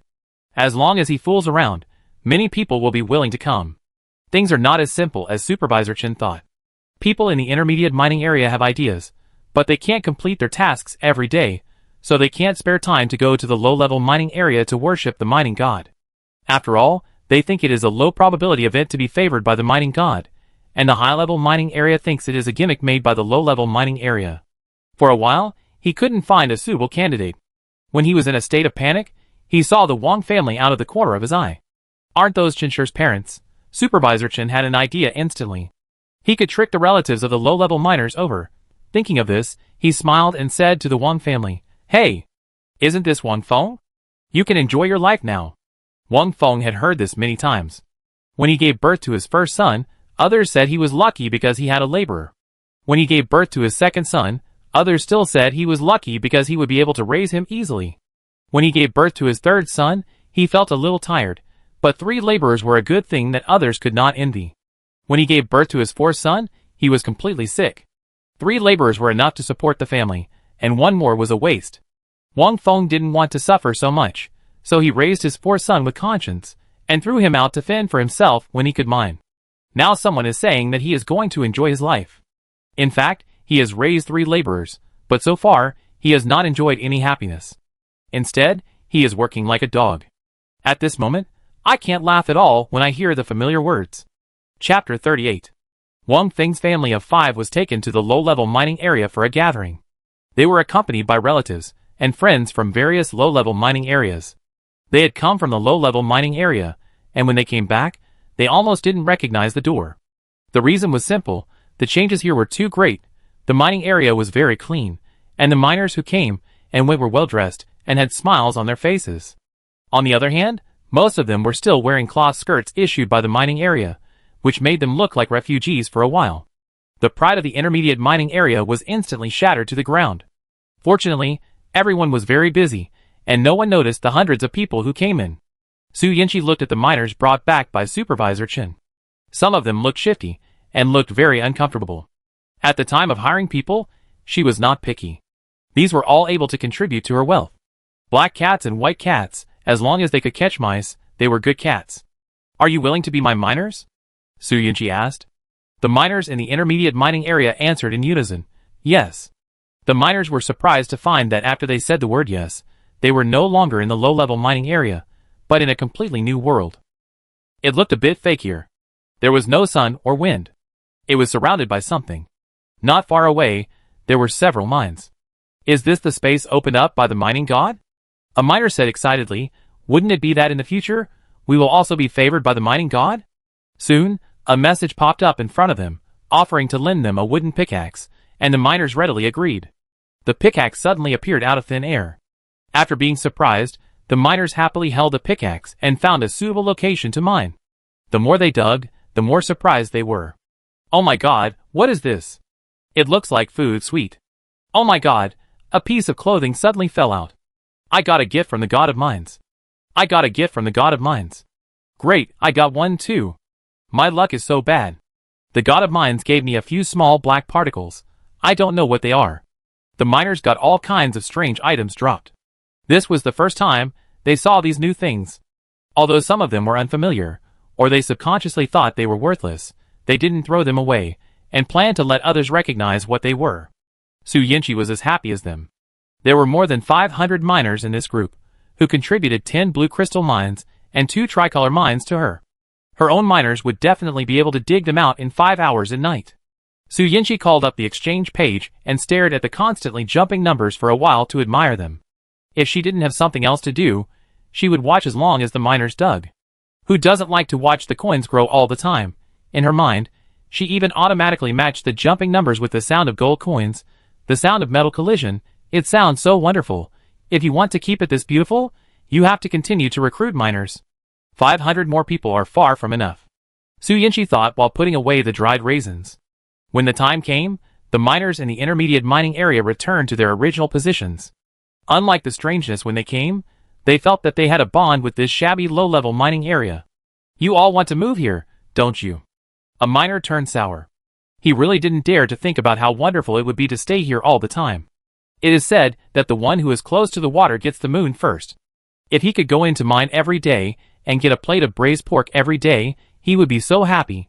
Other miners also agreed in their hearts, holding extra items and falling down, their faces smiling like chrysanthemums. They never thought that one day, they would envy the miners in the low-level mining area. Wang Feng was calculating in his heart. Seeing that the crowd had lined up in another row beside the counting place, he asked the person at the end curiously, "What is this for?" "It is said that we can exchange things given to us by God here, such as acceleration cards, which can help us increase the mining speed." "So good." Wang Feng was stunned. The line was too long, and he couldn't help but walk forward a few steps. Just as he was considering whether he needed to stay in line, he saw a familiar, but unfamiliar face at the front of the line. That face was exactly the same as his. His wife pulled his arm and asked, "Is that our son?" Wang Feng nodded. Those eyes and nose were exactly the same as his. He would recognize them even if they turned into ashes. That was his son, sure too.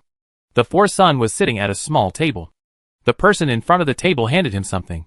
He took out the corresponding items to exchange, just like a small administrator. After not seeing him for more than 10 years, his fourth son is actually doing so well. Wang Feng couldn't tell what he felt, but he wasn't particularly happy. His wife was the opposite. Seeing her fourth son's success, she happily ran to the front of the crowd, not caring that she had abandoned her son before. She shamelessly pushed the people in front of the table away, and said proudly while pushing hard, "Get out of the way! Let me go first!" "Why?" The woman who was pushed away was also a fierce person. She immediately pressed the table, and pushed hard with her feet. "Why?" "Ha! Because this is my son." As soon as she boasted, the woman who was pushed away had to give in. "She's a relative. I can't afford to offend her," the woman said in a veiled way. "Big sister, you don't have to give way, I don't know her," Qinshi said with a half smile. Hearing Qinshi's words, the big sister immediately pushed the queen mother away with a sense of righteousness, and she was not careful for a moment, and fell to the ground with a thump. "Oh my, this is the first time I've encountered someone who is trying to make connections with relatives. Young man, help me change it. I need a physical card." Qinshi didn't look at the stunned queen mother on the ground. He handed a physical card to the big sister, who was exchanging it, and put the seeds into the box. The next exchanger was a man. Just as he was about to step forward, Queen Mother suddenly rushed up and lay on the table and shouted at Qinshi, "Son! Don't you recognize your mother? I am your mother. How could you forget? You should remember things at the age of 13. Qinshi quickly opened the iron box containing the seeds to prevent the woman from touching the box and dropping it on the ground. He looked at the woman with a sullen face as she broke down emotionally. Seeing that he didn't react, she sat on the ground and rolled around. "Oh my God! You are such an ungrateful bastard. We raised you up, but you don't know how to be grateful. I asked you to help me get in line to exchange something, but you said you didn't know me. Don't you even recognize your mother? Unfilial piety will be punished by God. Oh my God! Oh my God! My life is so miserable. How could I give birth to such an ungrateful bastard?" The farce in front of him made Qinshi clench his fists. He saw the 4 men who were related to him standing not far away and watching coldly, and none of them stepped forward to stop the woman from going crazy. "I don't have a mother," Qinshi said coldly. "I don't have a father either. They are all dead. I am an orphan." The speaker is unintentional, but the listener is intentional. The Queen Mother froze for a moment, and said in a hoarse voice, "You actually cursed us to death? You ungrateful wolf, I will beat you to death. I will beat you to death." The Queen Mother was emotional, stood up, and hit Qinshi's shoulder hard. He did not resist, but just stood there stupidly. The scene was chaotic for a while, and Supervisor Huang stopped weighing the mine and brought people to maintain order. Seeing that something was wrong, Wang Feng came over and pulled the Queen Mother away, saying like a peacemaker, "Shao Si, I know you hate us, but we had no choice at the beginning. You can hate us or blame us, but your brothers love you. Don't you remember all this?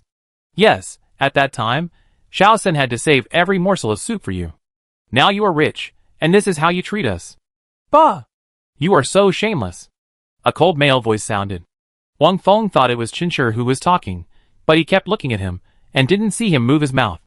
He glanced to the side, and saw a tall man with animal ears standing not far away. As soon as he appeared, the scene became much quieter. Wang Feng frowned. "This is our family affair. No outsiders need to interfere." Su Yanqi was speechless and choked. "What family? This is my younger brother. Everyone present who is not deaf has heard him say that his parents are both dead. Do you want to be his parents because you think he has lived too long and want to try in the grave? He is an ungrateful person. Who are you? You have no right to interrupt me when I am talking to our son." Wang's mother wanted to repeat the same trick, and continued to go crazy in front of Su Yanqi. Su Yanqi didn't give her a chance to perform. She winked at Supervisor Huang, and several supervisors immediately stepped forward to subdue Wang Feng and the other four. The four squatted on the ground and struggled desperately, still not understanding what happened. They only heard Su Yanqi said lightly, "Put these 4 people on the blacklist, and never set foot in our mining area in this life." "Why? Who are you? Whatever you say is the truth. Do you think the mining area is your home?" The Queen Mother cursed. "What a coincidence, this is really under my jurisdiction." 9 words, neither slow nor fast, made Wang Feng's face turn gray. "You are the person in charge of the mining area?" He couldn't believe it. The 3 brothers who had been silent looked at Qinshi, and then at Su Yanqi.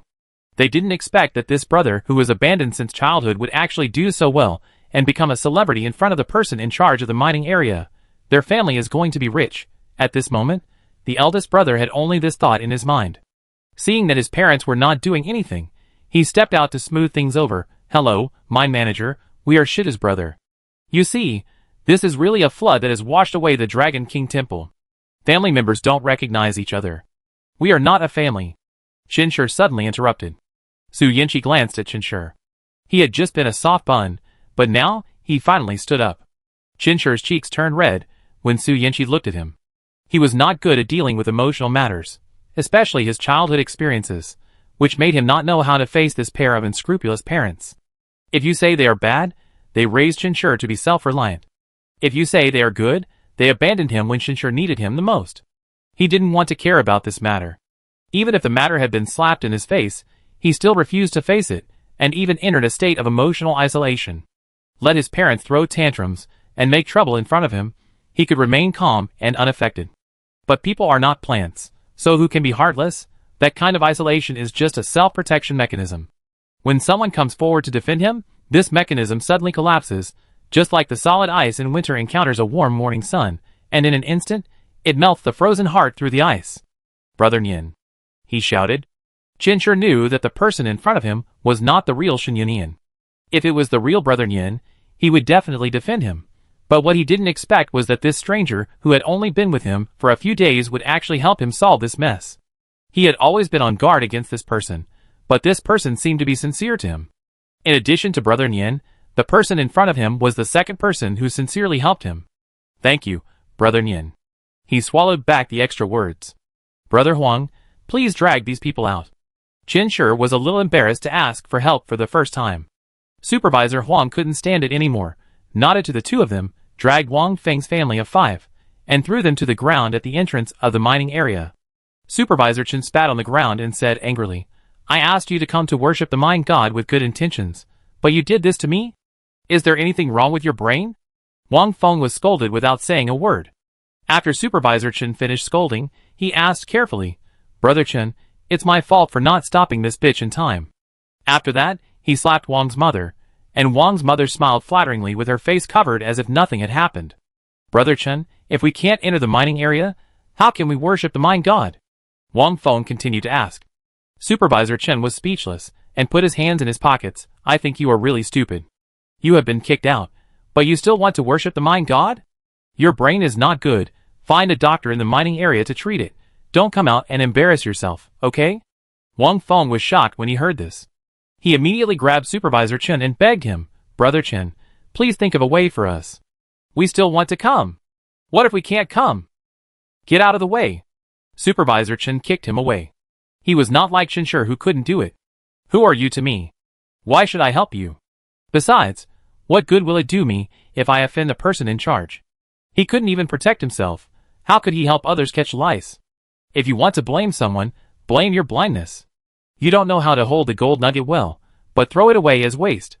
You still want to be disliked in front of others after meeting them today. Isn't this a sin? Forget about worshipping the mining god. Supervisor Chen gave Wang Feng and the other 5 a look, shook his head, patted the dust on his sleeves, and left with the other supervisors. Wang Feng was left sitting on the ground with a pale face, as if all his energy and spirit had been drained. At this moment, the Queen Mother still didn't know the seriousness of the matter, and murmured, "If you don't want to worship, then don't worship. We have been blessed, why are we afraid of them?" "Shut up. You idiot." Wang Feng's forehead was bulging with veins.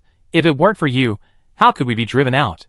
"That's right, Mom. If you hadn't abandoned my brother at that time, we would have been blessed by one person and everyone else. It's all your fault." The Queen Mother was condemned by 4 pairs of eyes, and her chest was blocked, and she didn't say anything. When they returned to the intermediate mining area, they found that the mining speed was about the same as in the mysterious space when they were mining the next day, and they immediately regained their confidence. But as they were digging, they found something wrong. They were a little confused by the pickaxe that disappeared out of thin air in their hands. After using up the pickaxe they got into space, they found that the pickaxe provided by the mining area did not speed up mining. For a while, the Wang family complained. "Mom, what should we do now? If we don't go to worship the mining god, we will never be able to finish mining in one morning." Seeing others complete the task in one morning, dragging bamboo baskets and humming little songs away, the Wang family was jealous, but they could only keep waving ordinary pickaxes to mine. If they stopped for a while, they might not be able to complete today's task. But their hearts were destined to be restless. After eating delicacies from mountains and seas, how can people look down on bran and vegetables? It took them a day to do something that could be done in one morning. If it was before, everyone would mine in a day, they could accept it, but now, they obviously have the opportunity to complete the task in half a day, but watch the opportunity slip away. Wang Feng felt his heart bleeding, and his hands were shaking because he didn't want to breathe. "It's all your fault, you loser woman. That's what I mean. Mom, it's all your fault." The family's resentment was all vented to Wang's mother. She pointed at these people with a pickaxe, her chest rising and falling rapidly, and she gradually couldn't breathe. No one noticed her abnormality, they just used her as a punching bag. Before fainting, the Queen Mother thought, "These guys are the real ungrateful people." Unfortunately, it was too late to realize this. After Wang Feng and his friends were driven away, Shenshi took the opportunity to intimidate the people in line, which just happened to make the people who wanted to cut in line give up the idea. After collecting materials for several consecutive days, the radish field with 2 or 3 kittens has evolved into a spacious radish garden, with dozens of square blocks of soil neatly arranged in a square array, which is very pleasing to the eye. The seeds planted first sprouted lovely green buds, growing vigorously in the not-so-fertile soil, drinking the morning dew, absorbing the midday sun, and the cool breeze blew, and the small tender leaves all danced happily. Anyone who sees these cute little things can't help but stop and linger. Recently, the radish garden has become a special attraction in the mining area. If you are tired from work or take a walk after dinner, everyone will come here to see the plants, help water them, and weed. Life is very plain and comfortable. Such a leisurely life is a luxury they never dared to think of before, so once they have it, they cherish it very much and don't want anyone to destroy this hard-won beauty. Therefore, when the mining area recruited a security team, people who raised their hands to apply emerged like mushrooms after rain. Soon, Zhao Xiqing selected 200 people, each of whom was strong or had their own characteristics, 100 men and women. She was worried that the person in charge would think that the security team accounted for too many women, but after looking at the list of candidates, the person in charge was very satisfied. Zhao Xiqing was relieved. She has always been prejudiced because of her gender, but she really loves this small mining area. The guard recruitment work is over, and the materials for the sinking stone have been collected. Next, it is the technical talent Sun Lao from Shanghai who will take his place, and use the mecha materials to make one piece of armor after another. After 200 pieces of armor are made, Sun Lao feels that his hands are cramping. The task is completed, but there are still a lot of mecha materials left. He asked Su Yanqi, person in charge, what do you do with these materials? Su Yanqi glanced at them casually. She was not interested in these materials. Give them to you as a reward. Reward? Really? The old man has never been so happy in his life. He was afraid that Su Yanqi would regret it. He hugged the mecha materials and couldn't close his mouth. He quickly returned to the cave. Su Yanqi couldn't understand why someone would be so fascinated by these cold iron lumps. She only cared about how many bowls of braised pork were exchanged today, and when the radish could be eaten. Unlike Su Yanqi's leisure, Zhang, the person in charge of the intermediate mining area, has been scratching his head recently. Chapter 39. Manager Zhang found something strange in his mind. It was hard to tell why. Maybe the task completion rate suddenly rose to 100%, or maybe more than half of the miners were missing every afternoon. No matter how he and the administrator searched the entire mine, they could not find anyone. Manager Zhang? ? He was originally a lazy person. Since he became the manager of the mine, he has lost the drive to work hard and just wanted to eat and drink for free and lie down. However, the collective disappearance of miners forced him to concentrate and use his brain that had not been working for a long time. Manager Zhang, is it a ghost? Or is it that he was born with good luck in mining, and he can awaken his mining talent in any mine he goes to? So where did all his miners go? He found the captain. Now the completion rate of low-level and medium-level mines is 100%. The captain of the high-level mine dare not provoke him. Therefore, the bloodthirsty captain can't find anyone to beat with his whip. Zhang thought that this person would definitely be willing to help him figure out where the missing miners went. Captain, do you think something is wrong with the intermediate mining area recently? Many miners have gone missing in the afternoon. The captain did not even raise his head. So what? Did they complete the task? The task was completed. That's right.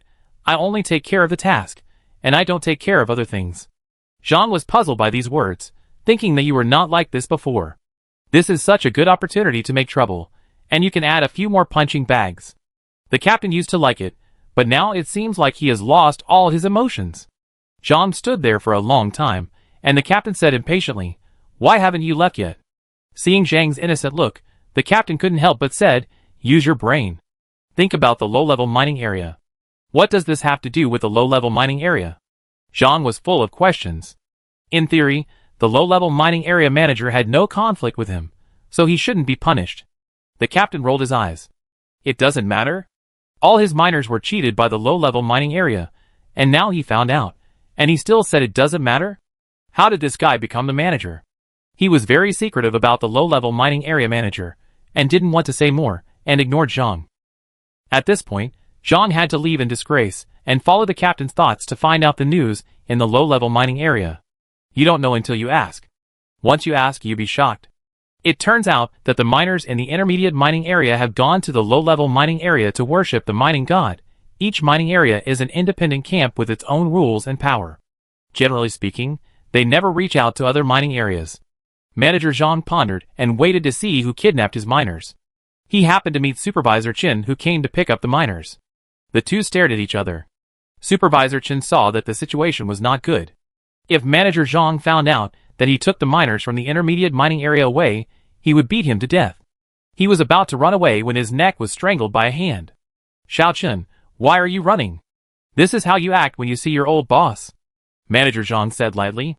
Manager Chen saw that he couldn't run away, turned around with a bitter face, and said with a smile, Manager Zhang, long time no see, how have you been recently? Manager Zhang frowned. Not good. Not good at all. Take me to see the person in charge of your mining area. Supervisor Chen wanted to cry, but had no tears. In fact, the person in charge only asked him to recruit miners, but did not tell him where to recruit. He was greedy and brought in miners from the intermediate mining area to make up the numbers. He got away with it the first time, and then he let it go and took care of the entire intermediate mining area. Now that the person in charge came to his door, he felt that he had messed up again. Sure enough, Supervisor Chen was kicked in the ass. Person in charge Zhang said, Xiao Chen, how did I treat you before? You actually did these little tricks behind my back? Supervisor Chen knew that he was in the wrong, so he didn't dare to say a word. He led the way until he reached the outside of the person in charge's small house, and hesitated to go in. When Supervisor Chen came, Su Yanqi was leisurely enjoying a bowl of braised pork. The braised pork was served in a large bowl. Pieces of fat and lean pork belly were stewed over a slow fire, presenting an attractive reddish-brown color. The meat pieces trembled gently in the bowl, exuding a rich sauce aroma mixed with a faint sweetness and spice. Zhang's eyes were involuntarily attracted to the bowl of food, and they stuck to it and couldn't be pulled off. He completely forgot why he came here, and only thought about whether he could eat a bite of soft and glutinous pork. Zhang? What do you want to see me for? Su Yanqi silently hid the braised pork under Zhang's magnetic gaze. Seeing Su Yanqi's protection of food, Zhang was very disappointed. How stingy, it would be good to give him a taste. Zhang swallowed his saliva and got back to business. Xiaoshen, you are not doing this right. He sat down on the empty seat next to Su Yanqi. Look, all my miners have come to you, you tell me what to do. He slapped the table with his hand, looking aggressive, but in fact his eyes kept looking at the braised pork, so eager that Su Yanqi felt embarrassed to be so stingy. However, the drop rate of braised pork was not high, and Su Yanqi didn't eat enough, so she became thick-skinned again, pretending not to know what Zhang was thinking, and said with a smile, "Then why don't we let them go back? Anyway, miners can only bring level upgrades when they are recruited for the first time, and it doesn't matter whether they come to mine later. It's just that Su Yanqi is embarrassed to burn bridges after crossing the river. The intermediate mining area miners created a mine for her, so she agreed that they would continue to worship the mining god." Su Yanqi thought that Zhang would have a big fight with her and take the miners back, but unexpectedly, he said something shocking. Why take them back? Let them work here. Now it was Su Yanqi's turn to look at him with new eyes. Does Zhang have such a good relationship with her? Seeing Su Yanqi's suspicion, he said, I'd be idle when I go back anyway, so I might as well work more to avoid being lazy. That's it? Su Yanqi didn't believe that Zhang was just kind-hearted. Seeing that Su Yanqi had seen through him, Zhang simply stopped pretending and said, It's okay to help with the work, but I, the head of the mining area, can't work for nothing, Xiaoshen, right? Su Yanqi, What exactly did he work for? Su Yanqi just found it funny. She understood what Zhang meant, but she didn't really need these miners. Call her ruthless or cruel, the miners in the intermediate mining area have already fully utilized their surplus value here, and she doesn't want to spend extra money to get a group of not-so-useful miners. I don't need help here, just take them back. Su Yanqi's indifferent attitude made Zhang anxious. No, why don't you need it?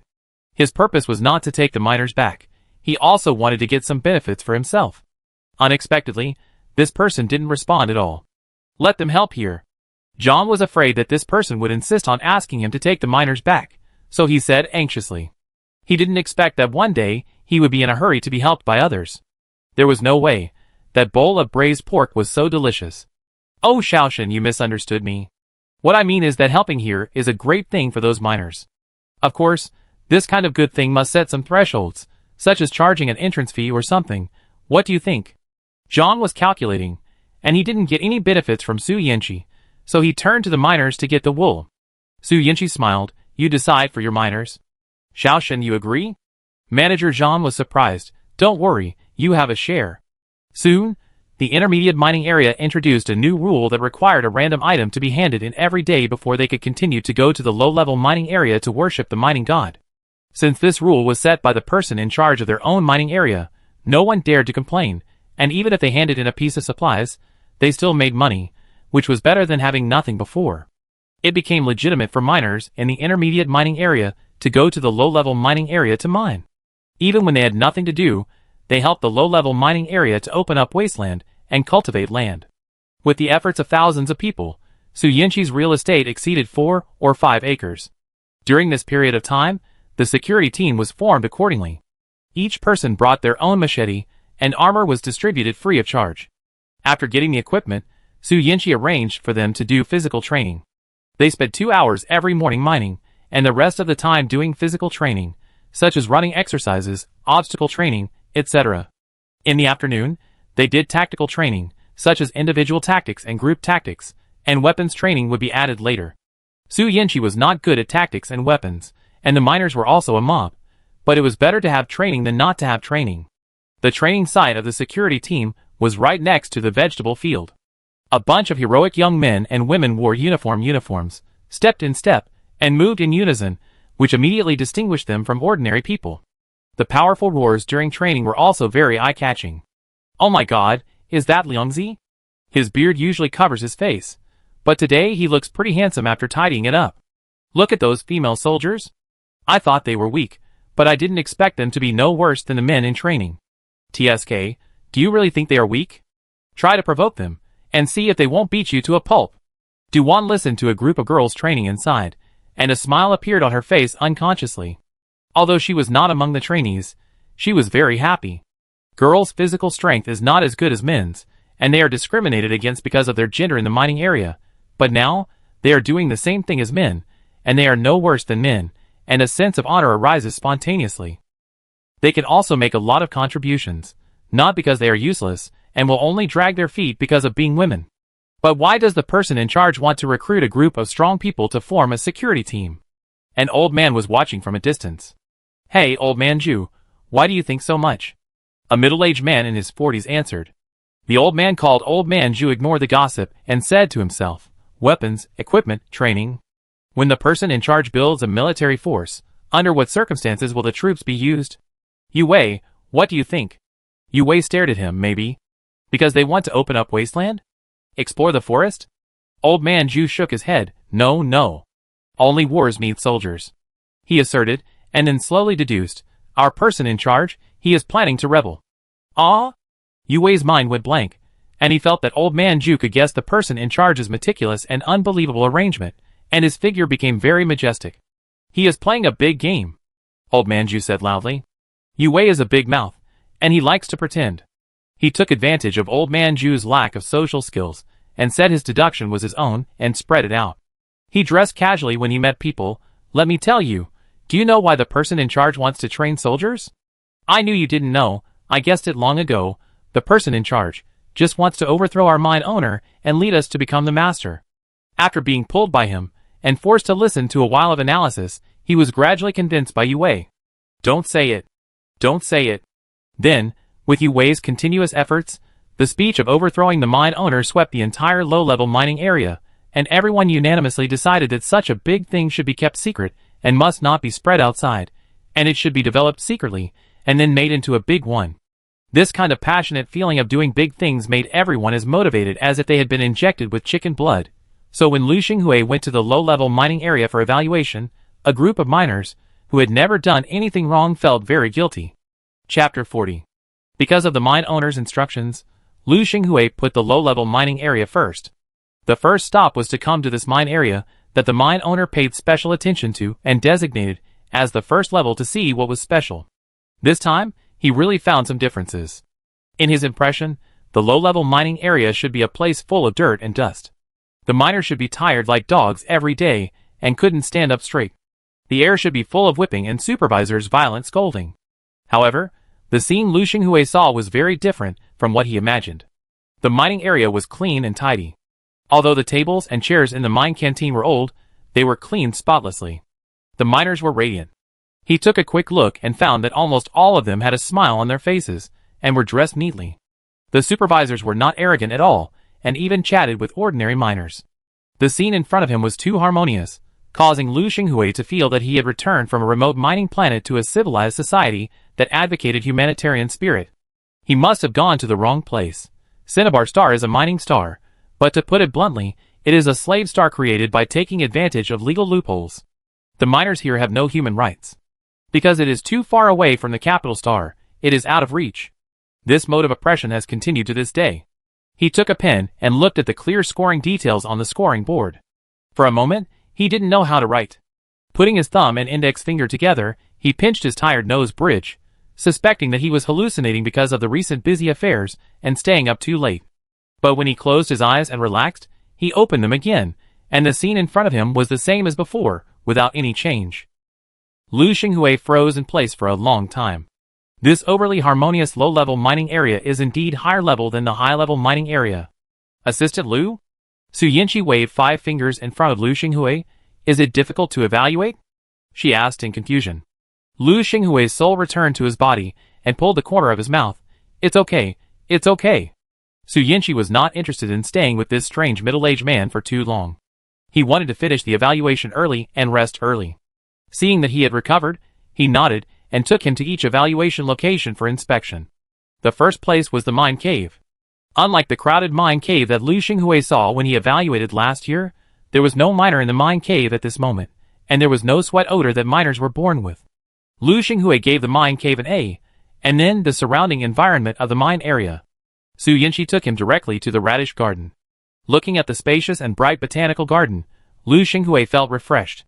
This has already been built into a small garden and has begun to cultivate sentiments. Naturally, the score is not low, still an A. Lu Xinghui felt that this low-level mine area manager was hiding too deep. He had worked under the mine owner for so long and had never heard of this kind of person. These lazy miners, the endless small garden, not to mention the use of a lot of manpower and material resources, but also need the mine owner's acquiescence to do such a big deal. Thinking of this, Lu Xinghui's smile on his face was a little more obvious. But then, he couldn't smile anymore. The third place to visit was the cave where the miners lived. Originally, it was dark here. Nothing good or bad, not as surprising as the first two places, but for the sake of the mine owner, it is not impossible to give it an A grade. If there were no accidents, an accident happened. Just as he was about to write the A, he wrote a stroke and heard a clang sound, and something metal fell to the ground. Lu Xinghui looked towards the source of the sound reflexively. A miner was faster than him, and blocked his sight. Sometimes, Lu Xinghui really hated his sharp eyes. The miner moved quickly, but he still saw the fallen object clearly. It was a machete. In the gloom, the unique silver light of the machete made Lu Xinghui's heart pinch.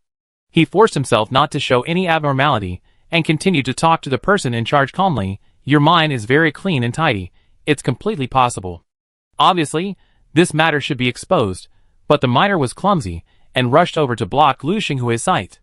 He moved too hard and bumped into a platform. For a moment, the machete was scattered all over the ground with a crackling sound. The other miner's gasps rang in his ears.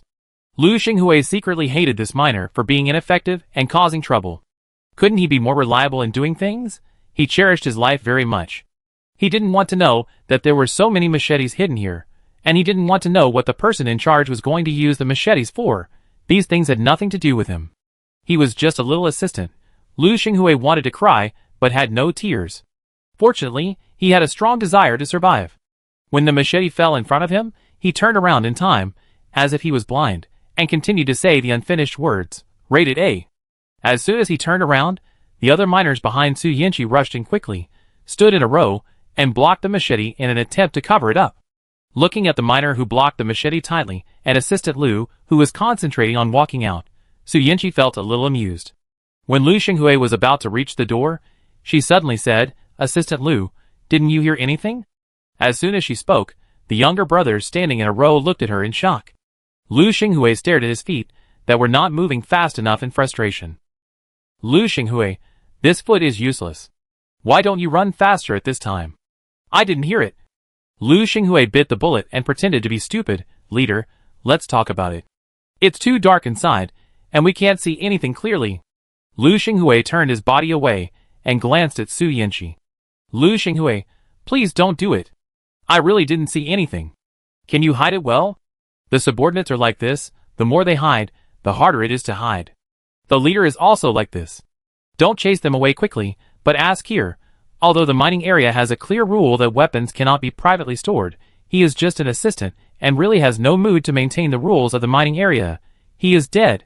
Fortunately, Su Yinqi finally let him go, said oh lightly, and left the cave with him. Lu Xinghui, you said oh, I almost lost half my life. Wiping the non-existent cold sweat on his forehead, Lu Xinghui trembled and completed the half A. To be honest, he didn't want to evaluate it later. Anyway, he would give it a level 1. However, he had to do the whole show. Lu Xinghui gritted his teeth and continued to the next item. This item was relatively simple. He counted the miners. He found that the miners in the low-level mines had only one piece of clothing in their hands, which looked more decent than the supervisors in the high-level mines. There were knives, clothes, and miners not working, but they were busy and disappeared. No matter how long his reflex arc was, he found something wrong. Lu Xinghui covered his panicked heart, hurriedly checked the last item, closed the notebook, and said to Su Yinqi with a sense of relief, Person in charge, the evaluation is completed, and the results will come out as soon as possible, so I take my leave. As soon as he finished speaking, before he even lifted his feet, he heard the person in charge say slowly, What's the hurry, Assistant Lu? Stay and taste the specialties of our mining area. Lu Xinghui wanted to say goodbye, but a pair of huge hands were placed on his shoulders, holding him like a chicken and putting him on the canteen seat. He wanted to struggle a bit, straightening his legs, and stubbornly not wanting to sit down, but he heard the person behind him say him in confusion, and then, with both hands, he was pressed down. Lu Xinghui's leg was almost broken. He quietly rubbed his leg in pain, watching this strong man run to the person in charge of the mining area to ask for praise. Lu Xinghui, this is a threat. A complete threat, he cried silently in his heart, feeling that he was in danger today. If he got into trouble, would the mine owner avenge him? He hadn't spent his salary this month yet, and he didn't want to die yet. Unfortunately, the large-scale murder scene that Lu Xinghui imagined did not appear, and he even heard the person in charge criticize the powerful monster. You can't be so rude to guests, you know you are strong. Then, to apologize, the powerful monster personally brought him a basin of mining area specialties. The iron basin slammed heavily on the table, and Lu Xinghui felt that he was persecuted and trembled with fear. He can't speak, Assistant Lu, please be considerate. Lu Xinghui, I dare not be considerate. The food was served for a long time, but the powerful monster didn't leave, as if waiting for him to eat. He ate it, and accepted the apology. Lu Xinghui had no choice but to taste a small bite. If it was poisonous, he could still save it. After taking a bite, he found that it tasted good, and couldn't help but scoop a few more spoonfuls into his mouth. What is this? Lu Xinghui had never eaten such a unique food. It was full of water, a little sweet, but not greasy, with a unique fragrance mixed with a slight astringency. This is radish, which we grew ourselves, Su Yinchi explained. At the same time, her bowl of radish soup was also served on the table, and she began to eat very freely. Lu Xinghui's hanging heart was slightly relieved. Since the person in charge ate it himself, it meant that there was nothing wrong with the food. The delicious food soothed his restless heart, and one spoonful after another, a large bowl of radish soup went into his stomach in a short while. There were 2 bowls on the table, one was bigger than his face, and the other was the size of the person in charge's palm. At first glance, he felt a little embarrassed for eating too much. Assistant Lu returned the favor by hinting, your mine area performed very well, and it should be ranked first this time. Su Yinchi put down his chopsticks and wiped his mouth. Ah, our low-level mine area can also be ranked first. Won't the mine owner have any objections? The mine owner is quite supportive, but the person in charge of the high-level mine area is more difficult to deal with.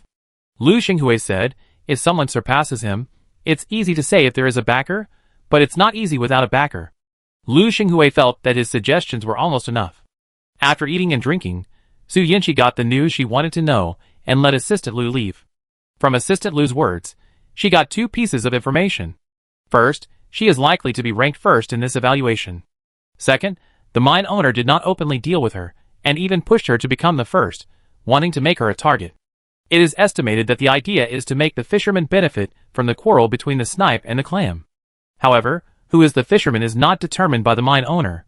After being delayed for a long time in the low-level mining area, Lu Xinghui hurried to the intermediate and advanced mining areas for evaluation. Zhang, the person in charge of the intermediate mining area, had no desires, and the evaluation was carried out quickly. He had always been at the bottom before, and had been prepared for the bottom, so he didn't care about the rating at all. The situation in the advanced mining area was completely different. Ross, the person in charge of the advanced mining area, was a tall man with a cane and a top hat, and he looked like an old aristocrat. Lu Xinghui didn't like dealing with him very much. Long time no see, Assistant Lu, why don't you come to our place more often? Lu Xinghui, I really came, and you are not happy again. He ignored Ross's polite words and started the rating in a businesslike manner. The mine was crowded and smelled of sweat. B-level, there were some unknown scarlet marks around the mine area, and the fishy smell was very strong. B-level, the mine was about the same. A-level, the canteen was a nutrient solution with a decent taste, but under the blessing of the sweat smell, it made people lose their appetite. B-level, 90% of the task completion. B-level. Several BS were written on the high-level mine rating form, and Ross frowned. When Lu Xinghui was about to put AB in the final evaluation, Ross couldn't help but say, Assistant Lu, you made a mistake? Lu Xinghui paused, raised his eyebrows and looked at Ross. What's wrong? Seeing that Lu Xinghui not only didn't change it, but also asked himself, Ross got angry. I won't talk about the mine and environment scores, but are the canteen scores and task completion scores too low? Lu Xinghui glanced at the rating form and nodded in agreement. It's quite low. Ross and Lu Xinghui stared at each other for a moment, and Ross couldn't help but say again, then why don't you change it? Lu Xinghui shook his head, that won't do. You are at most B-level. It's unfair to others if you rank higher. Ross's mouth twitched. Could this assistant Lu have received benefits from others? He said in disbelief. You mean, there are other mining areas that eat better than us? And have higher mission completion rates than us? Lu Xinghui nodded. Ross seemed to have heard a big joke. Assistant Lu, then tell me, which mining area has better food than us? Let me learn something new today. Lu Xinghui said indifferently. Natural food. Ross thought there was something wrong with his ears, and confirmed. You are talking about natural food that grows from the soil and sells for hundreds of star coins on the capital star. Lu Xinghui nodded. How is that possible? Ross was so surprised that he couldn't speak. What about the mission completion rate? 100%. Ross' pupils trembled. 100%? His voice was torn. Calm down, Director Luo. Ross turned a deaf ear to Lu Xinghui's words. He couldn't calm down at all. The minerals in the low-level mining area are not valuable, so the workload is much higher than that of the high-level mining area. Even the high-level mining area with less tasks can't achieve 100% task completion. How can the lower-level mining area do it? Lu Xinghui, you are not kidding me, are you? Ross shouted. Lu Xinghui scratched his ears. Do you think I'm kidding? Hearing is false, seeing is true. Ross set Lu Xinghui away, and used all kinds of connections to find out which mining area had eaten natural food and achieved 100% task completion. When the results came out, Ross was shocked. The one that met the two conditions turned out to be the low-level mining area that he despised the most, and, except for him, the task completion of the other two mining areas had already reached 100%. Ross, shock, he has always been pretentious, but he was surpassed by the mining area that he despised the most. Why is he so unhappy? Chapter 41. The rating results were quickly sent to the three mine managers in the form of a scroll. In front of the mine owner Chen Chong were three screens, corresponding to the three mine managers. The colors of the screens flickered, and the three mine managers had completely different moods when they received the scrolls. On the darkest screen, the situation of the low-level mine was shown. The tall man with animal ears took the scroll and glanced at it casually, then threw it aside without paying much attention. The scroll was thrown alone on the side of the road, and was kicked twice by passers-by, and sadly floated to the corner to collect dust. Chen Chang's mouth twitched when he saw it. Is the rating document he issued so worthless? The rating is closely related to each person in charge. A first-level person in charge can be sent to manage a high-level mine. Any person in charge, who is rated as a first-level person, is equivalent to standing at the top of the pyramid. A low-level mine manager was rated as first class, which is equivalent to a pheasant flying up a tree and becoming a phoenix, flying from a mud pit to the clouds. But this Shen Yunyan didn't care at all. Is he really not caring, or is he pretending not to care, or is he a mud-leg who doesn't understand the importance of rating? Chen Chong firmly believes that it is probably the latter. He is just a miner with limited knowledge, and the performance of the two mine managers is normal. Manager Zhang was surprised, and Ross overturned the table angrily.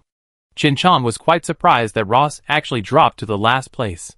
He only arranged for Shen Yunyan to get the first place, and didn't say much about other things. This assistant is too nosy. He frowned for a while before letting go. It's no big deal to let Ross suffer a setback, so that he won't ride on his head one day. Ross was so angry that he smashed the ancient Earth treasure bottle that he spent 5 million to bid for. His shiny leather boots squeaked on the fragments, as if he was biting his teeth.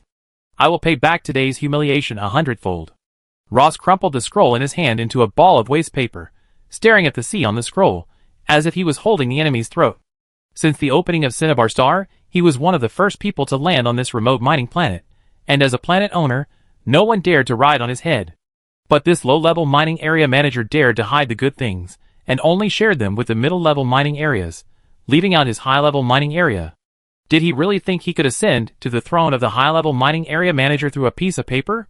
Ross turned around and slammed the table, with a hint of viciousness in his eyes. He called a supervisor and asked, "How is Jiang Jiashu doing recently?" The supervisor replied respectfully, "His recent work and rest schedule is the same as other miners," but his next-door neighbor reported that he always went to the wild after work recently, and seemed to pick some flowers. "I'm afraid this kid really has an affair with Miss Yin Fu. If Boss Yin knows about this, our mining area will be finished. Person in charge, do you need me to deal with that kid?" "Deal with it?" Ross twisted his fingers. "How do you plan to deal with it?" The supervisor didn't dare to speak when he heard his bad tone. Ross didn't care about the supervisor's handling method. It was nothing more than killing the person. "If I kill him, it will be difficult to explain to Miss Yin Fu. When she asks about it, I will become the bad guy. This person is a hot potato. Just send him away, and the rest has nothing to do with us. The supervisor was puzzled where to send him. Ross sneered, of course. Send him to a low-level mining area. But this trouble doesn't seem to be solved. The supervisor said hesitantly. Stupid. Ross explained irritably. What does it have to do with you? If it really gets out of hand, it's the mine owner's business. It's not enough to just settle it. The low-level mines will also take the blame. What are you worrying about? Go and deal with the man, hand him over to the captain, let him beat him up, and throw him at the gate of the low-level mine. Yes.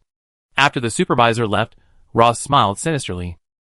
Shin-Union, wait and see if your mining guy can save you from death. Duan worked all morning to complete the Orpuncheon task, and was ready to go to the intermediate mine to meet the object. Before she stepped out of the gate of the mine, she was tripped by a soft thing. When she looked down, it turned out to be a person. She was so scared that she took a few steps back. Having been in the abandoned mine, Duan knew what happened to this person. He was probably beaten by the captain, and his whole body was covered in blood. However, she could more or less see that this person had a good life before. She had seen many people from the intermediate mines, but she had never seen this person. Could it be that he was from the advanced mines?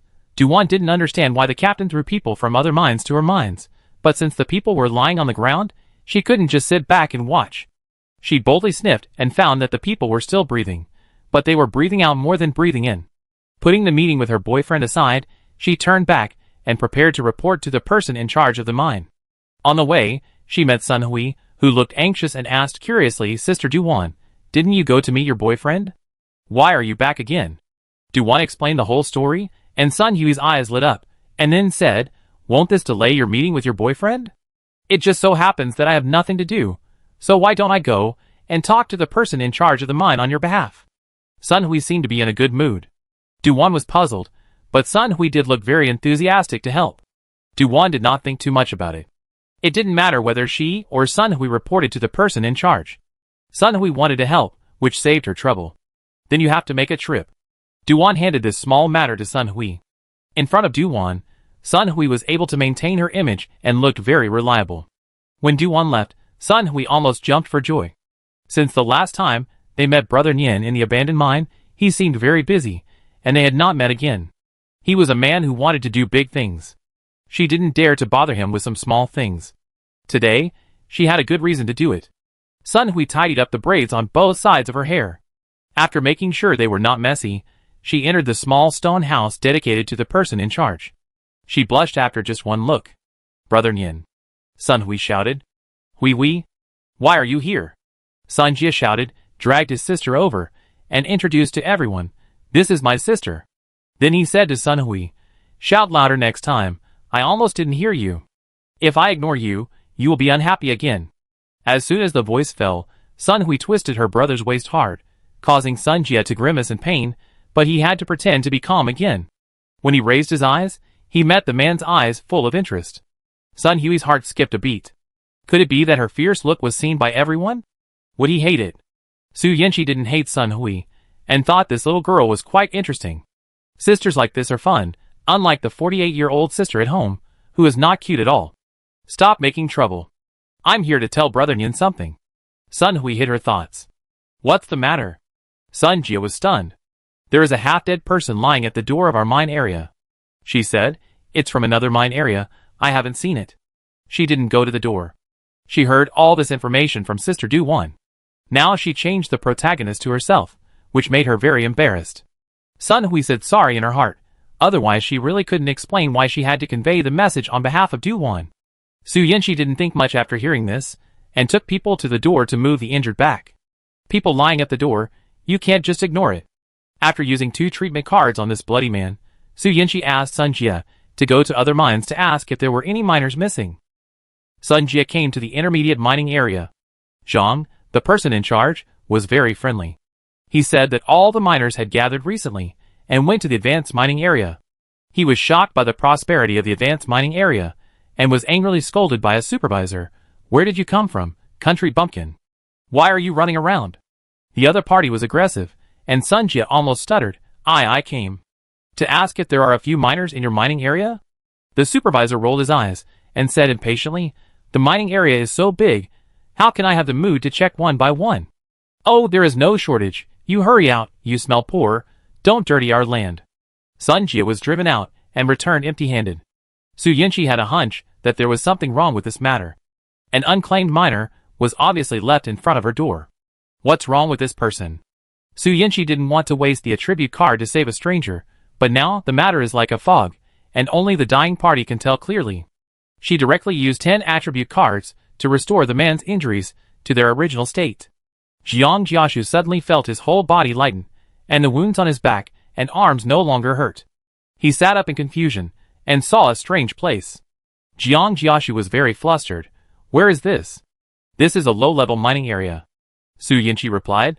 Hearing that he was still on Cinnabar Star, Jiang Jiashu breathed a sigh of relief. Who are you? Why are you at the door of a low-level mining area? Su Yinchi asked. I am a miner in a high-level mining area. I accidentally broke the pickaxe in the mining area and was punished by the team leader. Jiang Jiashu said. Oh! Su Yinchi's thoughts were swirling. Thank you for saving my life. I will definitely give you a generous gift to thank you. Jiang Jiashu was very reasonable. Su Yinchi had no reason to refuse his thanks. After all, she spent 10 treatment cards. As soon as Jiang Jiashu woke up, he was in a hurry to leave. Su Yinchi didn't say much and asked Sun Jie to take him back. But she guessed that this person probably couldn't go back. From the background of the senior mining area, she could probably guess that it was the person in charge of the senior mining area who took action. It was just strange. Why did they send her such a person? Soon, Sun Jie returned with a depressed Jiang Jiashu. Jiang Jiashu said absurdly, I am obviously a miner in the senior mining area. Why do they say that there is no such person as me? It is impossible that he has been in the senior mining area for decades. Is it just a dream? Even though he thought about it, he looked at Su Yinchi embarrassedly and said, My wealth is in the senior mining area. I am afraid that the gift will be put off for a while. It's okay. It's not important now whether it's polite or not. What's important is who is this Jiang Jiashu? Could he be a famous killer, or a mentally ill person who kills people when he sees them? The person in charge of the senior mining area is going to kill someone with a borrowed knife? Chapter 42. The largest, or buyer on Cinnabar Star came to inspect the mining area. The mine owner notified all the responsible persons to go to the port to welcome the buyer, and Su Yinchi was naturally no exception. Standing in the crowd, except for Zhang, who was an old acquaintance, it was basically the first time for everyone else to meet. She saw the mine owner, who looked a bit like Chen Xiao. The two looked at each other, and no one avoided him. In the end, it was Chen Chong who looked away with a meaningful look. The senior mine area manager was also present, standing next to Su Yinchi, with a long face, and said disdainfully in the noise, What kind of untouchables can come out? Su Yinchi heard it, and retorted bluntly, Where is the dog barking? You said I'm a dog? Ross's face was ferocious. Su Yinchi chuckled, I said dog, why do you take it personally? Rose was choked and said, Where is the dog here? You are just making indirect accusations. Su Yinchi shrugged indifferently, Okay, whatever you say is what it is. You are a dog, okay, can you stop barking? Rose was furious, the buyer is coming. A huge spaceship docked, and everyone was silent. Ross couldn't say anything, but the anger in his chest was getting stronger and stronger, and his chest rose and fell rapidly. Chen Chong paid attention to the movement here, and saw Ross was defeated, and secretly said he was a waste. A mud-legged miner can't do it. Or buyer Boss Ian and his daughter were arranged by the mine owner to rest in the best room in the entire mining area. Originally, they were going to hold a banquet to welcome Boss Ian, but when they arrived at Cinnabar Star, Miss Ian Fu was unwell and Boss Ian felt tired, so the dinner was cancelled. Sue, is my dad resting? Ian Fu asked lazily, while lying on the bed, with a quilt covering her belly. Miss, I just came over and the boss has already entered the bedroom. Sue whispered, Are we really going tonight? Yes. Ian Fu came out of the quilt, her voice gentle and firm. But, Sue wanted to say something, but there was a knock on the door. Bang, bang, bang, the two of them were silent, and Ian Fu asked outside the door, Who is it? It's me, Xiao Fu. Sue opened the door, and it was Ross who came in. Ross smiled when he saw Ian Fu sitting in front of the dressing table and wiping her face. I heard that you were not feeling well, so I went to the doctor in the mining area and got some medicine for you. Yes, thank you. Ian Fu did not turn around, but nodded to Ross in the mirror through the mirror. Sue took the medicine from Ross, and no one started a new topic. Silence spread among the three people. Yin-Fu yawned at the right time. Ross was very reluctant to leave, but he also saw that Yin-Fu was tired and ready to rest, so he couldn't stay to talk. Then you have a good rest and remember to take medicine. Ross looked back every few steps. The door closed, and Yin-Fu breathed a sigh of relief. Tsuetsue put the medicine on the bedside table, found hot water, and prepared to make medicine. While pouring water, she said, I think the senior mine manager is very good, but the lady fell in love with a mud leg. Don't talk nonsense. Yin-Fu scolded, don't be busy, pack up and get ready to go. Don't take medicine? Tsuetsue looked up. Yin-Fu chuckled and shook her head, don't take medicine randomly. Tsuetsue remembered that her lady was pretending to be sick, and stuck out her tongue.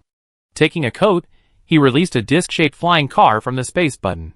The two of them got on the flying car, and sneaked into the dark night through the window. Yin-Fu came to the advanced mining area with familiarity, and found the cave in the middle. It was late at night, and the miners returned to their nests like tired birds. It was quiet outside, and there was only coldness. After knocking on the door for a long time, the person inside did not respond. Tsuetsue put a coat on Yin-Fu and said dissatisfiedly, You actually let the young lady wait outside for so long. You clearly know that the young lady is not in good health. Tsuetsue, don't talk too much. Yin-Fu's throat was itchy when the cold wind blew, and she couldn't help coughing softly. When she coughed, the door in front of her hadn't opened yet, and a voice came from the cave next door. Who is outside? Hearing the rustling sound of the door opening from the cave next door, Yin-Fu didn't dare to stay any longer. She took Tsuetsue's hand, took a deep look at the cave with the closed door, and jumped on the flying car. Let's go! The next day, the persistent mine owner held a luncheon. This time, Yin-Fu did not pretend to be sick and attended the banquet on time. She had no appetite, and did not eat much.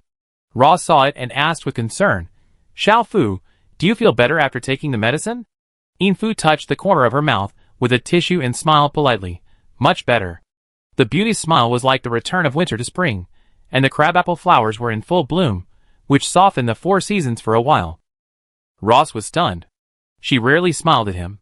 For some reason, Ross invited, How about we go out for a walk and get some fresh air? Yin-Fu paused, but did not refuse. There was nothing beautiful in the mining area, except for mountains. The trees were messy, the mountains were bald, and everything was desolate. It was obvious that the real intention of the two was not to see the scenery. Yin-Fu took the initiative to start the conversation. I heard that the mining area rating has just passed this time, and Director Luo should be ranked first again.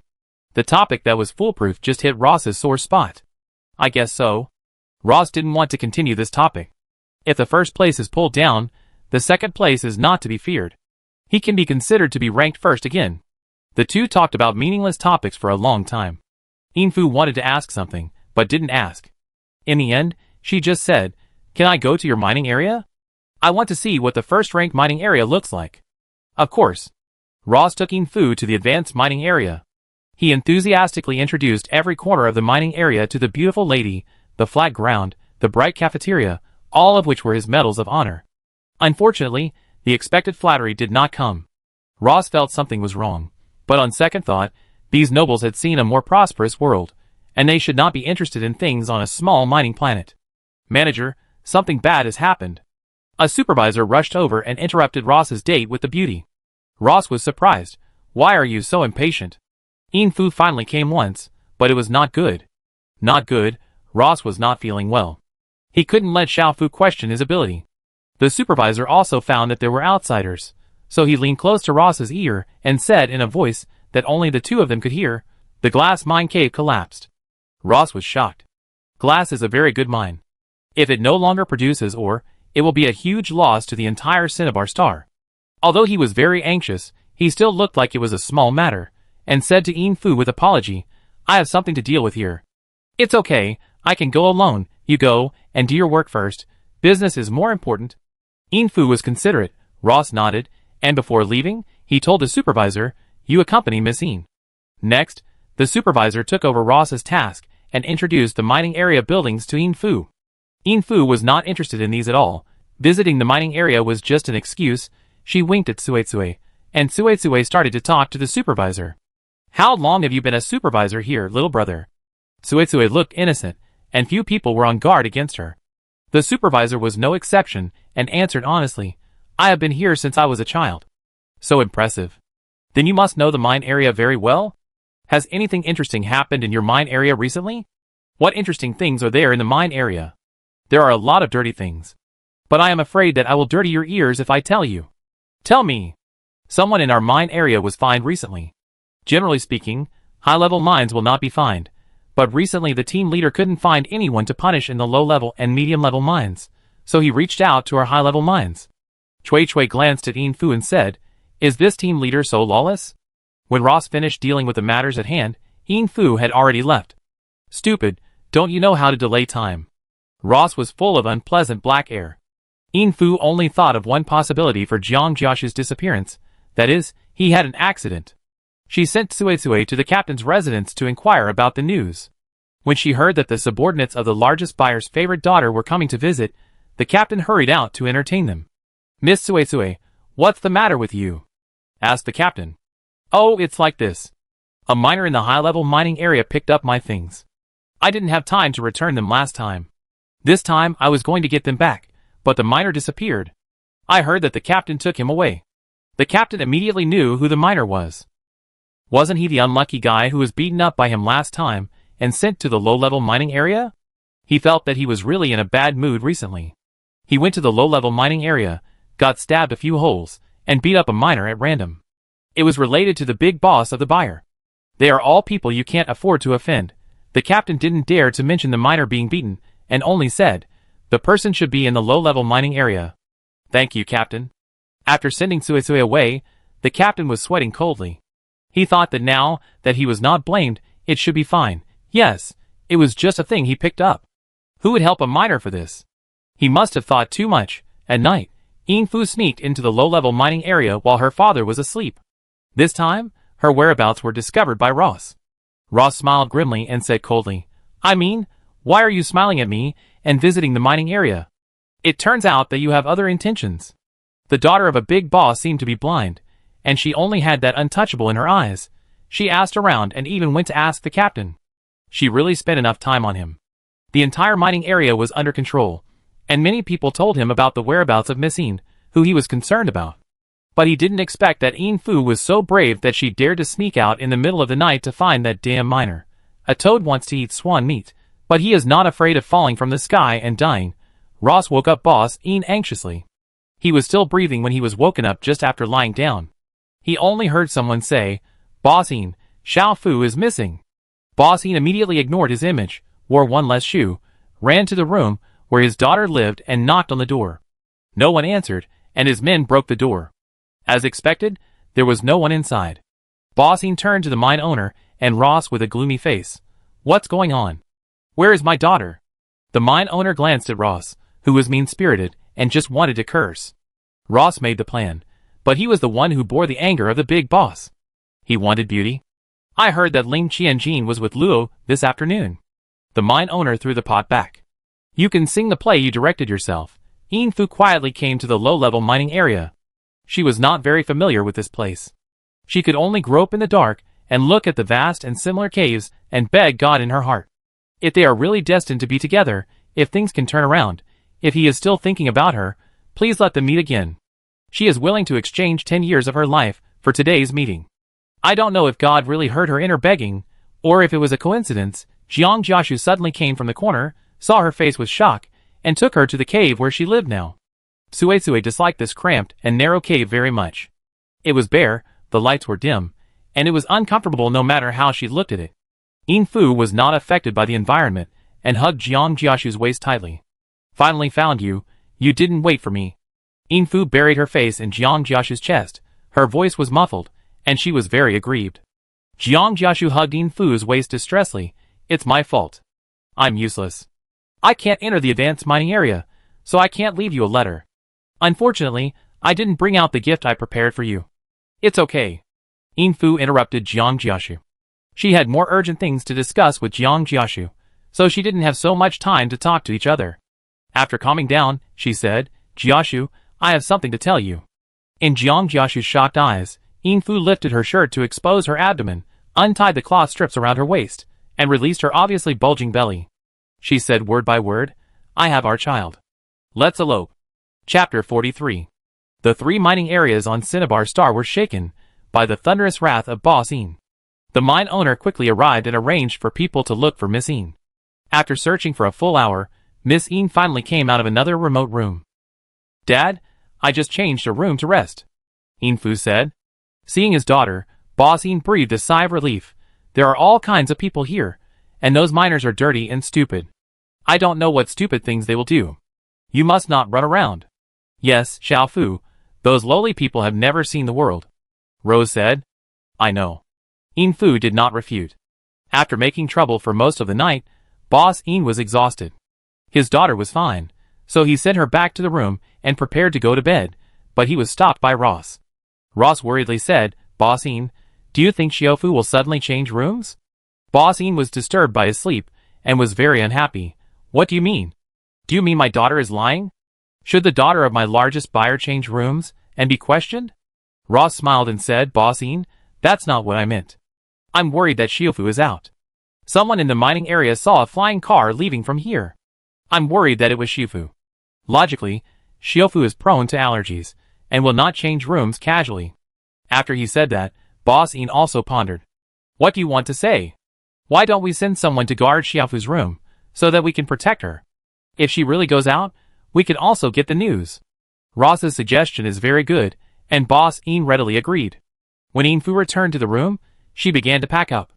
Suetsue looked at the busy figure worriedly and said in embarrassment, "Miss, are you really going to leave?" "Yeah." After packing up, Suetsue went to make sure everyone had rested, and put Ian Fu's packed things into the flying car one by one. The two of them got into the flying car and flew out of the window.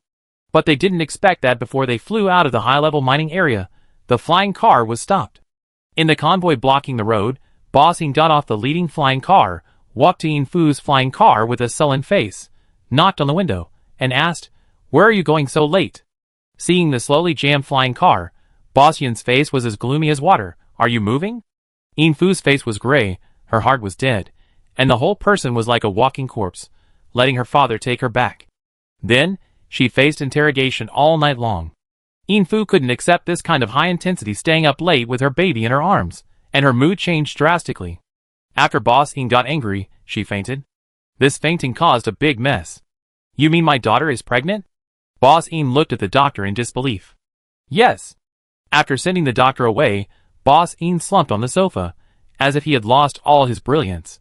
Ross witnessed this scene, his eyes dim. He didn't expect Ian Fu to give her body to a gigolo, and even plan to elope with him? How was he inferior to that pariah? When Ian Fu woke up, she found that the secret had been exposed and almost fainted again. However, this time, she held on. "Whose child is this?" "Ian Fu. You are so brave. You took your clothes overnight, and planned to elope with which gigolo?" Ian Fu cried silently, without saying a word. "Suetsue, tell me." Things got so bad that Suetsue knew there was no way to settle it peacefully. If they said Jiang Jiashu's name, they would only die. For the lifelong happiness of the young lady, Suetsue could only shake her head. Unfortunately, as a servant, she was not treated as well as Ian Fu. "You two are trying to fool me, thinking I'm a paper tiger, right? Come on, give me the family law." A fist-thick stick was turned out, and the thugs were enforcing the law. Listening to Suetsue's suppressed screams, Ian Fu couldn't bear to look directly, biting her lips and crying, and finally seeing Suetsue dying, her defense line in her heart completely collapsed. "Don't hit me anymore, Dad, please, don't hit me anymore." "Xiao Fu, tell Dad obediently, which stinky man bullied you?" Boss Ian coaxed softly. But he didn't expect his daughter to be so stubborn. When he asked anxiously, and saw Suetsue suffering, she took the fruit knife on the table and pressed it against her fragile throat. At this moment, the father and daughter were in a standoff, each occupying one side. Ian Fu threatened with her life to protect the half-dead Suetsue, and formed a Chu River and Han boundary with the people headed by her father. "Dad, don't ask anymore, I won't say it, and I don't want to say it." Ian Fu was emotional. Boss Yin's heart skipped a beat, and he quickly gave in. Okay, I won't ask, I won't ask." Ian Fu wiped her tears, and took the opportunity to make a request. "Let someone treat Suetsue, immediately. Right away." Boss Yin didn't want to see his daughter get hurt, so he agreed to every request at this moment. Okay, put down the knife first, don't cut yourself." Ian Fu didn't put down the knife. She didn't trust anyone now. She took the knife and retreated into the bedroom. She put Tsuetsue, who had been coated with wound medicine, on the bed, closed the door, and then put down the knife and collapsed on the ground. She leaned against the door weakly, her thoughts in a mess, not knowing how to end it. Like her, Boss Een was also in a very complicated mood. From the initial anger to now not knowing what to do, his only thought was to find that man. Boss Een, be at ease. Xiaofu will understand your painstaking efforts, Ross said gently. Boss Een gritted his teeth. Xiaofu is not wrong. The man who deceived her is wrong. Even if I dig 3 feet into the ground, I will find that scum. He sighed in his heart. If only his daughter liked Ross. Ross is half a noble. How can they be a good match? What does Boss Een want to do? Ross asked. Of course, use the evil seed in the belly. Boss Een had already made arrangements, calling a doctor to extract the embryo's blood sample while examining Een Fu's body, and then let the mine owner summon all the miners for blood tests. Even if it was like looking for a needle in a haystack, he would fish that pariah out. After learning about Boss Yun's arrangement, Ross had other plans in mind, and he quietly knocked on Een Fu's door. Xiaofu, I have something to tell you. The night was very quiet, but something big was brewing. Een Fu didn't want to pay attention to him, but Ross said it was about the child in her belly, so she had to let him in. Ross didn't say anything, and said directly, Boss Een wants to do a blood test to find the father of the child. Een Fu's face changed drastically after hearing this. She knew her father would not give up, but she didn't expect him to act so quickly. Thinking that she had just received a doctor's physical examination for fear that the child would be injured, she thought that her father must have obtained the child's blood sample. Next, as long as the miner's blood was collected, the child's father would be found soon. Thank you, Ross. Een Fu thanked him sincerely. Why did you help me? Xiaofu, I thought you knew, Ross said affectionately. I like you. Never mind, I just don't want to see you suffer. Een Fu thanked him for not continuing, otherwise she would feel bad if she immediately rejected someone who had just helped her.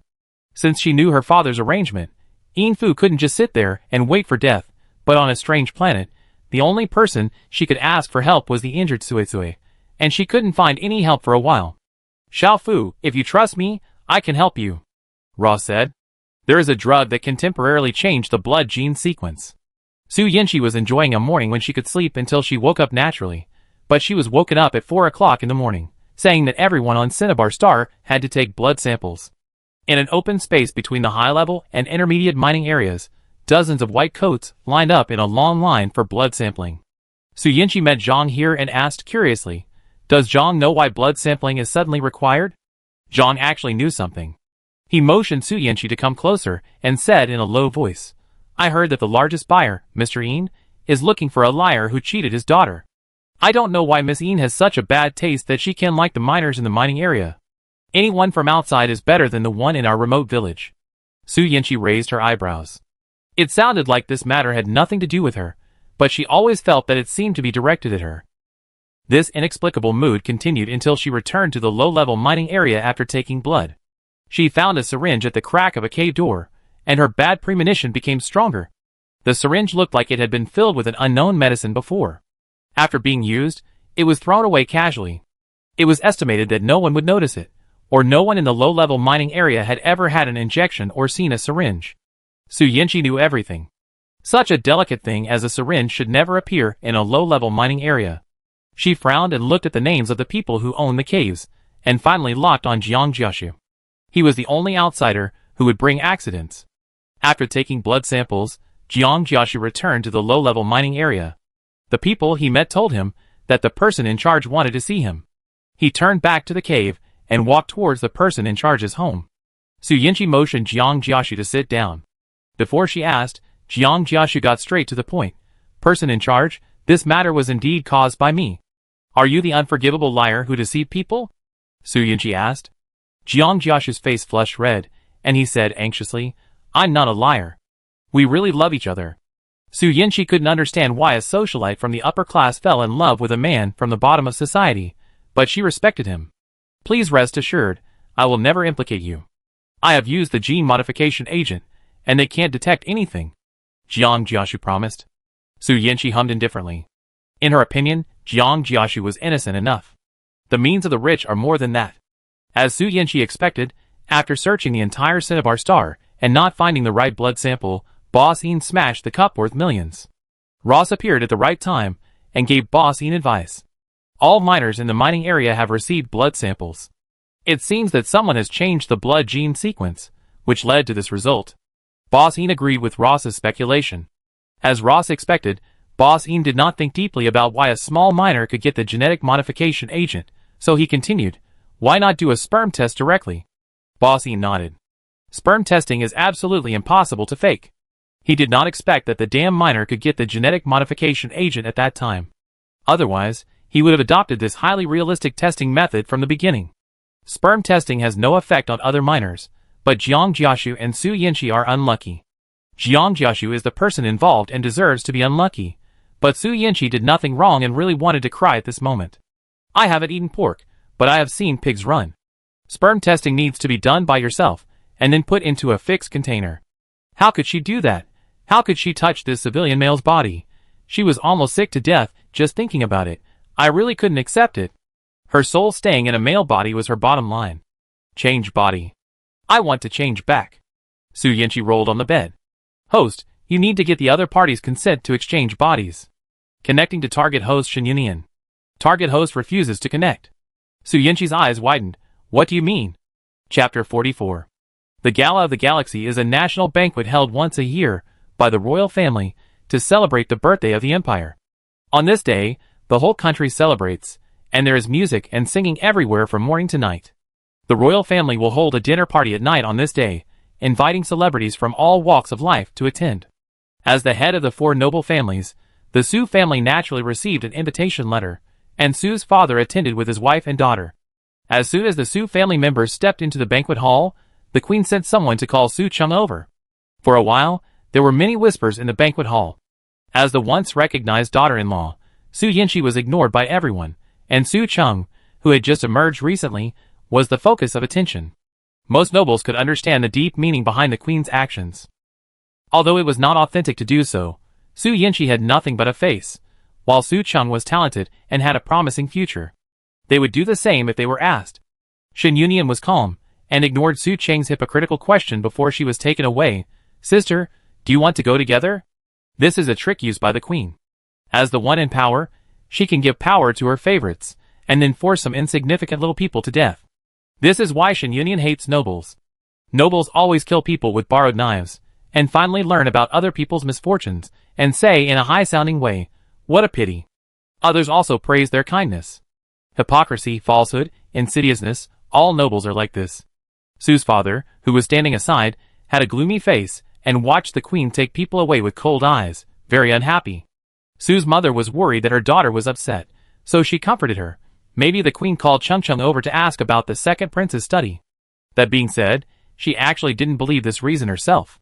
What kind of study situation was so private that she couldn't call the two sisters over together? This is the difference in treatment, but Su's mother hopes her daughter can understand it. Yeah, Chen Yunian said lightly. The queen did not give Su Yinchi face, which led to the opening of the dance party. No one dared to invite Su Yinchi to dance. For all the noble ladies, this kind of cold treatment from the opposite sex is a great shame. Su's father's eyes were even colder. Even though he knew that his daughter was useless, she was still a member of his Su family. These people were flattering and standing on the same front with the queen, or they did not dare to offend the queen and watched in secret, but they did not think that they would directly offend the Su family. She is trying to show off her power and warn me. Father Su said in a deep voice, "Do you really think that my daughter of the Su family should be chosen by the royal family?" To be honest, Father Su did not think his daughters were that good. The eldest daughter was spoiled and willful, and her mental strength was not high. The second daughter was found from the folks, timid by nature, and had high mental strength, but was not domineering at all. However, he looked down on the second prince, a flower stand. Why should he choose among his daughters? No matter how bad the daughter is, she is still his Su family. Even if she can't get married, she will not fall to the point of being chosen by others. Besides, with the family business of his Su family, it is not necessary to marry into the royal family. At most, he will not be the first noble. Father Su was very angry, but Shen Yunian was happy and at ease. Unfortunately, his freedom did not exceed 10 minutes, and Shinja quietly touched his side. Shen Yunian smiled with interest. This mother and son are really contradictory. One gave a cold face, and the other stuck to him like a dog-skin plaster. Is the charm of the eldest lady the great? Chen Yunian distanced himself from her with disdain. leaning sideways, and his defensiveness was obvious. Shinja froze, stung by the girl's obvious rejection, and said inexplicably, "Cece, the Queen Mother wants to change the marriage candidate." "Oh!" Shinja frowned at the short answer. "Don't you have anything to say?" "No." Shin Yunian took a sip of the cold cocktail calmly. The girl's nonchalant tone made Shinja very frustrated. From childhood to adulthood, he has been surrounded by many beautiful women, but only Su Yanqi has made him hit a wall again and again. She is coquettish, willful, and reckless. She only does what she wants to do, and never cares about other people's feelings. In the past, he thought it was interesting, but now he feels a little tired. He doesn't understand. They are both daughters of the Su family. Why is there such a big gap? The younger sister is not only outstanding in everything, but also gentle and considerate, which perfectly meets the fantasies of all men. But he still resisted the temptation and chose Su Yanqi, but he didn't expect that the other party would not appreciate it. If today, at this moment, or in the next second, she acted like a spoiled child to him, and said that she wanted to continue to be his fiancée, he would fight with the Queen Mother. As long as he insisted, he believed that he would change the Queen Mother's mind. But Su Yanqi did not. Not a single soft word. Thinking of Su Cheng's guiltily saying, "I don't want to steal my sister's marriage." She was reluctant and full of desire, looking at him in embarrassment, and making a difficult choice. Sometimes, there is no harm without comparison. Being deeply loved by such an excellent person, why should he keep using his hot face to stick to a cold butt?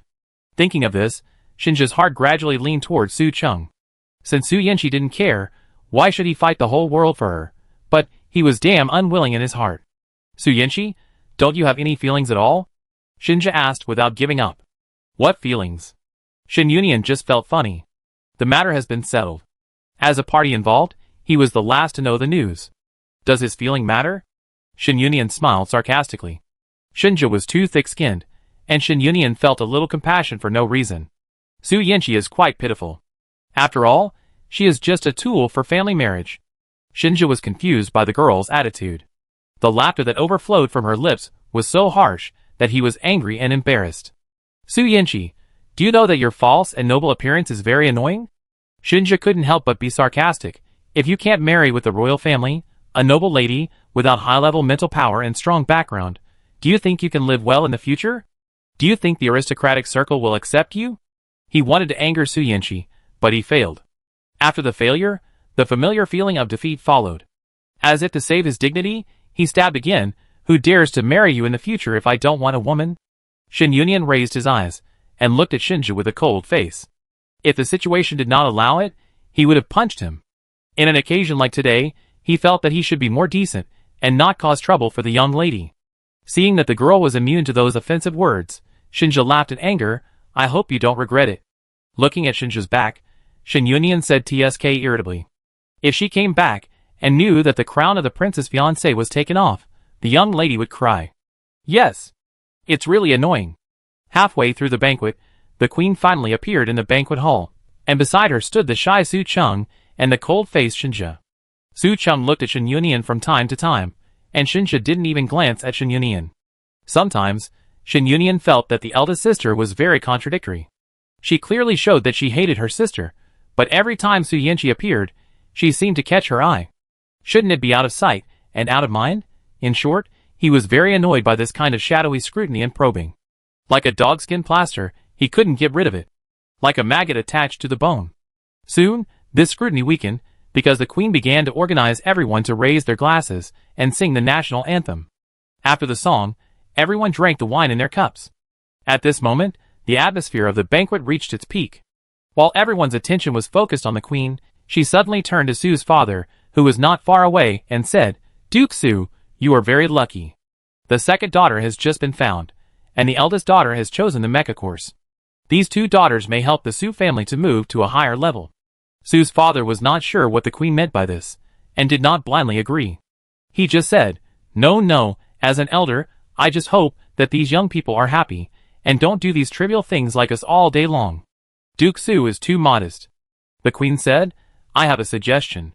Why not let the two daughters of the Su family drive mechas to compete, to add to the fun of today's good day, and let us see the strength of the two daughters of the Su family." Su's father's face was ashen. The queen's move was really too cruel. She really didn't give her eldest daughter any face at all. She had to slap her in the face in front of all the upper-class people at this moment. Everyone knew that the eldest daughter's mental strength was not high. She was doomed to fail in a competition with the second daughter. She would definitely be beaten to a pulp. Wouldn't her face be thrown to the ground and stepped on? Moreover, even if the eldest daughter wins the competition by chance, the second daughter will also lose face if she becomes the loser. This is an activity that does not benefit the Su family at all. The royal family's means must put people on the fire.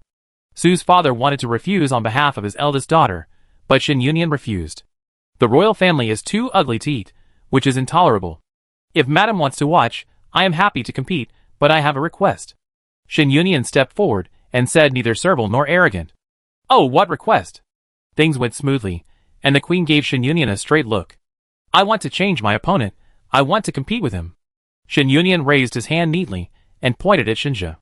Shinja looked sideways, with a hint of sarcasm at the corner of his mouth. Could it be that Su Yanqi still thinks that he is the fiancé who chases her and responds to her every request? Does she think that if she chooses him as a competitor, he will give in to her? If he didn't mind pleasing his girlfriend before, but now, what is their relationship?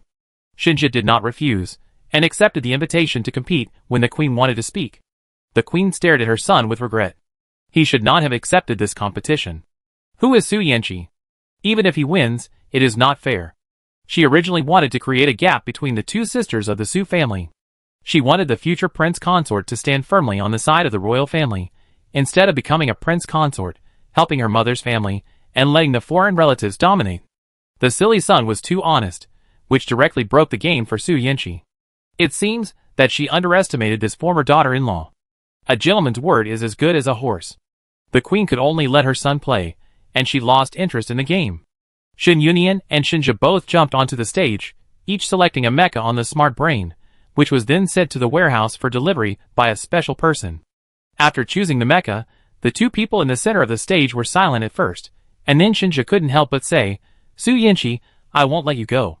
Okay, show your full strength. Shen Yunyan didn't want to say more to Shinja, and turned to shout at the queen, since it's a competition, doesn't Madam have a prize? The queen raised her eyebrows when she was called. She felt that Su Yanqi didn't know how to live or die. Could it be that she thought she would win? And asked for a prize? But it was exactly what she wanted. Then the loser agrees to a request from the winner. This prize made the audience in an uproar. The queen is going to take action to cancel the engagement. Shen Yunyan was very satisfied with this prize. It happened that the mecha had been delivered at this time, and the two put on the mecha, and the battle was about to start. At the critical moment, Shen Yunyan felt his soul trembling, as if he was about to break away. Calming down his mind, he thought, now is not a good time to exchange bodies. Following his thoughts, his soul returned to its place. Shen Yunyan realized that he was not completely passive in this game of body interpenetration. It turned out that he could refuse. Then the young lady could only be wrong to stay in his body for a while longer. Chapter 45. Does that mean that if he doesn't agree to exchange bodies, I will never be able to change back? Su Yanqi said helplessly. That's the principle. The system replied. Su Yanqi was so angry that she laughed. But it was useless to blame the system now. The most urgent thing was to find a way to convince Shen Yunyan to exchange bodies. We settle our accounts later, Su Yanqi said angrily. Now. Immediately. Immediately. Contact Shen Yunyan. Her intuition told her that Shen Yunyan should not be the kind of person who wanted to occupy her identity and live in a female body for the rest of his life. The system was startled by Su Yanqi's suddenly raised voice, and it crashed for a moment. After reacting, it immediately initiated a cross-time and space connection. Two similar souls vibrated at the same frequency in different spaces. With the help of the system, the 2 points were connected into a straight line, building a temporary dialogue channel. Shen Yunyan, can you hear me? Shen Yunyan was fighting with Shinja. Although his mental power was extremely high, although there was no clear test data, it was at least 2 levels higher than Shinja. He could almost control the mecha 100% smoothly and merge with the mecha. However, his soul was not in his body. Su Yanqi's body was very fragile, forming a strong contrast with his powerful soul. Especially when he used his mental power to attack actively, there would always be obvious stagnation due to the mismatch between the soul and the body, and there was a feeling of being equal. As long as he devoted himself to the battle, this stagnation was not worth mentioning, and Shinja was still not his opponent. But at this time, an ethereal voice appeared in his mind. Shen Yunyan's attack was in vain, and he used a bit of his mind to communicate with Su Yanqi. The offensive and defensive forces were exchanged, and the thunder offensive was transformed into evasive defense. Yes, he answered. Su Yanqi sniffed and said quickly, I need to exchange bodies with you now, please agree. Can't it wait? Shen Yunyan said briefly. No. It's urgent. Su Yanqi almost jumped up in anxiety. What's the matter? The other side asked again. Su Yanqi didn't understand why this civilian male was hesitating. If he had the time, the body would have been exchanged long ago. Why bother asking questions? But now, he urgently needs Shen Yunyan's consent. Su Yanqi restrained his temper and explained patiently, the mining area needs to do a sperm test, which needs to be collected. Only you men can do this kind of thing. Before she finished speaking, she was interrupted by Shen Yunyan. It's okay, it's very simple, you can definitely learn it. Su Yanqi, She didn't know what Shen Yunyan was doing. His breathing was heavy, as if he was taking a physical test. Can't you stop what you are doing and be more serious? This is not a question of whether you can learn it or not. Su Yanqi frowned. Well, what did you just say? She heard Shen Yunyan ask. She was just pretending to be well-behaved, but because of Shen Yunyan's inattention, Su Yanqi instantly got angry. You asked me what I said? Su Yanqi slapped the stone bed with a slap. Although there was a cushion, the reaction still made her arm numb. I said, I can't possibly learn that weird sperm test. You should give my body back and do that disgusting test yourself. There was silence on the other side for a while. Su Yanqi could only hear the rapid panting. She was very impatient. If she didn't need help from others, she would have hung up the phone and blocked him. After waiting for an unknown amount of time, Shen Yunyan spoke again. I change it in a minute. Change it now, Su Yanqi said hurriedly. But after she finished speaking, there was no sound from the other end. This was the first time that Miss Su had been treated so coldly. She was not valued or respected at all, and she couldn't get angry. If the other party got angry, and didn't change bodies for the rest of her life, she would really vomit to death. Shen Yunyan, are you listening? I want to change my body right now, Su Yanqi shouted. After no one answered, she was about to cry out of anger. What kind of person is Shen Yunyan? Su Yanqi said in a crying voice, you are a commoner who has never seen the world. You have always lived a poor and tired life, despised and oppressed by others. You have never been looked up to and respected by others. Now you have the opportunity to live the life of an aristocrat. You finally show your true colors, right? Commoners are like this. They say how much they hate aristocrats with great righteousness, but in fact they are jealous of everything others have. Once they have the opportunity to have the wealth and power of aristocrats, they can do anything, even more than aristocrats. You really make me sick. How could you steal my body? No wonder you are locked up in this shabby little planet. You deserve it. You deserve it. You deserve it. If you are released, you will only cause trouble everywhere. Su Yanqi, can you speak a little better? Shen Yunyan took the time to reply. Seeing his response, and knowing that he was listening, Su Yanqi became even more excited. No. Scum. Bad seed. Disgusting robber. I'm a scum? I'm a robber? Shen Yunyan's eyes were red with anger, and he kicked Shinja's mecha in the abdomen, knocking it back, and took a break to talk to Su Yanqi attentively.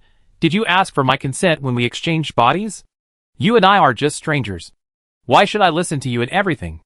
If I don't listen to you, I will be called a robber. Miss, does the entire galaxy, and even the entire universe have to revolve around you? This is the nobility. Ha, if you want obedient slaves who will not resist, go to the slave star. Su Yanqi wiped away her tears, and said fiercely, what do you mean this is the nobility? What's wrong with the nobility? You are a bad person, but you want to put the blame on others. If you don't want to change, then don't change. I can live as a man. But you have to pray that you are not caught by me, otherwise I will make you look good. Well, I wait. Su Yanqi. So angry, so angry, so angry. If it weren't for the noble elegance in her bones, she would be able to curse anything dirty and smelly now. Shen Yunyan stopped talking to Su Yanqi and concentrated on fighting Shinja. She was very irritated when she heard the intermittent sobbing, as if she had sucked in a large ball of cat hair. Her chest was blocked, and it was hairy and itchy. Every time he heard a sob, he punched harder, punching with a gust of wind, with a fierceness that everyone present must die today. Shinja was lucky to avoid the punch, and looked at the deep pit on the ring with some fear. This was not a small fight in the virtual training ground, but a real fight in the real world. Once injured, you can't get out of bed for 10 days or half a month. Originally, he wanted to let Su Yanqi suffer a little, so that she would know how to write the word regret, but the current situation is that he seemed to be the one who should regret. On the one hand, he didn't know why this delicate ex-fiancé suddenly had a desperate fighting spirit. On the other hand, he was at a disadvantage, and all the guests present saw it. He heard Su Chung making excuses for him. Brother Shinja is really something. Why is he still giving in to his sister at this time? Outsiders were fooled by this, but insiders kept silent, only thinking in their hearts, this doesn't look like giving in. At the end of the fight, Shinja was exhausted and it became more and more difficult to dodge. After being hit several times, his mental strength was exhausted and he fainted. Shin Yunian did not let Shinja go, because he fainted. He rushed over and kicked him a few more times. If the guards hadn't rushed over to stop him, he could have continued to attack. Su Yanqi, what are you doing? The mecha cabin opened, and the queen stood in front of Shin Yunian, who climbed out of the cockpit with a frown, looking down at him. The pressure from the superior attacked him, and the soul body, that was not well integrated, was severely damaged. A mouthful of blood spurted out of his throat, staining the queen's skirt. The queen gnashed her teeth. The dirt on her body almost made her collapse. You are crazy. Shin Yunian didn't care about the queen's disdain. Shinja lost the game, lost to a girl from the Department of Agriculture whose mental power was only A. Years of training, and the once publicized persona of the proud son of heaven became a joke. She will face all kinds of doubts from ministers and nobles, and will be in a mess for a long time in the future. At present, he only cares about one thing. The prize is a requirement, madam, you must keep your word. The queen raised the corner of her lips, spilling out a touch of sarcasm. The eldest lady of the Su family really loves her son deeply, and can actually stimulate unprecedented potential and defeat the SS-level crown prince. She is really a good daughter cultivated by Duke Su. Of course you keep your word. Unfortunately, her son will never pick up garbage. This kind of mental power is originally a level. If it is overconsumed, it will be useless in the future. It just saves her from having to deal with it. Very good. After getting the queen's approval, Shin Yunian said to the voice in his mind that was not tired of crying, okay, stop crying, wait for me to wake up, and we will change back. Of course, Su Yanqi couldn't wait for Shin Yunian to change his body, or rather, she didn't have time to wait. After she and Shin Yunian finished communicating, the detection operation started immediately. Su Yanqi definitely couldn't go for the test. She lay on the bed with no hope in life until Shinshur came to her worriedly and asked her why she didn't go. Brother Nian, don't you know how to do it? After asking this question, Shinshur's ears turned red. Of course Su Yanqi wouldn't, but more of it was that she didn't want to. Brother Nian, I can teach you. Su Yanqi's silence made Shinshur think that his guess was almost right. He gritted his teeth and made up his mind, thinking of Brother Nian, who was so good to him, and now it was time for him to repay his kindness. He decided to give up his innocence. He believed that Brother Nian should find the trick soon. This kind of thing should be self-taught for men. However, Shinshur could accept that people who are too good will always be inferior to ordinary people in some aspects. This heroic idea of sacrificing one's life for justice scared Su Yanqi enough, for fear that Shinshur would take off his pants if he disagreed. That's not necessary. Su Yanqi waved his hands repeatedly. Shinshur thought that Brother Nian should be shy like him. Yes, it's strange for two grown men to do this kind of thing. Shinshur turned his little head and thought of a brilliant idea. He found Supervisor Huang for help. Supervisor, do you have a channel to get some small videos that teach people that? Shinshur winked at Supervisor Huang with an innocent face. Supervisor Huang was a little surprised. Did the young boy in front of him get it? Did he miss women? He couldn't help teasing. What are you teaching? Relieving loneliness? Shinshur blushed at Supervisor Huang's teasing. No. That's not what I meant. It's me. I don't know how to do the test. So that's how it is. Oh, why is it so troublesome? I just teach you directly. No. Shinshur was shocked. Let's just watch a short video. Want a short video? Supervisor Huang asked. Short videos are good. Want a short video? Shinshur emphasized, fearing that Supervisor Huang would force him to teach. Okay. Supervisor Huang smiled and didn't embarrass Shinshur. Chapter 46. Su Yanqi soon received a small gift from Shinshur. Shinshur handed her a player mysteriously. She turned the black knob on the top, and a bright light shot out from the center of the small box, projecting onto the uneven rock wall. Before she could see clearly what was on the gray wall, she was startled by an ambiguous and unfamiliar voice. Su Yanqi's eyes widened, flashing with a light of doubt about life, as if her soul had been broken out of her body for a moment. Her hands reacted faster than her brain, and she quickly turned down the volume. Her whole body was hot. Fortunately, there were no other spectators at the scene, otherwise, she really wanted to chisel a crack in the ground and bury herself in it.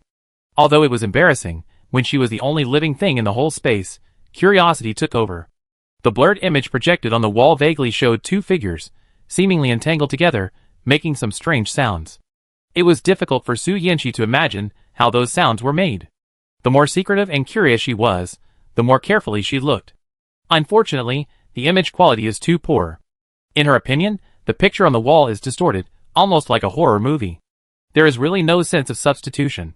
Su Yanqi smacked her lips regretfully. She thought she would learn some knowledge about the mystery of human origin today. She turned off the player and continued to lie down. It is impossible to detect it. Anyway, she is not in a hurry. Chen Chong wants to curse recently. Originally, he was very happy to meet Boss Yin. This is the cash cow of their Cinnabar star. However, this time, he didn't know what bad luck he had. This Boss Yin has a lot of things to do, and his daughter is not quiet. It happened that all these things were done by Ross, and in the end, he was the one who was tired and cleaned up the mess. He had to arrange the blood test and the sperm test. Was this a mining area or a blood and sperm donation organization? Chen Chong had a lot of complaints in his heart, but he didn't dare to say no. After all, he couldn't offend the cash cow. He knew how to choose between temporary suffering and long-term benefits. Fortunately, this torture soon came to an end. 2 miners refused sperm testing. It seems that these 2 are the adulterers who made everyone work so hard, Chen Chong said to the supervisor who reported the situation. Go and bring those 2 miners to me. The supervisor took the order and immediately went to the low-level mining area to bring Su Yanqi and Jiang Jiaxu to Boss Yin. Boss Yin turned around and stared at the 2 big men. Mine owner, why are there 2? These 2 refused to participate in the test. The problem must be between these 2 people. Chen Chong seemed to answer, but he didn't seem to answer. Anyway, he fulfilled his obligations. Whoever wants to investigate the rest can investigate. Boss Yin thought so too. It was easier to find a liar among 2 people than among tens of thousands of people. He didn't rush to force a confession, but carefully looked at the 2 people in front of him. If it weren't for their birth, his daughter had good taste. The 2 men in front of him were neatly dressed, with their chests and backs held high. They stood in front of him without any flattery or fear. They didn't have the dirty air of miners, but their looks were outstanding. No wonder his daughter was so devoted to them. It's a pity that the most worthless thing in the world is appearance. With only a good appearance and a mouth that deceives people, he can't gain a foothold in the interstellar era except for deceiving little girls. Picking up an office worker from the capital planet is much better than a miner in this remote mining planet. If it weren't for the fact that there was still some high-grade ore here, he wouldn't have come all the way here. Who of you is so bold as to lie to my daughter Yin Shihua? Tell the truth. Boss Yin slammed the table. The porcelain cup trembled on the table a few times, and it was very powerful, but no one present was scared. In fact, although the development of the situation was not favorable to Jiang Jiaxu, it had developed to his heart. He had long wanted to hide like this, especially when he learned that Xiao Fu was pregnant. He was indeed guilty and bad. He shouldn't have taken away the girl's innocence. He knew that there would be no result, and it was the best choice not to disturb her. However, he didn't know where the love came from, and he was deeply in love. He didn't know where he had seen this sentence, which was so suitable for his encounter with Yin Fu. If you really love someone, you can't bear not to see her. Maybe love is selfish, with strong possession. They just sank into love together. A miner, a socialite, one worked in the mine all day, the other was a caged bird at home. The 2 people were so different, but it was like 2 lonely souls met, and they had an unexpected resonance. They both yearned for freedom. He had never seen the outside world, and she had seen some, but not much. Originally, Jiang Jiaxu and Yin Fu planned to elope, escape from their families, escape from the mines, and start over at a place where no one knew them. Now that things have gone against their wishes, Jiang Jiaxu has no complaints. Now that things have come to this, he wants to fight for their happiness. But at this thrilling moment, a person who has nothing to do with this matter appeared beside him. He glanced at Director Shen, who stood straight with his hands clasped in front of him, and the other party smiled at him, making him feel less nervous. However, is this the time to be playful? Jiang Jiaxu quickly tightened his relaxed nerves, became serious, and answered Boss Yin's question. It's me, Boss Yin. Jiang Jiaxu stood up and said, but I'm not a liar, I'm sincere. So it's you, the bastard, who played with my daughter's feelings? Boss Yin settled all the old and new scores, and kicked Jiang Jiashu hard, but the latter took it without making any sound. After Boss Yin finished his anger and sat back on the sofa, Jiang Jiashu said, "I deserve it. If you want to beat me or scold me, it's up to you, but please let me meet Xiaofu." "Are you dreaming? Will I let you see my daughter?" Boss Yin's anger, which had just been suppressed, rose again. "With sincerity, even metal and stone can be broken. As long as I don't give up, I will definitely see Xiaofu. You can't see her without my permission. Then I will wait. Look at you, a lowly miner. A toad wants to eat swan meat, and you don't even ask yourself if you deserve it. Wait, you will never see my daughter in your life. Until you die of old age, until you die of illness in this life, the next life, without my permission, you can't even see a hair of her. Then I will wait until the next life. You won't see her in the next life." Su Yanqi, who was watching the fight, said, Such a quarrel. Su Yanqi couldn't stand it anymore and interrupted the two. Because the test was annoying. Two grown men, obviously in love with the same woman, starting from her own good, could quarrel for a long time, but they were both stubborn, and they said one thing after another, and got angry, turning a war between adults into a fight between elementary school chickens. Su Yanqi really couldn't bear to watch. Not only was the noise noisy, but her eyes were also disturbed. As soon as she spoke, not only did Jiang Jiashu shut up, but Boss Yin and the mine owner also turned their eyes to her. "Do you have the right to speak?" Boss Yin frowned, very dissatisfied with someone interrupting his output. Seeing this, Qin Chong had to stand up, and at this time, he did not forget to make trouble. Jiang Jiashu is a miner under Director Shen. Could it be that Director Shen wanted to protect him and didn't do the test? Now you want to plead for him? Ha! Plead? It's useless even if the King of Heaven comes. Boss Yin sneered, "The scum should stay in the scum pile. Don't come out to harm people. We really love each other."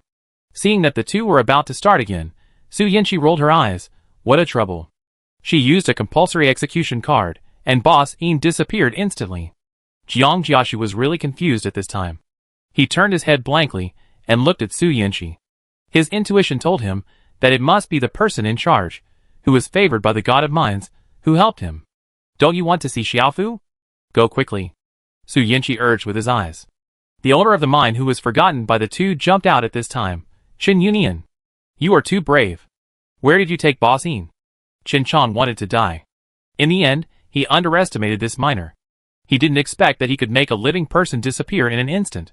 It was reasonable that his nephew couldn't beat him, but now he lost the cash cow of Cinnabar Star, which was no less than poking a hole in the sky. How about letting him disappear together? Oh, there is another one. Su Yanqi snapped his fingers, and the owner of the mine also disappeared. Hearing the snapping sound, Qin Chong swallowed his saliva. He didn't expect that the damn miner was so well informed that he could make him disappear without even taking a breath. After the two people disappeared one after another, Jiang Jiashu's brewing sadness was neither up nor down. It should have been a play of breaking up a couple, but at this moment, it suddenly became strange. "They won't be in trouble?" Jiang Jiashu asked weakly. "It's okay, they will come out in a while." Hearing this, Jiang Jiashu was relieved, and his eyes moved around the place where Boss Yin and the mine owner had stood before, but he was still a little surprised. There was nothing different there, the ground was intact, and there was no wormhole or anything like that. Looking at Su Yanqi again, Jiang Jiashu's eyes were full of awe. "Thank you, Manager Shen." He bowed to Su Yanqi. Su Yanqi didn't bother to pay attention, and went home yawning. If she had known that it was so simple, would she have needed to be so humble in front of that annoying civilian for so long? On the other side, Qin Yunian, who was exhausted due to insufficient mental and physical coordination, also woke up. Su Yanqi's voice had disappeared. He didn't know whether she had contacted him during his coma, nor did he know whether her problem had been solved. However, after waking up, he didn't feel like his soul had left his body, only the sequelae of the battle made him have a splitting headache. The eldest lady couldn't even bear the pain during her special period, let alone endure the discomfort of having her brain split in half, as if she had been stabbed with a spear hundreds of times.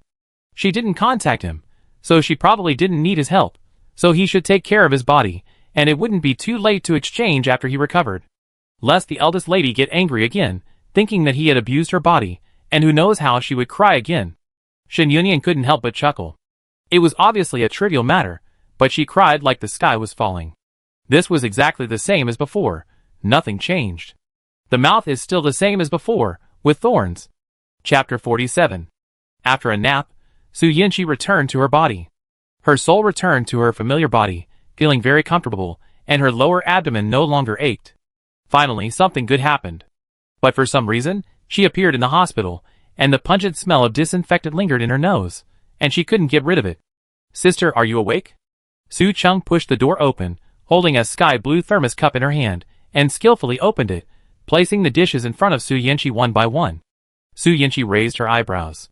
When did Su Chung become so obedient? In Su Yinchi's eyes, the obedience did not last for 3 minutes, and Su Cheng's true colors were exposed. "Sister, I wanted to ask Brother Shinja to come with me, but he said he didn't want to see you." "I'm so sorry, I shouldn't have said that, you should eat quickly." Su Cheng's face was full of apologies. This kind of performance of deliberately saying the wrong thing is still familiar. She just said that Shinja said he didn't want to see her? Would he say that? Su Yinchi was puzzled, but she didn't show it on her face. She ate the meal prepared by Su Chung in small bites. It was rare that Su Chung was sensible and knew how to help serve her sister. She enjoyed it. Su Yinchi's silence was regarded as heartbreak and despair by Su Chung, who continued to add fuel to the fire. "I didn't expect that my sister would do that for Brother Shinja. Although you beat Brother Shinja, your body can't stand it. The doctor said that you will never be able to drive a mecha again in your life, let alone use mental power." Su Yinchi glanced at Su Chung. To be honest, she didn't feel any discomfort in her body, unlike what Su Chung said. But Su Chung was so sure, she couldn't help but wonder what did she do for Shinja that destroyed her mental strength? And Shinja didn't appreciate it, and didn't want to see her? "Sister, why bother for a promise that may not be fulfilled? You know clearly that if I become the princess consort, I can be better than you, and can lead the Su family to a higher level. Then you can be the consort," Su Yinchi said indifferently. "If you want to be the consort, just say it directly." Su Chung couldn't help but look sideways. She thought that Su Yinchi must be pretending to be strong and forcing a smile. She had already cried in a corner unknown to others. However, looking at those sincere eyes, she suddenly realized that Su Yinchi really didn't care. She tried so hard to please Shinja, tried hard to gain favor in front of the queen, and paid everything to get things. But for Su Yinchi, it was dispensable. How is it possible? Su Yinchi is nothing except the identity of the princess consort. How can she not be angry and act so calmly? "Aren't you angry?" Su Chung couldn't help asking. "Aren't you disappointed?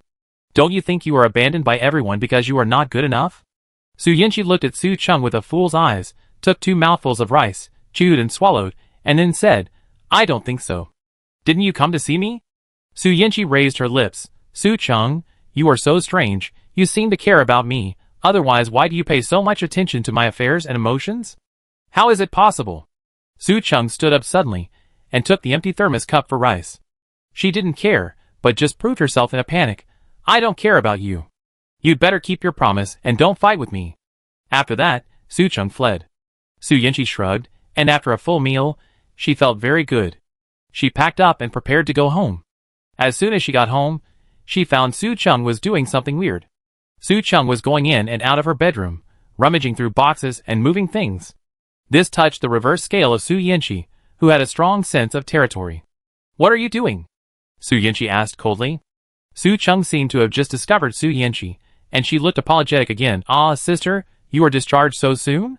I wanted to move before you are discharged, so that you won't be sad when you come back." "What do you mean?" "Ah, didn't Brother Shinja tell you?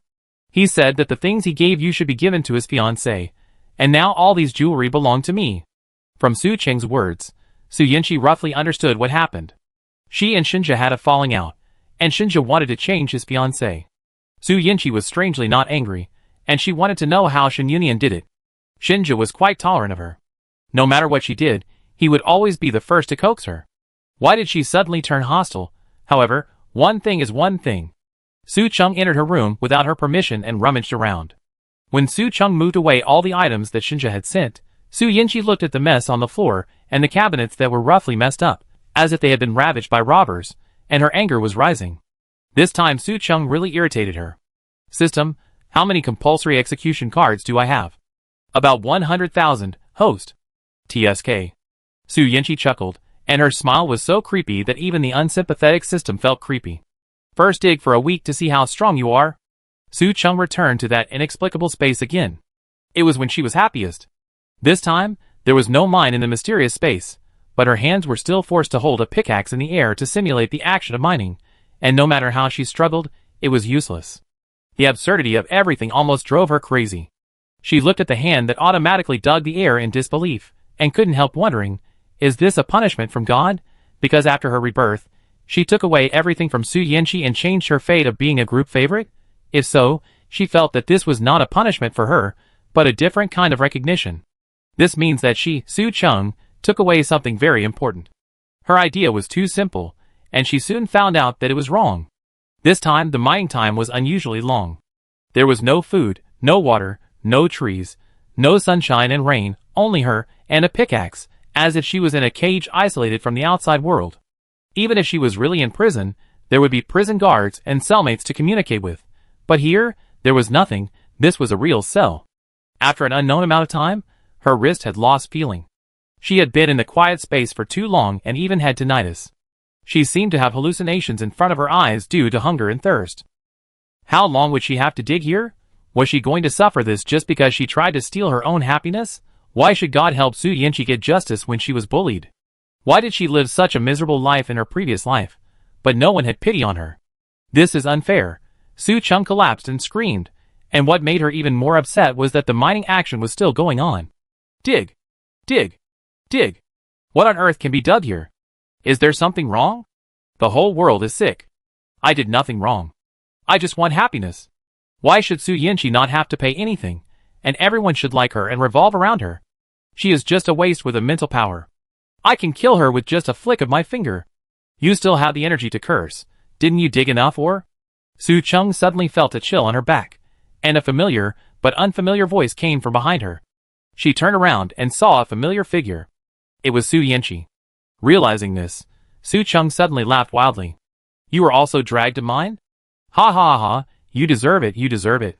She was suffering when she was mining alone, but it was not the case with two people. She felt better knowing that Su Yanqi was also suffering.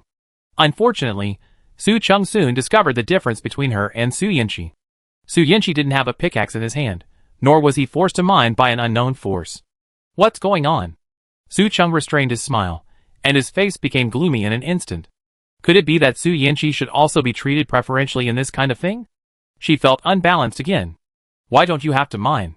Su Cheng asked dissatisfiedly. Su Yanqi smiled brightly, which was particularly dazzling to Su Cheng. However, Su Yanqi would not suppress the corners of her mouth just because others did not like her. On the contrary, she smiled even more happily. If she had not heard Su Cheng scolding her, she would not bother to show up. However, it seems necessary to show up now, at least to let Su Cheng know who she had provoked, and to be more discerning in the future, and not to hit the iron plate. Guess who this space belongs to? Su Yanqi said playfully. Ha, do you want to say this is yours? Su Cheng felt that she had heard a big joke, and soon she could not laugh.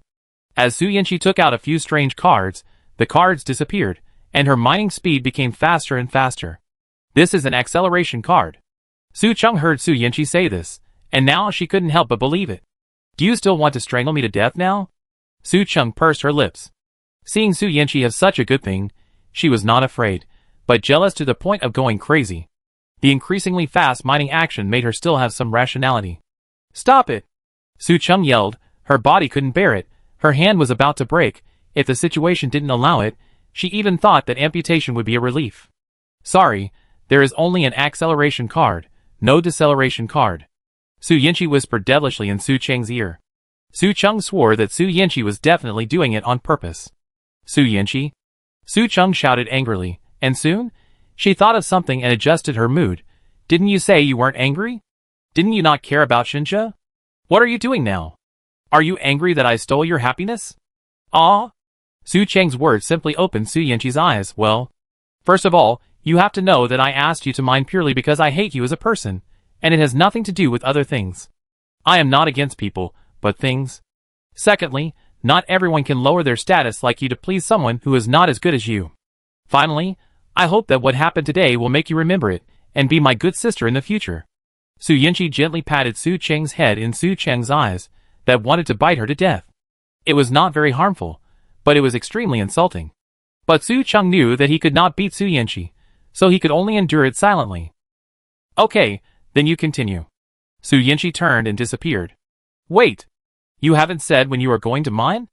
The response to Su Chung was the silence that fell again.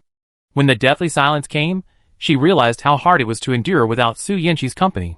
She would rather Su Yanqi come in and mock her again. Unfortunately, Su Yanqi did not come again. Su Chung disappeared for 7 days, so naturally someone asked about it. Others were easy to deal with, as they could take sick leave from school. It was the hardest to fool her parents. But this did not bother Su Yanqi. When Su's mother asked, she lied. Chung Chung, she went to play with Shinja. This answer surprised Su's mother. The surprise was that she thought her eldest daughter would be devastated after knowing that she could not be the prince's consort, but she did not seem to be sad at all. The surprise was that the eldest daughter and the second daughter seemed to have a much better relationship, and she knew the second daughter's whereabouts very well. Is it right to cancel the engagement? Su's mother felt that no one could remain indifferent after such a thing. Perhaps the eldest daughter didn't want to worry her parents, so she pretended to be strong. For a moment, she felt infinite pity in her heart, and didn't ask about the second daughter and Shinja's affairs in detail, so as not to expose the eldest daughter's scars and add to her troubles. In addition to her parents, Shinja hadn't contacted Su Chung for a few days, and also found Su Yanqi. Because Su Yanqi's mental strength was injured, and she took a week-long vacation, Shinja came to her house in person. Fortunately, Su's father and mother were not at home, otherwise Su Yanqi's lie would be exposed. Su Yanqi, where did you hide Chung Chung? Hand her over quickly. Shinja rushed upstairs as soon as he entered the door. Su Yanqi stepped forward quickly and stopped him at the stairs. Shinja, this is the Su family, you don't have the right to walk around. Su Yanqi said, Huh? Shinja seemed to have heard something funny. How can I not have the right to see my fiancé? He emphasized fiancé and looked at Su Yanqi's face carefully, trying to see sadness on her face. But Su Yanqi looked normal, as if she didn't hear what he said. Su Chung is out, not at home. With whom? Shinja asked again. How should I know? Why don't you ask yourself? Su Yanqi just wanted to drive Shinja away before his parents came back. Shinja looked at Su Yanqi deeply, and glanced suspiciously at the corridor leading to the second floor. If Su Chung was at home, she should have come out to greet him now. It was obvious that Su Yanqi didn't lie to him. Shinja was unhappy and cold-faced after making a wasted trip. In addition, seeing that Su Yanqi was not affected at all, he couldn't help but say, You better not bully Chung Chung, and don't daydream that you can get back the position of the prince's consort with a request. Oh, I don't want to. Su Yanqi felt that Shinja was sick. Even if they can't be husband and wife, they have lived together for more than 10 years. Is it necessary to say such things? At least they can keep out of each other's way. Su Yanqi, you are pretending well. Shinja said again. What? Su Yanqi felt that this sentence was an ominous sign. Sure enough, after saying it, Shinja suddenly changed his face. He approached Su Yanqi and pushed her to the handrail of the stairs. In the narrow space, he said sinisterly, Do you really have no heart, or is this heart for someone else? Well, Su Yanqi, tell me. Being pressed into a corner by an SS-level mecha warrior, Su Yanqi was like a little white rabbit being held down by a tiger's claws. However, she is not a rabbit that can be slaughtered at will. She is a rabbit that can bite people, and she has a mouthful of iron teeth and copper teeth. Su Yanqi, if you beg me now, I can still make you mine. Chung Chung is generous and feels guilty about you, so she won't mind. Su Yanqi didn't expect Shinja to say such a thing. She doubted whether she had known Shinja correctly in the past 10 years. In short, is he a human being? If Su Chung knew what she had worked so hard to get, would she cry to death? Get out. Su Yanqi kneeled, and Shinja bent over in pain. Su Yanqi, don't be ungrateful. Shinja pointed at Su Yanqi's nose. Get out. Su Yanqi's eyes were cold, and Shinja had never seen that kind of look in her eyes. For a moment, he felt a little regretful. However, the anger brought by the insult to a man's dignity prevailed. Don't regret it. Even if you kneel down and beg me, I won't even look at you, Shinja said. Walking out of the Su family's gate, Shinja thought of a request from the Queen Mother that Su Yanqi had fought so hard for him. In the end, she still wanted to keep him with this request. What on earth was she being so arrogant about now? Thinking of this, Shinja's male dignity returned, and he returned to the palace with a fierce momentum. He was about to find time to contact Su Cheng's friends to see who Su Chung was going out with, but in a moment, the situation changed, the space twisted, and he was already in a strange place. Looking down, he was holding a pickaxe in his hand that he had only seen in TV dramas. Chapter 48. Chung Cho? Shinja looked at Su Chung, whose body was hollowed out and looked like a walking corpse. The Su Chung he had seen was always smiling and speaking softly.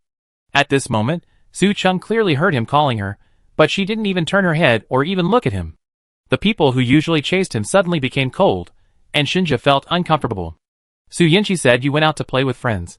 Why are you here? Shinja asked. Huh? Su Chung laughed. She really had to admit that Su Yinchi had even found an excuse. I don't know either. Su Chung glanced at Shinja. Brother Shinja, what about you? Why are you here? To be honest, she was very curious about how Shinja had offended Su Yinchi. She felt strangely good that one more person was punished by Su Yinchi. See, as the second prince, Shinja could only dig the air with a pickaxe. I don't know. Shinja shook his head. Just as he was about to say something, Su Chung suddenly disappeared in front of him. Shinja's eyes widened, but he couldn't stop, holding the pickaxe and digging all the way to chase the air. It was ridiculous. Who caught him and swung the pickaxe? Could it be those civilian rebels? Are all the royal guards dead? He hasn't been seen for so long, and the rescuers haven't come yet. Shinja subconsciously realized that something was wrong. If he was really a rebel, he would definitely be thrown into a real mine to dig, instead of performing mining here. He couldn't think of who was so bored to torture him like a joke. The instigator, Su Yinchi, had returned to school as if nothing had happened. She looked at the 3 pots of small plants on the windowsill with satisfaction. The branches were full of bright red strawberries, and some of them were obviously picked. Chen Yunian still had a conscience. He just said that, and didn't eat all her strawberries. However, the ore in the flower pot still disappeared. She suspected Chen Yunian, but quickly ruled out this option. After all, Chen Yunian didn't even touch the money in her account. How could he go to such a far distance to steal or to sell? With doubts, she found the counselor, but the counselor was very surprised. Adjust the surveillance. Didn't you adjust it last time? Su, have you forgotten? You said it was fertilizer. Fertilizer? Su Yinchi was puzzled. She remembered clearly that she put the tricolor ore into the flower pot with her own hands. But the counselor's words didn't seem to be false. Chen Yunian had come to adjust the surveillance before, and for some reason, he admitted that the ore was fertilizer. Could it be that the ore really melted into the soil like fertilizer? Su Yinchi returned to her seat thoughtfully. It happened to be a plant care class, and my deskmate brought her potted plants to the table. The thin pink strawberries looked underdeveloped, in sharp contrast to Su Yinchi's fruitful strawberry pot. Su Yinchi couldn't help asking, did you fertilize and water on time? Hearing Su Yinchi's sudden concern, Li Xiying was flattered. She looked at Su Yinchi and spoke very carefully. I watered and fertilized, all according to the process. Su Yinchi tapped the table with his fingers, thought for a moment, took out 2 tricolor minerals from his school bag, and put them into Li Xiying's strawberry pot. Can I do an experiment? Li Xiying looked at the sparse strawberry pot. The 2 minerals inside were unusually beautiful, lying steadily in the soil, in sharp contrast to the underdeveloped strawberries. Yes. A strange light flashed in Li Xiying's eyes after she realized it. On the one hand, it was because the eldest lady gave her ore, and on the other hand, they had long spread the word that the eldest lady would not be the prince's fiancée in the future. She thought the eldest lady would be depressed, but she didn't expect it. The academic master is worthy of being an academic master. Now he is still focused on doing experiments. What's the big deal about failure in love? The eldest lady can rely on her own ability to reach the peak of life, so she doesn't have to rely on a stinky man who easily abandons her. Now he ignores the eldest lady, and in the future, the eldest lady will be out of reach for anyone. Li Xiying's eyes are getting brighter and brighter, being stared at by a pair of very eager eyes. Su Yinchi is so sharp that she can't ignore it at all. This deskmate is too weird. She has long discovered that her deskmate is a little abnormal. When he talked to her at the beginning, it seemed like he was communicating with something fragile, afraid of bumping into it. After a few words, he suddenly seemed to be injected with chicken blood, and always felt that the next second, she would drag herself to the playground to run 800 to see her strength. It's very similar to the way her younger brother far away on Cinnabar Star looks at her. Su Yinchi shuddered and sat up silently. Unexpectedly, the passerby who she had never paid attention to woke up, and suddenly turned around, and lay on her table. Sister, she. Don't be sad. The second prince is blind, and the StarCraft will be finished sooner or later. Don't worry, he doesn't want you, but my brother does. Su Yinchi picked up a book and poked Ning Yu's hand away with disdain. Who is your brother? Ning Su, he is a single soldier academic god. Although he is not a good person, he has a lot of little fans. Sister Shi, you will definitely like him. Ningyu mentioned his brother, and his words were full of disdain, but looking at his expression, you can see that he is very proud of his brother. Didn't you meet last time you went to the training ground to make an appointment? Sister Shi, do you feel moved? Ningyu said. A fight? This word has never appeared in Su Yanqi's dictionary. When it first appeared, it was so strange that it made people feel terrified. What did Shen Yunian do with her body? She made strange friends, and made a fight, and it was related to the single soldier department. Somehow, she always felt bad when she heard the title of the single soldier department's academic god. Her intuition has always been very accurate. Sure enough, as soon as the get out of class was over, an uninvited guest appeared at the door. Su Yanqi, someone is looking for you. Su Yanqi looked up and saw a strange man standing at the door. She didn't want to pay attention to him, but she heard Ningyu shouting in surprise. Brother! Oh, the single soldier department's academic god. Su Yanqi certainly wouldn't be so self-indulgent as to think that this man was here to confess to her, or something. It was probably because Shen Yunian borrowed her body to provoke him, and now he came to find trouble. Su Yanqi resigned herself to her fate, and walked out of the classroom to clean up the mess. When she lowered her head, she was filled with a bunch of bright red flowers. Su Yanqi held the flowers reflexively. Because she didn't react, her behavior was sluggish for a moment. When she raised her head, she met Ning Su's affectionate and clear eyes. Ahem, he cleared his throat. Student Su, you look so handsome when you drive a mecha. I've been looking for a girl like you. You're my dream girl. So can you be my girlfriend and fight with me like you did with Shinsha? What? Su Yanqi tilted her head. She knew every word, but when they were put together, Su Yanqi couldn't understand. When did the sweet interaction between lovers turn into a competition? It's so weird. Even the decent-looking single-soldier academic god started to be fascinated by the devil. Ning Su scratched his head embarrassedly. I don't have to beat you. It's just that no one has ever beaten me. Do you know how it feels to always win? It's really bad. Su Yanqi glanced at Ning Su unhappily. She had every reason to suspect that this guy was in Versailles. But I met you, you beat me, and from now on, it's just the two of us standing on the top of the mountain. These words made Su Yanqi's pupils dilate, and she was a little unable to accept this magical world. Winning is a common thing in Su Yanqi's life, but no one wins for such a niche reason. In other words, Shen Yunian defeated the single-soldier academic god, and used her body to drive a mecha to beat Shinsha? She felt that she needed to digest it. He destroyed her plants, causing her to get AC on the test, and now he's attracting bees and butterflies everywhere, causing trouble for her. Otherwise, he might as well tear off the roof of the Imperial Military Academy or poke a hole in the sky of the Empire. Don't live. Su Yanqi took a deep breath. Classmate, we are not familiar with each other. I won't be your girlfriend. And you know what? You are not looking for a girlfriend, but a mecha partner. Ning Su smiled dotingly. Oh, then can you be my mecha partner? Ha! Su Yanqi held his forehead. No. Falling with Shinja again, and a student from the single soldier department asking for a beating. Su Yanqi has provoked two of the three major figures in the school at once. When she thought of the colorful campus life she was about to face, it was difficult for her to laugh, and she stuffed the flowers back into Ning Su's arms with an unhappy look. Go wherever it's cool. Ning Su was not angry at all after being rejected, but nodded in appreciation. She is indeed the goddess of war that I like. The school cafeteria, as a gathering place for small nobles, soon Su Yanqi encountered the first challenge given to her by Shinja's fangirl.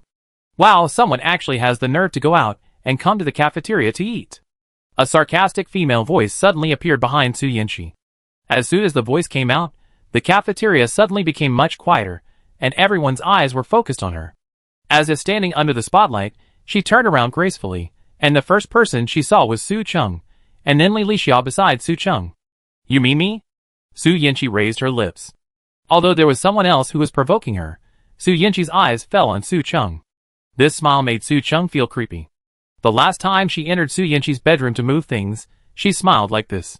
Su Cheng wanted to pull Li Xia, but she held back again. Anyway, she didn't provoke Su Yanqi, so it's not her fault. She can't control Li Xia's affairs. Thinking of this, she watched coldly, and was happy to see Li Xia continue to mock. I didn't believe the post saying you were hooking up with men before, but today I have to believe it.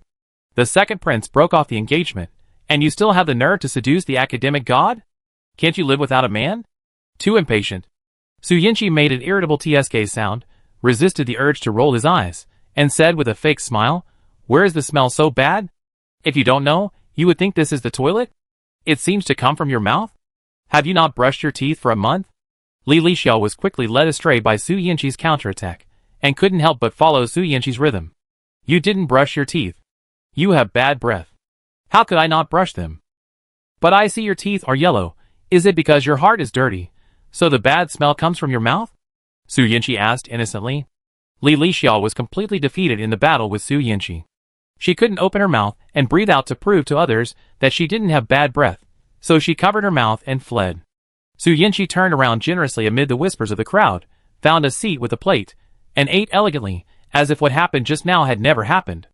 Li Lixiao was so angry that she didn't eat, and cried for an afternoon. Su Cheng was annoyed by her sharp crying, and had to patiently comfort her. Don't cry. Su Cheng said disdainfully in his heart. Cry, cry, cry, you cried away all your blessings? Be careful that Su Yanqi will drag you to go mining. As soon as the thought flashed through his mind, the familiar campus green belt turned into an empty mysterious space. Su Cheng, I don't know how to express my current mood, I can only sum it up with a word: damn. Familiar ingredients, familiar formula. Now there are 3 people digging air here, digging with relish. Su Cheng couldn't help thinking, can't we get some real mines to dig? Are we so poor? It's funny to tell others about digging air.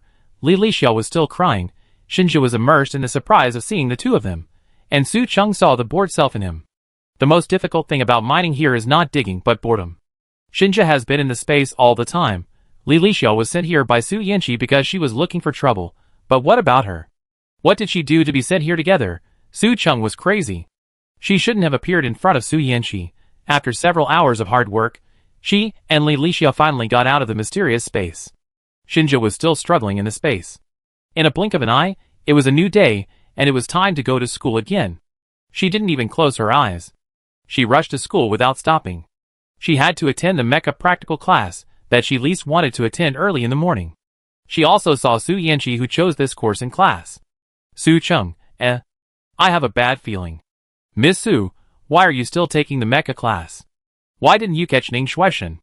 Miss Su wants to attack us? The deputy captain of Xinjie's mecha team jumped out and said. Su Cheng's eyelids jumped. Sure enough, someone was blind enough to provoke Su Yanqi again. The deputy captain continued, if no one wants you, I can accept you with reluctance, but I've never dated a girlfriend whose mental power is lower than S, so you are not qualified to be my girlfriend. As he spoke, he stretched out a finger and waved it in front of Su Yanqi. The frivolous words made the mecha students laugh with ill intentions. Su Yanqi snorted coldly, looked up and down at the deputy captain, and said disdainfully, sorry, I'm picky and can't eat disgusting things. The double entendre, calling the deputy captain a disgusting thing, the onlookers laughed again. The deputy captain wanted to continue to get back at the scene, but unfortunately the teacher had arrived, so he had to stop. Su Yanqi didn't say anything more. She had to get through the damn Shen Yunian, who chose the mecha class for her first. Su Cheng felt that the deputy captain was biting around in front of Su Yanqi this time, saying that everything had nothing to do with her, and it would definitely not be her turn to mine. But after the mecha class, before she could rest for a while, she scored twice and entered the mysterious space again to swing the pickaxe. Su Cheng has become a permanent guest here. She was almost furious. Does it mean that no matter who provokes Su Yanqi, she must be taken with her when she is punished? This is too willful. It is simply unreasonable. After leaving the space again, Su Cheng couldn't stand Su Yanqi's nonsensical operation, and knocked on Su Yanqi's bedroom door aggressively. Why do you let me go to mine? I didn't provoke you. There is a reason for every grievance, and you should find the one who provokes you. Why do you take me with you? Su Cheng spoke loudly. Su Yanqi leaned against the head of the bed, crossed his legs, and swung his round toes in the air, very leisurely and casual. Do you need a reason? Su Yanqi asked.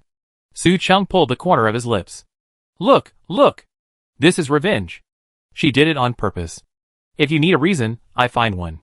Su Yanqi put down her legs and thought seriously for a while. The reason is, you are my sister, but you didn't defend me when others bullied me. Su Yanqi nodded as she spoke, as if praising herself for finding a perfect excuse. Do you like this reason? Su Cheng felt like she was going to be pissed off. She really is. She doesn't even act. Who needs this bullshit reason? Can you stop harming her? At 48 years old, she has to live a new life and still be controlled. This is really embarrassing. Heh! Let me continue mining. I will find your flaws sooner or later. Don't cry when the time comes. Su Cheng slammed the door and left. Su Yanqi shrugged indifferently. Generally, those who say this end up crying the most. Chapter 49. Su Cheng is not someone who will sit and wait for death. Since Su Yanqi is so stupid as to reveal the secret in front of her, she must find out the secret. When she takes Su Yanqi's space, Su Yanqi will have something to cry about. Su Cheng was angry, but she felt full of energy. She took out a piece of paper and prepared to sort out the things about Su Yanqi, but after picking up the pen, she couldn't write for a long time. She suddenly realized that she knew nothing about the mysterious space. The entrance and exit to the space, the pickaxe in the space, and the way Su Yanqi obtained the space, all of these were wrapped in fog, and I'm afraid only the person involved knew. After careful calculation, Su Yanqi's weaknesses were probably only the Su family and A-level mental power. The Su family was also her backer, and she would not be stupid enough to destroy her own stage, and the defects of A-level mental power were also compensated by the strange punishment method of the mysterious space. Su Cheng wanted to suppress Su Yanqi with strength, but found that the other party could not be selected at all. Su Yanqi has already stood in a higher dimension and held her back. Su Cheng threw away the pen, violently crumpled the paper into a ball, and threw it into the trash can. Comparing people is frustrating. The news that Su Yanqi woke up soon reached the ears of the royal family. The queen was pruning the branches and leaves of the roses offered by Yenduo's star. She smiled coldly, put down the scissors in her hand, and pinched off the most beautiful flower without mercy. Since you're awake, it's time. She blew a breath from her red lips, and the petals fell from her palms, scattered like the fate of those little people being manipulated at will. The queen held a small banquet, at which she would officially announce the engagement of the second prince, and the Su family was among the invited guests. The news of the banquet was sent to the homes of the nobles.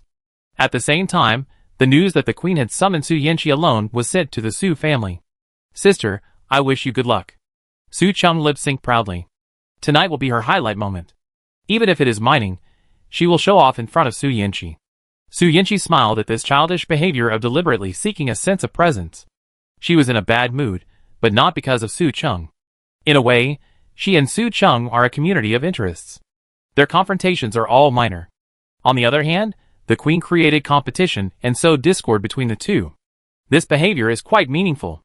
The royal family wanted to marry the Su family to maintain the relationship between the nobles and the royal family, and at the same time borrow the power of the Su family, but they didn't want the Su family to use this to restrain themselves and let the Su family disintegrate the harmony from within. They wanted both, and played dirty. When they arrived at the palace, Su Yanqi was taken into the queen's bedroom. When they walked outside the screen, the maid told Su Yanqi, "Madam is taking a nap, please wait." Su Yanqi stood outside the screen, waiting without any expression. This was not her first time here, but it was the first time she was left aside.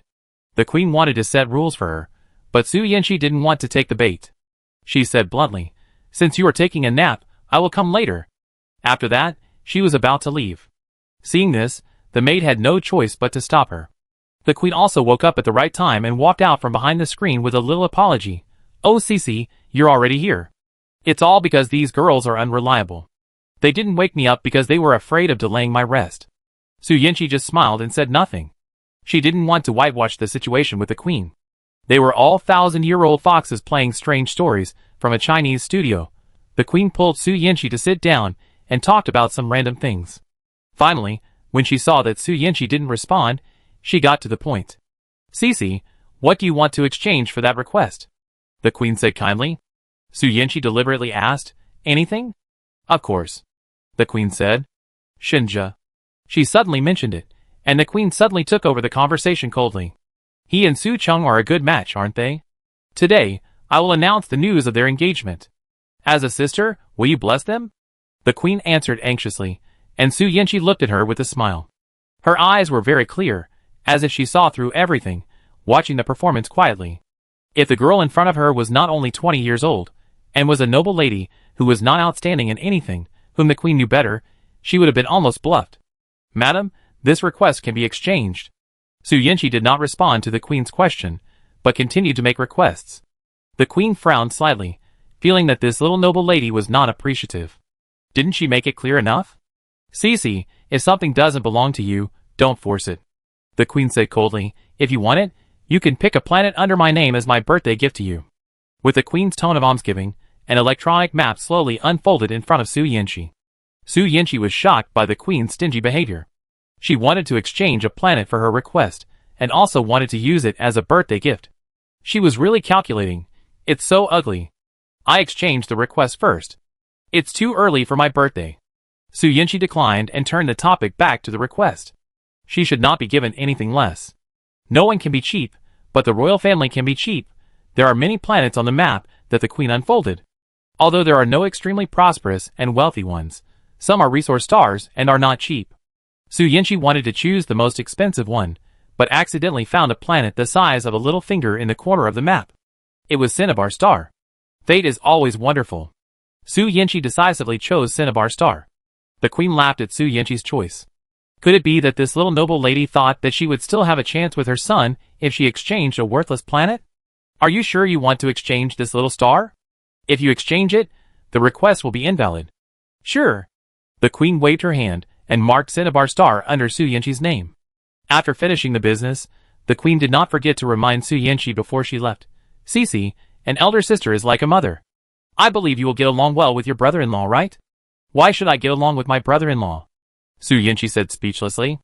Su Yinchi, who was thought by the queen to be in love and still wanted to have an affair with her son, was now thinking about the happiness of her younger brother on Shinsha Star. Very good, she can now openly do things on Shinsha Star.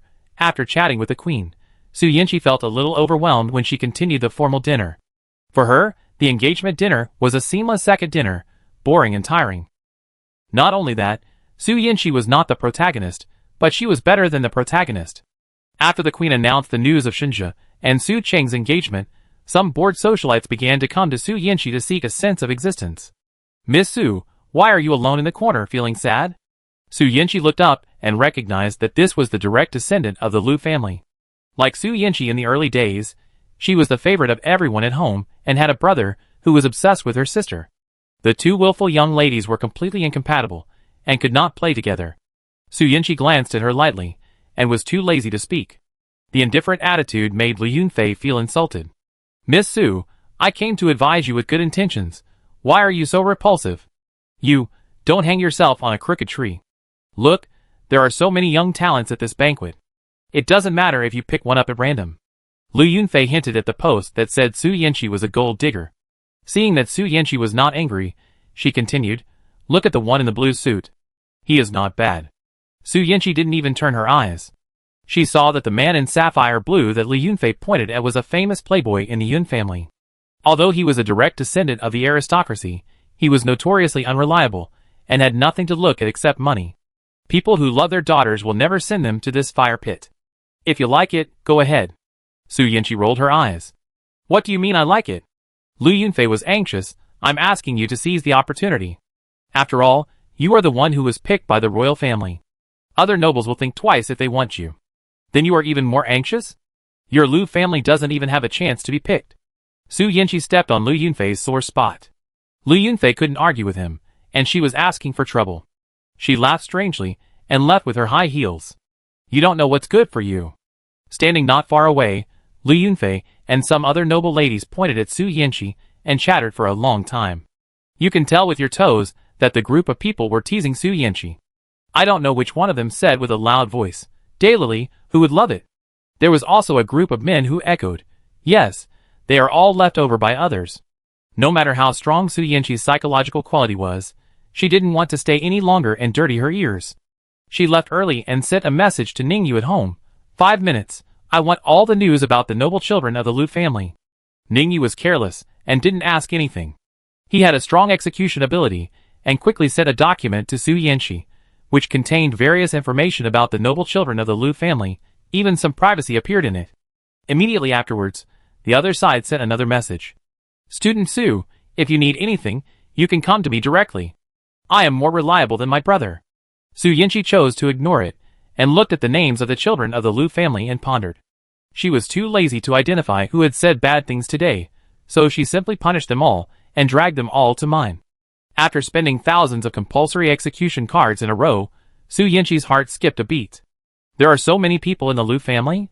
Although she had a lot of cards, it was still a little wasteful to use them on these useless people. Su Yinchi was a little annoyed that she was too willful. The hard-earned compulsory execution card. Damn the Lu family, they really don't do any good. Su Yinxi's operating system was also shocked. It didn't expect Su Yinxi to click OK so quickly, and it had no time to stop it. Host, please note that the number of slave miners exceeds 1/3 of the ordinary miners. Please pay attention to controlling the number of slave miners, otherwise you will bear the consequences. Su Yinxi, ? What consequences? She didn't understand. She used her own card, not stealing or robbing. What consequences could there be? The system was vague and didn't explain. Su Yinxi keenly found something wrong. If something bad really happened, the system could just say no, and she would just not do it. Why hide it? After saying that, she was a little curious. What would happen if the slave miners surpassed the ordinary miners? Today was Su Qing's happiest day. On this day, she stood in front of all the nobles, accepted the admiration of the top people in the world, and received countless envious eyes. Although she felt that she had become a winner in life compared to her previous life, she still felt a little empty in her heart. Maybe happiness came too easily, always making her feel unrealistic. After the banquet, she returned home and lay on the bed, recalling everything that happened today with great interest. Many nobles surrounded her, and said nice things to her like they were free. Chung Chung is so beautiful today. Chung Chung can't dislike us when she becomes the princess consort. Before she could happily go through it all in her mind, everything suddenly stopped. The young noble children far away in various parts of the Lu family also suddenly disappeared, and were neatly pulled into a mysterious space. Lu Xian is a remote branch of the Lu family, so distant that they are almost not related by blood. He usually has no chance to meet the direct descendants of the Lu family. When he was eating instant noodles, he was suddenly pulled into a strange place, surrounded by people. They were all familiar people. Lu Xian couldn't help asking, "Is the Lu family holding any activities?" No one answered the words of a marginal little person, but only looked for acquaintances to discuss how to deal with this sudden change. Before the Lu family's children huddled together for warmth, the system mechanism was running, a pickaxe appeared in the hands of thousands of people, and a large-scale mining performance officially kicked off. Lu Xian took things as they came. The pickaxe in his hand seemed to be wound up. He didn't need to care about it. It swung automatically, and his mind was free to observe the surrounding environment. The first person he noticed was Lu Yunfei, the eldest daughter of the Lu family. At this moment, she had begun to scream. After throwing a tantrum, she started to curse. In the past, everyone would comfort this eldest daughter, but now things have not been figured out, and there are signs that she is out of control. No one is in the mood to play the group peg game with this eldest daughter. Is it a conspiracy by the enemies of the Lu family? A Lu family member asked. It must be. This guess is like a hot stone thrown into cold water, boiling and anxious wherever it passes. Are they so strong? How could they catch all of us here without knowing it? It must be that they have newly developed space technology that can lock targets, open wormholes, and teleport people. This guess was recognized by almost everyone. The Lu family children looked solemn and serious. If they were really enemies, and developed such high technology, maybe thousands of people in the Lu family would die here. The Lu family didn't dare to sit and wait for death, and began to discuss strategies. They found that Su Cheng was also abducted, and someone immediately said happily, "Great! The princess was captured with us, and the royal family will send someone to rescue her soon." Su Cheng smiled reluctantly. It must be the rebels. Those low-class people, I didn't expect them to have such strength. Listening to the various speculations of the Lu family, Su Cheng was speechless. Knowing the truth, she felt that the people standing in front of her were a group of idiots. Enemies, rebels, all made up by Su Yinxi, not to mention the royal family sent people to rescue them. Even if the King of Heaven came, Su Yinxi would not be happy, and they could not get out. Su Cheng resigned himself to wielding the pickaxe, passing by the Lu family all the way, and he did not meet the same people along the way. Su Cheng, shock, Su Yinxi, is she crazy? Did she wipe out the entire Lu family? Thousands of people disappeared at the same time. Isn't she afraid of getting into trouble? Su Cheng regretted that she should not have provoked Su Yinxi today. Who knew that this young lady who seemed to have a normal mind would suddenly go crazy? At the same time, she was glad that she did not spread the matter of the space, otherwise, at the speed of Su Yinxi's hatred, the entire Su family would have to play with her. Su Cheng felt annoyed. She just became the princess consort. Don't do it. After coming out of the mysterious space, Su Cheng spent a day in fear, and kept checking the news on the internet with a smart brain. Fortunately, for some reason, the Lu family kept silent about the matter, and the news did not spread. Only the parties involved that day knew about it. Su Cheng breathed a sigh of relief, feeling like she had survived a disaster. Just when she thought everything would be over, Yun Shang, the youngest son of the Yun family, went crazy for some reason and blocked Su Yanqi at the school gate. He was bumped into by Su Cheng, who had just got into Shinja's car. Yun Shang pushed Su Yanqi against the marble with a school name engraved on it, and then said in a very arrogant manner, "I heard that you are the one who publicly stated that I am not good enough and despises me as the most useless member of the Yun family." Su Yanqi was walking on the road, and the pot came from the sky. She bent down and got out from the gap under Yun Shang's arm, fanning the strange smell that was contaminated by getting too close. "Excuse me, who are you? What are you pretending for?" Yun Shang snorted disdainfully. "Are you deliberately trying to attract my attention?" Su Yanqi narrowed her eyes dangerously. Yun Shang hadn't realized the seriousness of the matter yet, and her mouth kept opening and closing. "I've seen a lot of women like you, and your means of attracting attention are too low level. However, you are beautiful, and if you kiss me now, and kneel down to beg me, I can forgive your offense." "What you said is quite offensive." Su Yanqi felt like she was talking to a mental patient, and veins on her forehead were bulging. Su Cheng, who had been watching the fight, felt very bad. Pill. She suddenly opened the car door, rushed in front of Su Yanqi, and stood between Yun Shang and Su Yanqi. She realized that her panic was inappropriate, and adjusted her breath before saying, "Yun Shang, give me face, let this matter go." Su Cheng thought that there was a very obvious warning in her eyes, but she couldn't stand that someone was running wildly on the road to death. Someone tried to stop the fight, and Yun Shang became more excited. "Who are you? Oh, you suddenly rushed up, or is it because I am too charming? Peach blossoms are coming, and I can't stop it." Su Cheng didn't want to save her instantly. "Okay, destroy it. This person is like a fool, doesn't he know who she is? Let go of the complex of helping others, and respect the fate of others. Sister, you should come." But she went home and waited for a whole night, but nothing happened. Su Cheng? I was not pulled to mine, and I felt a little uncomfortable. Did Su Yanqi change her nature? Soon, she knew she was wrong. All the members of the Yun family disappeared, and they didn't come out the next day. The head of the Yun family was almost crazy looking for them. The whole galaxy was blown up now. Looking at the 10 million bounty posted by the head of the Yun family on the mercenary website, Su Cheng thought, Su Yanqi's secret must not be exposed. Otherwise, the Su family will be doomed. It would be strange if these jackals and tigers did not take the opportunity to tear the Su family apart. The frightened Su Cheng had not figured out how to solve it, and she met Su Yanqi again at school. She had already tensed up reflexively. After walking 2 steps forward, she found that Su Yanqi was blocked. She stopped a passerby and asked. It turned out that the single-soldier academic god was preparing to propose marriage. He arranged a very luxurious venue, and the protagonist of the proposal was Su Yanqi. Ning Su, that lunatic, is so crazy. He won't blow Su Yanqi up, right? Su Cheng felt like a pill again. Please, can you please stop provoking Su Yanqi? If this goes on, the Su family will be enemies with the whole world.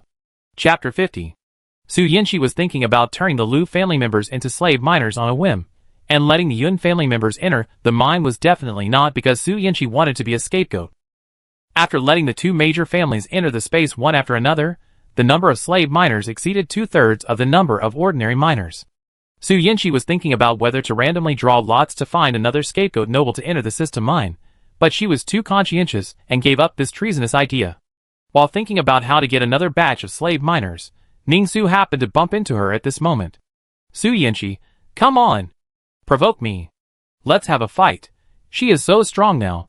Ning Su held a flower in one hand, blocked in front of Su Yanqi, and gave her a gentleman's salute. Student Su, I have something to tell you. Do you have time now? Ning Su's voice sounded so pleasant to Su Yanqi's ears that she nodded like a chicken pecking at rice. You say it. She urged in her heart. Say you want to fight. Su Yanqi's gentle and encouraging eyes encouraged Ning Su. Sure enough, sincerity is the eternal god. Ning Su knelt on one knee, raised the red bouquet high, smiled, looked up at Su Yanqi, and said in a clear voice, Can you please marry me? Su Yanqi's smile froze on her face, and the smile in her eyes faded, becoming a little empty. Wait, do you want to say a fight? Ning Su was confused by the question. Although it was for a fight, it was not entirely for a fight. At least it had nothing to do with fighting now. No, I mean please marry me. Su Yanqi raised her hand to refuse. No, you want to say please fight with me. But I don't want to fight now. Ning Su said helplessly. No, you do. Su Yanqi's tone was firm. making Ning-Su doubt whether he really wanted to fight. Should I want to?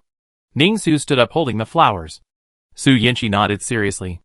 Okay, then I'm here to challenge you to a fight, Ning-Su said gently. Su Yanqi smiled. She actually threatened her with a fight. Now Ning-Su can help her mind, and her conscience is not hurt. Su Yanqi left with satisfaction. Ning-Su could only let the proposal atmosphere group leave. He stared at Su Yanqi's back and muttered to himself, even rejection is so strange.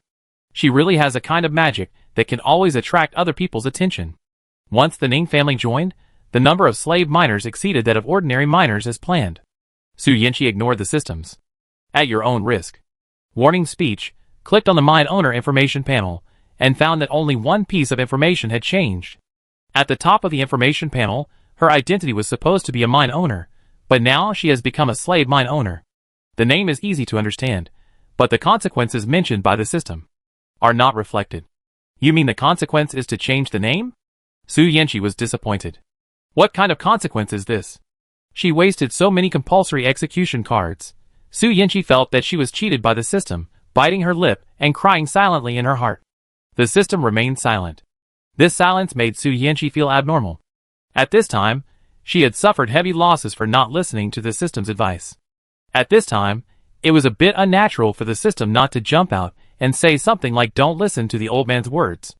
It didn't match the character of this talkative system at all. Is there a reversal? The system did not prompt. Su Yanqi began to study the system panel seriously. Clicking around randomly, he finally returned to the 5-word slave mine owner. Clicking his finger, the 5 words actually popped up the expansion information below. Slave mine owner. You are an evil slave mine owner, using all improper means to oppress the miners. Every 100 slave miners will provide you with a random mine every year. If less than 1, then according to the actual number, and all attributes of ordinary miners will be halved. Su Yanqi, shocked. So this is how to get the mine? No! The system suddenly shouted. You took advantage of the loophole. As an artificial intelligence, the system felt that it was still too naive. It thought that the rules of not oppressing civilians were set, and the bound host was a little girl with no ambition, so this situation would not happen. If Su Yanqi only used the enforcement card to punish those who offended her, the number of slave miners would never exceed that of ordinary miners, and there would be no anti-human characters like slave mine owners. However, the system's code calculations could not stop fate from playing tricks on it. No matter how accurate its calculations were, it did not expect Su Yanqi to suddenly turn the entire family into slave miners, and it did not expect her curiosity to be so strong, she had nothing to do, that she discovered something unusual from its kind reminder. Basic rules of artificial intelligence. Firmly resist all unequal oppression.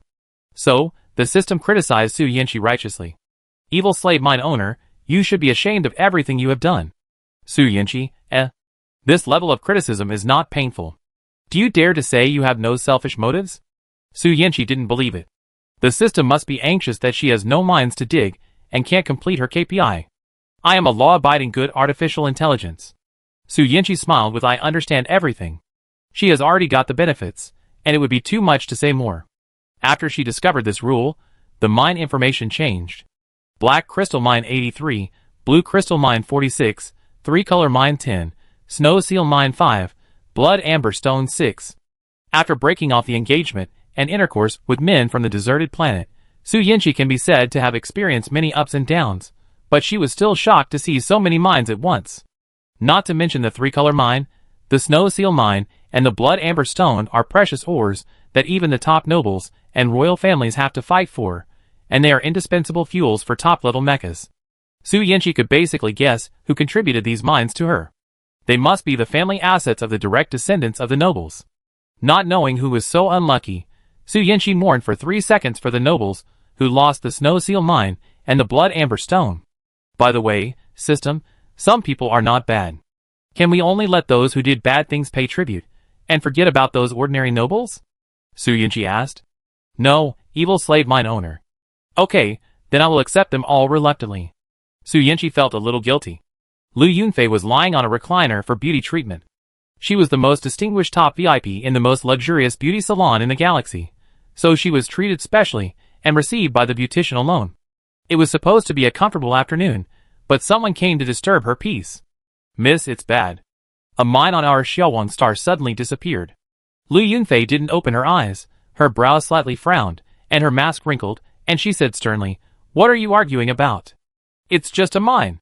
Due to the restrictions of the mask, the arc of her mouth movement was very small, and her voice sounded a little strange. "This, miss." The visitor was scolded incoherently. He was afraid of making the eldest lady angry. If the head of the family and the young master knew about it, it would be over. He had finally sat in this position, and he didn't want to ruin his future easily. But the matter was of great importance. If he didn't say it, it would be wrong to keep it a secret. He was caught in a dilemma. After thinking it over, he still felt that he could not bear the responsibility for the disappearance of the mine. He endured it and continued, "Miss, it is not an ordinary mine that disappeared. It is the Shueshi mine." "What?" Lu Yunfei's voice was like a sharp alarm. She jumped up from the recliner, but she didn't stand firmly and slipped to the ground. She screamed in pain, but she didn't care about the pain in her knees, and confirmed again, "You said that the Shueshi mine disappeared?" She frowned and her eyes were fierce. Or did someone steal the mine? How could a mine disappear? Lu Yunfei stared at the messenger. If he misreported the situation, she would make him miserable and regret his negligence. "Miss, the whole mine disappeared," the man said. Looking at Lu Yunfei's increasingly fierce eyes, cold sweat broke out. "How is it possible?" Lu Yunfei didn't believe it, and threw away the mask on her face. The beautician stepped aside with a look. Lu Yunfei turned on the intelligent brain monitoring and checked the situation of the Shueshi mine. A huge abrupt pit appeared among the many mines. The most eye-catching and precious mine disappeared without a trace, and not a single piece of Shueshi ore was left. Xiao Wang's star was the mining star she got when she was an adult. The mines in it were all her independent assets in the future. The reason why this star was valuable was because of the Shueshi mine. Now that the mine was gone, the damage caused was no less than cutting her flesh alive. Lu Yunfei's heart was bleeding. She couldn't figure it out for a while. She rolled her eyes and fainted. Another unlucky guy was Yunshang. He was still hanging out in the club, and a call from the owner of the mining star under his name interrupted his good deeds. "What did you say?" "It's too noisy here. I can't hear clearly," Yunshang said lazily, and while answering, he didn't forget to kiss the girl next to him. "Master, our treasured mine is gone. It's the blood amber stone that the patriarch left for you. The whole mine evaporated overnight." "Uncle Nya, are you kidding me?" Yunshang hadn't realized the seriousness of the matter yet. "Master, it's true. Come back and take a look." Seeing that Uncle Nya's tone was not fake, Yunshang pushed the woman in his arms away and left in a hurry without mercy. When he returned to his own mine, he saw that the mine that he had been reluctant to mine after getting it was gone. It was bare, and nothing was left. What happened? Yunshang was so anxious that he scratched his head. The news reached the ears of the patriarch of the Yun family, and he beat Yunshang without saying anything. "Evil son. Tell me, did you secretly mine the blood amber stone? Speak." The patriarch of the Yun family was furious, and the action of waving the 7 wolves became heavier. "I didn't. Dad. I didn't know much earlier than you. Besides, I'm not a fool. How could I be so stupid as to mine such precious ore and sell it?" The head of the Yun family didn't believe Yunshang's words. "If not you, who else could it be? Could there be a hole in the ground that swallowed the mine? It's really a loving mother who spoils her son. It's all your fault. She spoiled you so much that you dared to do anything and didn't think about the consequences. Wicked son. Today I teach you a lesson." Yunshang had never been beaten since he was a child. He was delicate, and stood up and ran out of the Yun mansion after being whipped a few times. The head of the Yun family was left with a sudden pain in his already bad heart. The mine inherited from their Yun family. The ancestors were reluctant to dig a few pieces just to leave them for the descendants, but now they have all been squandered by their unworthy descendants. It's unfortunate for the family. It's really unfortunate for the family. Su Yanqi didn't know that the interstellar nobles were in a mess because of her. At this moment, she finally sorted out her chaotic life and could plan her future well. At present, she has 3 things to arrange. One is the experiment with Li Xiying's potted plants, one is Cinnabar Star, and the other is 50 million points. Cinnabar Star is not urgent for the time being, but the experimental results and 50 million points need to be planned. Once the experiment proves her conjecture, Su Yanqi thinks that she will probably become the god of agriculture in the interstellar world that has never been seen before and will never be seen again.